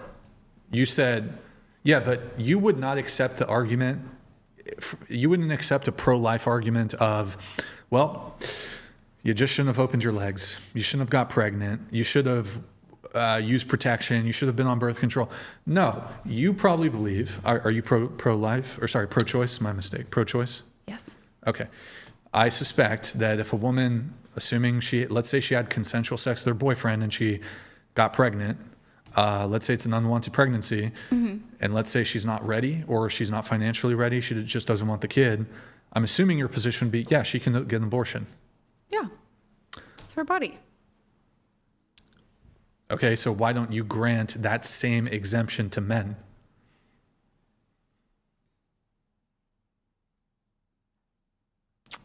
Well, it's just not the same thing. Why not? Well, one person has to carry the baby and go through it, and one person doesn't. But so in instances where the woman doesn't want the kid and the man does, he has no say. He wants to keep the kid. She's like, no, get an abortion. Nothing he can do about it. In an instance where the woman wants to keep the kid and the man doesn't, he has no say. She can keep the kid, and then she can take away his bodily autonomy by siphoning his financial resources for 18, 19, 20, 21 years of his life. Right. Yeah. That's called being a wage slave. Right. Yeah. Yeah. Well, I mean, yeah, that agree. sucks. Oh, that sucks. It sucks. I mean, I don't make the laws. I'm sorry. There's no compassion. Well, hold on. If I think there should be an option which there probably is. For what? Free will. For this situation, if you're a man and you get somebody pregnant and you don't want the baby, and this woman is like, no, I need this baby, like this is my calling, I'm gonna be a mom, then write up a contract that says you're not ever going to be a part of this child's life. You own no financial thing. Have a lawyer, find a way, and make it reality. So a woman could allow for that, but she is 100% the final determiner if she will allow for that to be the case. So a woman gets pregnant. So it's still not men's free will. Well, let's say the woman gets pregnant, she wants to keep the kid, the man doesn't. Now, yes, the woman could be like, you know what? I don't want child support. Go be free. Go. Run. You need to be wild or what? Fuck, hold on. I have something for this. Hold on. I got to play this. It's funny. Wait, fuck, where is it? Do I? I don't care how long it takes. I'm going to find it. I have a fucking sound for this. I don't care if it takes me 50 minutes to find it. I can't even find it. I'm fucked. Where is it? Women are attracted to... Wait, that's not it. But for now, this wild buck has to roam free, or he will die. I think that's the first time I ever played that. Wild buck has to roam free. Now, yes, that could be arranged. However, even if, let's say you even do the contract. Okay. Let's say you do the contract and the guy's like, look, the woman's like, yeah, let's sign this contract and you don't have to pay child support and blah, blah, blah. At any moment in the 18 years, even if there's a contract in place. Like you could go to court over it. The woman could go to court because contracts can be illegal. In this case, this is technically, even if you willingly agree to it, if the woman at any point in her sole determination changes her mind. Maybe she needs money. Maybe she's like, oh, fuck, this is really hard. I need money. She goes to the guy, hey, look, can you give me money? And he's like, nah. She can just be like, okay, well, I'm going to go to court. And now the government's going to force you to pay. Yeah. So the equitable thing, I think, in this situation is, yeah, the guy legally in a state where women have abortion, men shouldn't have to pay child support. And have no responsibility to the child. I think if there's a contractual agreement at that time, then yeah, people should be able to do that. Well, they're just if they agree. If she's like, I know you don't want this kid, but I want this kid. This is my, it's going to be my kid. It's not your kid. It's mine. Like. Right, but at any point, can't you relinquish your parental rights too, or something like that? You can, but that doesn't change your child support liability. So she can still get child support from him. So you could be like, give her full custody, but she could still get child support from you, even if you have a contract in place, because the court would just ultimately be like, you know what? That's not enforceable. It's not legally enforceable. Best interest of the child. So you can voluntarily, either informally or formally, enter into an agreement. But the woman reserves the right at any time to be like, fuck you, give me your money, basically. Interesting. So, yeah, I don't know. Anyways, I think equal rights are a myth anyway. I'm not going to lie. Okay, and moving on, wage gap. You said wage gap thing or whatever? The wage gap doesn't exist. Yeah, it does. There's no wage gap. Yes, there is. You can look it up. No. It's bullshit. There's an earnings gap, but there's not like a sexist gender wage gap where women, you know, in the same field, they're getting paid less. That's bullshit. Yeah, it is. No, it isn't. The pay scale, do you have it? Yeah, this one. Yeah, that's the one. So the uncontrolled gender pay gap, 82 cents for every $1 earned by men.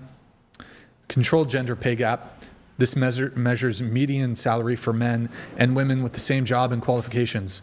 Women earn 99 cents for every $1 earned by men. I believe, is this pay scale, this website, or do you know? Yeah, so basically can you explain to me what your sense of the gender wage gap is? It was like that. Like, it's only a few cents now. No, but it's like what 20 cents. is it? Well, what is it actually men are just looking at? men have more opportunity. Like, that's not true. Women weren't allowed to own homes. Like, that's not true. Yes, it is. Women could own homes at every point. Women weren't allowed to own land. No, they weren't. Could. No, they couldn't. Yeah, they could. Women could own property and own. Since the beginning of America, no. Yeah, since the beginning of the United States, yeah.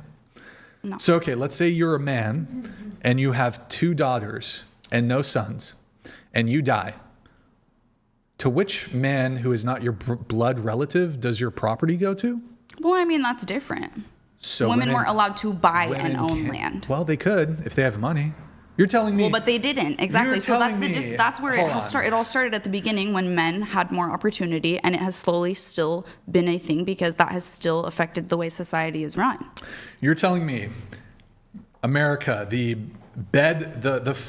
founding, well, not the founding, America, the great capitalist nation, you're telling me in the 1800s, 1700s, some wealthy widow or some wealthy woman, either for however the means in which she got this money, goes to a property owner who's trying to sell their house, he legally can't sell it to her because she's a woman? That's completely ridiculous.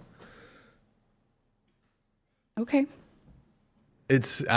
Look, women have been disadvantaged in some ways historically. Well, yeah, when everyone when America started, people were given plots of land, and who were given those plots of land, and who was given that sum of money to start? Men. And their families. By extension, their families. But the men are the ones in charge and who get to have that and make the choice of what they own, where they go, what they do, and where it goes. Have debt. Women couldn't have debt, which is kind of a privileged position to be in. Like, that's like saying that's like saying, yeah, like you didn't have life, but you didn't have death. Not really. It really is. It kind of is. Like, you don't get anything, but that's good because you don't owe anything. Yeah, I think women, to some degree, had a privileged position in society. You might say it was like benevolent sexism or benevolent protection or whatever. But yeah, overwhelmingly, I would say women, I don't know, you have to take it in the full context of the historical disadvantages and advantages that the respective sexes had. But really quick, just bring it back to the wage gap. What is the wage, so the wage gap that you're citing to, that number, 82 cents, that doesn't factor in all these variables. It's literally this like feminist retarded math. Like it's literally retard math where it's like, we're not going to consider the multivaried nuance and the complexity of the massive economic structure and comparisons between men and women's income and wealth and blah, blah, blah, all this stuff. It's not factoring in any variables. It's literally just looking at, well, let me ask you this. Do you think it would be a good way to analyze this specific topic by simply only looking at all the money that men make and all the money that women make? No. Like, wouldn't you, if you were doing a study on the wage gap, you would want to perhaps look at, do men work more hours than women? I would research all of the highest financially holding positions that there are in America. And then I would research how many of those jobs are held by men and how many are held by women. Well, that's and then I would research how much the men are making and how much the women are making. And that would determine it. And determining by that, there are less women in those places and the women make less. You should stop while your head on that one. So that's a different thing. So we can do an analysis of the gender breakdown of like high paying jobs or CEOs. However, you do acknowledge that most men, most women who are in the workforce don't have super glamorous high paying jobs. So you would have to look at kind of everything. But do you think it would be fair to do a determination, like try to determine if society is sexist by simply looking at all the money that men make and all the money that women make and comparing it and drawing a conclusion from that? If it was an equal amount of men and women and their fields were balanced, I guess. The fields are definitely not balanced between men and women. Well, that's what I'm saying is the pay gap is more relevant the higher up jobs that you have. Like the lower that your job is, the more commonly men and women will be paid the same. But the higher up and more like the CEOs and like the people who are making more and more money, that is where the pay gap is bigger between men and women. That's perhaps a component of it, but would you agree? And that's all I'm saying. But men have more opportunity to make more money in these higher positions. Don't really agree, but would you agree though if the commonly parroted gender wage gap, that number? Here, I'll give you the cards. I'll lay my cards on the table. That number, it doesn't factor in hours worked. It doesn't factor in type of job. It doesn't factor in geography. It doesn't factor in seniority. It doesn't factor in level of educational achievement. It doesn't factor in overtime work. It doesn't factor in hazard pay. It doesn't factor in, I think I'm probably forgetting like maybe a dozen more variables. So do you think that it's statistically coherent to do an analysis without factoring in variables? No. Okay, so that's what the gender wage gap is. All men, they're not looking at any of these variables. Men make this much money, women make this much money. Don't you think that's kind of retarded? I don't really support the use of the R word like you're using it, but... Okay, don't you think that's really stupid? Oh, God.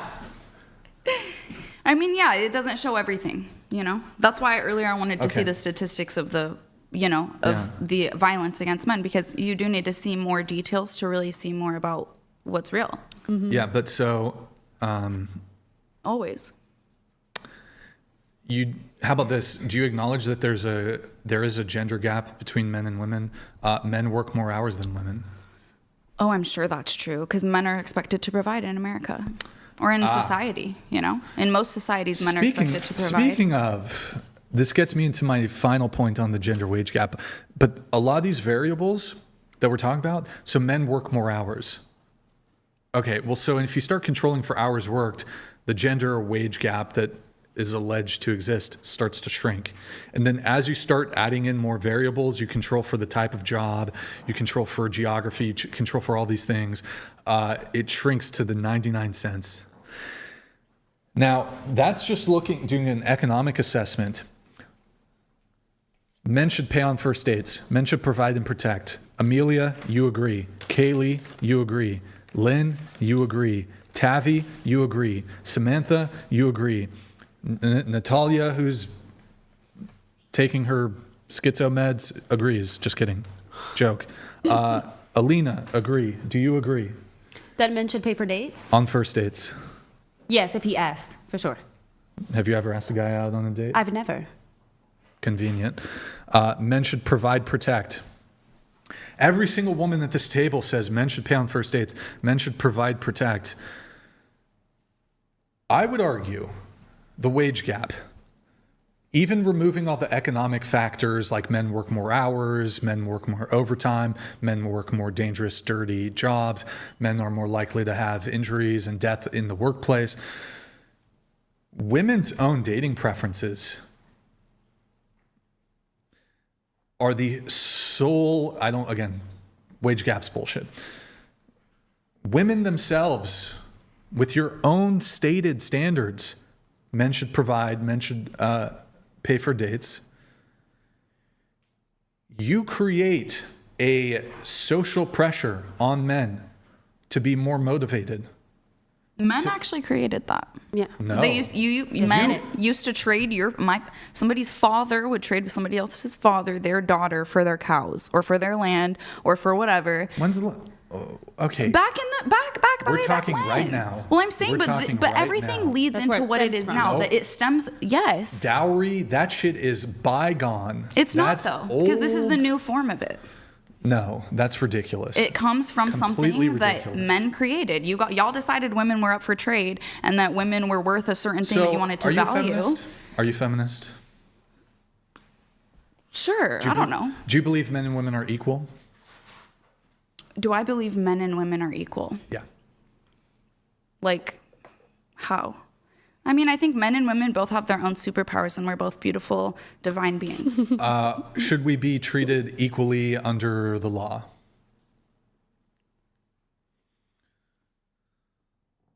I mean, I would say yes, except for, as we were just talking, like women have something that legally is theirs that they have to go through that men don't ever have to go through. So there's different laws that I think should apply to different people. Okay. Do you reject gender roles? Do you think gender roles are sexist? No. Okay. All right. So I guess finishing up on the wage gap conversation then, I believe that because of women's preferences, no man, no patriarchy is forcing you to insist or want for men to pay on first dates. No patriarchy is insisting that men should provide for you. The reality is women have an inherent biological evolutionary urge for provider and protector. And you find it repulsive, the idea, most women, I'm going to speak, yes, there's some women who are going to be fine with what I'm about to describe. The idea of you being the breadwinner and the man stays home and takes care of the kid, somewhere deep down, that's disgusting to you women. Somewhere deep down, that's not acceptable to you. A guy whose only ambition is to be a stay-at-home father, that is an issue for most women. I'm not saying all women, most women. And I think it's evidenced by the fact every single woman here says men should pay on first dates. Can we take a poll, though? I don't care. Here? Every single woman here circled men should pay on first dates. Well, they should, but I think that, but I don't think it's bad if a man wants to be a stay-at-home dad. Would you split okay. It's not cool. It's not cool for you to go 50-50 on a first date, but you're fine with the man staying at home? How's the guy going to pay on the first date? It's such a complete inversion. Well, if somebody asks you on a date, which women like her, I would never ask a man on a date. Great, so convenient for you. Actually, women. I mean, I've hit on guys. Like I've asked. It's not a convenience. It's a choice. Not with the same frequency. No, but exactly. If a man asks me to take me out, you're gonna have to pay. You're the one who just asked me to take me out. Why would I pay? You can't map on my experience as somebody who has like a very popular podcast to like the average guy who has an average job. Well, because it's unequal. Women it's a different dynamic, and it's just what it is. But I'll tell you this: an average woman who, just an average woman, she's going to be asked out like dozens of times in like maybe a month, even in a year. You look at an average guy, he might get asked out once, twice, maybe 3 times his entire life, maybe. And I think most average men maybe never get asked out ever their entire lives. So you can't map on my experience where women come to me because I have some clout and map that onto the average guy who doesn't have any clout. Like it doesn't work like that. I agree. Most guys aren't going to be asked out. Yeah, but that's a different, because I kind of don't agree with that. I actually I don't believe in I don't believe that men and women are equal. I don't. But I don't believe in a lot of things. So I feel like certain dynamics happen, and that's what it is. Women, there's going to be. I feel like men are like. How do I say this? I don't feel like we're equal in rule.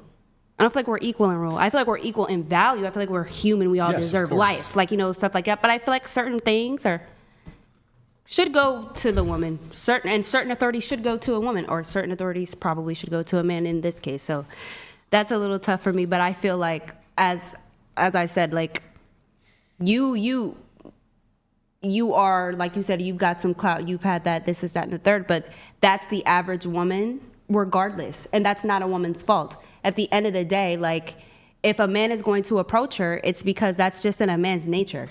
They like to accrue multiple. Women don't. Well, are there women that do? Yes. But no, that's not really wired in a woman. That was a bit of a sidetrack, though. I guess finishing off on the wage gap thing is ultimately, I believe the wage gap could be explained away entirely by women's own dating preferences. You are creating a mating pressure in men's direction that doesn't exist in the reverse. I've never had the expectation for a woman to pay for an entire date. Most men can never go into a date ever expecting the woman's going to pay for everything. Maybe you can do 50-50, but generally speaking, not all women, but a majority of women do prefer men to pay for first dates. So that creates a pressure on men that doesn't exist in the reverse. Men also have the burden of initiative, just like you said. Whoever asked should pay, but you've never asked a guy out. Convenient. Women don't initiate like that. So even if the standard was, men shouldn't pay, but whoever asked should pay, if you never approach men, I mean, we're talking about the same thing here. I think the other component is, how do I frame this? Ultimately, because of women's traditional sexist gender role expectations of men, you create the wage gap. Men are more motivated to make money. Men are more motivated to make money because women expect to be provided for. Women, like, if the bottleneck, if the barrier for me as a man to get laid is I have to be financially attractive or provide or even pay on the first date, that's a financial burden on me that doesn't exist on you. So, am I more attractive if I'm wealthy? Am I more sexually appealing if I'm wealthy? Do I have better options if I'm wealthy as a man, not as a woman? Men don't really care about that. Generally, I don't think money, if you're a fucking clown, maybe it helps a little bit, but you're still going to struggle. But will it give you a bit of an edge? Yes, it will help a little bit. I think other things are probably a bit more important than money. I think looks and personality are probably going to take you further than strictly just money. But if you're obscenely wealthy, obscenely rich, that's going to give you some degree of access. But women's own preferences, it creates a massive pressure on men to be more. Men are just more motivated to make money.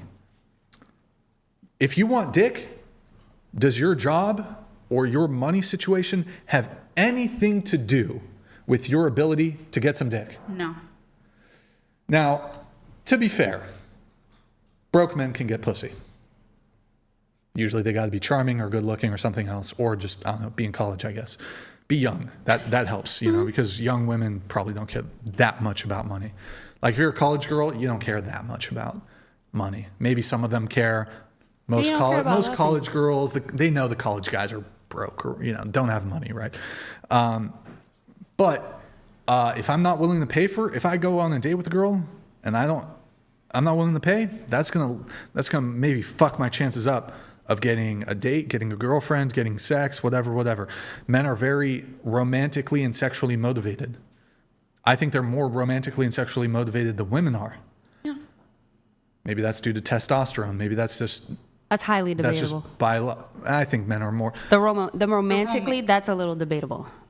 That's a little debatable. Perhaps romantically, but I think there's no doubt that men are more sexually motivated. Yeah, that's accurate. Like women don't pay for sex. Maybe it's because they can get it so easily for free. But men are so desperate for sex, they'll pay for it. You as women, you're not paying for sex. Women really, there's some women, really rare, that pay for sex.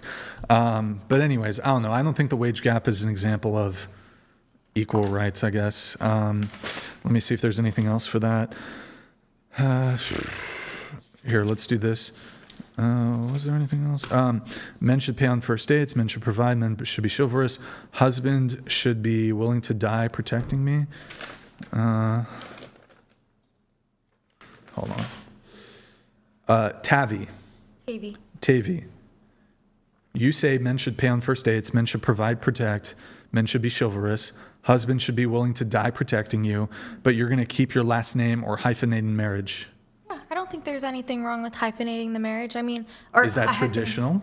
I never said I was traditional. But to answer your question, hold on. Let me just repeat this. These are your wants. Okay. Men should pay on first dates. Traditional. Men should provide, protect. Traditional. Men should be chivalrous. Traditional. You're a Christian. Traditional. Husband should be willing to die protecting me. Traditional. So I have to follow it all because I followed a couple of them? Well, so technically people... Did you make the rule? I did, actually. So yes, technically, you are technically able to and allowed to pick and choose. And maybe you get it, maybe you don't. What I'm saying here is that's a raw deal for the man. That's unfair. Now, you might say life is unfair. Well, no, what I would say is, okay, we won't get married. Or if anything, I'll just ask Jesus what to do. I'm pretty sure I don't know if there's a prescription in the Bible. Hey, anybody in the chat, is there anything in the, I don't know if there is. I don't have the impression there is. Is there anything in the Bible about like a prescription as to the woman taking the husband's last name? I think this is a traditional thing, but I don't know if it's in, like, if it's, is there never heard about it being in the Bible. Anything in the Bible about it? Submit, be submissive. Oh, actually, I mean, maybe it's under the purview of submission. This goes exactly what I was talking about earlier, though. About how, as a woman, you step down when a man asks you to. He expects all of these things, like you're under his care. Like, you know. But what about the kids? Hyphenate? Oh, no, that could be my husband's choice. Okay, but you won't take his last name, which is common. Why not? I'm the only sibling that has my dad's last name. My other two siblings, they have my mom's hyphenated. And so I just want to keep my dad's last name. Okay. But let's say my husband was like, Ephesians honestly, I don't really like that. Then I'd take it up with God, see what he has to say, and then listen. Oh, Ephesians 5:22. Submit to your own husbands as to the Lord. Yeah, so I'll definitely have my husband's opinion. So hold on. So is there anything immoral about taking your husband's last name? No. Is there anything that, in terms of Christian doctrine, contradicts with a Christian wife taking her Christian husband's last name? Maybe like different doctrine, but I'm non-dominational, so in my book, you're a Christian, though. Yes, but there are different dominations. Well, there's nothing in the Christian faith that would say it's like wrong to take your husband's last name. Okay. Do you believe that wives should be submissive to their husbands? Absolutely. So if you're, I suppose, soon to be husband, well, I mean, you could change your name after the wedding, obviously. So now your husband's like, I want you to take my last name. I'll be like, oh, fine. Let me go talk to God about it. Oh, okay, God said to listen to you. Give me the real answer, not the troll answer. I'm not. I'm literally for real. Okay, so you will do it then? Yeah, if he wants it. Well, what have you been, and if God says, why like, were you arguing with me then for the past 3 minutes? Because you just asked for my opinion. Like, if I want to, no. But if my husband's like, oh, babe, like, I want you to, then yeah. Well, that's kind of implied, but okay. You asked for my opinion. No, the question is, or the statement is, I will keep my last name or hyphenated marriage. This would suggest to me, regardless of your husband's want for the name change or not, you saying you will keep your last name regardless of his wants. My bad, I didn't know you were going to be a lawyer about it. Yeah, it's just logic. Okay. Yeah, it's crazy. Oh, it's so insane. Natalia, is Natalia still here, or what's her deal? Right, I want water. Oh, wow. What is she? Is she on the couch or? Nah, I mean, okay. I think. I just had to ask a lot to make sure that I'm doing what I am doing as best I can with ignorant knowledge. Gotcha. Okay. You said you would keep your last name in marriage? So I had a name that was so popular that when I looked myself online, I was like, I can't find myself. And so then I changed my name to something that is unique, just to literally work with the algorithm. All right. Okay. All right. I need to wait until everybody's back before I get into some more of these. But adult age gap relationships are wrong. We talked about this a little bit at the beginning, but you guys just let me steamroll that convo. 30-year-old dating a 20-year-old, wrong. I don't know if anybody else. You circled adult age gap relationships are wrong? I think to a certain extent. Like, my max is 10 years. Before I think it becomes a little strange. Okay, we already like kind of talked about the age gap. Let's see. A woman's career, money, status makes her more attractive to men. That's from my own personal experience. Yeah, I would say generally speaking, Tavi, you also agree with that. Samantha, you also agree a woman's career, money, status makes her more attractive to men. Okay. So disagree. I strongly disagree. Your career, your status, your money, men don't care. It doesn't make you more attractive. It could be financially beneficial, but it doesn't make you more attractive. I have a question for you. Wait, one quick thing. And one of the reasons I think men don't care about, your money, your status, your career is because of number one, men should pay on first dates, men should provide, protect. Even when you guys do make money, you don't share your resources the same way men share their resources. So when y'all make money, that's your money. Y'all not really like simping on men in that kind of way. You don't really simp on men. Even your boyfriend, you don't really be spending money on men like that. Some women do. I'll be fair. Some women do. Some women buy, you buy them an Xbox one time a year. Congratulations. Men really be simping on women in terms of money.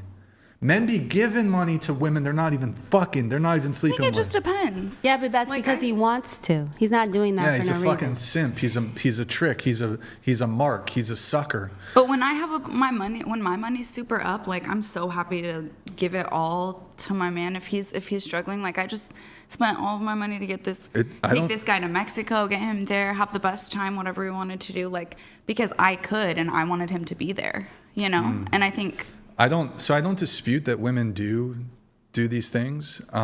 However, men typically don't see the benefits of a woman's wealth or a woman's money. That's that. Even when a woman's I remember when I was a young buck in my mid-20s, I remember I matched with this girl on a dating app who was an attorney. And back then, so she was out earning me. I matched with her.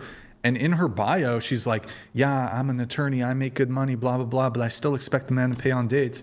I'm like, so, okay, then what the fuck? Why should I care about your career? Why should I care about your money? You still expect, even though you out-earn me, even though you have more money than me, even though you make more money than me, I still got to pay? So it doesn't matter if you have money because I don't reap any benefits. You could be super rich and successful. Most men aren't going to reap any sort of benefit by being in a relationship with a girl like that. Really, I agree. But I really want to say this because you even said something earlier about how we were talking about when there's a certain way that you've been spoiled in a certain way, it's always in the back of a guy's mind. I just had this conversation last night with my baby cousin and my brother. I think I agree with you. I don't think it's because of the reasons on those papers. I think it is innately wired in a man to not do that. Even when you to not even take money from a woman. It does not feel good. I did that shit tonight. Well, that's a certain kind of man. That's all I can say. So literally every opportunity, Brian, I will keep giving you money. But all around.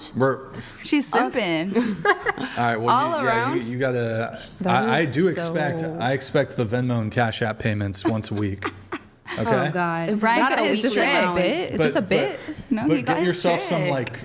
get yourself some sunglasses or something first. Yeah, I'm a nice guy. I need a blindfold, to be honest. But Let's just give her a fucking blindfold. Do we have? Hold on. Wait, that would really make it easier. Wait. I have an idea. Oh Hold God. on. Nah, I was gonna get I was gonna get one of the fucking Spartan helmets, but that's the sweatband. The sweatband. I don't know. Do we have something? The red, white, and blue sweatband.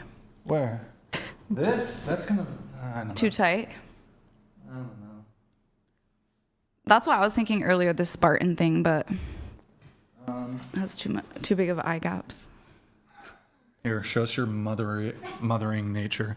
You don't have the black baby anymore? Here, you get the Asian baby. And then I do have a black baby here. Oh God. Let me guess. It's for me. We also have a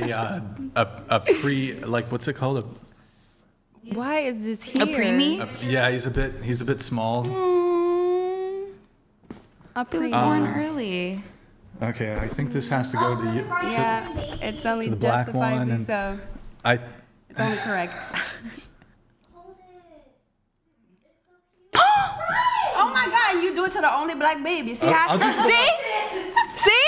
Shit. Hey, clip that. Exposed. Fucking racist. Exposed. I mean, it's over. It's so over. Wait, what the fuck were we talking about? I was saying about. Oh, her eyes. I don't know, but I don't know. I have a black hairband if you want it. That would be great. Thank you.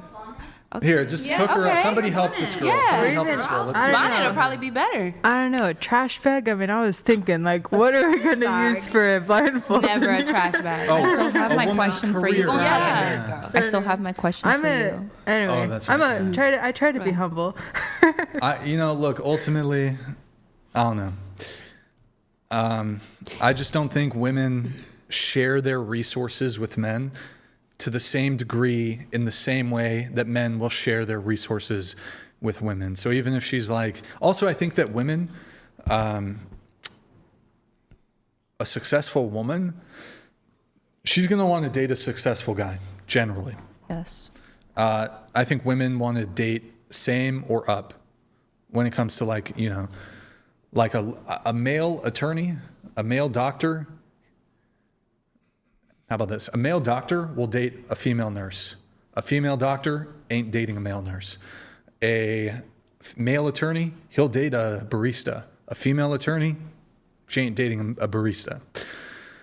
So I think women move differently. I'm not saying that that's wrong. Mm-hmm. It's just different values. But ultimately, and yeah, maybe you do get into a relationship with a girl who makes good money, but you probably make good money too. And even if she, at that point, it does, whatever, okay. I already make good money. I don't care. But, yeah. So, but you said earlier that a woman, that something like the career doesn't make her more attractive to you. Is that correct? Yeah, her career, for example, I'm doing decently well, let's just say. Right. She could work at Chick-fil-A. Don't care. Okay, so a girl who, in theory, would give up her career later on for you, have kids, meets all the boxes. If she was doing her nursing or doctorate and she wanted to finish that, and she has ambitions and goals and dreams that she don't want to let her inner child die off like that. She wants to fulfill that. That was her dream since she was a kid. How is it more attractive to be or the same for somebody to be working in a fast food at 25 versus a... Thank you so much. Oh my God.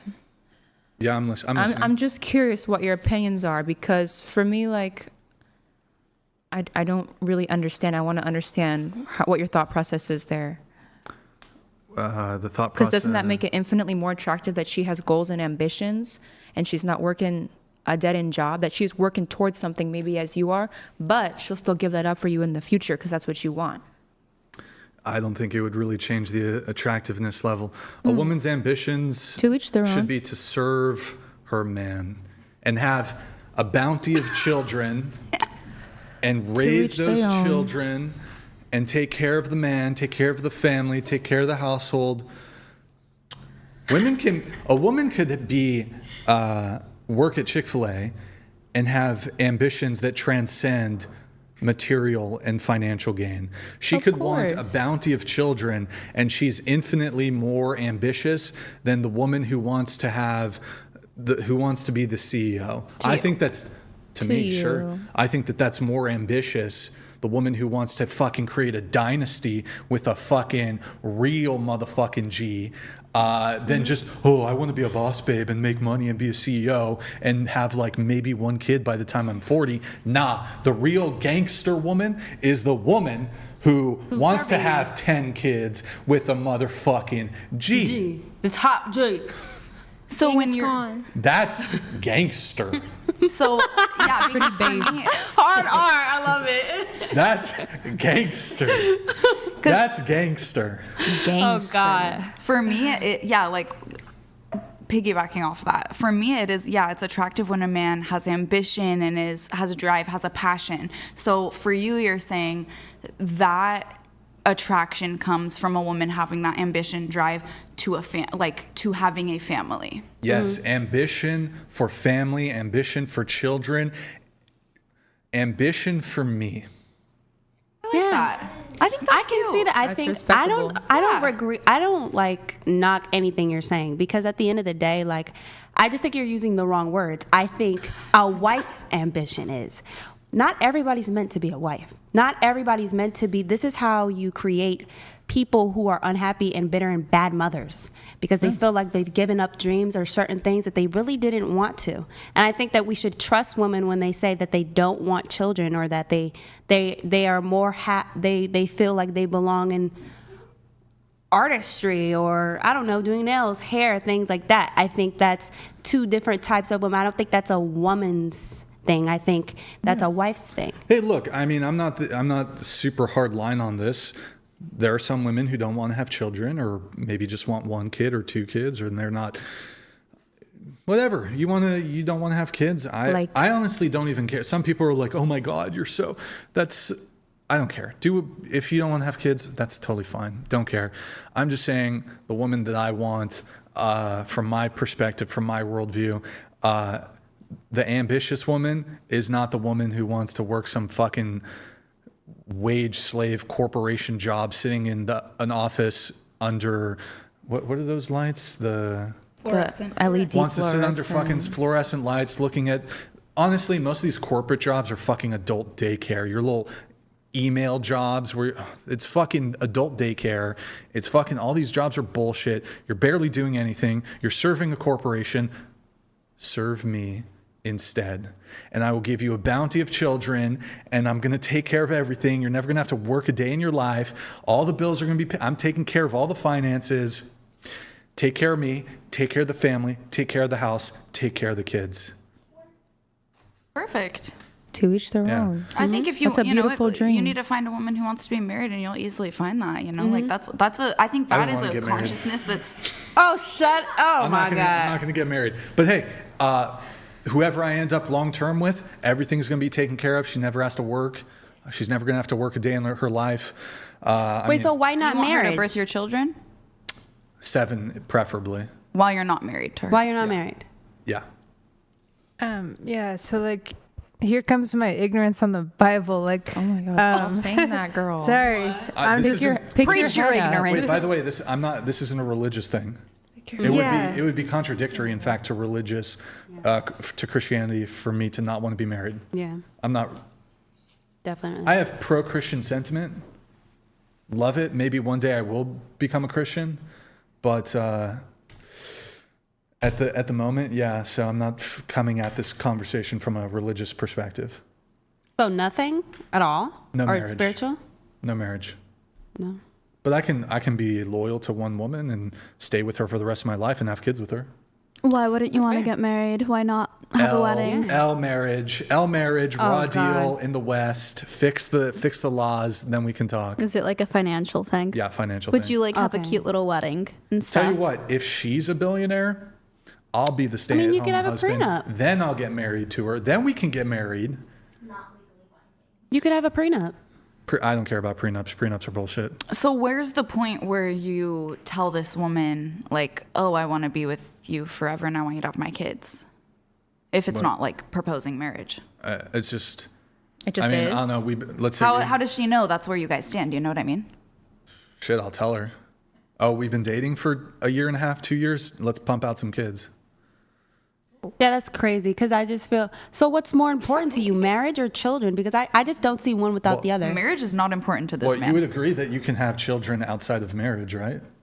Well, yeah, you can, obviously. A lot of people do. Yeah, a lot of people do, but I personally don't think that you should. I don't see how the... Do you have sex out of marriage? I've had sex out of marriage before. Okay. But I haven't had children out of marriage, though. Okay, well, yeah, it's a little more it's different. It is. I mean, so you'd rather commit to children before marriage? The acts are somewhat interrelated, but... you'd rather commit to children before marriage? Yeah. Interesting. Well, I don't want to get married. So, of course I would have children before marriage. Yeah. Did you have a question on the money thing or whatever? I think I asked my question. Okay. I think there's just one or two more here. Oh, past should not matter. Lynn, you agree? Past should not matter. Tavi, past should not matter. Samantha, past should not matter. Should past matter? I have a really... Should past matter? Oh, sorry. Body count. Oh, like for a woman? Yeah. It depends. Going around the table, what's your body count? I'm not disclosing, but you could cut some fingers off and still have one hand and it would be there. Okay, body count? No clue. Come on. Oh, wait, no clue? Like you forgot? Like I used to have a list and I deleted it. Oh, like on your phone? Like you had a little... like 9 years ago I deleted it, but... Oh, wow. Yeah. That's pretty It might be in your deleted files. No, I've checked. Maybe you should... I know. If I had it, I would actually because Do you have a new one? regretted it. You know? I did regret. So did you lose track? No, I just had a traumatic experience that made me not want to keep track anymore. Understood.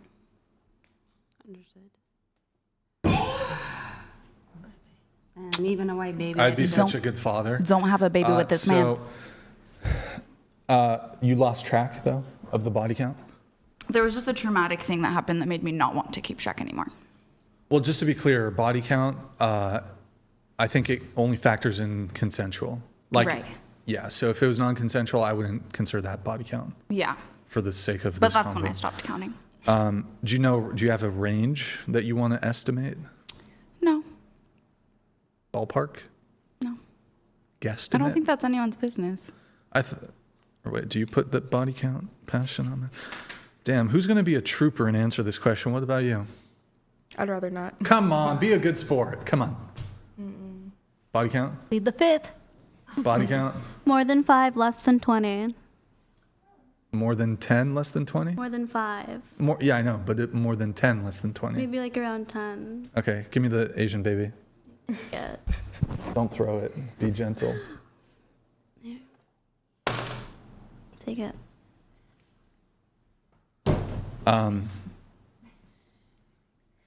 I feel like I'd get clipped if I did it to a black baby. So. You already did it for the first one. It's all good. No, put it back, Alina. That's what I'm talking about. Your boyfriend. He proposed to her.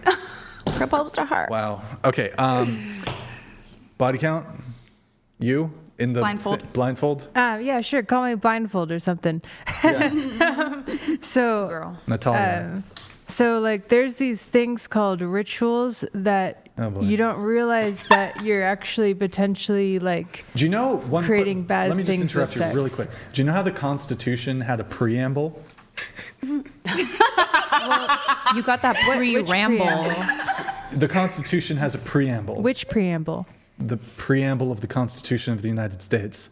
Yeah, the beginning of it. Similarly have a preamble to every fucking thing you say. I would love to talk more, but I'm just not a great communicator, and I am trying to just really be like, here's a thing, but I'm just like, I don't really have a lot of time to talk for hours, so it's okay. So he asked you your body count is just a number. Thank you. Thank you. You either say the number or you just say a number. pass. Yeah, it's that simple. All right, it's like perhaps in the 100 or something more. And they be the ones. Wait. Hey, that you listen. slept with? Wait. No judgment. Yeah, facts. That's pretty fine. If you could see me right now, my face is completely judgment free. Well, I think I really messed things up though with that. One question. Did you say it's it's like 100 to 199, or when you say hundreds, do you mean it could be 200, 300, 400, 500? It's like over 100, and below what? Gosh, I want to say like maybe below 200, but okay. So, my point is, it's really like something that I regret because I think I did so much damage that I didn't even realize how much damage I did, and I like thought it was like, oh, you know, like free love, oh, male loneliness epidemic, oh, you know, whatever, I'm a hippie. and I was an atheist for a while, I was agnostic, and then I was like, oh my gosh, like what did I do? Yeah. So there's like some real bad stuff that can come from like all sorts of crazy supernatural whatever stuff. You're opening portals with your about STDs? Sexual encounters. Herpes? I mean, was it herpes? It was herpes, wasn't it? No, it wasn't. AIDS. Well, AIDS? I mean, I Super did get did I get the vaccine for herpes? I don't know. But no, I don't have AIDS or anything. Syphilis? No. Gonorrhea. The Black Death? Whooping cough. No. Crabs. No. Chlamydia. Yes. It's the demons. I mean, look, that's treatable. Yeah. But I warn you guys that you still have it. No, I warn you guys. You never got it treated? Really, like, don't like mess around with sex too much because it can really damage things in ways that I don't understand. Well, I mean, if you don't get some of those things treated, it can lead to infertility. So besides the STD stuff, there's like spiritual stuff that I don't understand. Yeah, for sure. Yeah. Do you believe in God? See? That's an interesting question. See? Do you believe in a God? Yeah, do you believe in anything?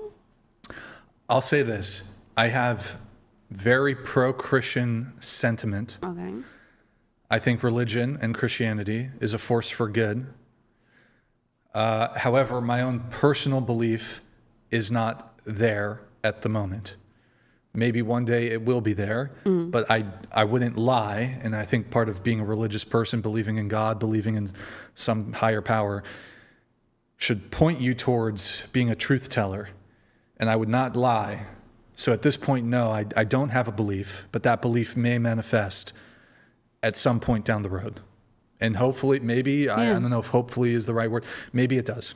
Yes. But at this point, I am lacking in belief of a God. Right. Just the faith itself. Yeah. So I'm just being honest, though. It's not there. I don't want to lie. I'm just being honest. So when she says that it has a lot of spiritual effects, that doesn't really like necessarily hit you for real? Maybe I was interpreting that more from like a psychological perspective. So yeah, you can get STDs, but I do think that there can be a psychological scar, a psychological harm from engaging in a lot of sex. Yeah. There's also like I didn't believe in the supernatural world for so many years. I was like, oh, okay, like maybe there's evidence for ghosts, maybe there's evidence for Jesus. Like I was just like tiny bits of data, like just challenging everything. And then I like realized how much I like hurt myself by being in a ritual that maybe caused a lot of damage, unfortunately. And I didn't. A ritual? Like a sexual ritual? You had an orgy? It was something. I don't want to explain too much. Goat? Please tell me it wasn't an I don't want to explain too much because I don't want people to do these things. I just want to say that there's stuff out there the BBC? That the BBC. is very dangerous. Okay, sorry. From what I can tell. Oh my God. As a person who doesn't know that much about the supernatural world or psychics. Whoever's going to end up clipping this episode for my editor, I don't know if you're going to ever... Christian, send me an Instagram message if you see this. Also, my homeboy, oh my God, Demetria? Is that? Wait, fuck. I can't even pronounce it. My Greek homeboy who helps me with the editing, and Christian, tell me if you see this part. Just for the clips, because people are gonna be like, why the fuck is she wearing a blindfold? Can you just say something right now, like, I'm wearing the blindfold because I'm overstimulated or over sensory something, or explain it, I guess. So I was seeing things on the screen during our podcast that made me feel bad, and I was praying and asking about what I should do. Oh, I thought it's not the bright lights. No, it's you saw like when we were talking about certain okay. we were talking about very controversial subjects. Okay. And then it was oh my goodness, like what do I do? So that's when I just closed my eyes. Do you want to just say that you have like just say just lie. Just say your sensory overload. Bright in here or something. I feel like that's easier to. I want to tell the truth as much as possible. Okay, whatever. That's fine. Okay. So body count in the hundreds. And question: was this like, what was it like a? You said it was because you referenced male loneliness epidemic, which is a term that I've really only heard the past 3 years. Are you saying that you accrued this body count in the past 3 years? No. Oh, because you're 29? Mm-hmm. Okay. So when did this start? Was there a period of time where you just were running through these little fuckboys? Well, I was, Darren, I was really hoping to work for the Trump administration, but I don't know. I just got to like focus on telling the truth. So I mean, shit, you're going to see, if you end up working for Trump, trust me, you're going to see way worse shit than some of these comments. Well, Bro, certainly, these liberals and Democrats are not going to like you. Let me tell you. I know. I really challenge the norms. But okay, what can you just answer the question though? So I was like, I was in like a long-term relationship, and then I switched around polyamory, and then I switched around celibacy, and then just like whatever, just not really looking for a husband that desperately, because I was focused on becoming a doctor, and I was like, well, I'm going to move for residency, I'm going to move for medical school, I'm going to move for this degree. So like I can't really focus on pulling a guy around the country to go on this medical school journey with me, basically. So how many years was it that this all happened? Yeah, thank you. What was the time frame? It was since you lost your virginity when you were 15, or it was since you and this one guy broke up, which is only the last 2 years, or it's the last 6 years, or how was the time period? The majority of the bodies. Yes. That you slept with, not murdered. Was it in 1 year and 6 years? What? When were they acquired? Generally. Gosh, I would say, I have to think about that for a second.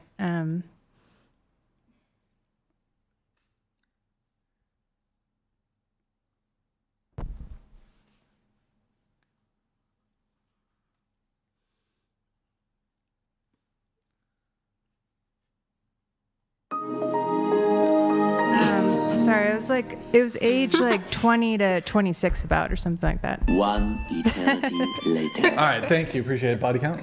Pass. Up. Sorry. Range. Give us a range. I can't. Alina? 2. Body count? Going this way now? You said 5 to 20. I Damn, didn't y'all say are 20. I said 10. Boo. You guys, boo. None y'all business. It's because it doesn't matter. What about man when they see this? 19 years like, you know what I'm saying? I don't want him. Like, what if one day I do meet a man I like? I don't want him to see me talking about like. Exactly, girl. I don't know. That's really the only, just in case. You never know. In private, stay in private. Okay. Let me just check the questionnaire. I'm pretty sure we're mostly done with the questionnaire. A few more things, and hopefully I'm going to try to get this wrapped up here soon-ish. Okay, career, blah, blah, blah, high body count, blah, blah, blah, skip. Can you guys order us Taco Bell? Taco Bell. Did you watch last Y'all said episode? we would have. They said we would have snacks, and there's cookies and plain chips. Hey, that's it. There's a lot of cookies.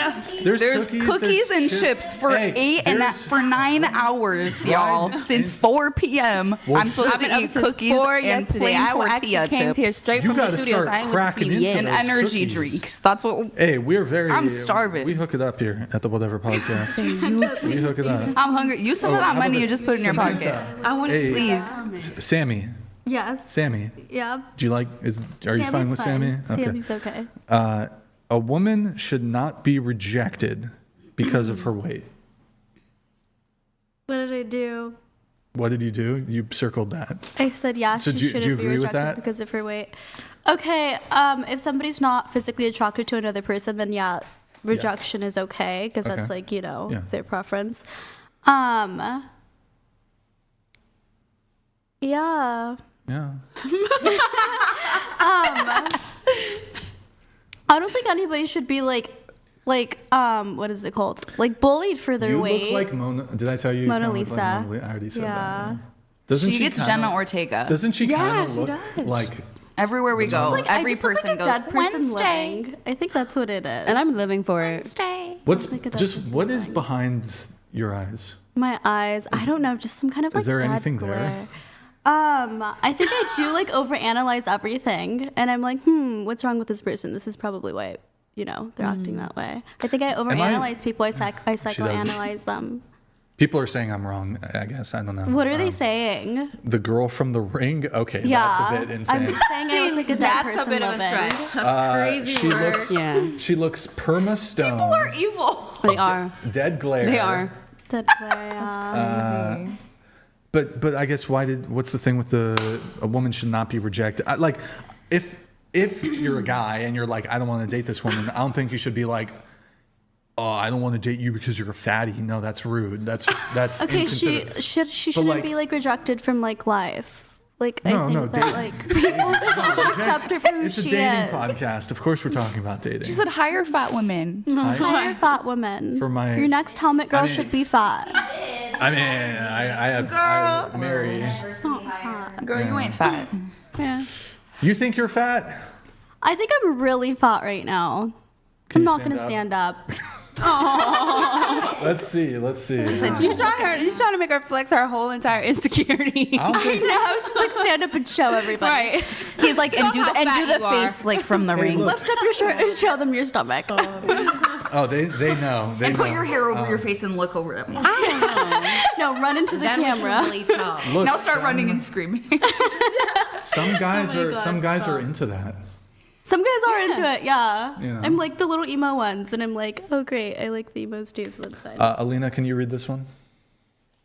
Brian isn't a misogynist, but he's definitely a masochist for willingly putting himself through these debates with brain-dead e-girls. Also convenient that women started to fight for high-paying jobs when air conditioning in office buildings became common. Good play. Yes, good point. I actually think if we were to go back, I think there would have been less of a feminist push when the majority of jobs were not in office environment. I agree. When shit was fucking physical and labor and working in a mine or some shit. I don't know. Women did not want equality then. I actually think though, even though, you might say women had, historically, the men could go out and work and make money and the woman had to stay home and traditional gender expectations, blah, blah, unfair. I think women had kind of a good deal. I agree. As they should. Think about this, right? Here's just one example, and you might be able to point to other examples that are contrary to this. Let's think of the example of the man. You're in Philadelphia, right? Mm-hmm. So I believe in Pennsylvania, a long time ago, in parts of Pennsylvania, there was a heavy coal mining industry. So men would go into the coal mines in Pennsylvania. The women would stay home, cook, clean, watch the kids. The men would go into the coal mine, be covered in soot, and like most of them would fucking die of like black lung or some bullshit in their 40s, 50s, 60s, some like early, whatever. Or there's a mind collapse, they just fucking die, not from lung damage, but from something else. I think women had the better, at least in that specific context, in that example, I do think women got the better deal. Even if you could say, well, women couldn't work. I feel like not working kind of was the good deal. Is the vibe. I feel like that was the good deal. Yeah, in that it still context. I have a question for you, Brian. Sure. Do you believe that the origination of feminism was a natural push, or was it government funded? Like a psyop? Well, I mean, feminism started in the late 1800s. But when it got really radical around the 70s. Oh, the 60s and 70s? Yeah, I think there's a psyop component. But I agreed, because the benefit was the extra taxpayer. But like originally, the separation of the American family, it all adds up to the benefit of the government, arguably, but that's all hearsay. Oh, okay, queen preaching. Yeah, I think there could be, look, I haven't investigated I guess you would call it conspiracy theory. I haven't investigated it. I think there's probably a good chance that, I mean, I think there's actually some evidence that, there was a famous feminist that I believe was a CIA asset. Yes, that's I can't correct. remember her name though. Chat. Yeah. It was. Is it? Who was it? I forget her name. She's like a major feminist. Yeah. I forgot her name. But she. Was it Gloria Steinem? I think so. It was one of them. I think the original. Was it Gloria Steinem who was? She was a CIA asset or something. So. But originally in the 1880s, or I don't remember exactly. I think way back. It's different. But when like the huge revival came in the 70s, what I allegedly believe is that, like, I'm curious if you agree or not, that this was a government-backed operation to separate the American family, to put both parents in the working class, double taxes, voting, create more conflict among the population. Your attention is away from the children who are now being raised by the public education system, who's also funded by the government. Now you got the government controlling two aspects when it should be a man and a wife in the home with his kids. And now where do we end up in this day and age? I don't agree with modern feminism. I think that what it evolves into is exactly what the government wants. Overpopulation of OnlyFans, destruction of the modern family, and to each their own, do what you want. But we are playing exactly into their psyop that they started so long ago, and it hurts my brain, because it's like we're watching the destruction of like masculinity and femininity, and it's like we're falling for like liberal Republican and like feminist, and it's just it's a big distraction from the core values that we're really meant to, love each other, have a family. I agree with that. And I think that a lot of the feminism is just so damaging, because now you got, like violence going on. This is the opposite of what it originally was, but we've lost the fucking plot. Is that too based? Allegedly. That's what I believe. I have a very strong opinion on this. I think it's there is some evidence pointing to this being a possibility, towards it being true, and it's certainly plausible. I don't know if there's like any major smoking guns. I believe there are famous feminists who were confirmed to be like CIA assets, and I think you already acknowledged this, like early feminism, I don't believe it was different. Yeah, I don't think there were intelligence agencies in the was there intelligence agencies in like a slow start. The 1800s? It was a really slow start. Was there? I don't. Chat. They want you to think there wasn't. I'm reading the chat right now. Somebody tell me, were there intelligence agencies in the 1800s?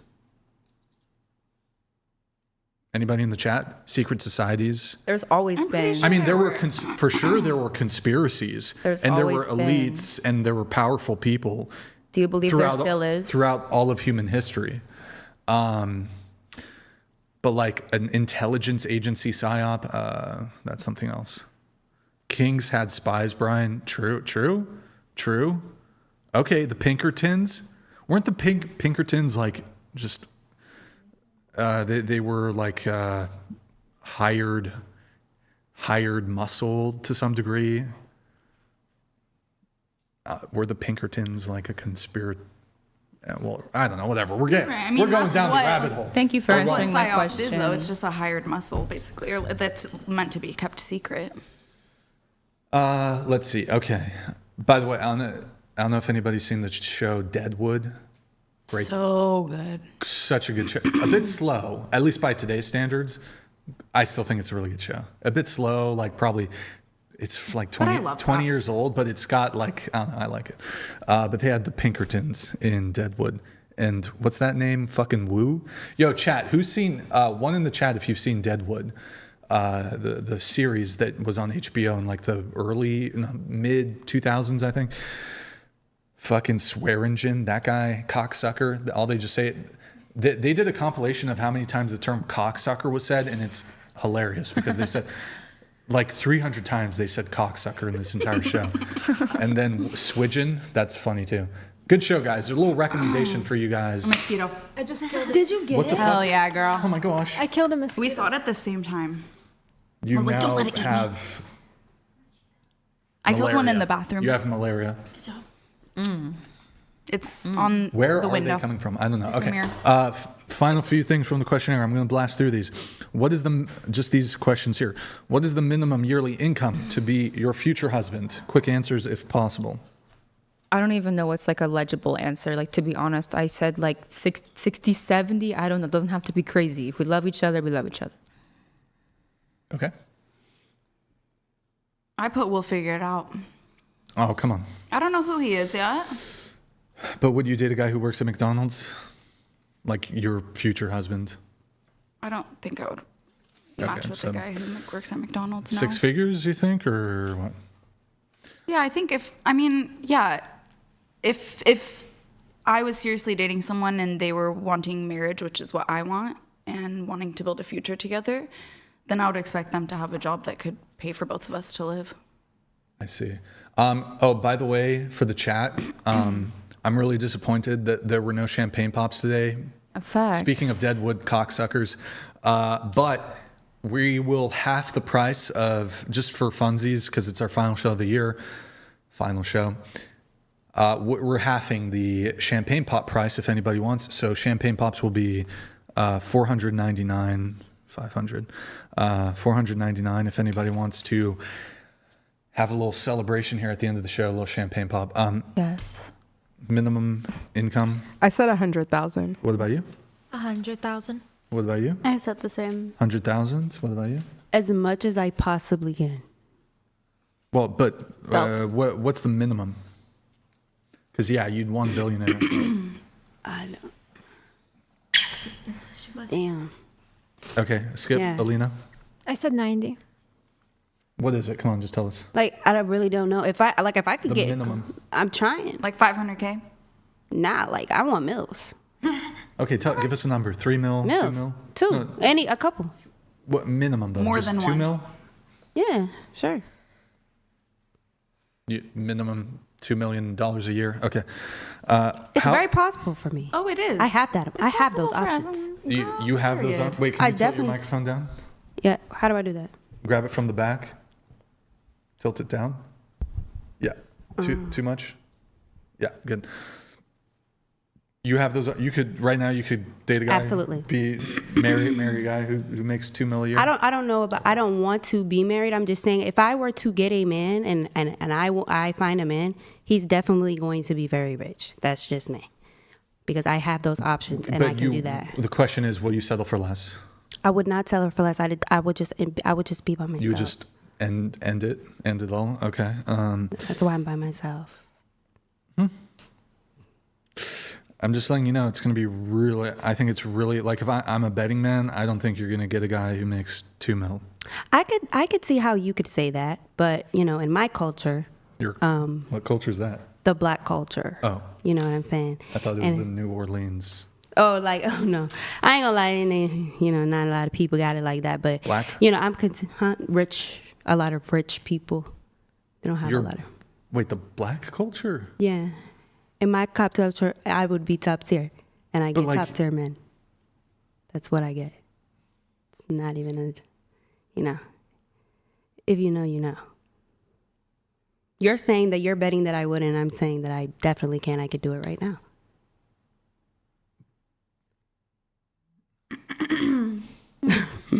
Well, because if she's a songwriter and yeah, she's writing I'm saying songs like for rappers I'm choosing to not do that these because people that she's around already, that's like her community is millionaires. Then it's more likely for her to end up with a millionaire. I don't know. Did anybody see the Diddy documentary? Oh God, they're taking these fucking record companies are fucking screwing these young talented black men over, screwing them over. It's true. The fucking music industry, screwing them over. Yeah. But I'm not really into artists anyway. Like I wouldn't want my man in the same industry as me. Young, Black, and Rich. Good song. Period. Okay. That's my anthem. That's yours? Okay, sorry. Black and Rich. I put that shit on, and I fucking rock out to that, especially the part where it's like the black part. That's the next t-shirt. That's the next sweatshirt. I'm actually, slogan. this is going to make me some fans. I'm actually technically African American. But whatever. I'm young, black, and Nobody rich. wants to bite on the African American. We're going to start calling you YBA. You gonna be YBA like young boy. You gonna be YBA young black rich. Or no, YBR. YBR. That's what it is. You gonna be YBR. No, but I actually am technically African American. No, you're not. Oh, totally. Well, hear me out. You're not. Hear me out. I don't care. Hear me out. Then so am I. Because so happy we all she came ended from up here. Africa. No. Okay, so I'll tell you why. It's a technicality. So my dad was actually born in North Africa. Mm-hmm. My mom was born in America.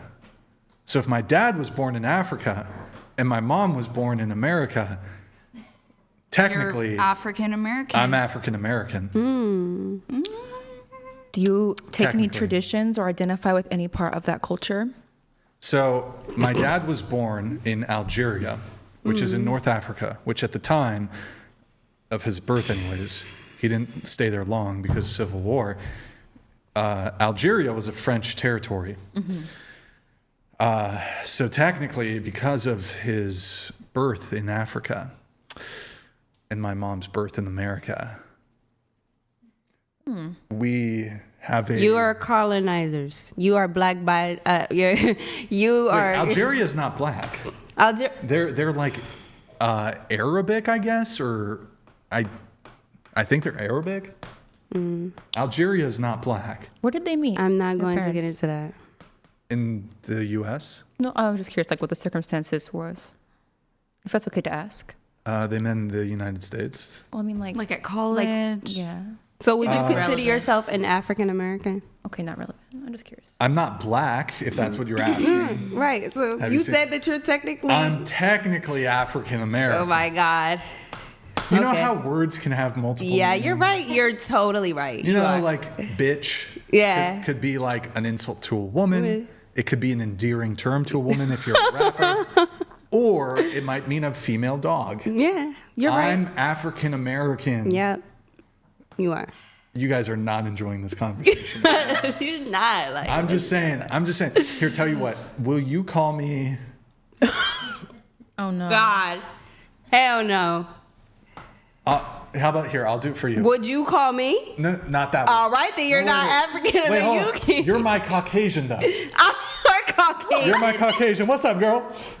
And you're also my Caucasian. My Caucasian. I don't think I'm yours. Mexican. My Caucasian. My schizo. My Slavic Caucasian. Oh my God. Never mind. What is this? What? Y'all heard it here first. Like, you know how, look, I can't say the word. I would never say the word. I don't say the word. Oh, I see. You know how, like, black people can, hold on, hear me out. Fear of saying black. You know how word. Black people. You wanted to say. I just pause. He said, please don't call me. Go ahead. Hear me out. Oh my God. Like, you know how y'all will, you can call each other, like, my N-word. Yeah. My Caucasian, that's right. like, because I'm white, I can say, right. But I'll give you the Caucasian pass. Do you want to call me am I your Caucasian? You my wigger. Wigger? Yeah. My wigger. Wigger with a W. I give you that. I think I'm allowed to say that. Yeah, that's better. He said I think. Do you want to call me your Your N-word, though? Do I? I don't want to. I'd rather just call you by your name. Okay. I'm trying to get some motion. Yeah. And I feel like the biggest, not the biggest compliment, I don't want to say that. I feel like it's a big compliment. Actually, a black girl, I think last show, called me the N-word. Yeah. Not as an insult, but like as a... Yeah. That is a compliment. I think it's a compliment if a black person calls a white person the N-word. I could see that. Is this conversation getting a little on the fence? I don't know. I don't feel no type of way. All right, well. This is y'all scratch that, so what's up? You know? Clear the air. Blindfold up. What's up? Okay, well, so anyways, happy, anyways. But, if you're in LA, let's hang out. How tall are you? Oh, how tall are you, and what's the minimum height of a man you would date? I'm 5'3", and my minimum is probably like a little bit below 6 foot.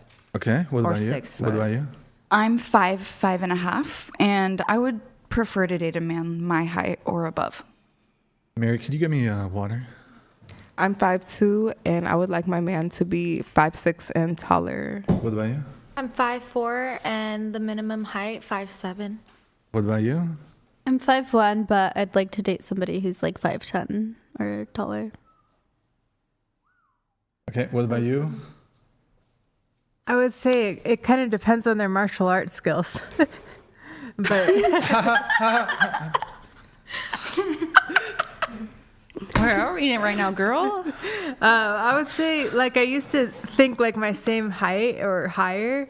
Martial arts skills? What do you mean? But if they're like really small and like able to defend me at a small height. What about, like, are we talking like what kind of martial arts? Judo, taekwondo, just karate? Just as a woman, you get stalked and stuff, so it's good to have someone that could protect you. Taekwondo. Oh God. You gonna let him? You not my wiggle no more. Why? Cause, brother, you can't be doing that to my. Like, come on, man. Relax. I'm one that she's accepting me. You see how she's talking to me? I'm accepted into the. You get it. Yeah. I'm 5'5". I want a 5'9" nigga. Oh my bad. Oh. I want mine to be 5'9". Alina. I'm 5'6", and I would date 5'7". Word. Okay, cool. Oh boy, do we do the bear? Okay, really quick. Would you rather cross paths with a random man or random bear on a hike? Probably a man. What about you? Black bear. Okay, you? Random man. What about you? Man. You? I think a man. You? Bear, I used to be a park ranger. Oh boy. Okay. What about you? Oh. She got all the Pokemon. In the woods, you said? On a hike. On a hike? Yeah, hike. I mean, a bear. That nigga may not even see me like a bear. Yeah. A man. Okay. Whatever. I'm not gonna. We won't get into the bear convo. Okay. Let's see here. There's a few more things. Let me just make sure let's see did I get everybody's notes? We have, okay, Susie, no show. Samantha. You went on a date with this freak who tried to scare you at the end of tell us the quick story there. Oh, there was this kid who I went on a date with, and the whole date was horrible. But the worst part was towards the end of our date when I was getting he decided to pick me up at home. When I was getting dropped off back, at my place, he decided to miss the turn to my house and then speed up and just stare at me. I'm a very a monotone person, and I don't really have fast reactions. So I just kind of stood there and stood at him and stared at him, and I was just what are you doing? And then he was like, oh, I was trying to scare you, but you're not really giving me the reaction that I expected. So I guess I'll just take you home now. And I was like, what a fucking psychopath. He wants to kill me or something. And It's just so weird. Yeah, that's weird. I'm wondering what reaction he expected from that. You know what I think mean? he wanted like fear from me. And because I was just like there, he was like, oh, this is boring. I'm going to take you home. Yeah, because first he took her to his house. Oh, she first goes, yeah. Yeah, she's like, oh, I want you to take me home. And then he just drives and pulls up to his own house. His place. Yeah, and he's like, oh, I have to get something here. And then, so he's like trying to creep her out. You know what I mean? And then she's like, no, take me home. And then he starts speeding up, like driving all crazy looking at her. And he's just like trying to creep, you know? Like right, trying to get a reaction. Yeah, to elicit fear out of her. Yeah. That's so oh my God. So how did you get out of that situation? Well, I didn't really have a reaction. So he was like bored. And then he like decided to like take me home. And then I was like, oh, thank God. I could totally being her. I can totally see her being like, "Oh my God, I'm so scared. Take me home." I was literally just like, sitting there, and I was just like, "What are you doing?" And then he was like, he wanted to like scare you, and I was just like, "Oh, take me home." Yeah, that was not what he was looking for at all. Was his house far from your house? Like, how long did he have to drive? We lived in the same neighborhood. Oh. He lived maybe like less than a mile away. That's still crazy. All right. You also says, why do men date the people they date? Yeah, I'm like curious about like why men choose certain girls, and also like the whole marriage thing. Like, why do they choose to settle down? Like, do they choose to settle down just because they feel like they have to? Or I feel like there's a small percentage of men who are actually born like wanting to be a husband. I feel like that's not common at all. So like what kind of like makes a man settle down? I was curious. Aren't we all curious? I feel like it's just like a looks thing. Like if something's like super like cute and like easy to get along with, they're like, oh, something. I guess I'll just stick with women you. things to you fucking misogynist. She said if something's cute and easy to get along with. You're so sexist. If someone is cute. I feel like men are just like, oh, this is fun, this is convenient, so I guess I'll just keep doing this, you know? Yeah, I think good looks as a woman can bring you pretty far. Being pleasant will bring you pretty far. Having both is kind of going to be the ultimate combination. Honestly, look, you just got to be a based, submissive housewife. It's just like companionship, isn't it? What do you mean? Like just companionship. Like they just like crave to have like a little companion. Are you lacking in your ability to be a companion? No, not really. I don't like dating. So there's people who want to date me that I'm like, I don't really want to do that right now. But I don't know. I've always just been so curious. Like, I feel like I'm too young to get married, and I'm too young to settle down. Maybe in like 2 years, I'll start dating for marriage. But yeah, I've always just been so curious about like the dating pool and like why men do the things that they do. Gotcha. Okay. We're doing your notes. Then we have a rapid fire segment. Then we're pretty much done. So your notes, Natalia. Oh wow! Thank you. Oh, the blindfold comes off? Oh, sorry. No, leave that shit if on. If I don't look at the screen, I think I'm okay, but... Yeah, you're probably good. Girl, you do you. Take it off if you want to take it off.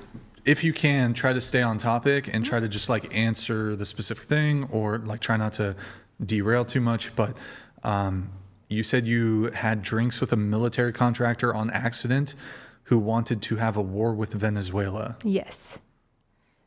I was in Miami and...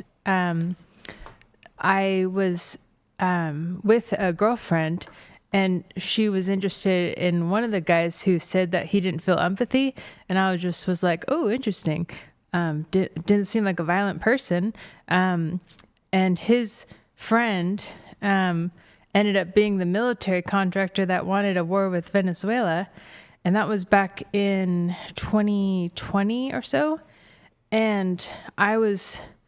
Wait, military contractor. Yeah. So he wasn't in the military.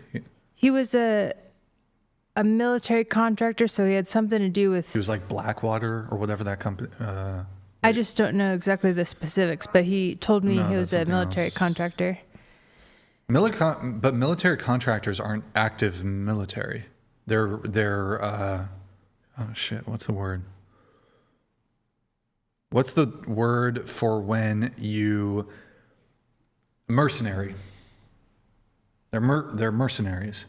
So they're not like, I'm a sergeant in the U.S. Marines. They're just, maybe they, I don't know if they, wait, chat, do mercenaries have ranks within their military contractor organization? Do mercenaries, do contractors, military contractors, do they have ranks?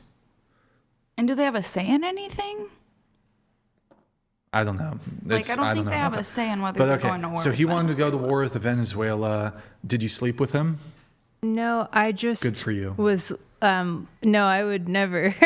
And I was just let's not let's not get ahead of ourselves. I was just I don't like people that promote wars. And your whole thing now is we're about to go to war with Venezuela, right? But right? Isn't that what you started That's on? That's a big concern of mine, yes. So this guy military contractor who wanted to have a war with Venezuela, you didn't sleep with him. Whoa, I just realized if you did sleep with him, we would not find ourselves in our current predicament. We could have had world peace. We could have not. You should have slept with him. And now because you didn't sleep with him, now we're about to go to war with Venezuela. That's fucked up. I think you owe the Venezuelan people an apology. I would love to stop the wars if I could. Would you stop the wars if you had to have sex with Donald Trump? If you could stop the war. Fuck Donald Trump. Wait, hold on. I feel like I got to ask the liberal girls. For you, would you have sex with Donald Trump if it meant an end to the Palestine? Wait, isn't it over? No. I thought it ended. No, I thought it was good. They just keep lying about it. Okay. No, if there was 1,000,000% chance, if it was for sure secured in the future of humanity that there would be no more wars and that they would stop the genocide in Gaza and they would give Palestinians their land back and we would all say fuck Israel, I would for sure fuck Donald Trump. Would you, Natalia? For the greater good. Would you relate Donald Trump? I I would only listen to Jesus Christ as much as possible. I just don't think that. You to do that. Yeah, exactly. I just don't think that's going to make sense at all. All right. Yo, chat, to end world hunger, would you guys have sex with Donald Trump? Bro. To end men included. All these men. I know. Wait, men included. To end racism. This is so. To end racism, chat, would you have sex with Donald Trump? You know what they're going to say. They're going to be like, nah, let's keep that shit. Yeah. Oh, fuck. That's funny. To end. Climate change. Yo, men in the chat, would you, if you had to be gay for 24 hours for $1 billion, would you be gay? For 24 hours? No. Would anybody have sex with Donald Trump at the table for $1 billion? Oh my! No. On camera? No. Just where'd the camera come in? Chat. A lot of chat. My chat is super gay tonight. Yeah. They're all down for the one bill. Oh, they're like, yeah, I'd be gay for 24 hours for a bill. You gay? We're in a recession. You know, be gay. Everyone's gonna say yeah. It's tough out there. Paying for $1 billion though? $1 billion? Shit, that's a lot. A bill. I mean. So, would you have sex with Donald Trump for $1 billion? Hell no. $1 billion? What about you? Would you have sex? I'm not giving it. No. Would you have sex with Trump? That's disgusting. $1 billion. I just feel like I have to preface this by saying, fuck Donald Trump. Like, hell no, that man is a pedophile and a rapist. But he is. But fake news. For $1 billion, I would probably do it. Yeah. What about you? Could change the world. Yeah, I would. I don't know. $1 billion. He looks like Mr. Krabs out of his shell. How about this? He's disgusting. You're blindfolded. No, but it's the late afternoon in winter, and the lights are off. I'm like oh my super drunk. The lights are off. I'm like extremely like obliterated, and he lasts like 2 seconds. There is a bit of light coming through the window, though. But she's deaf. She doesn't have to hear his voice or his grunts. It's like and it's like 2 seconds. It's just like in and out. He has a. I'm sure that's how long he lasts. Really? Yeah, I'm sure that's how long. But it's evening time, so it's like twilight. So there's some light coming through the window. Where are we right now, Brian? There's like a slight glow on his face. All right. So disturbed. That sounds terrible. Okay. Question, Natalia. Let's see. You said you really want to stop the Venezuelan war before it starts, an all-out war. You're concerned it'll get much worse after the holidays. You believe you could potentially prevent wars with healthier food and detoxing. Yeah, I think there's something to that. If people are healthier, I think that would be good for geopolitics. Your hypothesis, toxic chemicals you believe Trump has toxic chemicals because of McDonald's and like other stuff, and it makes him angry and emotional. In 30 seconds, describe the toxic chemical hypothesis. Okay, so the big thing is that when it's a synthetic chemical, our body doesn't recognize it very well, so it stores in the body, it stores in the fat and the bone, it stores in the brain. Examples are pesticides, plastic, forever chemicals, heavy metals. There's not any mean comments, by the way. You've been covering your eyes. I don't think there's really been any mean comments for. That's called blocking the haters. They just can't even. She can't even see that. They hate us because they ain't us. Yes. She prayed They hate us because they ain't us. She prayed to God to blind the haters, and they hate us because they ain't us. They hate us because they ain't us. They hate us because they ain't us. They hate us because they on Tupac, ain't us. on my soul. Okay, I'm sorry. I did not mean to interrupt you, my dear. Continue. You was talking about storing fat and stuff. You have 15 more seconds. Okay, Right. yeah.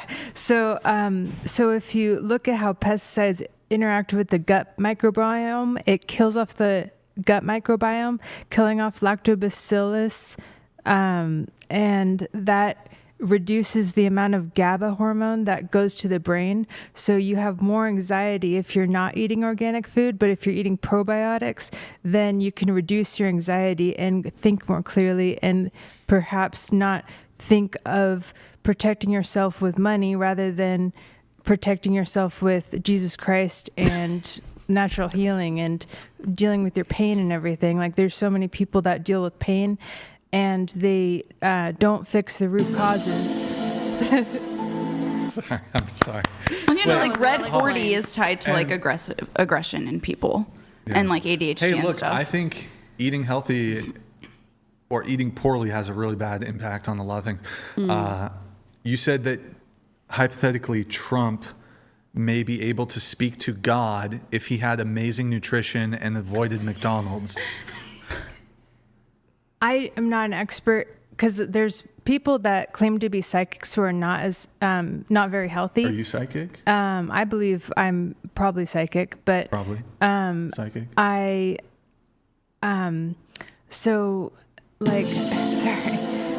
So the pineal gland's calcified, and that's what people say is the antenna basically for people to be able to communicate to different minds and everything, and to communicate with God better. So that's why I'm eating magnesium like crazy and trying to avoid fluoride and trying to avoid toxic chemicals as much as I can. But then my exercise hasn't been very great lately, or whatever. Like, I'm not the healthiest I could be, but it's not 100% about health. It's also like God can just like do so much amazing healing where it's like, wow, you just decalcified my pineal gland. Fantastic. Now I can communicate with you better. So.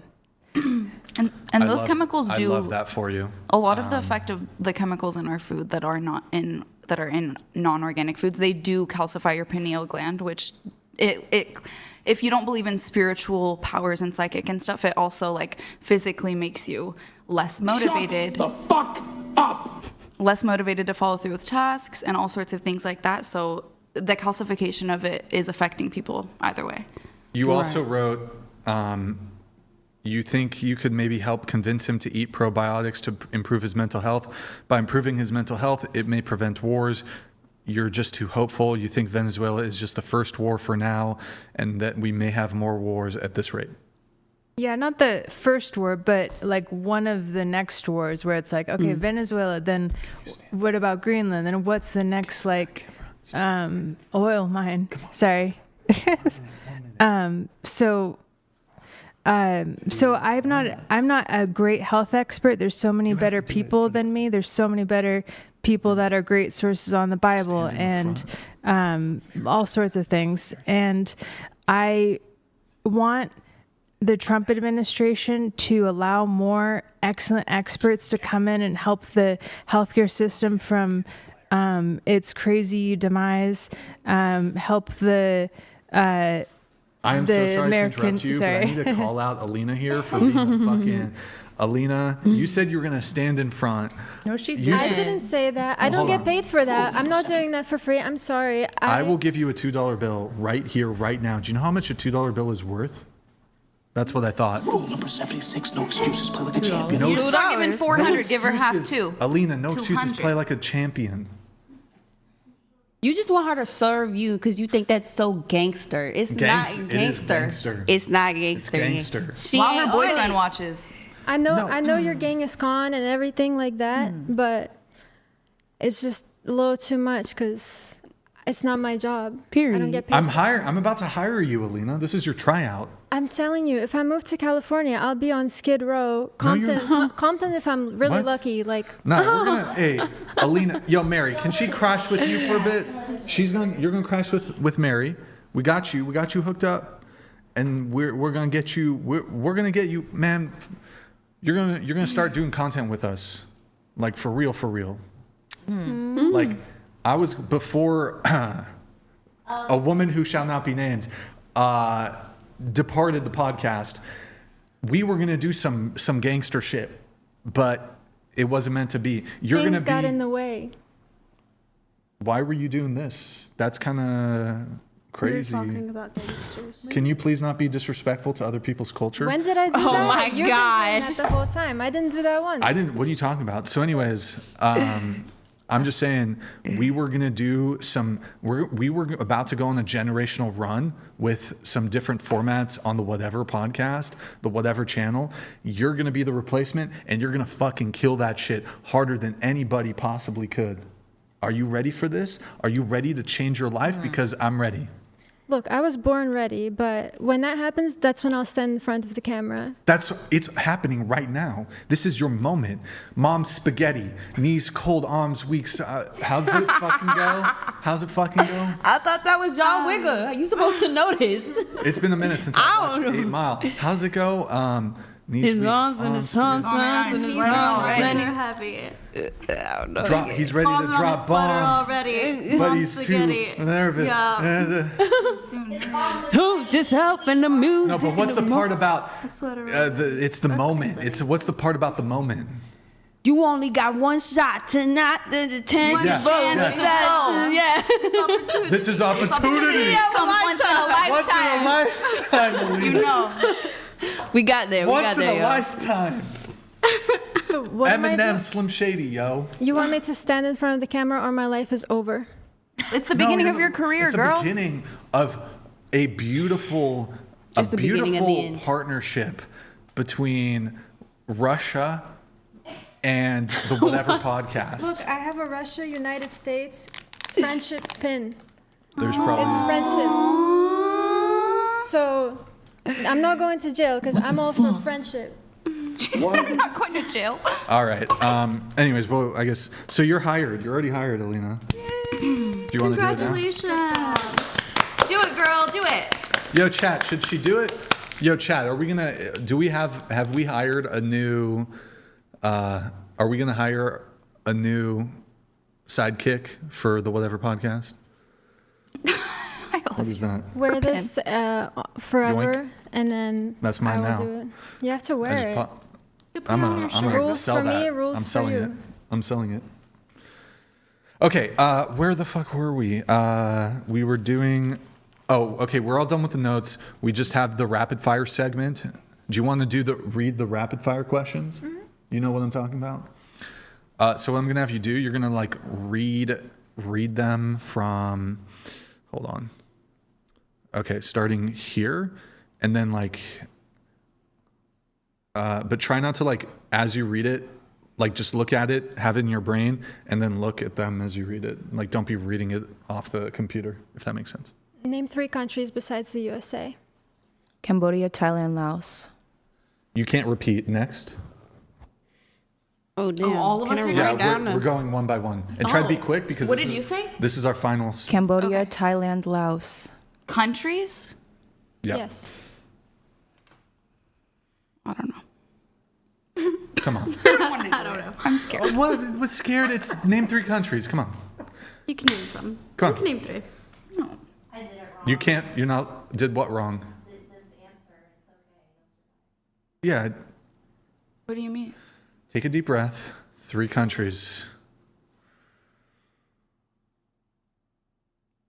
Okay. I'm scared. Denmark, China, Switzerland. Beautiful. Next. Serbia, Netherlands, Ireland. Yep. Russia, Germany, Japan.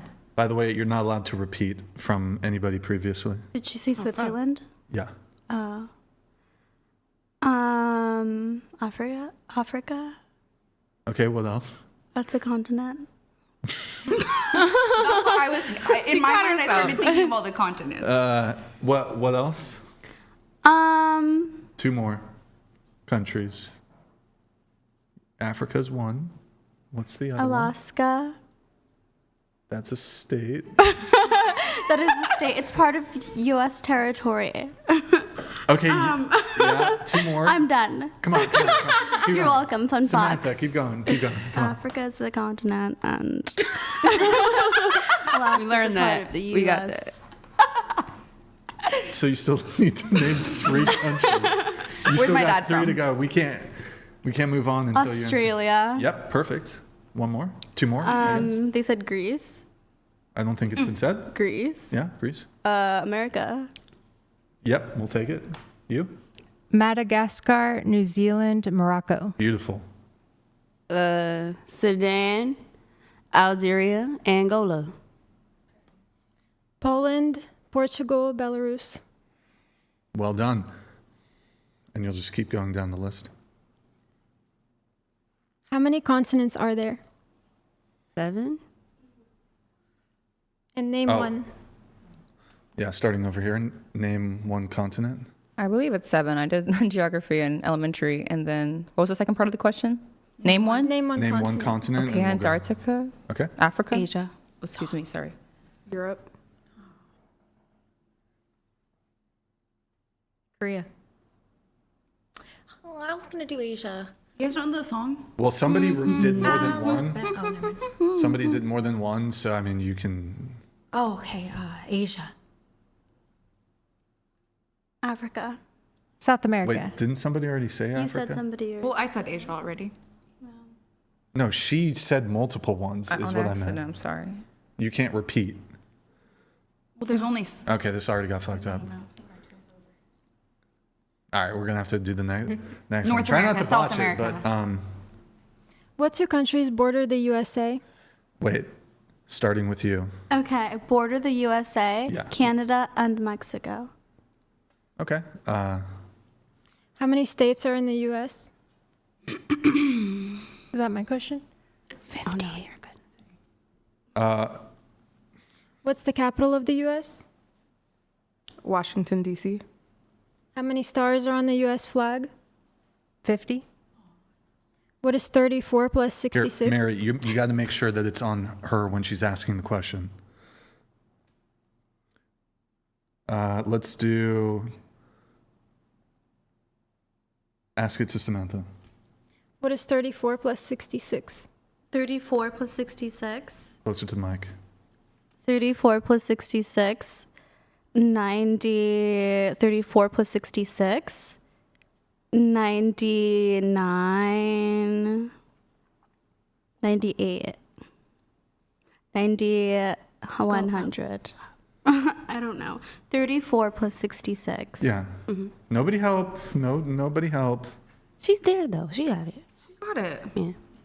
The third time. Wait, can you posture? 100. Posture into the mic. 100. What century are we in? 21st. How many is in 1 dozen? 12. What year was the U.S. founded? I know the answer to that. Okay. 1982, 1882. Wait. Hold on. like- Hold on. Hold on. You know the answer. It's Go like ahead. Let's let her sailed answer. The ocean blue, something. You're the one who jumped in and said you knew, girl. I don't know the answer. 1982.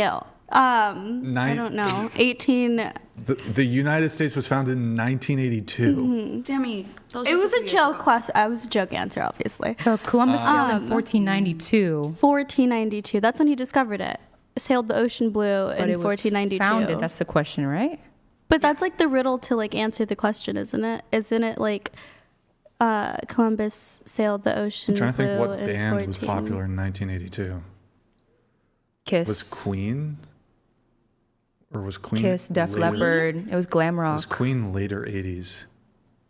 I think Queen was later 80s. Probably Aerosmith. Duran Duran, So Aerosmith, while Freddie Depeche. Mercury That's was when Columbus, sucking dick, yeah. was when the United States They were was both alive at founded. the exact same time. Not too much on when Queen the game. United States Not so much on was Queen. founded. Okay. All right. Okay. That's. Anybody else want to take a crack when the U.S. was founded? What about you? 17 something.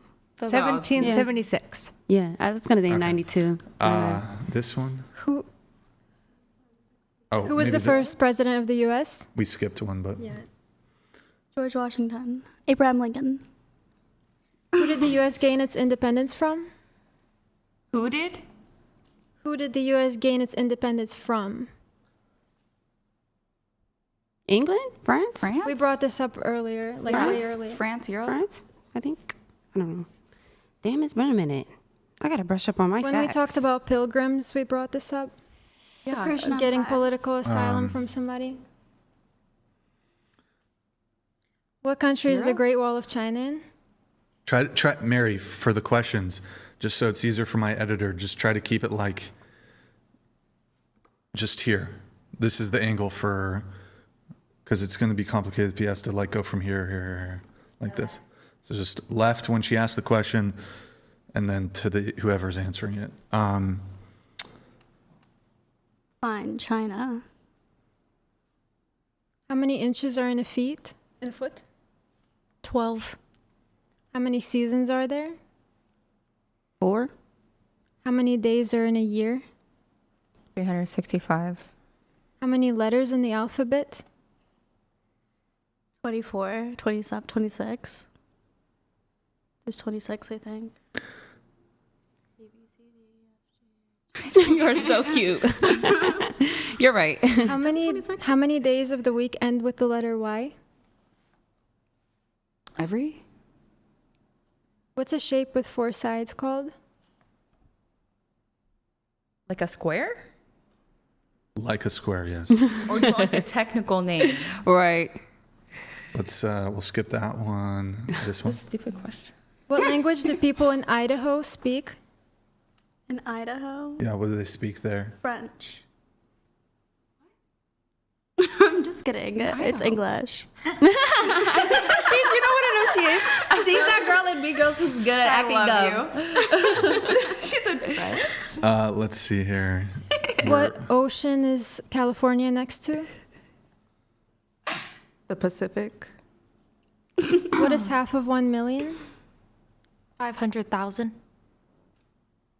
How many years are in a decade and in a century? Decade is 10. Century is 100. If a dozen eggs cost $3, how much is each egg? Oh, all together?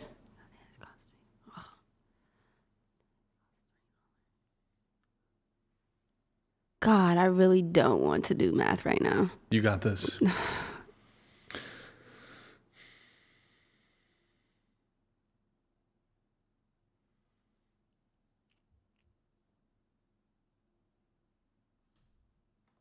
12 eggs, and they all cost $3.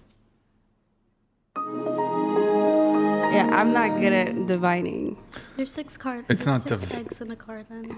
Well, I guess it is division, There's but 4 quarters. Yeah. Okay, if a dozen eggs cost $3, how much is each egg? Yeah, I just don't want to do that. It's like 40 cents or some shit. I don't know. How much is $2 million? Like a million and a million. I'm just wondering if maybe like when you say 2 million, maybe you mean like 200,000 just because of numbers. Nah, it's like, like a 1 million plus 1 million, that's like 2 million. That is true. Yeah. Wait, how much is a dozen? A dozen is 12. Yeah. Yeah. So if dozen eggs, 12 eggs. 12 eggs. 12 eggs are $3 is $3. How much is each egg?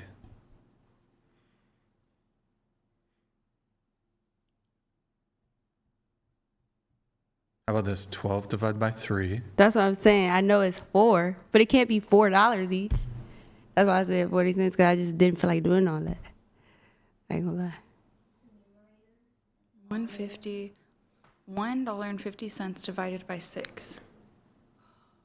That's like the easiest I could get. Wait, actually, it wouldn't be 12 divided by 3. Well, I mean, that can help you get if there. You cut it in sort half. of. Yeah. Right, yeah. Yeah. Yeah.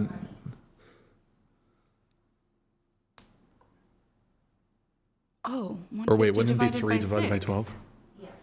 Yeah, I got it mixed up. I'm screwing her over. Yeah, you are. It's like, all my that's fault. so much shit to do, gang. I don't want to do all that. Here, wait. Let me give you a hint. How much is 4 eggs? What, like out of the 3? If a dozen eggs costs $3, how much is 4 eggs? 4. That's a third. So, right, I'm getting there. Trust me. I just hate math. A dozen eggs is $3. Yeah, a dozen eggs is 3. How much is 4 eggs? So each batch would be like $1. Okay. Like and of then, the third. Yeah, and then from there, if 4 eggs costs $1, how much is each egg? Okay, 25. There we go. I should be a math teacher. Period, girl. What is the closest star to Earth? That's for you, Natalia. Gosh, it's the sun. Correct. How many degrees is in a full rotation of a circle? 360 degrees. This one here, do this one. That'll be for her. If you are walking perfect north and you turn 90 degrees, which direction are you now going? Perfect north, and you turn 90 degrees. Which way? Which direction are you? Which way are you now going? Which way is she turning? Can't you be going 2 different directions if you turn 90 degrees? You can only be going one direction. You turn right 90 degrees. So you're going north, you turn right 90 degrees. 90 degrees is like a perfect this, right? So I'm going north and I turn this way. So I'm going east? Yeah. Yeah. Yeah. But if you turn the other way, you're going west. So that's why I was saying. But if you turn right. Right. Well, that's why I asked what way we turned. Yeah. Because you acted like it could only be one way, but either way, one would be west, one would be east. Well, you'd have to turn left for it to be Well, I know, west. but she didn't say that at first. No, she said turn right. Anyways, whatever. This one? Do you know what year the War of 1812 started? 1812. What country is the Panama Canal in?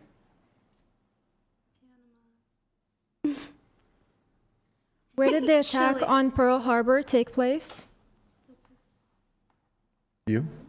Pearl Harbor? God. Where did it take place? Oh, where did it take place? Yeah, where? The location. I always get it mixed up with the Boston Tea Party. I don't know.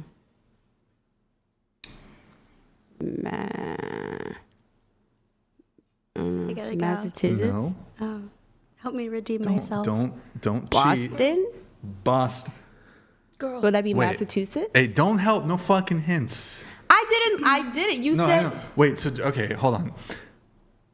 The attack of Pearl Harbor took place in Boston. Okay. No, is that your answer? I don't know. I really Here, don't. tell you what, let's say this. That first guess is incorrect. Let's go with the second guess.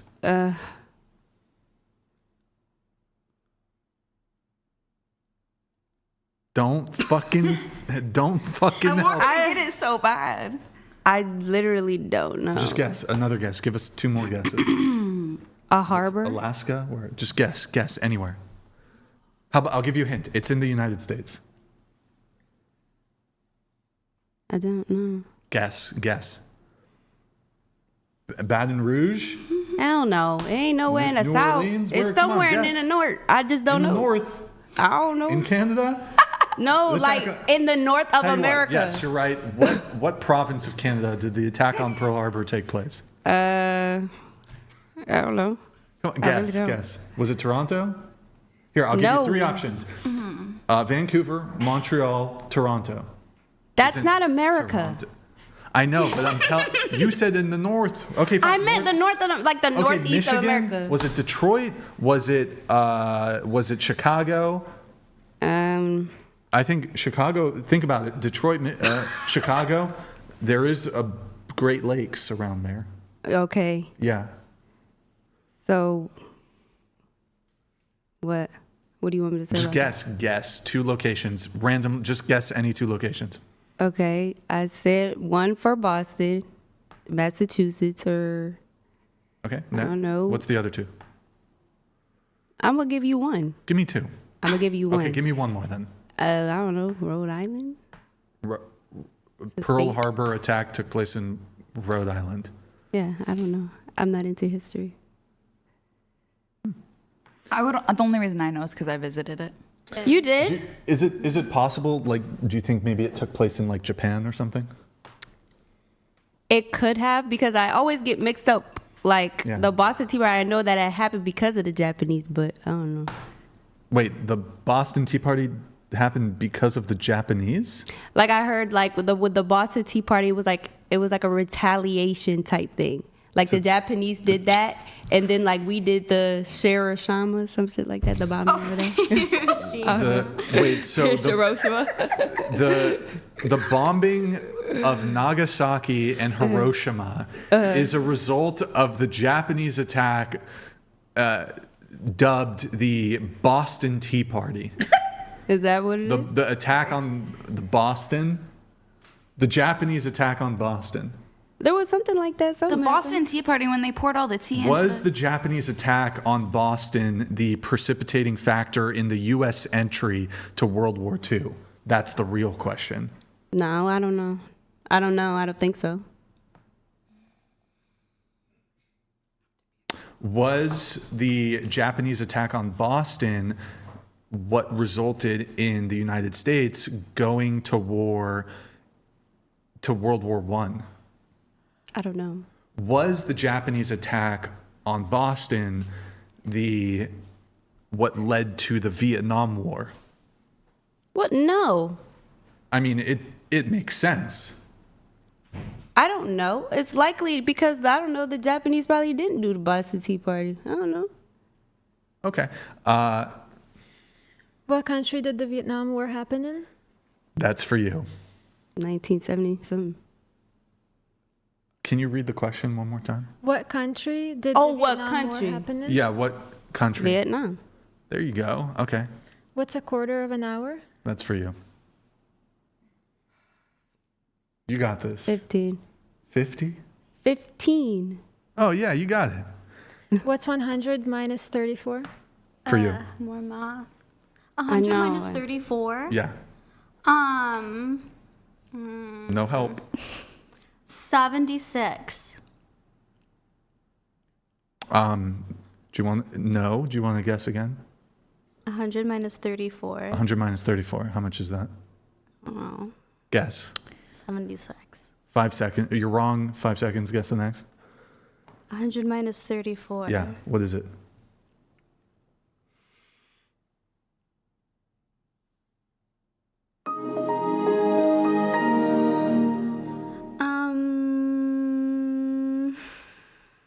Maybe like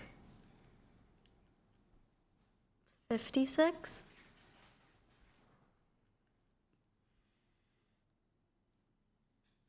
What is 3 times 3 plus 1? For you. 3 times 3 Is this like plus... a joke? Like it's 10. Hey, some people, you know. What's 3 times 3 times 3? 3 times 3 times 3. 18. 12. 9. What's the question? 3 times 3 times 3. 3 times 3 times 27. 3 cubed? Yep, she got it. This Yeah, one. 27. If yes is spelled Y-E-S, then what does E-Y-E-S spell? E-Y-E-S. What does it spell? Yes. Wait, so repeat the question again. E-Y-E-S. If yes is spelled Y-E-S, then what does E-Y-E-S spell? Say it again. Yes. Yes. Yes. Anybody? How about you? Eyes. Into the mic, but Eyes. eyes. It's eyes. Yes. Okay. If you were born 10 years ago, how old would you be today? If I was born years ago? If you were born 10 years ago, how old would you be today? I would be 10 years old. Quicker on the transitions, please. How many world wars were there? For you. 2. What decade was World War I? Yeah, we'll go around the table on this. What decade was World War I? Oh my God, I just hate this. He's asking us. I haven't heard this since high school. Y'all. It was like No food. There's food, there's cookies, there's chips. There's plain tortilla chips and cookies. That's delicious. No nutrients since 4 p.m. You know what? This is what he does to We people. also have pickles. Maybe you should get yourself a pickle. He's trying to make us look stupid. That is not true. I'm trying to make you guys look smart. Then maybe Because- ask that at the beginning. You know Ask these what? questions. Because honestly, I was trying to get this done sooner, but you guys just wanted to talk about oral sex. And, Is every podcast 10 hours long? it's usually 8 or 9, but I want to say that you guys took a long time. Let's blast through this though, so we can get out of here. Decade, just guess, I guess. I'm so tired. It's the early 20th century. I don't know the answer to that right now. Was it 1918?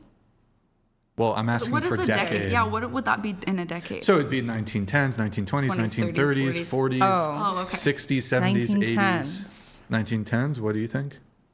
Right before the Roaring 20s, yeah. So 1910s? Think? I don't know. Guess. 1960s? I have no clue. Just guess. Just guess. 1600s. It's beautiful. 1600s. 1900s. That would be century. Let's do decade. Like 1910, 20, 30. 1910.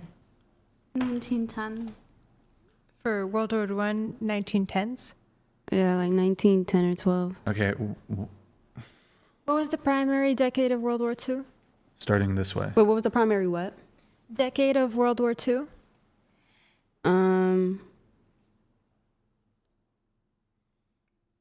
I don't know, maybe like 19.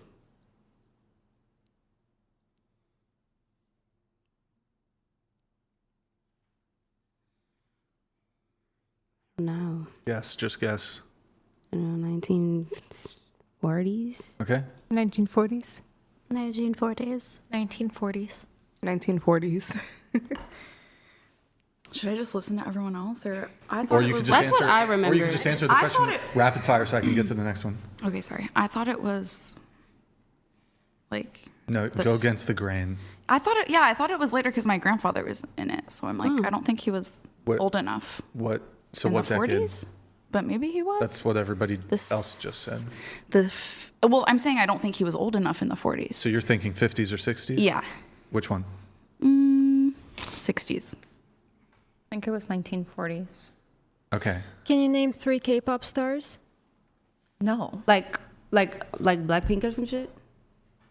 Yeah. Oh, okay. Like either the people in the band, or I guess you could name 3 different K-pop groups. Okay.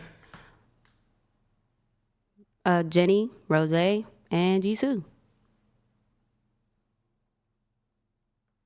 Huntrick, Soulja Boys, and Love Pink. I don't know. I know Johnny. She's great. Okay, let's do this one. We're skipping that. This. Can you name 3 Kardashians? Kendall, Kylie, Courtney. Okay, almost done. Have you ever gotten flowers from a man?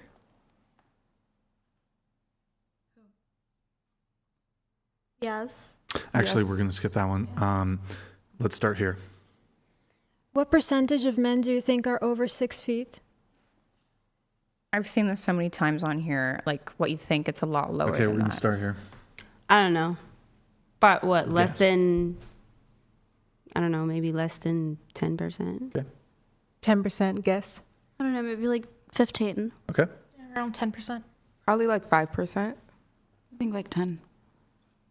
I don't even remember what you said. Super low. What percentage of men make at least $1 million per year? It's a good question for you because you want to date a guy who makes $2 million per year. Yeah. Like way less than 1%. Like, that's like 0 point some, yeah. Maybe about 0.3%. I don't know. Less than 1%. 2%. Less than 5%. Probably 2%. Like less than 2. What percentage of men have yachts? Less than, I don't know, 1%.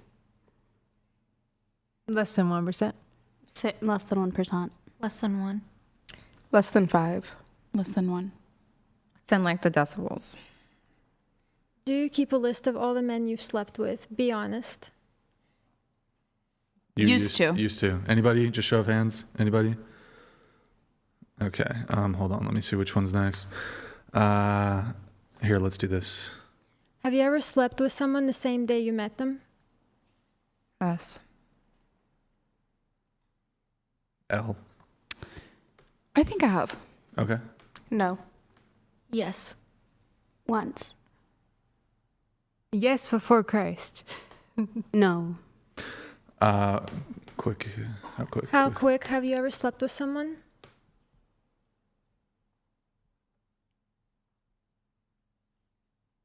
Didn't we just say that? No, you're just answering if you slept with someone on the same day you met them. This is just asking how quick. Like an hour or 5 minutes? What do you mean? Yeah. Oh. Was it 5 minutes? No, Was it like an how hour? long did it take for you guys to like sleep together? Oh, Like, yeah. okay, from meeting them, if you slept with them the same day, from meeting them to having sex with them. Honestly, I'm trying to think if I've actually ever done that. I don't know if I've actually ever done that. So I'll actually answer this question. Or should I answer this question? I'm typically kind of.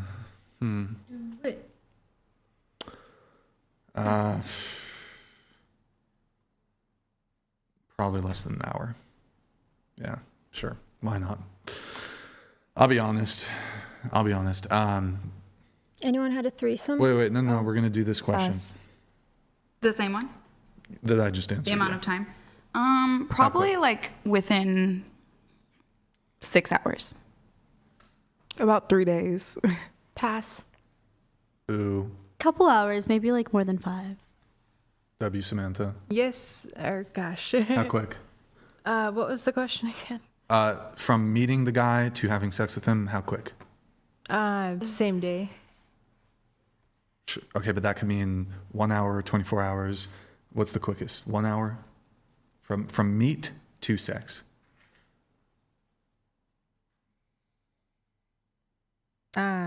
Gosh, it's like when you're drunk, I think it was less than 6 hours, so. Okay, what about you?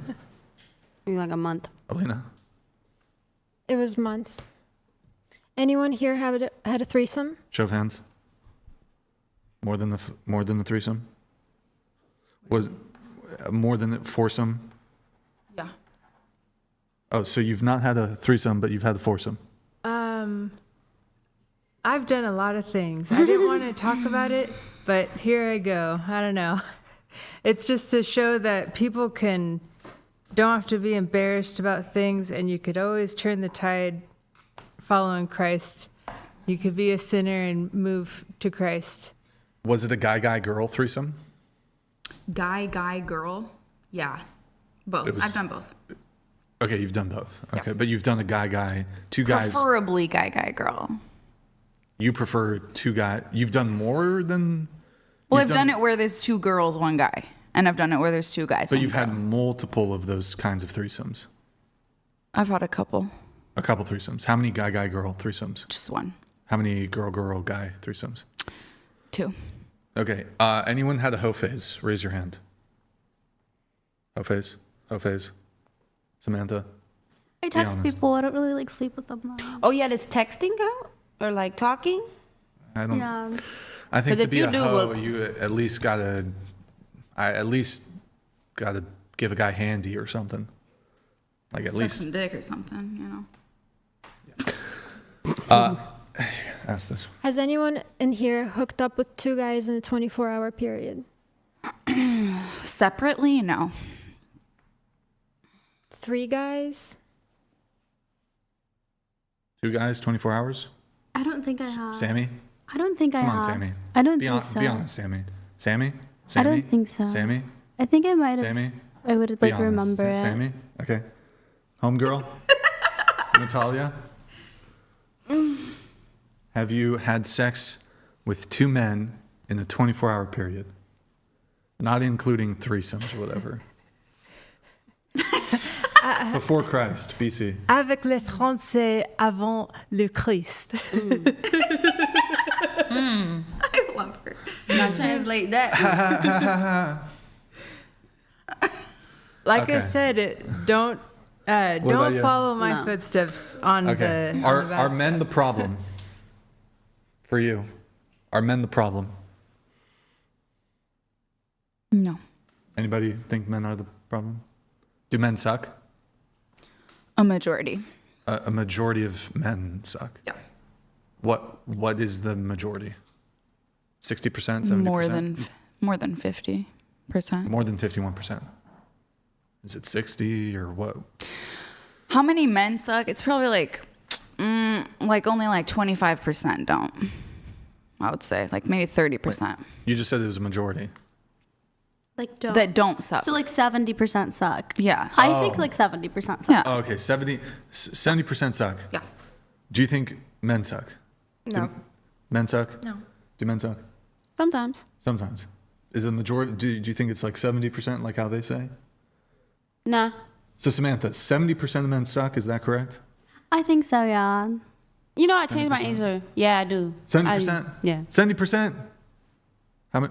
Do you agree, disagree? Like 60-40. 5-10%. 70% of men suck. What percentage of do women suck? Yeah. Some women The suck. same amount. What same amount of women suck or lower? somewhere Is it lower? I think Is it it's lower for probably women? the same. Same for women? Into Yeah. the mics if you can. Probably the same. Final stretch here, guys. Are men trash? The same amount that suck. 70% of the men are trash? Okay, fine. Maybe only like 50 are trash. Don't let me influence your. No, yeah, like a lot of men are trash. Yeah, What percent? at least 65. Samantha. I would say like at least like 40 of them are absolute like dumpster fire garbage. And then like maybe like 50% are like just like bad people. Bad people. Like bad people. Bad people. Bad people? The bad people. Okay. All right. Wow. I'm disheartened to hear this. We got some real misandrists here at the table. Majority of men suck. 70% of men are trash. That's crazy. Y'all crazy. But people in general, like, what's yours? I think most people are good. I don't know. How about this? I think this is the final question. Is it the final question? Let's have a group prayer. Praise Jesus real quick. Full circle back. Almost. Okay, sorry, there's a few more. But we're almost there. I swear we're almost there. Final stretch. If you could... Shut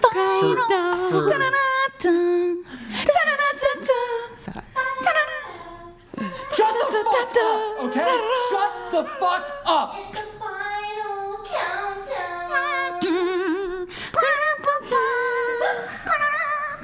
Okay, let's wrap it up. Let's get to it. I agree.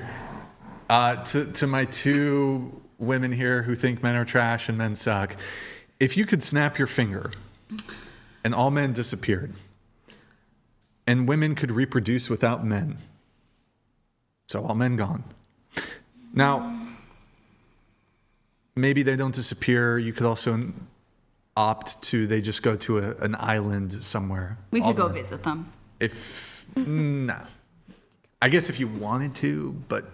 I mean, I would want all to. men disappear. Would you do it? I'm attracted to men, so I think that would suck. So I think that would suck, a world without men. How about if you were a lesbian? If I was lesbian, hell yeah. Easy. Probably. Easy. I mean, when you're gay, you know. But you're straight, right? I'm straight, yeah. Okay, so would you snap your fingers, all men disappeared? No. Why? Because I like boys. But you could reproduce without men. I'm sexually attracted to boys. I'm not gonna like the girls that are around. Okay. But if you were a lesbian, you're like, fuck it, send them to the island. I mean, I guess so. All right. Not really, though. I feel like that's inhumane. Like, if there were no maybe moral just a little obligation bit, maybe behind just it. a little bit. How about this?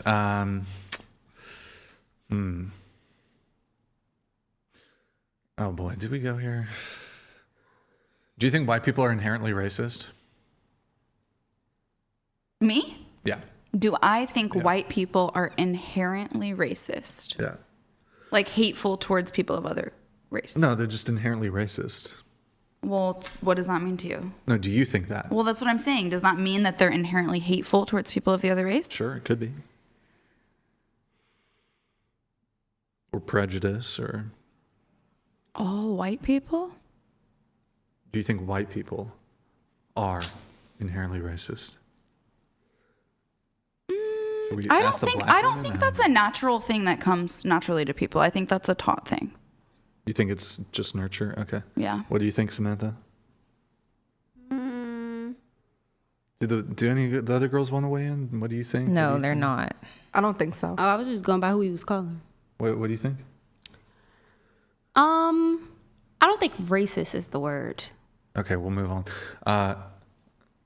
What do you think about white people?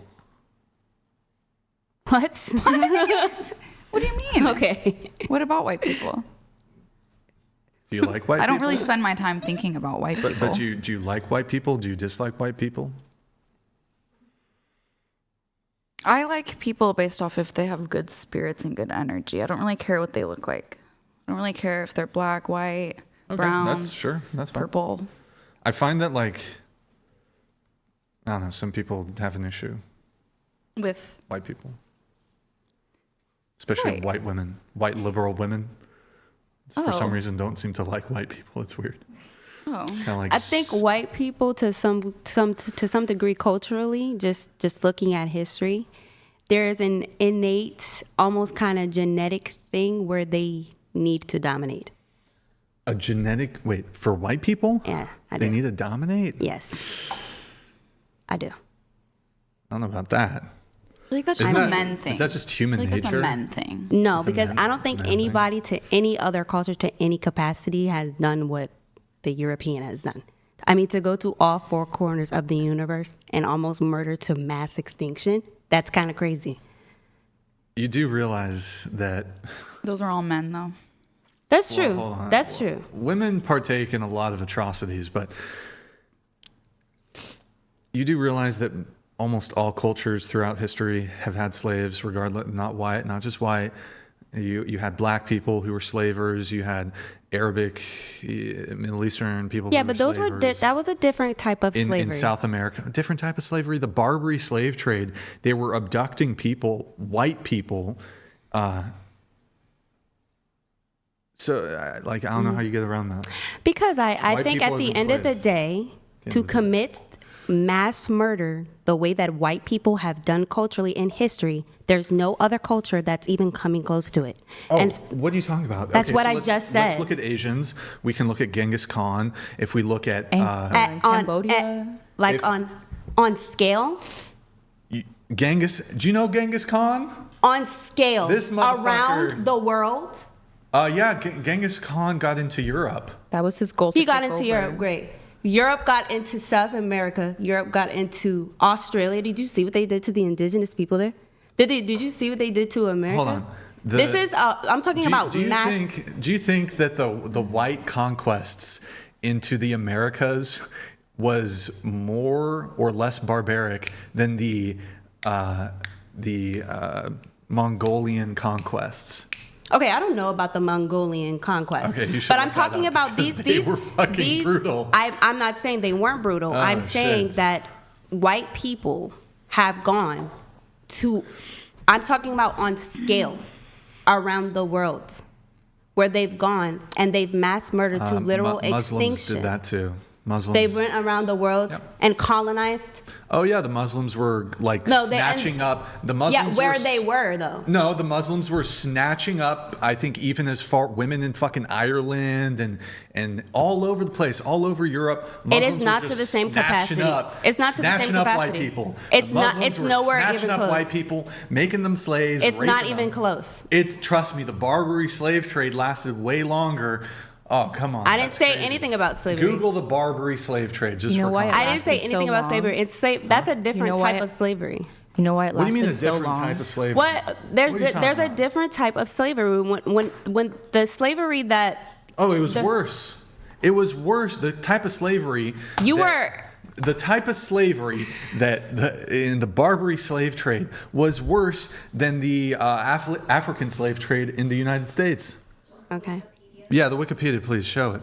Look, just to be clear, the African slave trade was terrible, but it involved the capture of Europeans and selling them at slave markets in the Ottoman Barbary states of North Africa. Europeans were captured by Barbary corsairs in slave raids on ships on coastal towns from Italy to Ireland, coast of Spain, Portugal, as far north as Iceland, and into the eastern Mediterranean. Can we get dates for it? Scroll down. It continued as late as the 18th century. It came to an end in the early years of the 19th century. Wait, hold on. When did it start? Let's look at the extent. Extent, really quick. Scroll down. The Barbary Coast 35,000 slaves. Right. held throughout the 17th century. It's probably more. Come on. Oh my God. It's See, probably more. But when It's the probably fact more. is in your face, though. Well, triply 1 transported. million to Wait, hold on. 1.25 scroll down, million scroll down. enslaved Europeans. How are these numbers so different? Wait, I'm confused. How does it go from like 35,000 to 1 million? Because it's Wikipedia. I think that says through the 17th century was 35,000. That's just the place But in the there. 16th In the century. 17th century. So Okay, the beginning yes. of it is more a million. Right. To 1.5. And it's Scroll gone down, up to 1, scroll down. to 1 million, 1.25. Right. 250 year period. Yeah. Millions. That's 1.25 million. 1.25. That's a fuck ton. Right. That's That's a no. lot. That's no comparison at all. To what? What do you mean to at all? That's the. To that's, which one? What do you mean to which one? You got. There's literally. Do you know how many slaves were killed just when they were taking them to America? I don't There's know. Let's hundreds Google, of- let's Google it. Google it. Google it. Google it, please. How many? What was the for the American slave That's trade? not even the Holocaust. That's It's not pretty even bad. the Holocaust. That's It's not pretty even bad. comparable. It's pretty bad. It's pretty bad. Let's see what it was for the like the American African slave trade. Maybe it's more. Maybe it's less. I don't know. Let's just see. Let's find out. Estimates suggest 1.2 to 2.4 million Africans died during the middle. Wait. No, but how many were taking slaves? Just curious. How many were taking slaves? That's just on the sea journey? Yeah, that's just on the sea journey. Can we get a wiki? Is there a wiki maybe? I mean, AI should be fun. How many slaves were like total taken or whatever?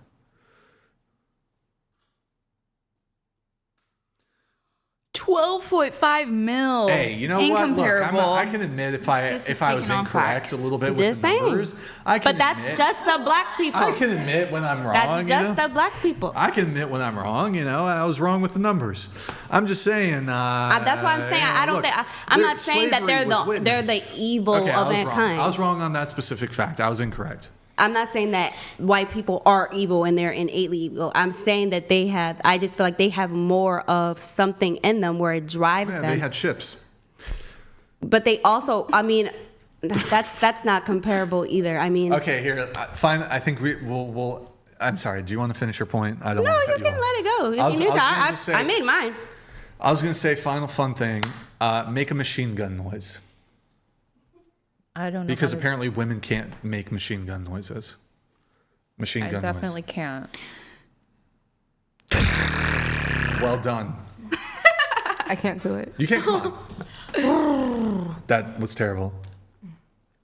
Part of me wants to do something really cringy. Do it. The whole no, I'm not gonna do it. Do it, Sammy. We're at the end. That was good. That was good. I'm just gonna do it instead. Pop, pop, pop. Okay. Whoa, wait, do that again? It's okay. It's like a laser gun. You want to give it a shot? I can't do that. There you go.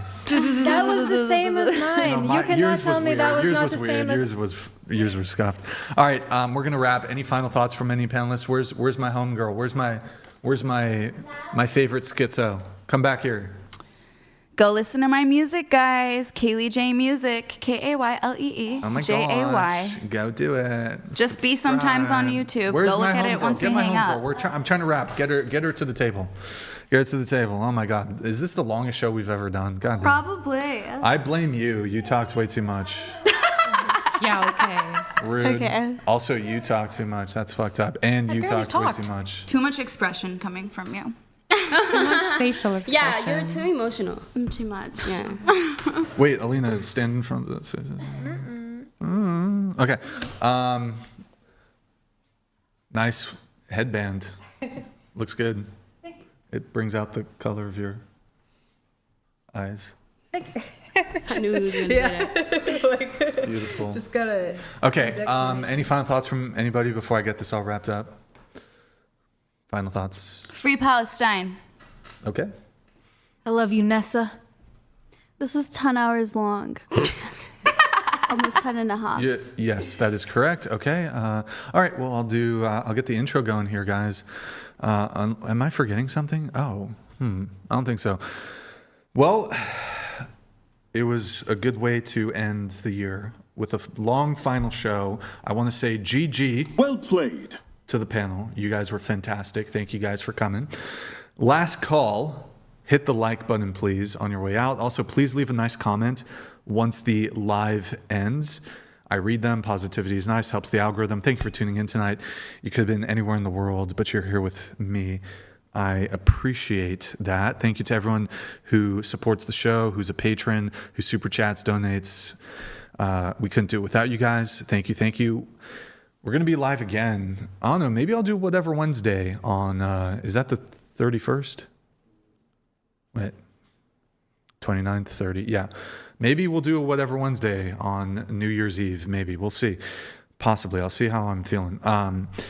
Otherwise, we'll be live again Sunday, 5 p.m. Pacific with another dating talk. Any girls who want to be on the show, you can DM at whatever on Instagram if you can make it to Santa Barbara. I feel like we're forgetting something. Shit. What are we forgetting? Yeah, we'll do final Twitch call. Guys, twitch.tv/whatever. Drop us a follow, drop us a Prime sub. 31 minutes since we last had a Prime. If you enjoyed the stream, please drop us a follow here at the end of the stream. If you enjoyed the stream, if you're watching on Twitch, drop us a Prime sub if you have one. Let's do a check on my Instagram really quick. That'll be the final thing. Guys, drop a follow on my Instagram. I'm trying to get to 400,000 before the end of 2025. Hit refresh. I just did. Rip. Oh no. Yeah. Drop a follow. Show some love. Show some support. Trying to get to 400,000. Hit the milestone before the end of the year. That'd be epic. Any final thoughts or no? Just let us go. Follow me on Insta, KKDNA99. Yeah. By the way, didn't you say you're going to Venmo me? I am. Okay. I didn't forget. My phone's over there. And let me just, quick shout outs for people. Christopher, thank for the 10. Colin, thank for the 10 on Cash App. Troy, thank for the 10 on Venmo. Thank you guys. Really appreciate it. Thank you. And what are we, Mary? I swear we're forgetting something. What are we forgetting? What are we forgetting, Mary? Well, I guess just some final thoughts here because it is the end of the year. It was an interesting year for the Whatever podcast. Very interesting year. I shouldn't just let it go out on like a typical intro. So I want to do a bit more of a thorough thank you to the viewers. Thank you guys for watching. 2025 was a wild ride. It was a bit of a roller coaster. Thank you guys so much for tuning in. I hope you guys stick with us for 2026. Normally we take a break. I don't know if you guys know this, but we've been going just all gas, no breaks. There's not going to be any breaks. We're going to be here next Sunday. We've often taken, 1 month, 6 weeks off around this time. We're just going to power through all gas, no breaks. So, just keep watching, guys. Thank you guys so much for watching. It's been a whirlwind year, whirlwind entire podcast, 3 years. We couldn't do it without you guys. Thank you guys so much, whether you watch, whether you're a patron. Thank you guys. And I think there's some big things coming in 2026. I'm going to be stoked to have you guys here with me. What's that? Is it the longest? I don't know. I don't know. Well, we'll see. But I'm trying to think if there's anything else. I guess really quick, I just want to thank everybody. I want to thank everyone on my team. Nick, Mary, everybody who's been on the team previously this year. I want to thank, obviously, the viewers. Thank you to the panel tonight. Of course, thank you to all the people who come on the show. And but big thanks to everybody who watches. Could not do this without you guys. And I am wishing all the people on the panel, I hope you guys have a wonderful 2026. I wish you prosperity. I wish you good health. I wish you guys the best. To the viewers, I wish you all the same. I wish you prosperity, good health, and I think 2026 is going to be a good year. I think 2025 was rough for some people, but I think 2026, and then definitely 2027 is going to be a strong year for people. So, I wish everybody a happy New Year's. I hope everybody who had a good Christmas too.